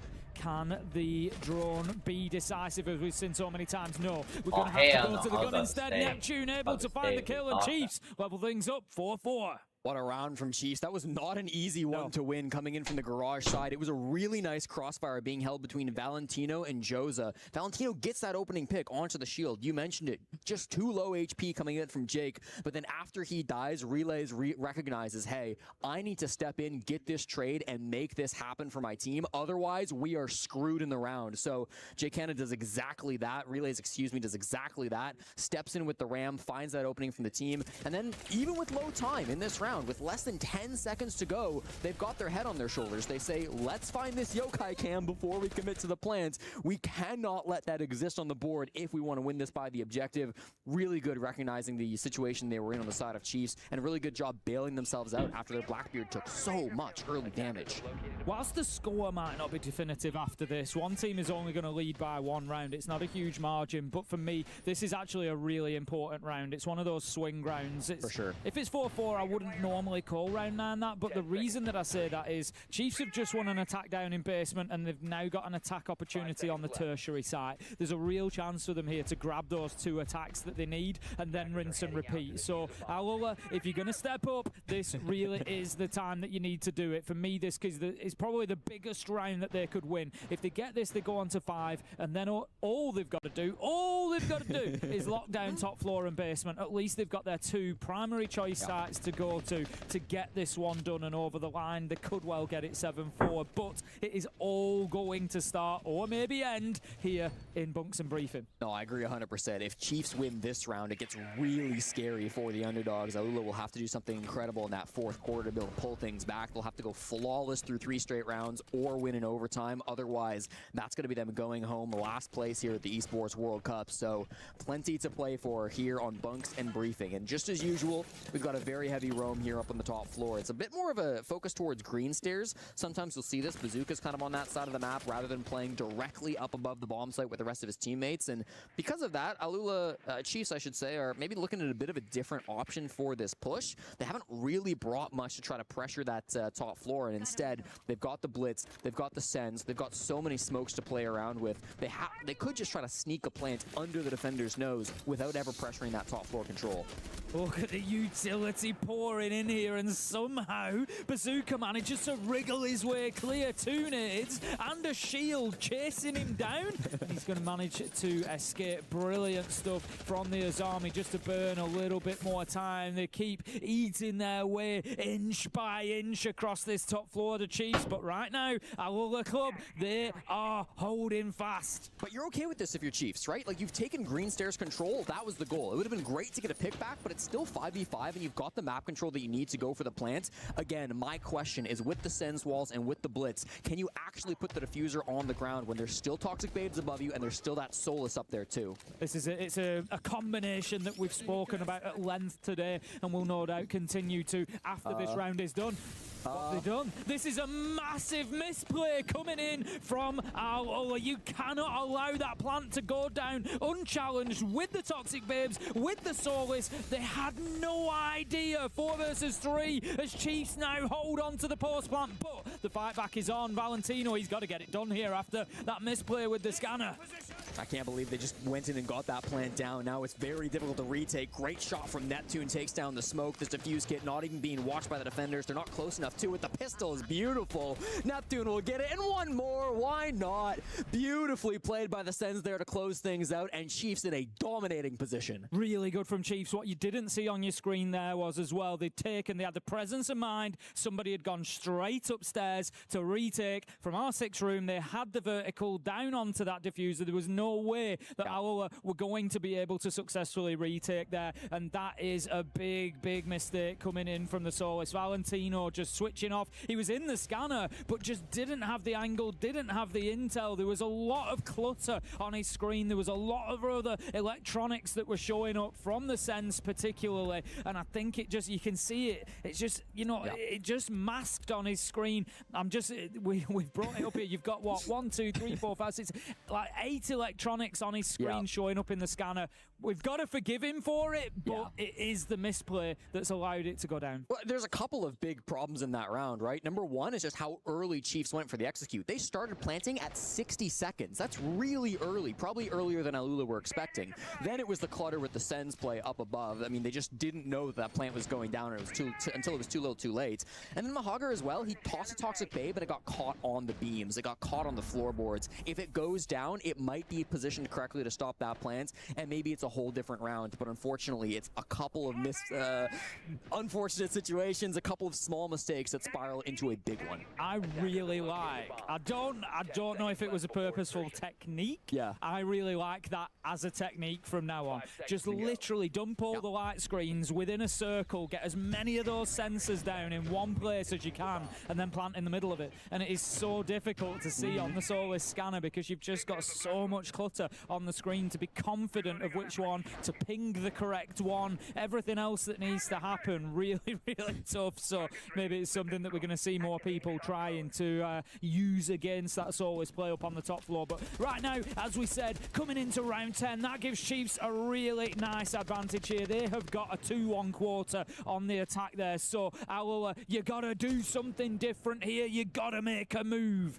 The bright side for Alula, they get to go back to the bomb site they won. They were successful here on the top floor back in round number 7. They can run this back and try to play a similar strat, or play a completely different strat, get aggressive with the mirror window, and get a free pick onto player because of it. They had no idea what that setup was looking like. There's just no intel there whatsoever. They've not bothered to look. That's just go and open the main wall. Because who does that? Yeah, who puts an open mirror window I'm there, just right? going to open the main wall. I'll just go on the repair, and it's that they've not even looked at that main wall to know that. And then he reinforces off. So now you don't even have the free soft wall to go blow it open. They've still got the value to fully reinforcing that wall. That's a brilliant play from Alula. I said they needed to make a move, and make a move they have. Get themselves a nice entry. Their dominance on entry continues, by the way. This is 7-3 they are now on the entry. Nitro comes out, Crazy onto relays, Bazooka onto Lunchbox, 5 versus 2, and it is crumbling for Chiefs right now. Jekena manages to find something with that thermal scope. Picks up about the only hotspot Chiefs have seen in this round so far. 5-4 they lead on the scoreboard, but it looks like that will be leveled up by Alula. Really tough spot to be able to get things back. The fuse gets dropped inside of storage, nowhere near where these attackers are at, so they're really just going to have to play for kills. No util really to speak of either. They've got one smoke grenade on Jake, but they have to know that there's a Glaz at this point. They've already gotten into a gunfight with him, so this is going to be awkward. If they play smart, Alula shouldn't lose this. Nicely popped around the corner there from Jose. I don't know whether he's aware that there was another one coming in from there or not, but he manages to get the one, and that's all he really needed to do, to be honest with you. Jake Enna's just going to have a little look, but Bazooka, who else? He gets a little bit noisy after that kill as well, running out of the door and finding his mum.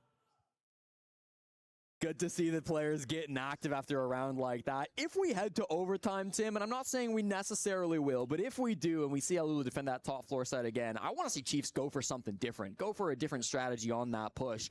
Both times they try to force that blitz in through the storage hall, try to get in towards the site, and it just really feels like they're getting stalled out over and over again. That bomb site maybe needs to be rethought a little bit from the Chiefs, but the good news is they don't have to play it again at least until overtime. The regulation, it will be locked for the rest of the game. So as they call their attack timeout, as Chiefs decide to talk with their coach, take a moment to breathe, take a moment to reset, they could just be 2 rounds away from winning this game, sending Alula out of the tournament, moving on to tomorrow.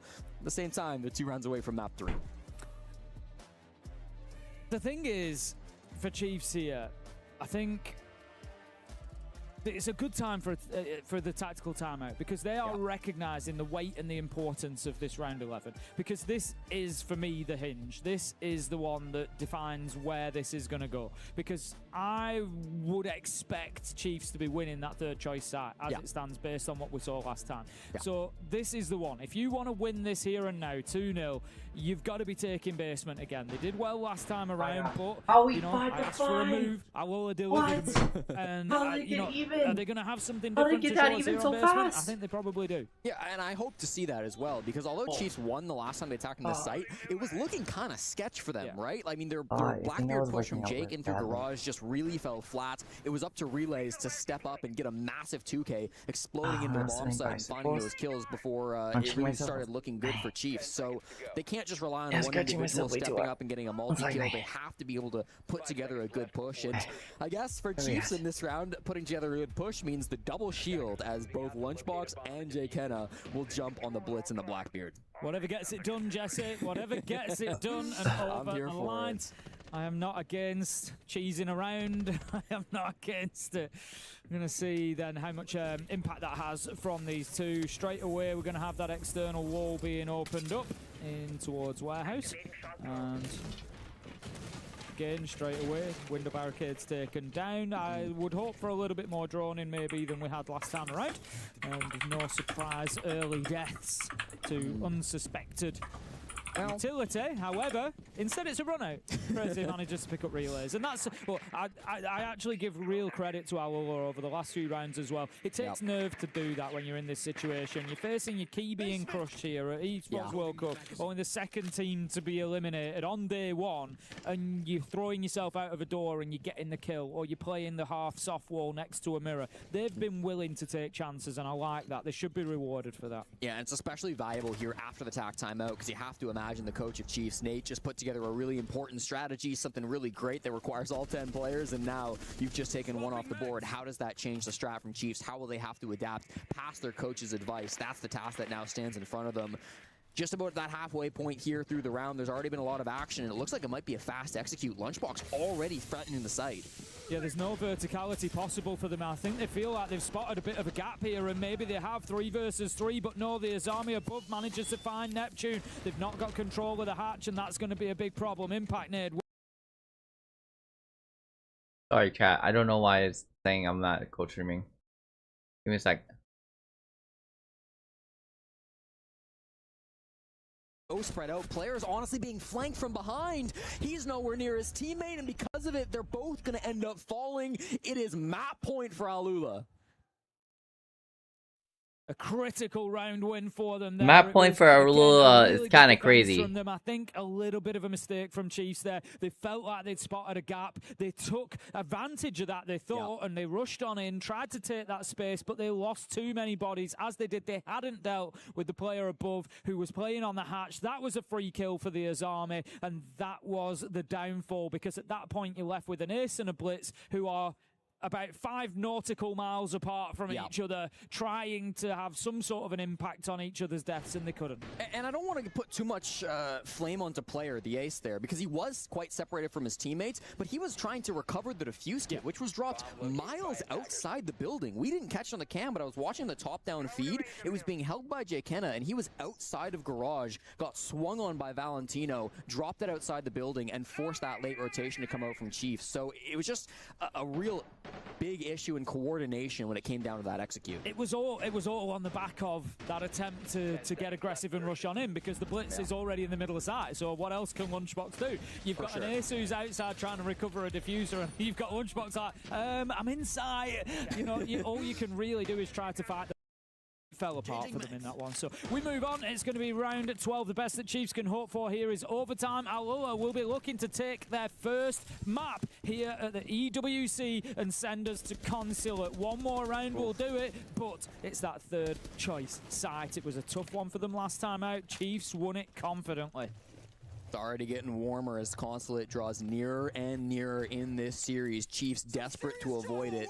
They're going to have to put together a good attack here on the mid-floor. They did a great job with it last time when they brought many of the same tools. They've still got J. Kenna on the Blitz. They've still got Neptune on the Sens. They've still got Lunchbox on the Gridlock. If they want to, they can go for the exact same push where they enter in through the Sky Bridge, they take control of Green Stairs, and they go for their execute even in a 5v5 situation. But you have to imagine if it's the exact same game plan, Alula will be ready for it. They'll be expecting it, and they will be able to respond. So what's the extra dimension? What's the surprise factor coming in from Chiefs? That's my biggest question, Tim, because if there isn't one, I really fear for them in this round.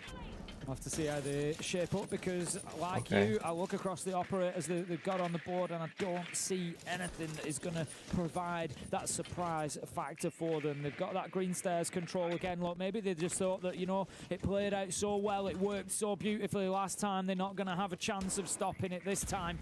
Utility going to be taken out by the Blitz. Okay. And it's time to get that wall open, start thinking about getting the light screens in to maybe create that confusion that they're hoping for, but the only confusion here is on the part of Neptune as Crazy manages to find the kill. Relays is there with the trade, 4 versus 4, a minute 15, but Alula still in strong and confident control of the top floor. Yeah, that's devastating. Without Neptune on the Sens, how do you ever go for this execute? That's the whole game plan that just fell out Less of than 1 minute left for Chiefs. I mean, they don't really have the ability to go for a plant without the Sens wall up, so their only real hope is to clear top floor. But they don't feel like they have time for that, so instead they're going to try to force some kind of a plan. They're going to have to go and plant. That's what they have to do. They have less than a minute. Less than a minute, you should go plant right now. This feels so difficult. Yeah, they know exactly where the plant is going down this time. There will be no clutter, there will be no surprises, but there will be a shield. It's not enough.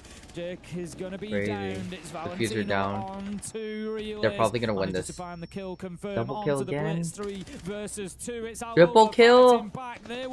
Hell no. There you go. 1 versus 2. Come on. They get it. 1v1. It's become a 1 versus 1 as player. 1v1. Just to grab a double. Bazooka is up above. The plant is going to start to go down. Can he find the angle onto him? Player looks to move around. He's trying to take the fight. 12 seconds left to go. 12. This is absolutely anybody's in this situation. It's either up floor, down floor. Up floor, down floor. Is able to stick it. Plant down. They got 1 minute. Fortune switches, and this might just be time. Yo. Oh my God, he might have just done it. Come on, Chiefs. Come on, Chiefs. You need to make this. You need to make this win. You need to make this win. Yes! Yes! Yes! That will go to overtime, dogs. Let's go, Chiefs. My mic is rolling up for you. 1v3 to come through. Yes. That is so crazy.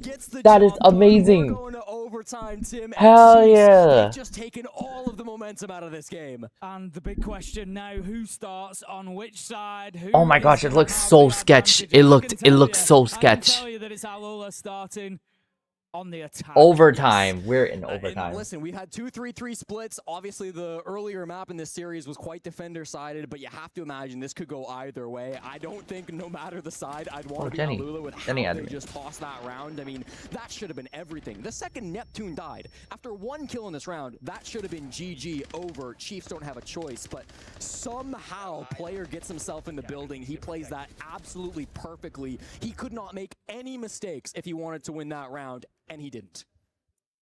He was the Trojan horse. He was just stood inside a site, just waiting for his moment, and then he exploded forth and took the round. So we're going to get 3 more. And right now, I'd watch another 10. I'd watch another 30 of this because it's been an absolutely brilliant game on Lair. Both teams not leaving a single thing out there. They are just giving absolutely everything to this game at the minute. And we love to see siege like this. Chiefs, they are going down to the bottom floor to start things off on the defense. Valentino 16-6, by the way. We haven't even really talked about him too much, Tim, but it feels like he has been just taking over this We're in game. overtime. Like Let's do it. Hell yeah, Chaz. Hell yeah, chat. We still got some good matches on our hand. We're going to have to reset and see what he can do in overtime. From the top-down POV, you can see it. This push from Alula is going to be focused horizontal. It's going to be focused on the garage. It's the same push that we've seen from them twice before where they don't take that vertical control. You have to imagine Chiefs will be ready for the same push again. Warehouse wall gets opened up and straight away Bazooka moves in on the IQ, just seeing that the path is clear, is able to take that ground. Needs to make sure he doesn't get ahead of himself. I think he's just been joined by his teammate Crazy on the blitz as well. Also, we've got the Thermite in there, going to be opening up missile wall. So player knows that he's going to be coming under pressure pretty soon. And I tell you what, Alula are not messing about here. They are looking for a little bit of retribution after that last round, and they're getting aggressive towards site here. Chiefs, they need to step up and find themselves an opening kill. This is going to be a messy round, Tim, because there's obviously this push coming in horizontally, but there are a couple of players aggressing themselves up on the top floor as well. Crazy was up there trying to hold the flank. You've got players like Relays and Neptune who could go for a flank, but as I say this, a lot of those garage players will actually concede that space. They've taken it, but they've completely given it up and are now focusing on clearing these top floor roamers. Yep, obviously recognising the severity of the problem. How about that? Relays manages to spray down Josa and will just drop away on the back of that fight, and I like that. He's not overcommitting to it. He's not giving his life up. He's burning more and more time. Uses that pipe again to just delay more of the time, waste the time for the attackers, make sure that Alula don't work themselves into an advantage. That's the name of the game right now. Stay alive, burn this clock, because they've got a lot to play with on the side of Alula. And if they just went for an execute there, I mean, there's a world where they walk away with the win. It'll be tough facing up against the smoke and the echo, but they've made their play. They now retake in towards lockers. They can start to breach this main wall to get in towards the site and work themselves in for an execute. Crazy at the same time, pressuring in from missile. This is going to be a two-pronged attack coming in from the south. We see the deployable shield just dealt with by the grenade. I think a Gajamot mine might have been put out here just to prevent Crazy moving in. I'm not sure if Lunchbox had one in pocket. I just saw a glimpse of what I thought was Ella throwing out a little bit of utility at the end there. Spray comes around, 30 seconds left to go. We don't even have an entry kill yet. 2 minutes 30 into the round. It will come, and it will come in the shape of a double, a triple for Alula as they find themselves 5 versus 2. Coming onto this overtime, you thought that maybe the defenders would have the advantage, but not so far. The Blitz manages to find another Bazookas, putting the diffuser down. Relays makes his way back, but he will not be the hero this time. Chiefs take the loss. Alula managed to get themselves one more round. It's 7-6. And I gotta say, Tim, that's the best execute we've seen from Alula all day. What a push from them. They're inside of sight with full control in a 5v5, but unlike most teams, they don't start holding F. They don't rush the plants. They wait for the swings to come out. They keep all of their guns alive, and even Mahager, I mean, he's got the defuse kit, but he's gun up and he gets a kill in the midst of that chaos. He starts things off with the opening pick straight onto Lunchbox. So as we see Chiefs collapse in on that push, they're thinking the plant's going down, but they don't use their utility. They aren't able to use that Echo drone to stop it. Instead, they take those gunfights, and it all goes the way of Alula. They played so well together, balling up inside the site and making things really awkward for Chiefs. I don't think they were able to read that push the way that they needed to, and because of it, they now have everything on the line with 2 straight rounds needed for a victory. Last time around when they defended this site, we saw them, of course, picking up that nice, cheap early kill. They're not going to try it again this time, but I don't think they will be getting away with it again this time. So they do have the mirror brought along. Crazy is going to be playing that, but like I said, I think they will just play that a little bit less aggressively this time. We can see all of Mask both reinforced off fully, so there won't be any cheap kills onto Chiefs, so they certainly won't from that angle. I can't promise there won't be one from another angle. Chiefs, well, they need to learn their lesson from that. They need to make sure that they are switched on from second one coming in here. Well, I said it earlier, Tim, if we see this site again, and here we are once more with Alula defending the top floor, I do not want to see Chiefs just stand behind a blitz and try to take storage control running into those hallways. It's just been too much of a problem with Bazooka playing there on the smoke. And what are we seeing? We're seeing changes coming out from Chiefs. They are not bringing the blitz. Instead, it's going to be Lunchbox on this Ying. It's going to be Neptune on the Zofia from down below. They've got different ways to force players out of position that doesn't require a shield. So up against the Suzami inside of Ops, it's a tough task to try to clear this guy out. He's got a mirror winner to fall back to too, but if you can use your utility, get a free pick onto this guy, maybe work yourself into some kind of an advantage, there is a win con here for Chiefs.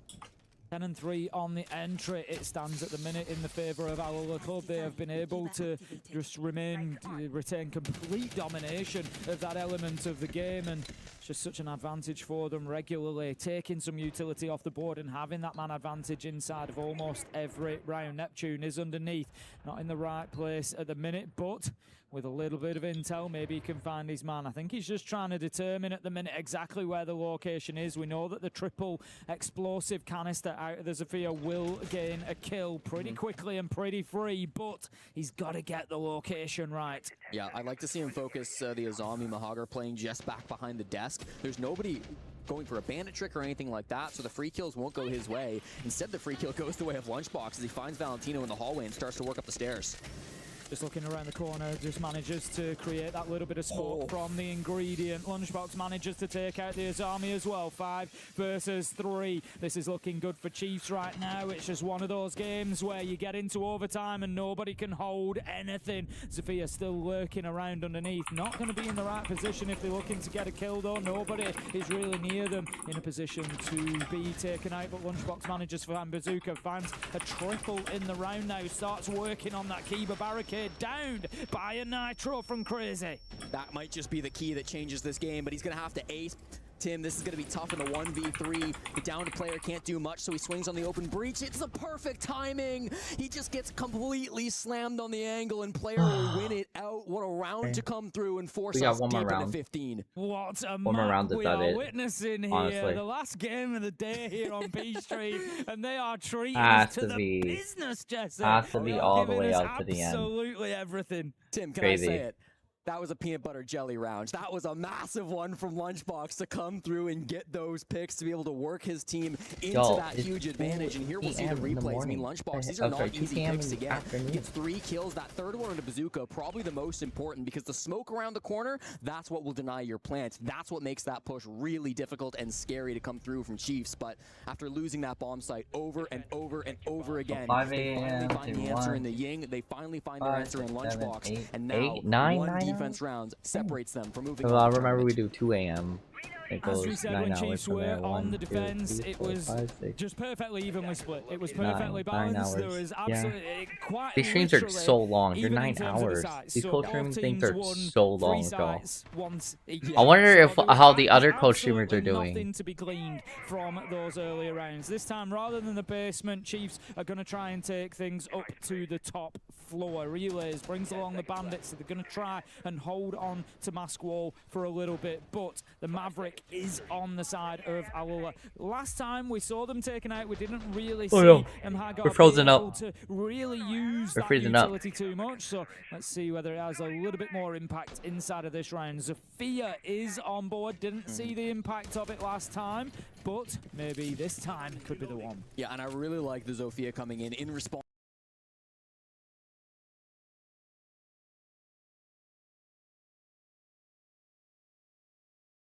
On that operator instead, so we're changing things around on the side of Chiefs, and there's no doubt about it, in 2026 Zofia is the worst nightmare for Bandits. Maverick not a great operator to go up against either, so this is going to put Relays in a really tough spot. It's going to be tricky for him to get value out of that gadget, but the question still becomes for Alula, where do you want to bring this push? They've got Crazy on the blitz, and they could go for a very similar push that we were seeing from Chiefs, where they just run through that Skybridge hallway, try to get a plant down from the storage side of things. That was not working very well for the Australians, so if that is the game plan, I'm a little bit worried that we might see it stall out at the behest of Jay Kenna. Use of the Maverick is going to be good. Manages to get Mask Wall open nice and easily inside of that first minute pretty much. We'll allow you a second or two, we'll let you off for that, but good timing, good pacing so far from our Chiefs are going to have a lot of pressure to absorb here, and it's not going to be for 30 seconds, it's going to be more like a minute and a half. Bazooka does manage to get that play from underneath. It was something Chiefs wanted to achieve but couldn't, and I'll say, you know what, we'll show you how it's done. They managed to get the themselves a freebie, and look who they've taken out. It's the Tachanka. Player is gone. Neptune down on the Azami. You couldn't have asked for two better operators to take out. No, this is devastating for Chiefs. They've got to find some way back in this game, but now you've completely lost ops control. You've got to get desperate on the side of Lunchbox. You can see him fishing for these picks, but he finds it. He takes down the Mavericks. Got to leave the building for it, but he does it just early enough that this other mask wall isn't going to be opened up. He doesn't have the best utility to stall this out. He's got to continue to play aggressive to win this round, but he's at least given his team a chance with 60 seconds to go. Yeah, the shield is going to make it particularly difficult. Valentino able to just peek over the top of the blitz there to find the kill. Relay's taken down. It looks like it could be over here. Alula have a 4 versus 1 opportunity to get in and put the diffuser down if they need to, but it looks like it's not going to be the case. They've committed to the kill here. They've forced Jekena out of the site. Josa does get taken down, but Crazy with the final kill. The cheers come in from Alula, and they will take us all the way to Consulate. And what a power-up we've seen throughout this series from Alula. They start by getting rocked on their own map pick of Fortress. They come into this map and honestly start a little Alright, slow chat, as looks well, like we're too, going but to a final the way game that they 3. played in So we overtime went in through particular, overtime that and to a execute game round 3. So in 13, other words, that push here to be able it's going to be a close very things out long, in round 15 as well. It was so well coordinated. They used the Zofia perfectly from down below to get themselves that advantage. They're holding the cutoffs to extend that lead to a 5v3, and they really do all they needed to win that round. Super impressive stuff from Alula. Yeah, they've grown into the game brilliantly, and the tournament as well. They might well just keep themselves alive at the Esports World Cup. Yeah. Yeah, Alula get loud, not just with their voices, but inside this map as well, to push us all the way to a decider. Concert will determine who gets to stay inside this competition. I had goosebumps when we were going into overtime. Not sure if that was because it's so cold in here, or because the incredible seats that we're seeing. Thanks for showing Dr. Lulit some love. What you're saying, A-Tag. Give me 30 more rounds Hell of this yeah. chaos. We're seeing mistakes These are from either all side, the but love, the other homie. team is able to capitalize off of it so well. We're talking about that round with Chiefs where they, get the plant out with all the sensor stuff going on. We're talking about the situations from Alula where they managed to get a wall open in round 15. Despite having like a bandit and stuff against them, it comes down to such tiny details inside this game, and that shows why it's went all the way to round 15 as well. Yeah, I really was impressed with how they built from it again. Like, early on, they were making so many of those kind of critical errors. It would be one little thing and another little thing and another thing. But I truly think in the overtime, Alula came alive. Oh, more some really impressive pushes up against a Chiefs team who were not putting up bad defenses either. I mean, they were playing standard siege inside the site behind their utility. And, like, this is a good example of the mistakes. Like, sometimes earlier in the round, we would see Alula go for some really questionable plays. But I thought as this game evolved, they became a way better team. And they evolved with the match. That's definitely the story of it for me. You look at the beginning of the game, it was maybe a couple of rounds being lost here and there by teams, but by the time we got to the end, it was all about them winning the rounds. It wasn't about the mistakes anymore. It wasn't about the gaps. It was about teams going in and having special moments, like we just saw the 1v3 from Player there, taking full advantage of that situation. A mistake's only a mistake if it gets punished. Otherwise, you never see it. It goes under the radar. And so for me, those last 5 rounds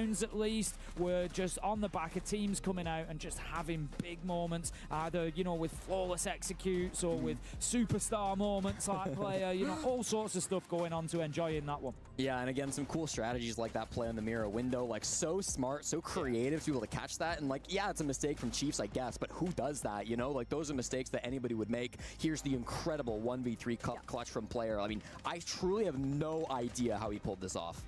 That was incredible. I mean, just looked at it again. It is peak siege.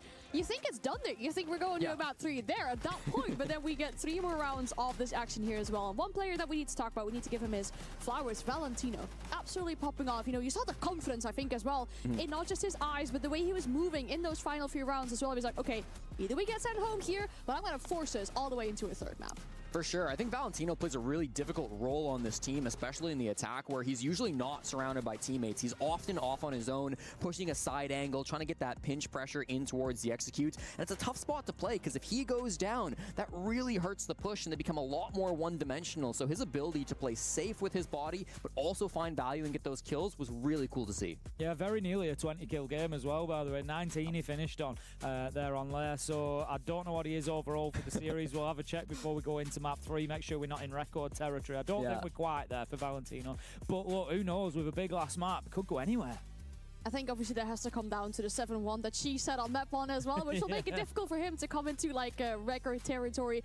That also means there are going to be some implications in regards of starting sites on our decider. We'll talk all about that and talk about the final map after the break.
Alright, so we're back. Oh, this has been a really long speech session, but like, I'm not used to how like in the afternoon it's cutting into. Because I'm used to this waking up like at 4 a.m. in the morning, 3 a.m. in the morning, or 1 a.m. and then doing this entire thing. How's your guys' day? Crazy. How's your afternoon? I can't believe I'm still here in the afternoon.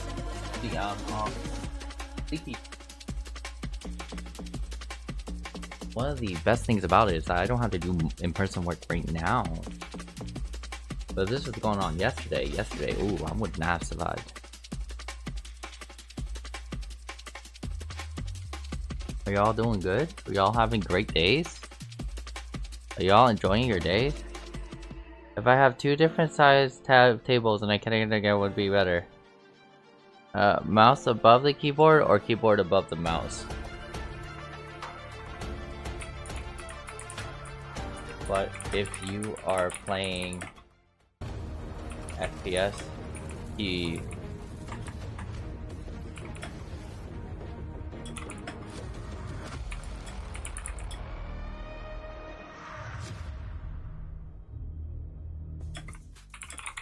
What an incredible series this has been so far. We need one more yeah, map I to can't, determine who's like, key. holding your mouse up in the air kinda don't work, but holding it down the bottom works a lot better. Pow, pow, pow, pow. Where it is really important to get the starting site pick. Oh, you're home? Nah, that's fine, that's fine. Lurking, we appreciate the lurk, love the lurk.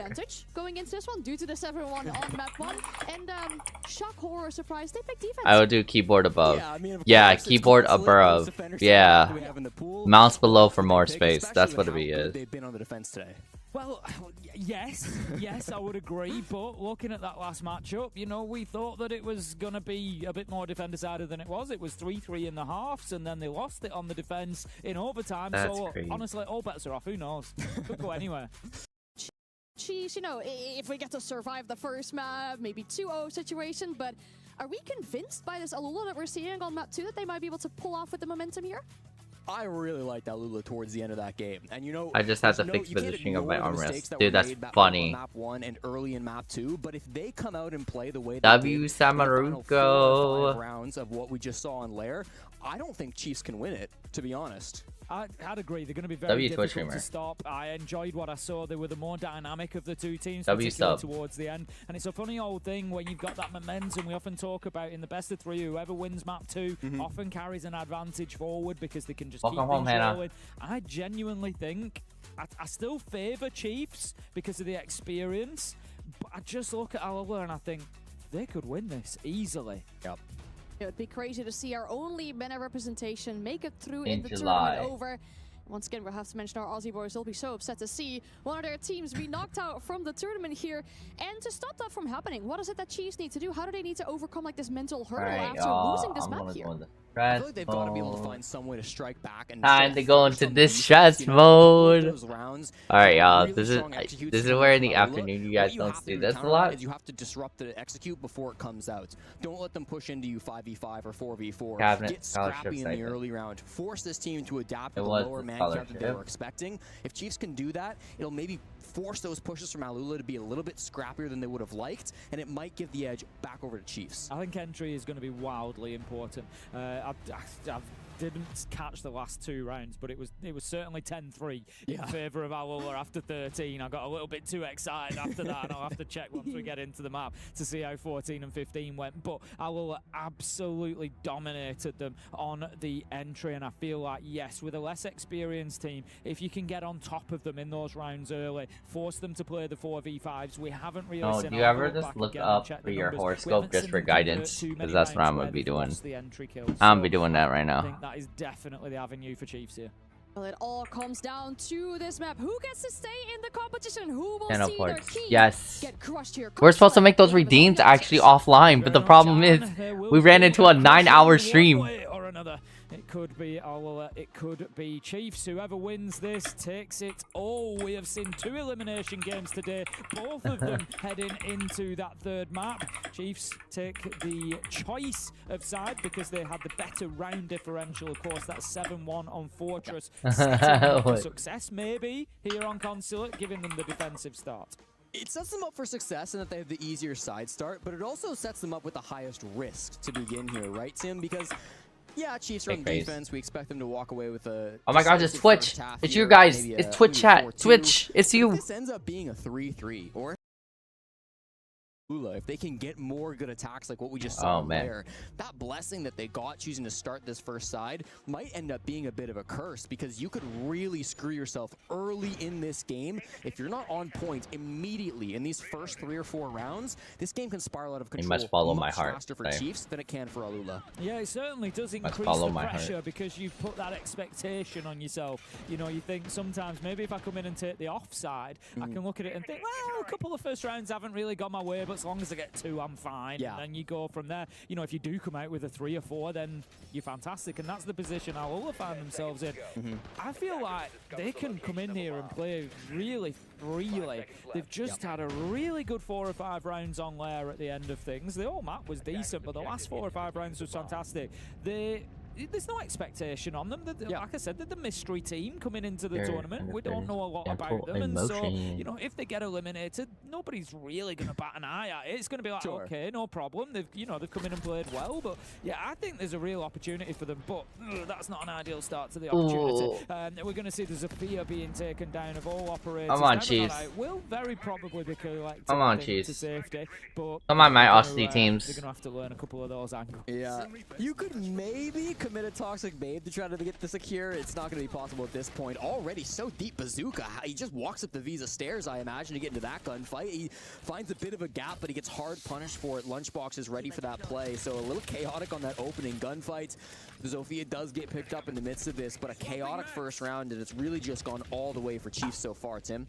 Yeah, I just think maybe Alula getting a little bit ahead of themselves. There's confidence, and then there's like, you know, let's not go chasing up Visa stairs on your own and just running into an entry death. Entry was, as I said, coming into this, an area that Alula absolutely thrived on Lair. Coming in there and giving that away is not what you want to do. You want to make life as difficult as you can for Chiefs. All eyes are on Neptune hiding behind his vending machine. He did lose his shield that was destroyed by that Flores drone earlier, so he's got these Kiva barriers as a backup, but if they can force him out of this position, it could be really powerful. So far, just delaying time with those Goyo canisters, the magnets catching good utility as well. If you don't have the proper tools to force him out of this position, it could be devastating, but finally the Flores drone comes out, he's forced to retreat, and that's a good piece of map control gained by Alula. I've been able to look at the numbers, and so far today, when Alula have lost that entry death, they've only won 1 round. round, and that was the one on Fortress that they won. Granted, there wasn't a lot of rounds where they lost the entry in that last map, but still, there's only one where they've had that conversion. So Lunchbox, Neptune, they just pile on the pressure now, get themselves a double 5v1 as Lunchbox. He's been playing fantastically well for the last hour or two, by the way. He should never get up from this computer. Just keep playing forever because it's working for him. Right now, Chosa manages to get 2, takes down Lunchbox, takes down Neptune, but 1v5 becomes a 1v3. Still very unlikely. Sees his man and gets him, though. I tell you what, 1v2, we've seen those one before. No way. I mean, he's using the flashbangs well, but doesn't know the player position. That's going to be a nice shot coming out from the SMG-11 to finish off what Lunchbox started. Crisis averted if you're Chiefs, and you get your first defense win on the board. I like the wording you were using there, Tim. Lunchbox, he can't get out of his seat because of how well he's playing. Back in the OCE League, he is known for getting out of his seat after every single round, getting up and taking a bit of a lap. Can't do that on LAN, unfortunately. Has been stuck in that chair for a little while now, but still, you're seeing that movement, you're seeing that momentum come through from this team, and Lunchbox, a great first round to start on Consulate. I was talking to Iconic earlier, and during one of the breaks, one of the halftime breaks that we had, I asked him about, you know, the kind of as a player, do you get that little bit of fog sometimes when the stress sets in, and maybe, you know, you do things that you think afterwards, what on earth was my thought process there? Like, why have I done that? And it's just because you're not thinking in a normal basis. And he actually gave like such a good insight as to the mentality of being a player in that kind of situation. And he said, you know, one way that he learned to avoid it over time was, you know, by keeping things the same, by making sure nothing changed, by making his environment as similar as he could to when he was always playing. So yeah, I think, you know, Lunchbox, don't move. Don't, you know, don't move. If your feet are crossed, don't uncross it. Like, whatever's going on right now, just keep it identical. Well, it's maybe a bit scrappier than they would have liked. It got a little chaotic, but all in all, that's a round win for Chiefs, and a decisive one at that, barring the close comeback that we almost saw from Joza. Now we're going to see them try to hold down this second bomb site down inside the basement. It's another kill coming through from Lunchbox. It's not quite 4 straight, but another opening pick. He will not complain about that. You've got to wonder at what point do Alula start to feel the pressure. I said coming on in, they're on the attack on console. You kind of hope for 2 rounds, maybe 3. Not the end of the world, but at what point do you start thinking, hang on a minute, this could be 5-1, this could be 6-0, and that pressure then starts to creep back in again because you start feeling like things are getting a little bit close to the edge. They've managed now to find themselves on the wrong end of the entry once again. As I said, only 1 round so far tonight has been converted by them when they've taken that first death, so they're going to have to double that number if they want to come out here with anything other than a 2-0. Chiefs, it's too easy. They're wandering on in, they've no idea. Player gets a double, yes, they get the trade, but the damage is already done. Neptune takes crazy in a trade there. That's the Monty off the board. We're not even halfway through the round, and it's 1v3. Player, the best player on Chiefs, has been so important for them this stage and will continue to be important in this series up against Alula. Just excellent sight play coming out from him. It stops that aggressive move to come out from Alula, where it really felt like they had maybe caught Chiefs with their pants down a little bit. Didn't really recognize what was going on in that push, but player was ready for it. He was watching for those guys to walk straight into his sights, knew that that was an option, and now Valentino in the 1v3. Very difficult to pull this one off. They know exactly where he's at. That's the problem for him. Chiefs aren't going to overpeak this. There's absolutely no need to. The Solus gets out of the way of that. It just dips a little bit deeper to take that cover further back into kitchen area there, but is going to then peek around. Neptune manages to get that final kill with the SMG. Valentino taken down, 2-0 Chiefs, and I feel like Alula just need to go back to what was working for them on the left. Come on, Chiefs, just finish this. Just finish this. We don't want Alula to come back at all. Exactly what Chiefs wanted to do on the defense and taking ground from them and using it against them. Whereas now we've kind of gone back to this, let's just, there might be a gap, let's run into sight. I feel like, take it back to that fundamental siege. You were playing it so well. It's gotten almost a little cheesy, you know, where it's like, it's not cheese operators necessarily, but they're finding these gaps and they're thinking, hey, maybe I can make a play and single-handedly win the round for my team, rather than working as a unit, rather than droning things out, using their utility, forcing man advantage fights. That's what was really finding success for them back on that second map. So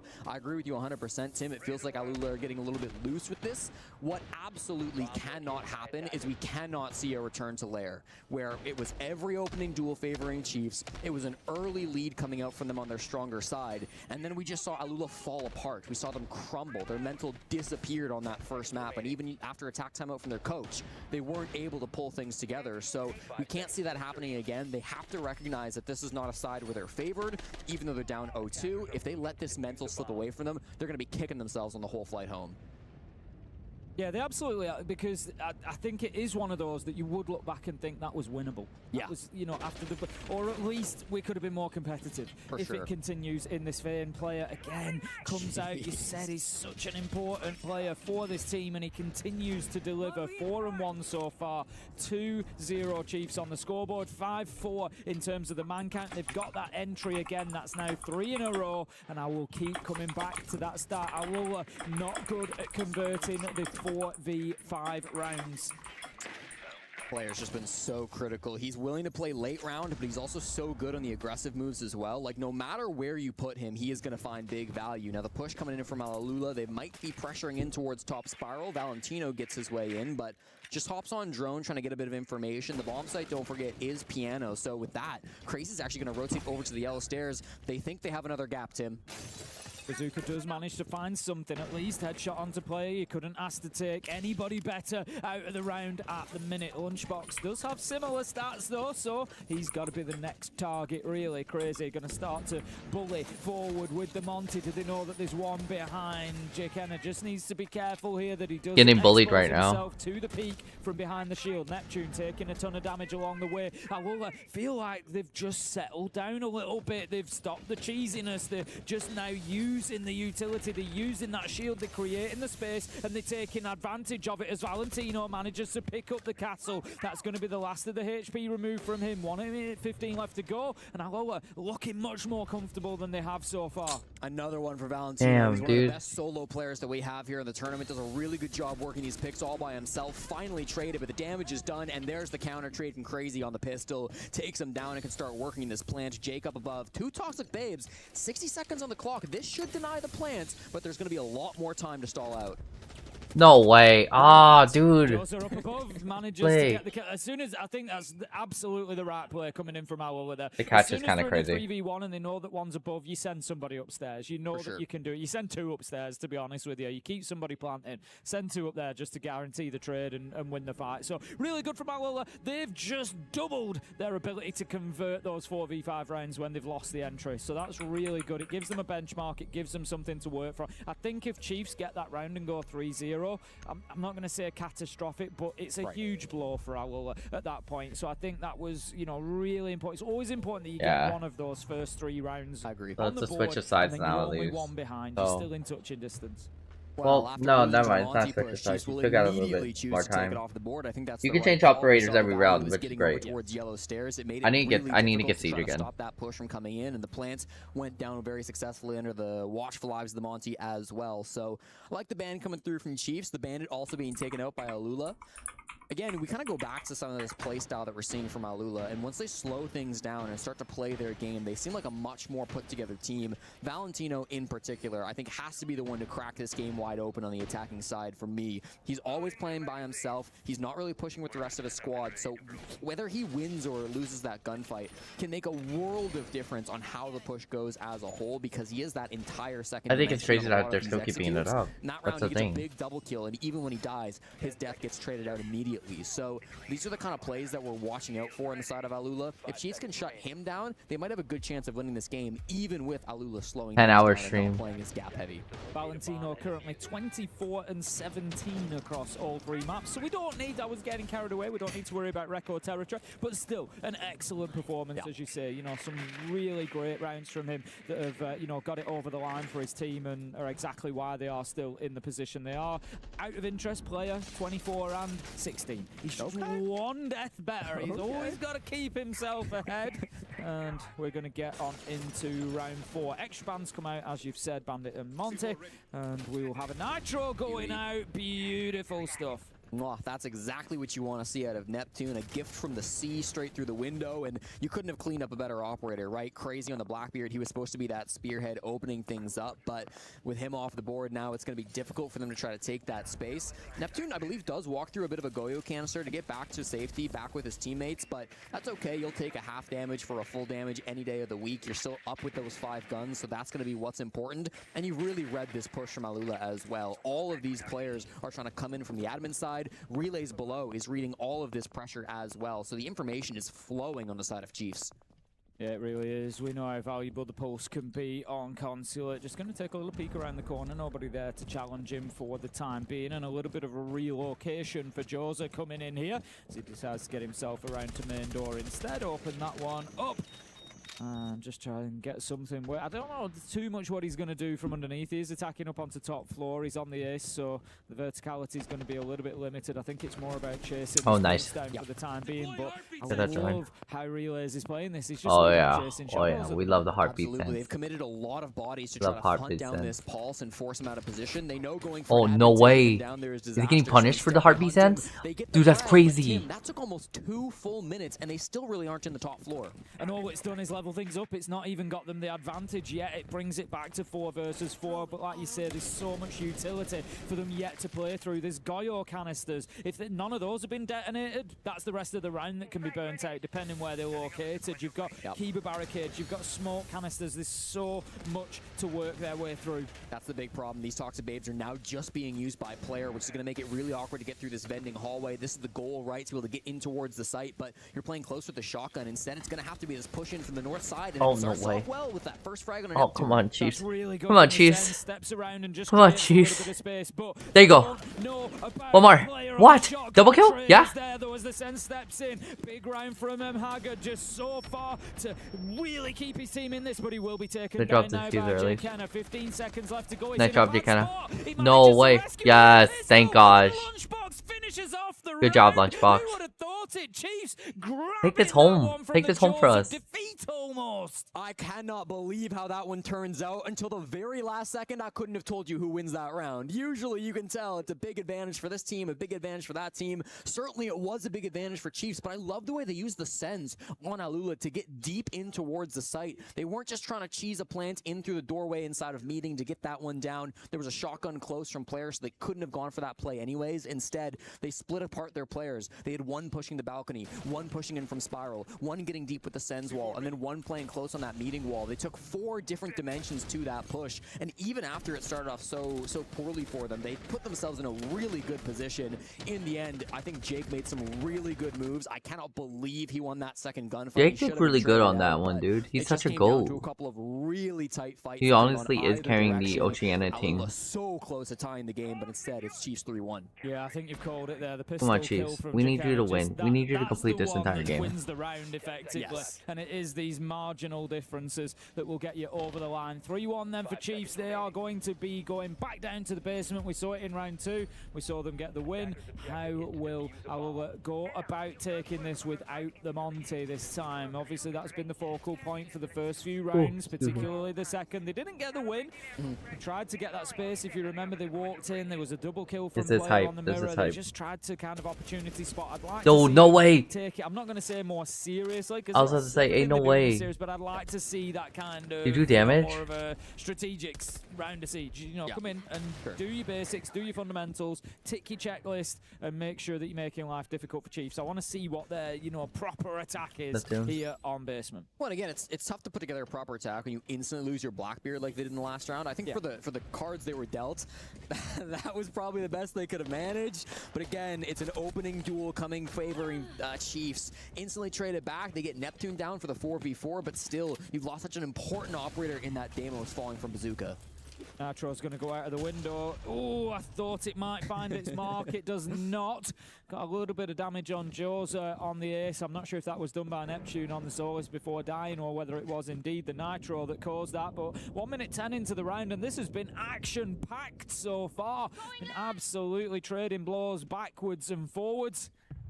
Right now, hard. Really has a strong it's hard, Preston. It's hard. I'm trying not to. I'm getting tired right now. 9 hours. Just to get the kill. I think 9 hours. 10 hours. We're going for the 10 hour. Too long. The shield is staring at him. The drone's staring I know. at him. Crazy on this fuse shield, by the way. Hasn't used the cluster. Or Jiffy Coffee IVs. Dude, what the flip? I'm gonna have to like gouge liquid IVs after. So already picking up a good pick for himself. Cause I still got other things I need to do today. There's been a lot of pressure server. There've been a lot of players I who've been trying to set push a video for you. Oh, okay. They do Bet. have a bit of a breach in the main wall. Valentino is alone Thank in that goodness. position as he so often is, but I this push guess from Alula is it is going to I mostly be messed coming up. in from the back. So I want to see Chiefs react to this. I want to see them get aggressive. Yeah, I'm not Thank sure you, that Nia. the breach on the main wall is vaultable at this point, so there's an opportunity there for Chiefs to possibly ignore that. They can't ignore Valentino getting a kill through it, to be fair, but player does manage to trade it out, so that's going to be the second best thing. I love the use of the I've been shotgun. replying to Needs be emails the entire careful. time. Does manage to find his man just above the shield. Player with the final. Chiefs lock out the basement. Again, it looked like it was a lot closer. There's a than training that. I have In the last tomorrow. 20 seconds, it kind of just went on a downhill if you're in the Alola camp, and ultimately Chiefs able to get the win there. So they go 4-1, and they're looking in comfortable control of Consulate at the minute. Yeah, a strong spot from Chiefs, no doubt. Relay's a big round coming through there. I said I wanted to see them There's get a lot. aggressive. Just There's as a lot I of said, he messages pushes I up have. those I have a lot of spiral stairs and messages. gets himself a pick. I have a lot of that's the initiative messages. that needs to be taken from Chiefs. 30 in a position seconds. Like that, where you know the attackers have a bit of an Yeah, I'm advantage. getting it They're right. pushing in from the back. They read it really perfectly. comment on Valentino the goes award. 1-for-1. That's fine, really, but I just don't know if they got a Buster whole lot shows of on the value. playlist? Shield, No, it didn't show up. No. and even that one, you probably could have got on any operator. So not getting so much out of the shield in that round is going to be a 4-1 lead for Chiefs. Again, 4-1 lead, defense Consulate. That's not that bad. You can absolutely still come back and win this game if you're Alula, but a 5-1 split's going to make it a whole lot harder.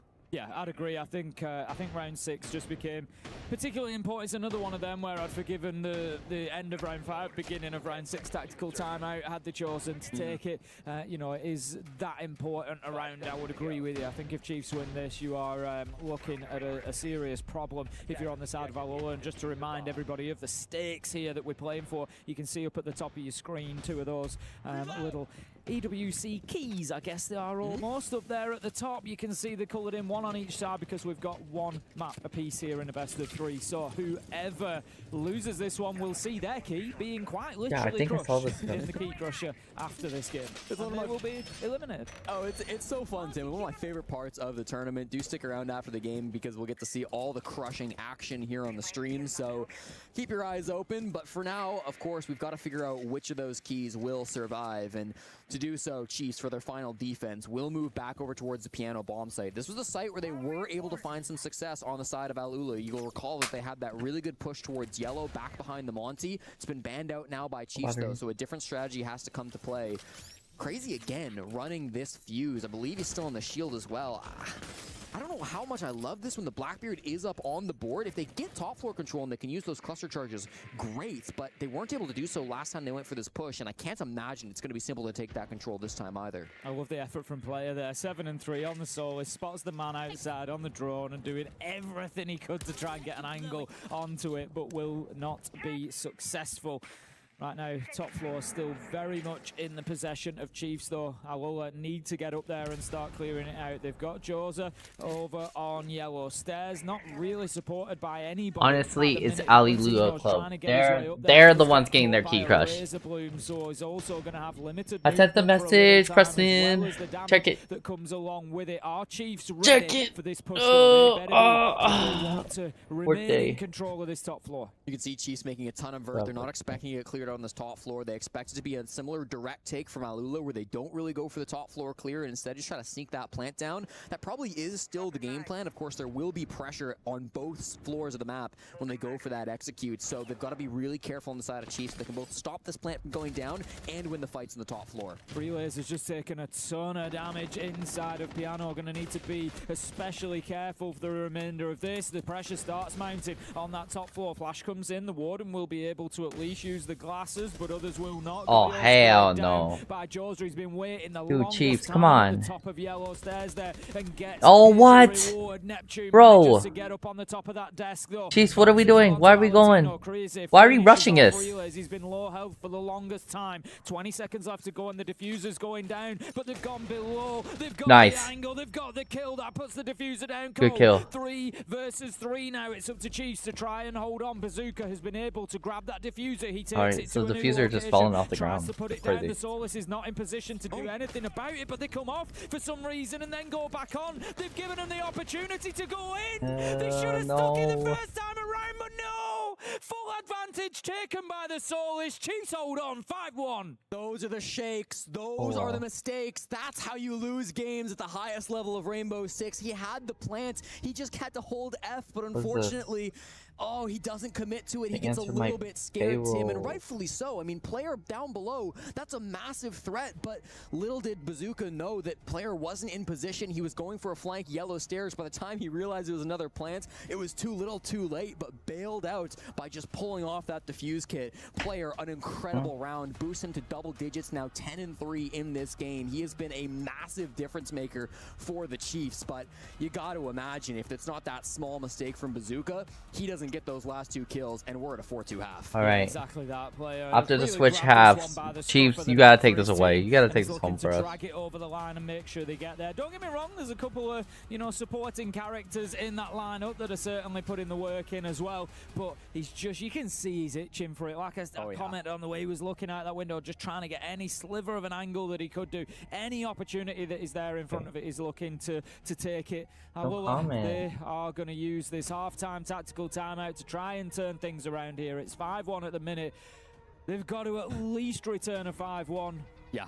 When they're on the defense, 6-0. If they want to win this outright, you got to say it's a big hill to climb now. We've seen this before, Tim. Back on map number 1, it was Chiefs starting on the stronger side. It was their opponent's map pick, but they went up at 5-1 at the half. And frankly, Alula crumbled, okay? Even at the latter half of that first half, the latter quarter, I should say, they were struggling to get picks. They weren't really close to converting rounds, and they really didn't show up to the second half of that first map. We need to see something different out of Alula here on Consulate. They are moving onto a much more powerful side. They can bring things back with the momentum. We saw how they powered up on Lair. We have to see the Alula from map number 2 if there is any hope of pulling this map back. If they crumble once again, they're just going to be kicking themselves. They don't want to go out without a fight. They know they're better than the Siege they've played on map 1 and so far through map 3. Yeah, I'd agree with that. I think, we're looking, it's back to that entry discussion again. We came into this saying this could be won or lost on the entry, where Alula had great entry on Lair. They were able to get the round wins. They were able to overturn it. And then we look at it here, it's 5-1. It's 5-1. It doesn't perfectly line up. They have overturned a round where they did lose the entry kill. Right. But on the whole, yeah, the massive advantage is there for Chiefs. They're playing a lot of these rounds 5v4, and they're taking full advantage of the space that gains them. They move on to the attack now. This is going to change things up a little bit. Round 7, I'd say round 7 and 8 are essential wins for Alula here. They need to get it back to 5-3 minimum. 5-4 would be ideal, but it's the next 2 that are going to be critical. We had a conversation after halftime in map number 1, Tim, where we asked about how Chiefs are going to approach this second half. Are they going to play with their lead? Are they going to try to get something cheeky off? Are they going to go fast, try to sneak something under the nose of Alula? Or are they going to play their standard Siege, try to lock things down with a dominant 7-1? In the end, that's what they went for on Fortress. They slowed things down, they went for a standard play, and it worked for them. They crushed that match 7-1. This time, I was wondering if we might have seen something crazy. I was staring at that Finka from Jekena, but of course they will pull off it. They've still got the Sens, they've got the Grim, the Zofia. Like, there is potential to go for something fast and cheeky here just behind those Sens walls, but it's going to be a lot more difficult, I think, without that Finka to lean back on. I think given what we've seen, Chiefs are the better team on the attack, so I think they just need to lean into that. They don't need to do anything special here. Their priority is going to be staying in the Esports World Cup. It's a huge tournament. There's a lot of money on the line. They just want to get this done. They're not bothered about how they look doing it. It doesn't matter that, this style on them and get a little rush or this. They don't care. They're just going to grind this out and get it done, and I think that's the mentality that they need to have. Just lock in. That's not really a lock-in. It's a great entry kill, to be fair, for the Pulse. Beautiful use of the scanner there, just catching Relays on the drone and takes him down. Oh, that's a bit of a taste of his own medicine, too. It was Relays that was on the Pulse back in round 4, playing in this exact same position in the exact same bomb sites. And while he didn't get a Nitro Cell kill, he wasted a lot of good time and was a big factor in his team winning that round. So now he'll know the sting of that Pulse playing down below inside of Visa. He's going to have to find some other way to support his teammates on the cams. I'm not following Tendis. Definitely looks like fan. Oh, there's a fan account? Well, what the heck? There's a fan account? Certainly where Alula were looking to push on people got fans accounts.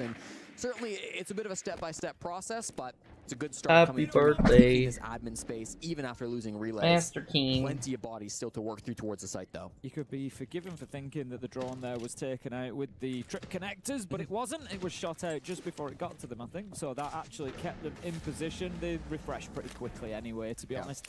So it wouldn't have been the end of the world for the defenders, but they did manage to keep them alive throughout. Prox Alarm is just going to give away the presence of Lunchbox here, but given his play so far, I wouldn't be wanting to peek into him at the minute if I was one of these defenders. 2 playing on long desk at the minute, which Chiefs are now aware of as the drone goes in and sees them. Need to get aggressive on the back of this flash, you feel. I always look at utility and I think, what have you sold it for? If you're sending it in there, you're selling it. Have you got anything for it? And the answer is no. They've given that utility away for free.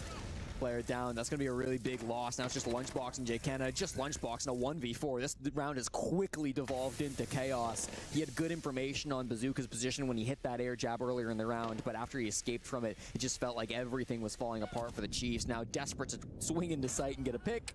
There's the swing late from Bazooka to be able to shut that one down. An excellent round being played on the defense for Alula. Exactly what they needed. Yeah, it is. It's the platform that starts them going. Like I said, round 7 and 8 are absolutely essential. 9 would be brilliant if they can get themselves 3 in a row, bring it back to within 1 round, then maybe Chiefs have a little bit of a wobble mentally. It starts getting in there. Are we going to lose this? Are we going to be eliminated? Is this going to be another shock defeat?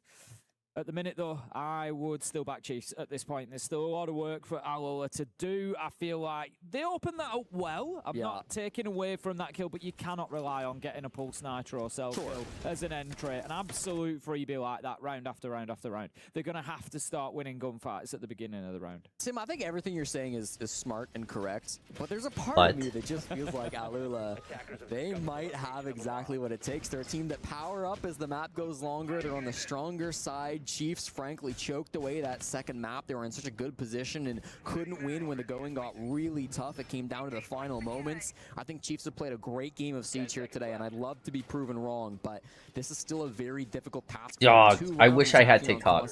There's like those moments where you're like, I wish I had TikTok. Attacker's objective is to defuse the bomb. On we go, and it's going to be the split side. Yeah. Interestingly, coming in from Alula here. I think it's a tough site to defend at the best of times. You've got, you've really got to figure out early on what you're going to be facing from the attackers. It's not like a number of sites where your setup is your setup and they have to play into it. This way, you can set everything up and you can think, right, we're going to try and cover off as much of the vertical as we can, and all of a sudden they're pushing horizontally from garage or vice versa. Very, very difficult site to defend at times.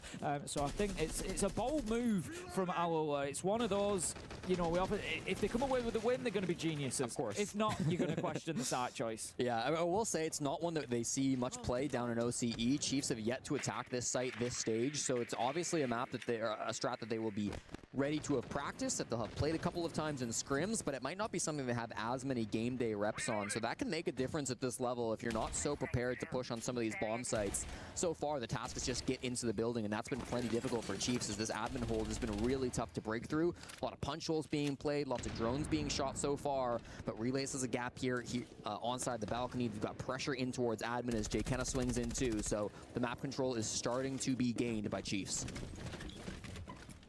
Blackbeard is just going to work across, as you say, try and play in behind. They can't suffer it again. They can't suffer it again. They do, and it's going to be the Blackbeard. It might be an opportunity to pick him up to safety here, but they need to be really careful in doing so. Crazy underneath does not realise the opportunity that might just have been in front of him to get the double, but JKenna back on his feet, but a lot of damage done to the Blackbeard. We've seen earlier on Lair how much that can be influential when you're trying to work your way in with those shields. I love the Dokkaebi call from player, just forcing that pulse to go back so we can't do something crazy while that pickup is in action. That's good coordination coming through from Chiefs and stopping a bad situation from turning so much worse. But Valentino, he has been a menace in this game. He was a star player back in map number 2, and roaming on this top floor, you can tell he wants to get active. At the minute, you're just concerned if you're a Chiefs fan because it doesn't feel like they're having too much impact in this round. I look at Alula and I say, have they been bothered inside a site? Have they been disrupted? Had they had to move around? And the answer at the minute is no. They do lose Bazooka, and we've spoken about those entry kills and how difficult it has been for Alula to fight their way back into those rounds, but they do exactly that. Kaid managing to pick up relays on the ace. Any hard breaching that hasn't been done won't be done. Joza manages to find the Dockerby as well. Another big pickup, 4 versus 3 right now. Neptune. Lunchbox is there with one onto the Kaid, but the big problem here facing Chiefs is the time. 10 seconds left to go. They need to get explosive. They need to find an opportunity to put the diffuser down. They're going to go for it now. It's going to start getting put on the floor. They're just spraying through, hoping beyond hope here. There's the kill from above. Valentino has probably just won the round. Lunchbox grabs the diffuser, has to go for it, but Valentino takes it down from above.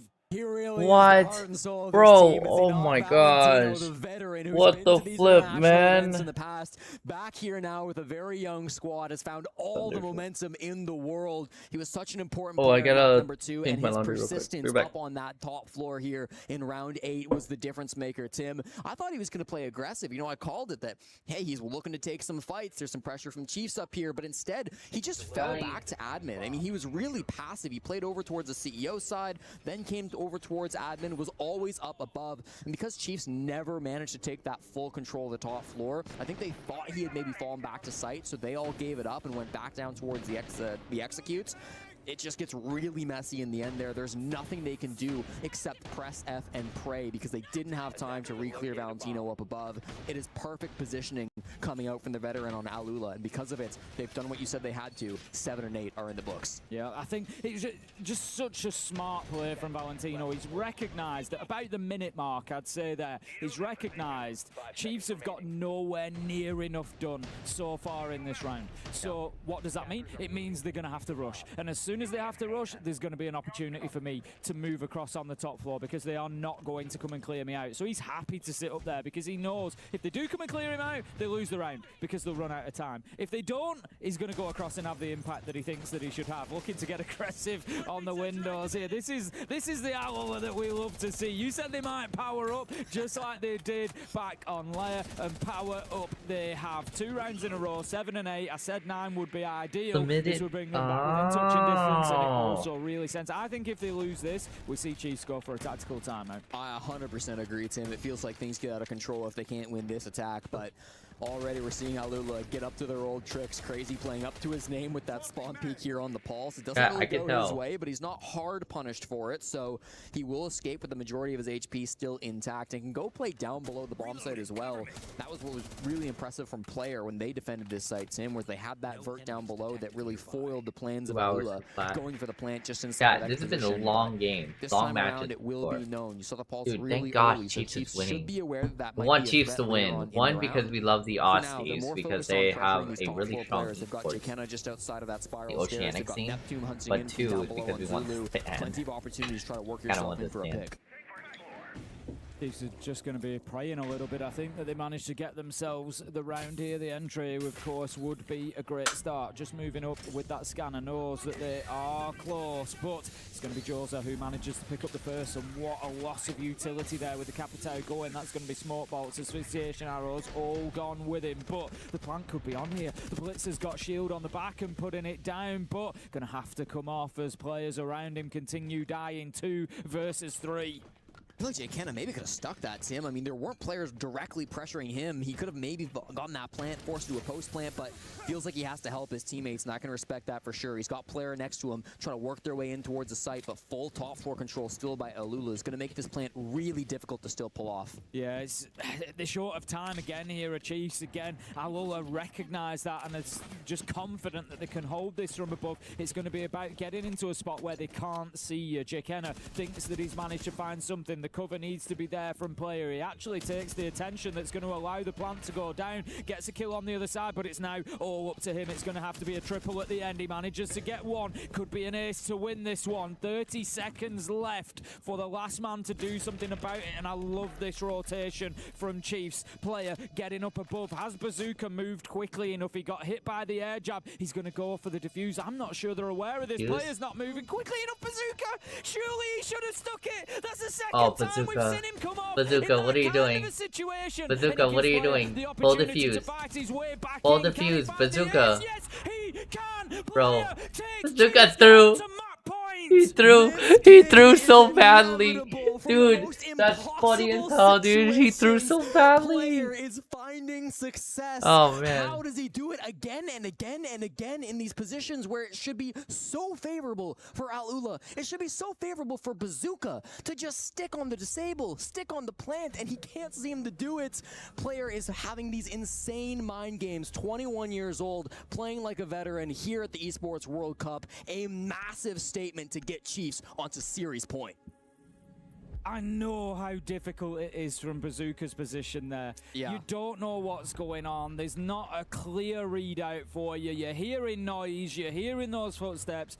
I just feel like if you're down to a second and a half, that kind of time range, you just got to live by the sword, die by the sword. You just got to see it through at that point. You've already invested 5.5 seconds in there. Just get it done. I mean, both on that round and the piano round where he was planting, there's really no correct call, right? Because you have to read your opponent and figure out, are they rushing me or are they playing time? And ultimately, that's a 50-50. You know, that's a vibe check. Do you know what your opponent's going to do? And it's just so unfortunate Bazooka has been off the wrong end of it twice now, and player has gotten some ridiculous round wins because of both of those. If those rounds go the other way, if player's not able to clutch up those couple of rounds, all of a sudden, this is what, 5-4 favoring for Alula, defending on Consulate? We would be talking about Chiefs as if they were doomed and had no hope from this point of view, point of the game. But now, because of the heroics of one man, Chiefs have put themselves into a dominating position with just 3 minutes separating themselves from moving on today. An ace and a 1v3, absolutely beautiful stuff from him. What a tough day. Bro! Chiefs calling the choke! On the action there, Chiefs looking like they could be doing this. One more round, we'll see them continue here at the Esports World Cup. Oh my gosh. For Alula. I have so much I need to do for social media. It's crazy. Their right to continue removed, and it will be the end of things for them. Look, they've, whichever way this goes, they've fought valiantly. We've seen some great performances. Joza, Crazy, Valentino have particularly stood out across this series. Agreed. You know, and they did put up a little bit of resistance against Shopify Rebellion. Maybe not as much as they might have liked, but they got themselves a couple of rounds and they've done a lot that they can be proud of. But there is more that they can find yet to be proud of, I'm sure. 3 rounds in a row is needed. That's the target. Alula have impressed me a lot this series. You know, there have been a lot of moments where in my head, I kind of counted them out. I didn't think they'd be able to pull things back.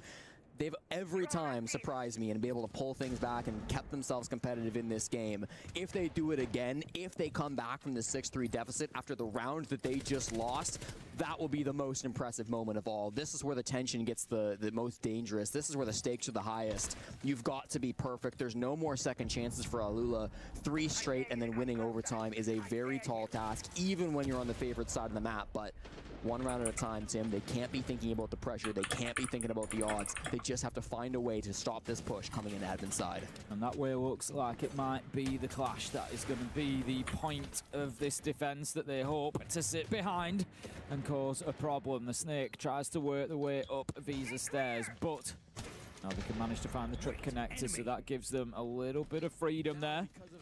They now maybe pressure and move up, but particularly for the Blackbeard to push forward and look to challenge. But they need to be careful because it's the Clash that is in that position and can force that shield break. Already quite deep. I mean, just hitting the 60 to 90-second mark now in the round, and we saw a lunchbox kind of petering towards the site. Not quite going to be in just yet, of course. They're still trying to get past this vending hallway. They just destroyed the Clash shield, if I saw that correctly from the top-down POV. So that's a massive piece of utility that just got taken down. Mahagar is now just going to have to play with this SMG. He's got no more utility to speak of. Just waiting on this skinny angle, waiting for somebody to give him absolutely anything. At the minute we see the light screens going out, the damage is coming into the Blackbeard, but how about that player peeks around the corner? Who else takes down the clash? It's going to be Jay Kenner managing to get one. A flurry of kills in both directions leave us now in a 3 versus 3. Jose's done so much to keep his team alive in this round, but the defuse gets still held by Jay Kenna. There's 2 from Bazooka. Hold on. The player who had been doing so much in terms of these late rounds, not able to clutch things up. Now it's a 1v3 from player. He's been in some difficult spots, but this could be the one. A 1v3 turned 1v2. Oh my gosh. There's no way, right? Right. 30 seconds left Clutch to go. player. You know when players alive, there is Player, always you a can way. clutch it. 17 and 5, but low health at the minute. But neither Jose or Crazy are on full health at the minute. This is possible. He needs to stop thinking about the diffuser. I think at this point it's going to have to be kills or nothing. He's going to circle back round to the meeting door. A little bit of indecision creeping in. They know that they're playing this safe. Alula, they've got themselves one in closet, one inside a CEO. Peek around the corner. Yeah, It's going to be the round. Alula, keep that would be hard. fighting. I mean, it's 6-4. either you die or Close you down either that just disaster. Could you imagine if player yeah. clutches up from the position that he was Just in? get But it was kills really or either smartly you played die. by That's all Alula. it was. They gave him no opportunities to get into sight, and I think there was a very strong comm at some point, I would guess, saying, do not fight him. Yeah, and honestly, there's a good chance that was Valentino as well. After we saw Bazooka step up and get those 2 massive kills, putting player in the 1v3, I've I lost think that social comm media absolutely things I came need to do, through. y'all. You see this chaos. I think Josa did so much work flanking up these Visa stairs. The fact that he gets the second on a Neptune is unreal. I think I might as well do a can't believe he 24-hour boxed those tracks the way subathon. They did. The Visa stairs were so important for Alula to win that round. They played around them perfectly. Bazooka redeems himself. He doubles his kill count in this map from 2 up to 4. And right, he might be the bottom frag for his team, but those kills were hugely impactful. And if he can have a couple more of those, Alula still very much in this game. Yeah, overall on the day, you know, Bazooka's playing pretty well. Not, you know, amazing, but he's middle of the pack for his team. And like you say, it's more about those pivotal moments. And we saw quite a few of them on there for him as well, where he just really turned around on its head. And he continued to do so. 6-4 then, it stands for Chiefs. We head into round 11. It's going to be another series point opportunity here for the OCE team. This time they're going to be attacking onto basement. They will get at least 2 more chances, this one and the next round, but if it goes into overtime, who knows what's going to happen.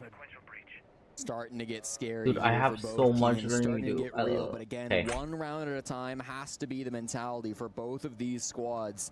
Should I just leave it? Should I just leave it 24 hours and just do everything else here? Their backs against the walls. It's also pressure for Chiefs to finish this game and stop. Come on, Chiefs! Dude, I feel like the casters want Chiefs to finish too. Y'all, do you know we've been streaming for almost 10 hours? Your best player to a brilliant Nitro cell from Bazooka. Finally, some revenge coming back from the player who has been dominated by player all throughout. Bazooka's doing good too. That could be a tilt factor for sure. And it was a brilliant Nitro, because a lot of the time that Nitro gets thrown when players are approaching the wall. You hear those footsteps and out it goes, and everybody expects that.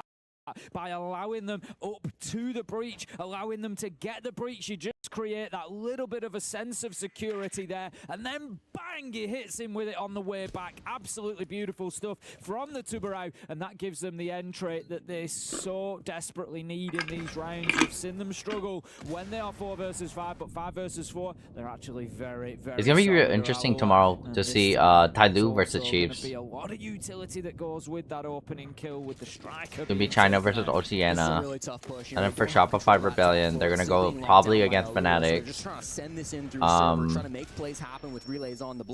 MBIBR Lowe's versus Cag Riddell. Isn't Cag Riddell a Chinese team? No, they're a North team. Oh, they're Asia Pacific North, which means they're Japan.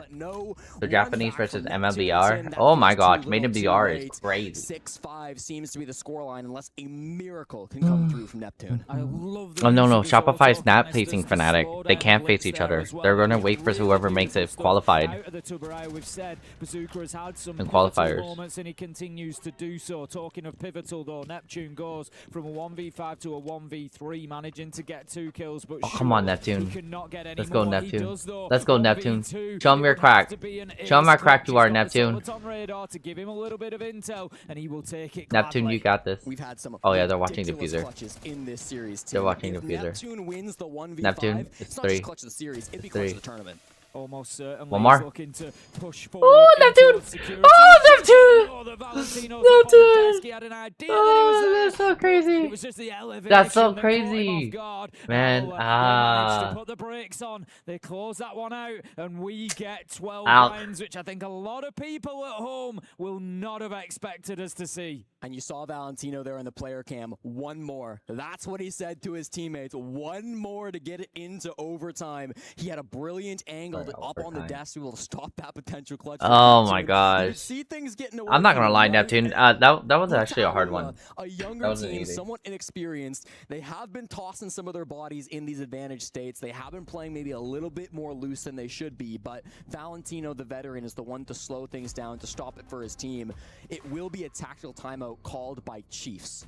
Yeah, honestly, what is going on here is that you have 3 people splitting up while the other 2 people are just staying in the back.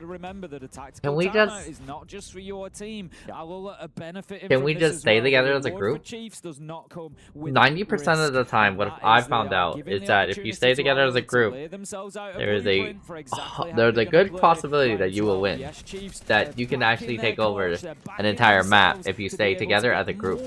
You get more more footage out there and stuff like that. And yeah, I know sometimes being packed and compact together, kind of, you know, depending on what the plays are, you get everyone killed in one go.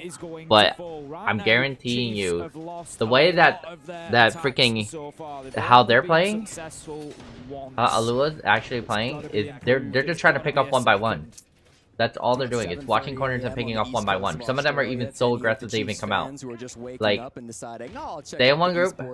They will come out. You will get killed. You will most likely try to get backdoored, but it's all easy.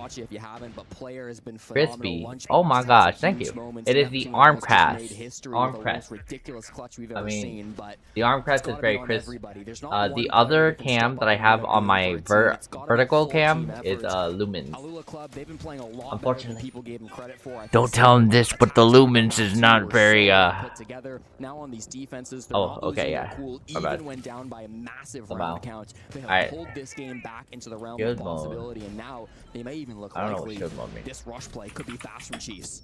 It should have been slower. Valentino takes down relays. Bazooka onto Neptune. It's falling apart quickly. Valentino with the second in the round. 5 versus 2. The work is cut out. Lunchbox starts doing it though. Manages to take down the smoke. He's got the shield in front of his face. Just trying to create a little bit of safety. Impact nade comes out. That's going to be half damage done. They're looking to get aggressive onto him here. Absolutely no breathing space. Alula Club, they take us into overtime. No way. And we're back into overtime? Jesus.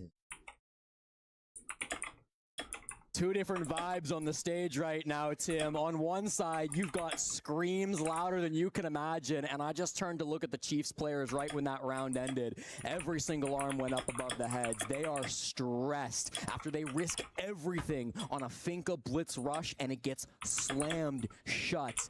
That attack there on the floor of Consulate, it just does not go their way, and now what was supposed to be an advantage, choosing the start side here on Consulate, has turned against them, as Alula Club will have the decision on where they wanted to start in overtime, and no prizes for whoever can predict this.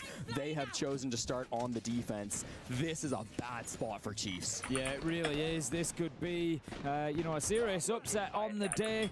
Like we said, you know, that's not to write Alula Club off whatsoever. They have shown us very, very capably that they can play Siege. They were just the mystery team coming in that we didn't know too much about. We've not seen them at this international level, but what a story they are building at the minute. Like I said, coming in here, they follow in, you know, some big footsteps ahead of them, with teams like Twisted Minds coming out of their region, some big old names in there as well that have made their impact on World Siege. and these guys are really showing that they're in the position to do maybe just the same in the future, because this has been brilliant so far. The resolve that they have shown repeatedly. Okay, so we're in overtime. They've gone 5-1 on the defense in response to Chiefs opening things up like that. That is unbelievable for a new team at this level. It's incredible. I mean, they weren't even supposed to be here, Tim. This is not a Tier 1 team that plays in the official circuit. They came in through the meta qualifier, and basically everyone wrote them off. Now here they are, about to upset Chiefs.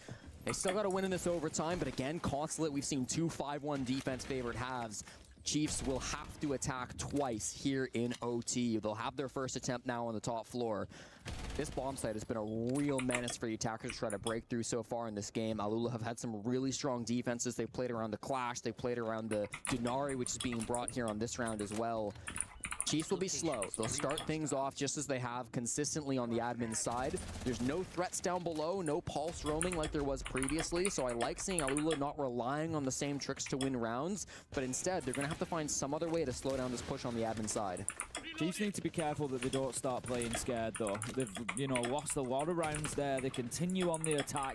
If they play a little bit scared, they cut their time down. It takes them longer to do things. We might just see them having to rush towards the end of the rounds. For the time being, the Soliton radar is doing its work to clear out and make sure that they've got that space underneath. This is going to be a slow burn from Chiefs. I don't see anybody going for crazy plays. They don't have anybody down below trying to pressure these attackers inside the site. They have relays on the Snake, but he's really just looking to walk up these spiral stairs and prevent any defenders who might want to flank down below. So far, that's not the game plan from either. Overtime again. It's crazy. These plants as well. They've got some really good opportunities to just slow down this game and make things happen. Crazy is now if Chiefs don't win, I will commit Sabuku in GTA. Valentino just takes a little bit of damage from below. Bazooka takes more though as Lunchbox manages to find that kill. 50 seconds left on the clock. Snake is going to make his way up Visa stairs to join the rest of his team on this attack. Spiral is in the control of Chiefs now. They are starting to overwhelm Alula a little bit. They're being forced deeper into sight. The plant is going down. I'm not sure there's anything that Alula can do to stop this, but there is a flank coming from Crazy. Kills come in on the side of Chiefs though. 4 versus 1. They couldn't attack in regulation, but they certainly can in overtime. Relays, he finds the kills that he needs to. I said it'd be a slow burn and maybe a bit too slow on the side of Alula. We saw the flank creeping up from the bandit on spiral stairs. So I see your webcam lower right corner. That's EWC. Open, but instead, it's a simple push into sight after they kill Bazooka on the smoke. That opens the door for a plant. Simple default defuse kit down on the meeting door. The most common execute that we see on the top floor of Consulate. And Alula, they just don't respond to it. If they'd kept their bandit down below, that's an easy nitro to deny the plant. If instead they flanked a little bit faster, that might cause some more disruption to get the execute going. But instead, this push from Crazy was too little, too late, and Relays had already blown open the defense. I think the problem, aside from the defensive superiority so far in this game, the problem that Alula face now, you commented coming into it, Jesse, the guys on Chiefs looked stressed when this went to overtime. All the hands were on their heads, everything else. I looked a couple of the faces there as that round win went in, and it was like a weight was lifted. You could see the cheeks were puffed out like, right, we've got away with it. We've got the attack that we needed. Now we can just get this finished off. And so that one round has just completely flipped the pressure in this game on its head. Chiefs did the impossible. They won an attack on Consulate here, just the third of the game, so Alula must respond with the same result. Otherwise, this is going to be their tournament coming to a close on day 1, dead last at the Esports World Cup. With how they've played, they don't deserve dead last. Neither of these teams do, but somebody's got to lose at the end of the day. Alula fighting for their lives here on the offensive side. And I'm curious if this might be a CEO take, Tim, because while there is admin pressure, we see the ace over here. Josie's starting to open up some of these walls. There are a lot of wait, it's not working. On the other side of the map as well, poking around for Alula, and we didn't see that the last 2 times they went for an admin push. Nitro goes out, and it's a brilliant start from Chiefs. Absolutely fantastic throw. Just gets the timing perfect as well to take Joza down. That's going to be the ace gone. There will be no more hard breaching. We've got Bazooka with the hard breach secondaries, but that's as good as it's going to get. That's the second time Neptune has gotten a Nitrocell kill on that very window outside an admin. Previously, it was the Blackbeard that he got the pick on. This time, it's the ace. 2 critical operators to remove from the game. Crazy retrieves that diffuser, but it's taken so much time, and despite the cutoff attempt, they're not able to punish Lunchbox as he back towards the site, play closer to his teammates. And now the task gets more difficult for Alula. They've got control of admin. They've got a bit of map control under their belt. Jump scare. Only because they've conceded on the side of Chiefs. They're happy to play the hallway. They're happy to play behind all this utility. Yeah, and a lot of utility there is. You can see the Goyo canister ahead of the deployable shield on top of the laser gate with 3 Wamile magnets surrounding it. It's going to take an awful lot for Alula to move their way through. Their time and utility spend is going to be high. Bazooka just waiting underneath. We've seen them already be able to get these vertical kills with the triple detonation. They get it done again. Chiefs, they were punished on Lair. They're punished exactly the same on Consulate. The push is starting to come together from Alula. They've managed to push that player outside of meeting. They got past the vending player with a really nice Flores drone from Crazy. Now a plant goes into position, but players still got those toxic babes. Look at the time though. Almost a full minute on the clock and only 1 more toxic babe in the pocket of player. They're not going to be able to win this on time. Chiefs will have to step up and take a gunfight if they don't want to see round 15. Valentino just moving his way through long desk. Everything now going in the favor of Alula, it feels. Chiefs just being pushed deeper and deeper. Like you say, they need that hero moment. They need somebody to step up. The plant is going to be started here. Crazy taken down player. Tries to be that man for his team again. He does get the planter, but there's an immediate trade there. Bazooka grabs the diffuser, will confirm it this time around. And the Sens holding the angle, manages to find the kill. Relay's taken down. 2 versus 3. Chiefs, they're going to have to bite back from behind if they want to do this here. And now, there is oh, come on, Lunchbox. But you feel come on, Lunchbox. There's only about 25 seconds left for them to take action here. It's going to be surely Lunchbox, we need a defuse. Lunchbox, oh no. No way. It was put down by Crazy. Are you kidding me? We're going all the way to 15 on map 3 to decide this in just 1 round. Okay, I gotta move. I gotta move some laundry. I gotta move some laundry. At all costs, it feels like the improbable has come up and has happened for the underdogs. This time it's Alula who put together a brilliant attack, and you know what? I gotta say it, those nerves came back at the worst time for Chiefs, because in the 4v4, when they're going for the plant, 1 player steps up and swings the planter and gets a pick. It's player. He makes that thing happen. He makes that man count go back towards an even, and he stalls that push.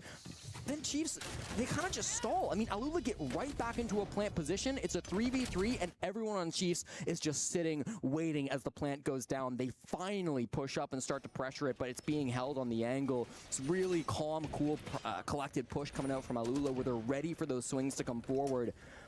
And man, that might be a heartbreaker for Chiefs, no matter who loses at this point. It's a brutal one, but all right, chat. Tim, it's anybody's game. All right, chat. All right. We're gonna take this out. We're gonna do some in the IRL. We're gonna watch this last match with homie Tim. You know, we saw the nades changed so long ago to prevent the up-nading or whatever you want to call it, and now they work on a basis where they have a 4-second fuse after they hit a surface, so they are much more effective at just moving somebody out of a position, and the function was just used to perfection there. Love to see it. It's always nice when it comes together. I've also still got to change my laundry thing. It's going to be Chiefs on the attack this time. They've only been able to win 2 oh my gosh. so far out Dude, of my 7 pec hurts. attempts. So you would have my to pet say fucking hurts. You would have to say that okay. This all comes down to 1 round. Elimination from the Esports World 1 final round. Last round, person moves on. Or person loses. All rides on the outcome of this 1 round. 9 hours. 10 hours to reveal themselves. I mean, player has been so incredible in this matchup, winning some impossible rounds, but he's the first person to die. Well, actually, here, we'll Twitch out cam. Oh gosh, we have to no matter what. That carries the flag. Valentino's been big for Alula. We've seen so many good players pop off from this Middle Eastern team, but now with the man advantage, they don't need to get any more aggressive. So we are rooting for the Chiefs, our Aussie people. First frag onto player. They What can the concede hell? the admin control and sit inside their box. Alright. They're feeling comfy. Alright, guys. Not only is it the 20 kill player who's been taken out, it's also the sense who's always going to be a critical part of any execution. If you're bringing that utility Come on, Lunchbox. because you need it to Ruin for put Orange. down. So now Chiefs are scrambling. They're going to have to Come on. find an alternative. Come on, Chiefs. You look across and there are Come on, just big Chiefs. numbers everywhere. 20 for player, 11 for net. I know, we're getting like dual audio, honestly. 12 for Valentino. So many players. Give me a second. Let me reduce the audio. You see 3 players on the admin side. The one that's missing is, of course, Relays on the Thermite, who's moved over towards the Relays. Thinking about going spiral side, it definitely feels like going spiral side. It definitely feels like they need a second dimension. If they all funnel in through admin, just as they have through so many of these previous rounds, it's hard to get by Alula. Somebody else has to be able to step up and provide some other dimension. Ah! Player's gone, no!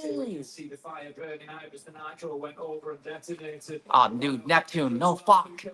Dude, Neptune, this is on you. Nice. No. No.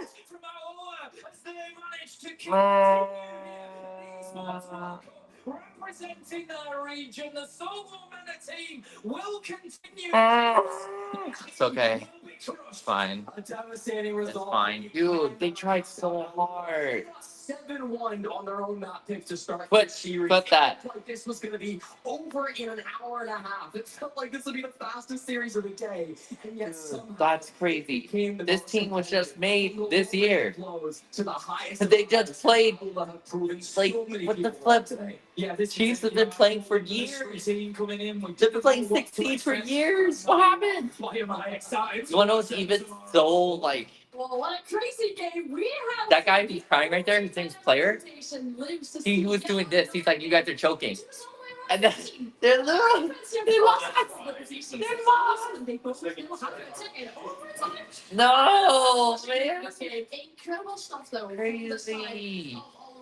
That's the most important thing, right? It's consistency from these players that we're seeing. Oh my god.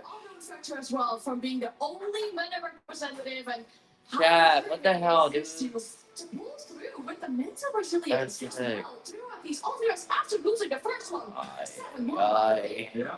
I mean, it's incredible. Like, they genuinely looked like they were shook. Like, they had no hope of coming back after that first map. I don't know who it was, if it was the coach or if it was Valentino, the veteran on this roster, who got them back in the game mentally. But it really felt like that was the difference maker. Once we started to see those players get back into things, even the first half of the map, too, they didn't look very competitive. Maybe it was easy for the underdog to win. Game back and end up with a 2-1 series win. Yeah, I look at this team and I really feel like, you know, they just needed that confidence. They just needed that time to settle in. Yeah. I think, you know, they are better than they showed us against Shopify Rebellion. You know, whether they make it out of planes or not, who knows? But I genuinely think they are going to be competitive tomorrow as well. And like I said, I genuinely cannot wait to watch more of that. Yeah, it's a close game as well, though, because you have to feel bad for the side of Chiefs, right? They got so close now. Player, 20 kill too. You got that ace as well to get them on that point as well. And you think about it, hindsight, you know, what happened in the end? It was great performance. It was incredible stuff with the ace and the 20 kills. But in the end, it's not going to get to anything. Your key is the second one to be crushed of all teams here in EWC. I mean, it's just got to be devastating for them. Like, there's no other way to put it. Chiefs. Is this a key crush? Yeah, this is a key crush. Have you seen a key crush yet? Yeah. Yep, this is a key crush right now. I can start yet. It'll start tomorrow at 6 a.m. Yeah, I thought it was too. I don't know. Things get pushed around all the time. It's esports. It's going to take something special. They had a 40-minute audio problem. We saw Enterprise have some really big moments of Salt 16 this morning at 3 a.m. in the Esports World Cup. Now to see Chiefs come out and show everybody, even the second team at OCE, can really put up and have some great performances. I'm excited to watch this region going forward. They clearly have a lot to prove. Chat, we're gonna wait till after key crush. I'll get back. On this matchup, as let's say starting by Valentino for a chat. Welcome to the stage. I'm here with Valentino from Aula. What a series from you and the team. I mean, how are you feeling right now? I'm actually beatless. Like, I don't know what to say. I don't know what to do. Like, it was a hell of a game. Chiefs put out like a massive performance, but like we could come back the last night and overwin. So GG's to them. I mean, you guys absolutely were stellar throughout this. I mean, Jose, especially in that last round. I mean, a big 3K coming out of him. But, I mean, you guys being the only MENA representation, I mean, what does it mean for you to be in this moment, to still only MENA? What about Falcons? To show that your region is it Falcons in this game? In this entire tournament? I mean, at the end of the day, we represent our whole region, the whole MENA region. I hope, like, we go into, like, somewhere that it makes the region proud, because like we are playing for ourselves and the whole region behind us. So we hope we make you proud, guys. Absolutely. Well, I mean, 47 rounds today. I mean, there is no better way to write the story for you guys. This is not representing 47 rounds, 3 games total so far. This is another weird SmackDown in the middle tournament. Because they have another tournament in China for Rainbow Six Siege. Yeah, and it starts this weekend.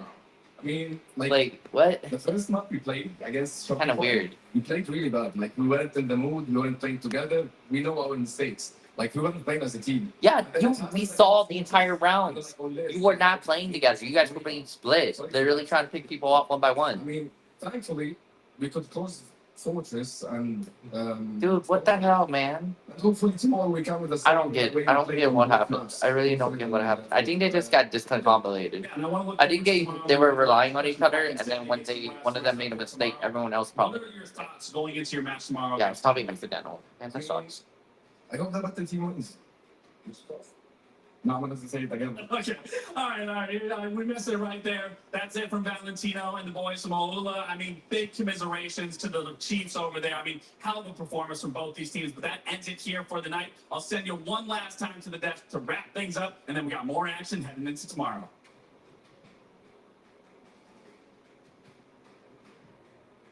Sure, you're making the region very here as well. You think back about Twisted Minds at the most recent international event, made it to the semifinals for the very first time, added to that the sprinkle of our new being competitive as well. It's a great time to be a Siege enjoyer. All of these kills were from Chiefs. All of this was from Chiefs. Chiefs was doing so good. For sure. What happened? A ton of heads and had some really strong competitors. Of course, they fucked here. Including Alula here. Player. The CNL has really shown up. There's triples and themselves. It just feels like all over the globe, Siege is growing as an esport, and teams are just getting so much better. Yeah. All of this is from Chiefs. It's crazy. All of these kills from Chiefs. And how did they win? Hey, and he blew himself up, which is funny as heck. Through the different teams that they've been with, but ultimately, it's nice to have somebody else coming through and showing us that they can be on that level as well, and they can find that bit of depth in the region. It's brilliant stuff. We love to see it. The more competitive World Siege is, the better it is for everybody. So fantastic stuff. Well, as we see the result of this match, I mean, we talked about Alula getting loud. We're seeing it right here as well on our screens. Incredible stuff. You see how much it means to them on their faces and in their player reactions as well. They live to see another day as the only MENA representative, and they have to be so proud of themselves. The most exciting thing, though, is that we get to watch a live key crush happening right now. We get to witness Chiefs Creed being crushed. Let's have a look. Bro, this is cringe. I don't even want to see this. Oh no, what are they doing? What is he doing? Why is he doing the Illuminati sign? As we see the key being placed out here, I mean, you want to think about what's going to the player's mind in this situation, right? You get to crush your opponent's scheme. That is not making a statement. After you just beat them in such a close series, I don't know what is. I mean, it almost feels disrespectful. Like, you heard the respect being shown in the post-game interview. There we go. The game was and how well Chiefs played, but in the end, only one team on top today. That was Alula, and they get the pleasure of crushing that key. It's the first one that I've seen live, and I absolutely love this. It's just such a physical representation, isn't it, of beating somebody and removing them from the tournament. Just having, that very, very, visual representation of it. Absolutely love it. We see the key cracked into pieces there. Brilliant stuff. I was going to say, it's not just crushed, that's broken into many different pieces. Did you guys hear the physical? Yeah. as well near the end. So that's just the sound of like Chiefs' hopes and dreams of making it into the tournament. Gone. Absolutely with that. I love, like you mentioned as well, it's such a unique thing about EWC. Okay. Once it gets crushed. Tomorrow we gotta rely on Fanatics and Shopify Rebellion. We'll also be watching Tekken tomorrow, so yeah. I think Six Siege starts first, and then we go into Tekken. So 5 a.m. tomorrow. Crazy. We have a different time schedule. I need to adapt to this new time schedule. Yeah, Shopify. Alua versus Tailu is gonna be a weird matchup. I thought it was gonna be Chiefs versus Tailu. That I have no clue how that's gonna turn out. On this stream, and then for Group B as well, I think maybe a bit of an upset because Fnatic have actually managed to move their way. Fnatic already moved in. Who's the loser match though that we're facing with? Oh, MIBR. Yes, MIBR versus CAG. Never seen CAG before, but Varel seems like a team that I've heard and familiarized with. They dominated in a lot of it. Have a little bit more of that international experience. They will live to fight another day, of course, but Fnatic, they've got me feeling really confident. I'm upset. Today. I sent it to you earlier off camera. My Oceanic Australians. My Australians, they're gone.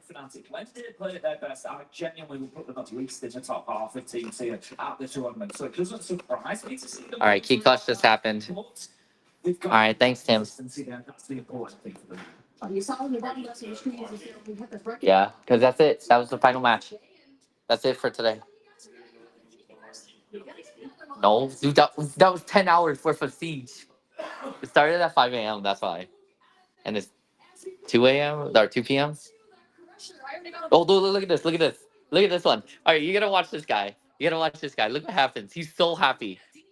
The reactions after this as well. This one's also going to be multiple parts. Yeah, look at his face there. He's so happy. He was so happy for this. Oh, look what he does after with the key.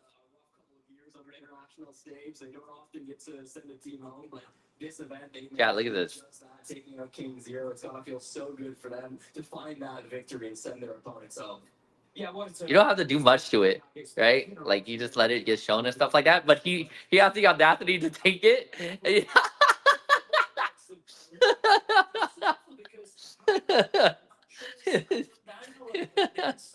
I'm really excited. Pain. We're gonna have some big games coming up for the rest of the players, and that's before we even took it. All right. Big chunk of the tournament. This is brilliant. Thanks, Tim. All right, chat. Oh, chat. I still need to change my laundry. The laundry. I still need to change it. All right. One sec. Okay, we're back. We're back here. That does end our iPhone cam. Boop, boop.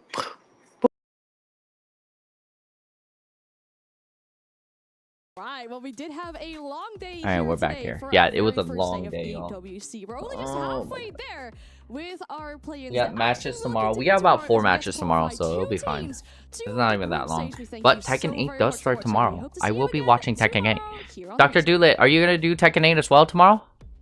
Thanks for doing Stream Together. I love streaming with someone else. Honestly, it's super fun. There's this French guy who wanted to do Stream Together, but then he never fell through, which was kind of crazy.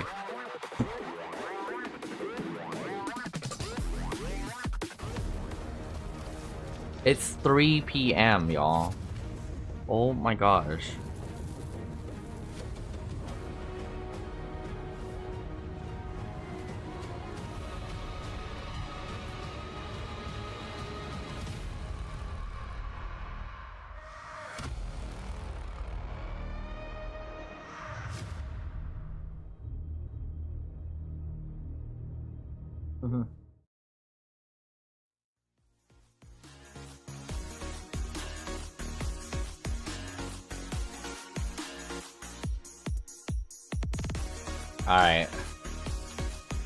Alright, chat. Where are we at? So it is 3 p.m. I have to change my laundry. I have to keep doing my laundry. Wait, Doctor did it. Let me let him know. Dr. Doolittle, I'm so happy you always do Stream Together with me. I'm so happy. Like, honestly, It's a lot more fun to do streams when you have someone else here. Like, honestly. So, thank you again for doing the stream together. Anytime, dog. Tomorrow, I will be streaming a little bit of Rainbow Six Siege, but we'll go immediately into Tekken 8. Tekken 8 week, guys. This week is Tekken 8, and on top of that, Black Ops 7. We have some other cool streams, too, that are coming up.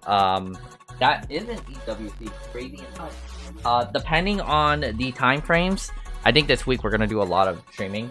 I will have a special stream for you guys on Friday. Dr. Doolett, if you would like to, you could also join in. I'll whisper you, probably.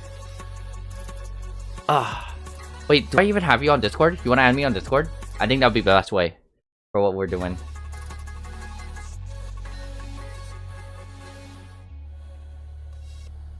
Yeah, let's go.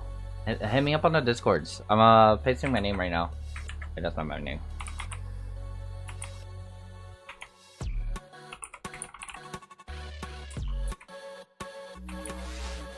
There you go. That's my name. Hit me up on the Discords. Yeah, so we have a special stream going on Friday. But don't forget, so a couple of things have happened on my socials. We're going to be posting a lock by today, hopefully. I'm going to try my best, because I need to go out in person. It's hot outside. But the other big one is this too. We have our class session number 5 for EWC week 5 this Thursday. So after all the streams in the afternoon, most likely in the evening it might look like, we're going to do our class session. And then at Friday, we're going to do our World Cup recap and get that posted. So hopefully that gets posted too. It looks like we're going to have a decent sleep schedule, which is kind of crazy. And then after all of that, we will be doing our final bits before we hit EWC week number 6. Number 6 is going to be amazing. But yeah, got another group of 3 games up for you. A lot more esports stuff. It's hot. We're in the middle and very first week of August. So congratulations for you guys making it this far. 8 months into 2026. And yeah, I hope to see you guys in a bit. Alright, so we're gonna do another wheel, y'all. I'm gonna see. Should I leave stream on and put be right back? Or should I end stream and come back in a couple hours? Alright, so we're gonna do what we got. What does the wheel say? The wheel says to leave stream on. Wow, crazy. Okay, so I guess we'll just leave a be right back. I don't know what to do. I say leave it on. Leave it on. Might as well, right? We've been already streaming for 10 hours. Might as well keep on going. What do you guys want to watch? I'm gonna leave you guys up with... I do want to leave y'all up with Azami, probably. I can't give any more Siege stuff, that's for sure. Okay, I'm gonna leave you guys up with Aozami. Aozami streams quite a bit. Cause it was that or RGB. Sorry, YRG. Yeah, we're gonna leave you guys with Aozami. Aozami's cool. He's doing the YRG Cobbleverse right now. So, alright, you guys are gonna watch her. I will be right back. I gotta go do some physical stuff. I will see you guys later. Alright, y'all. Be right back.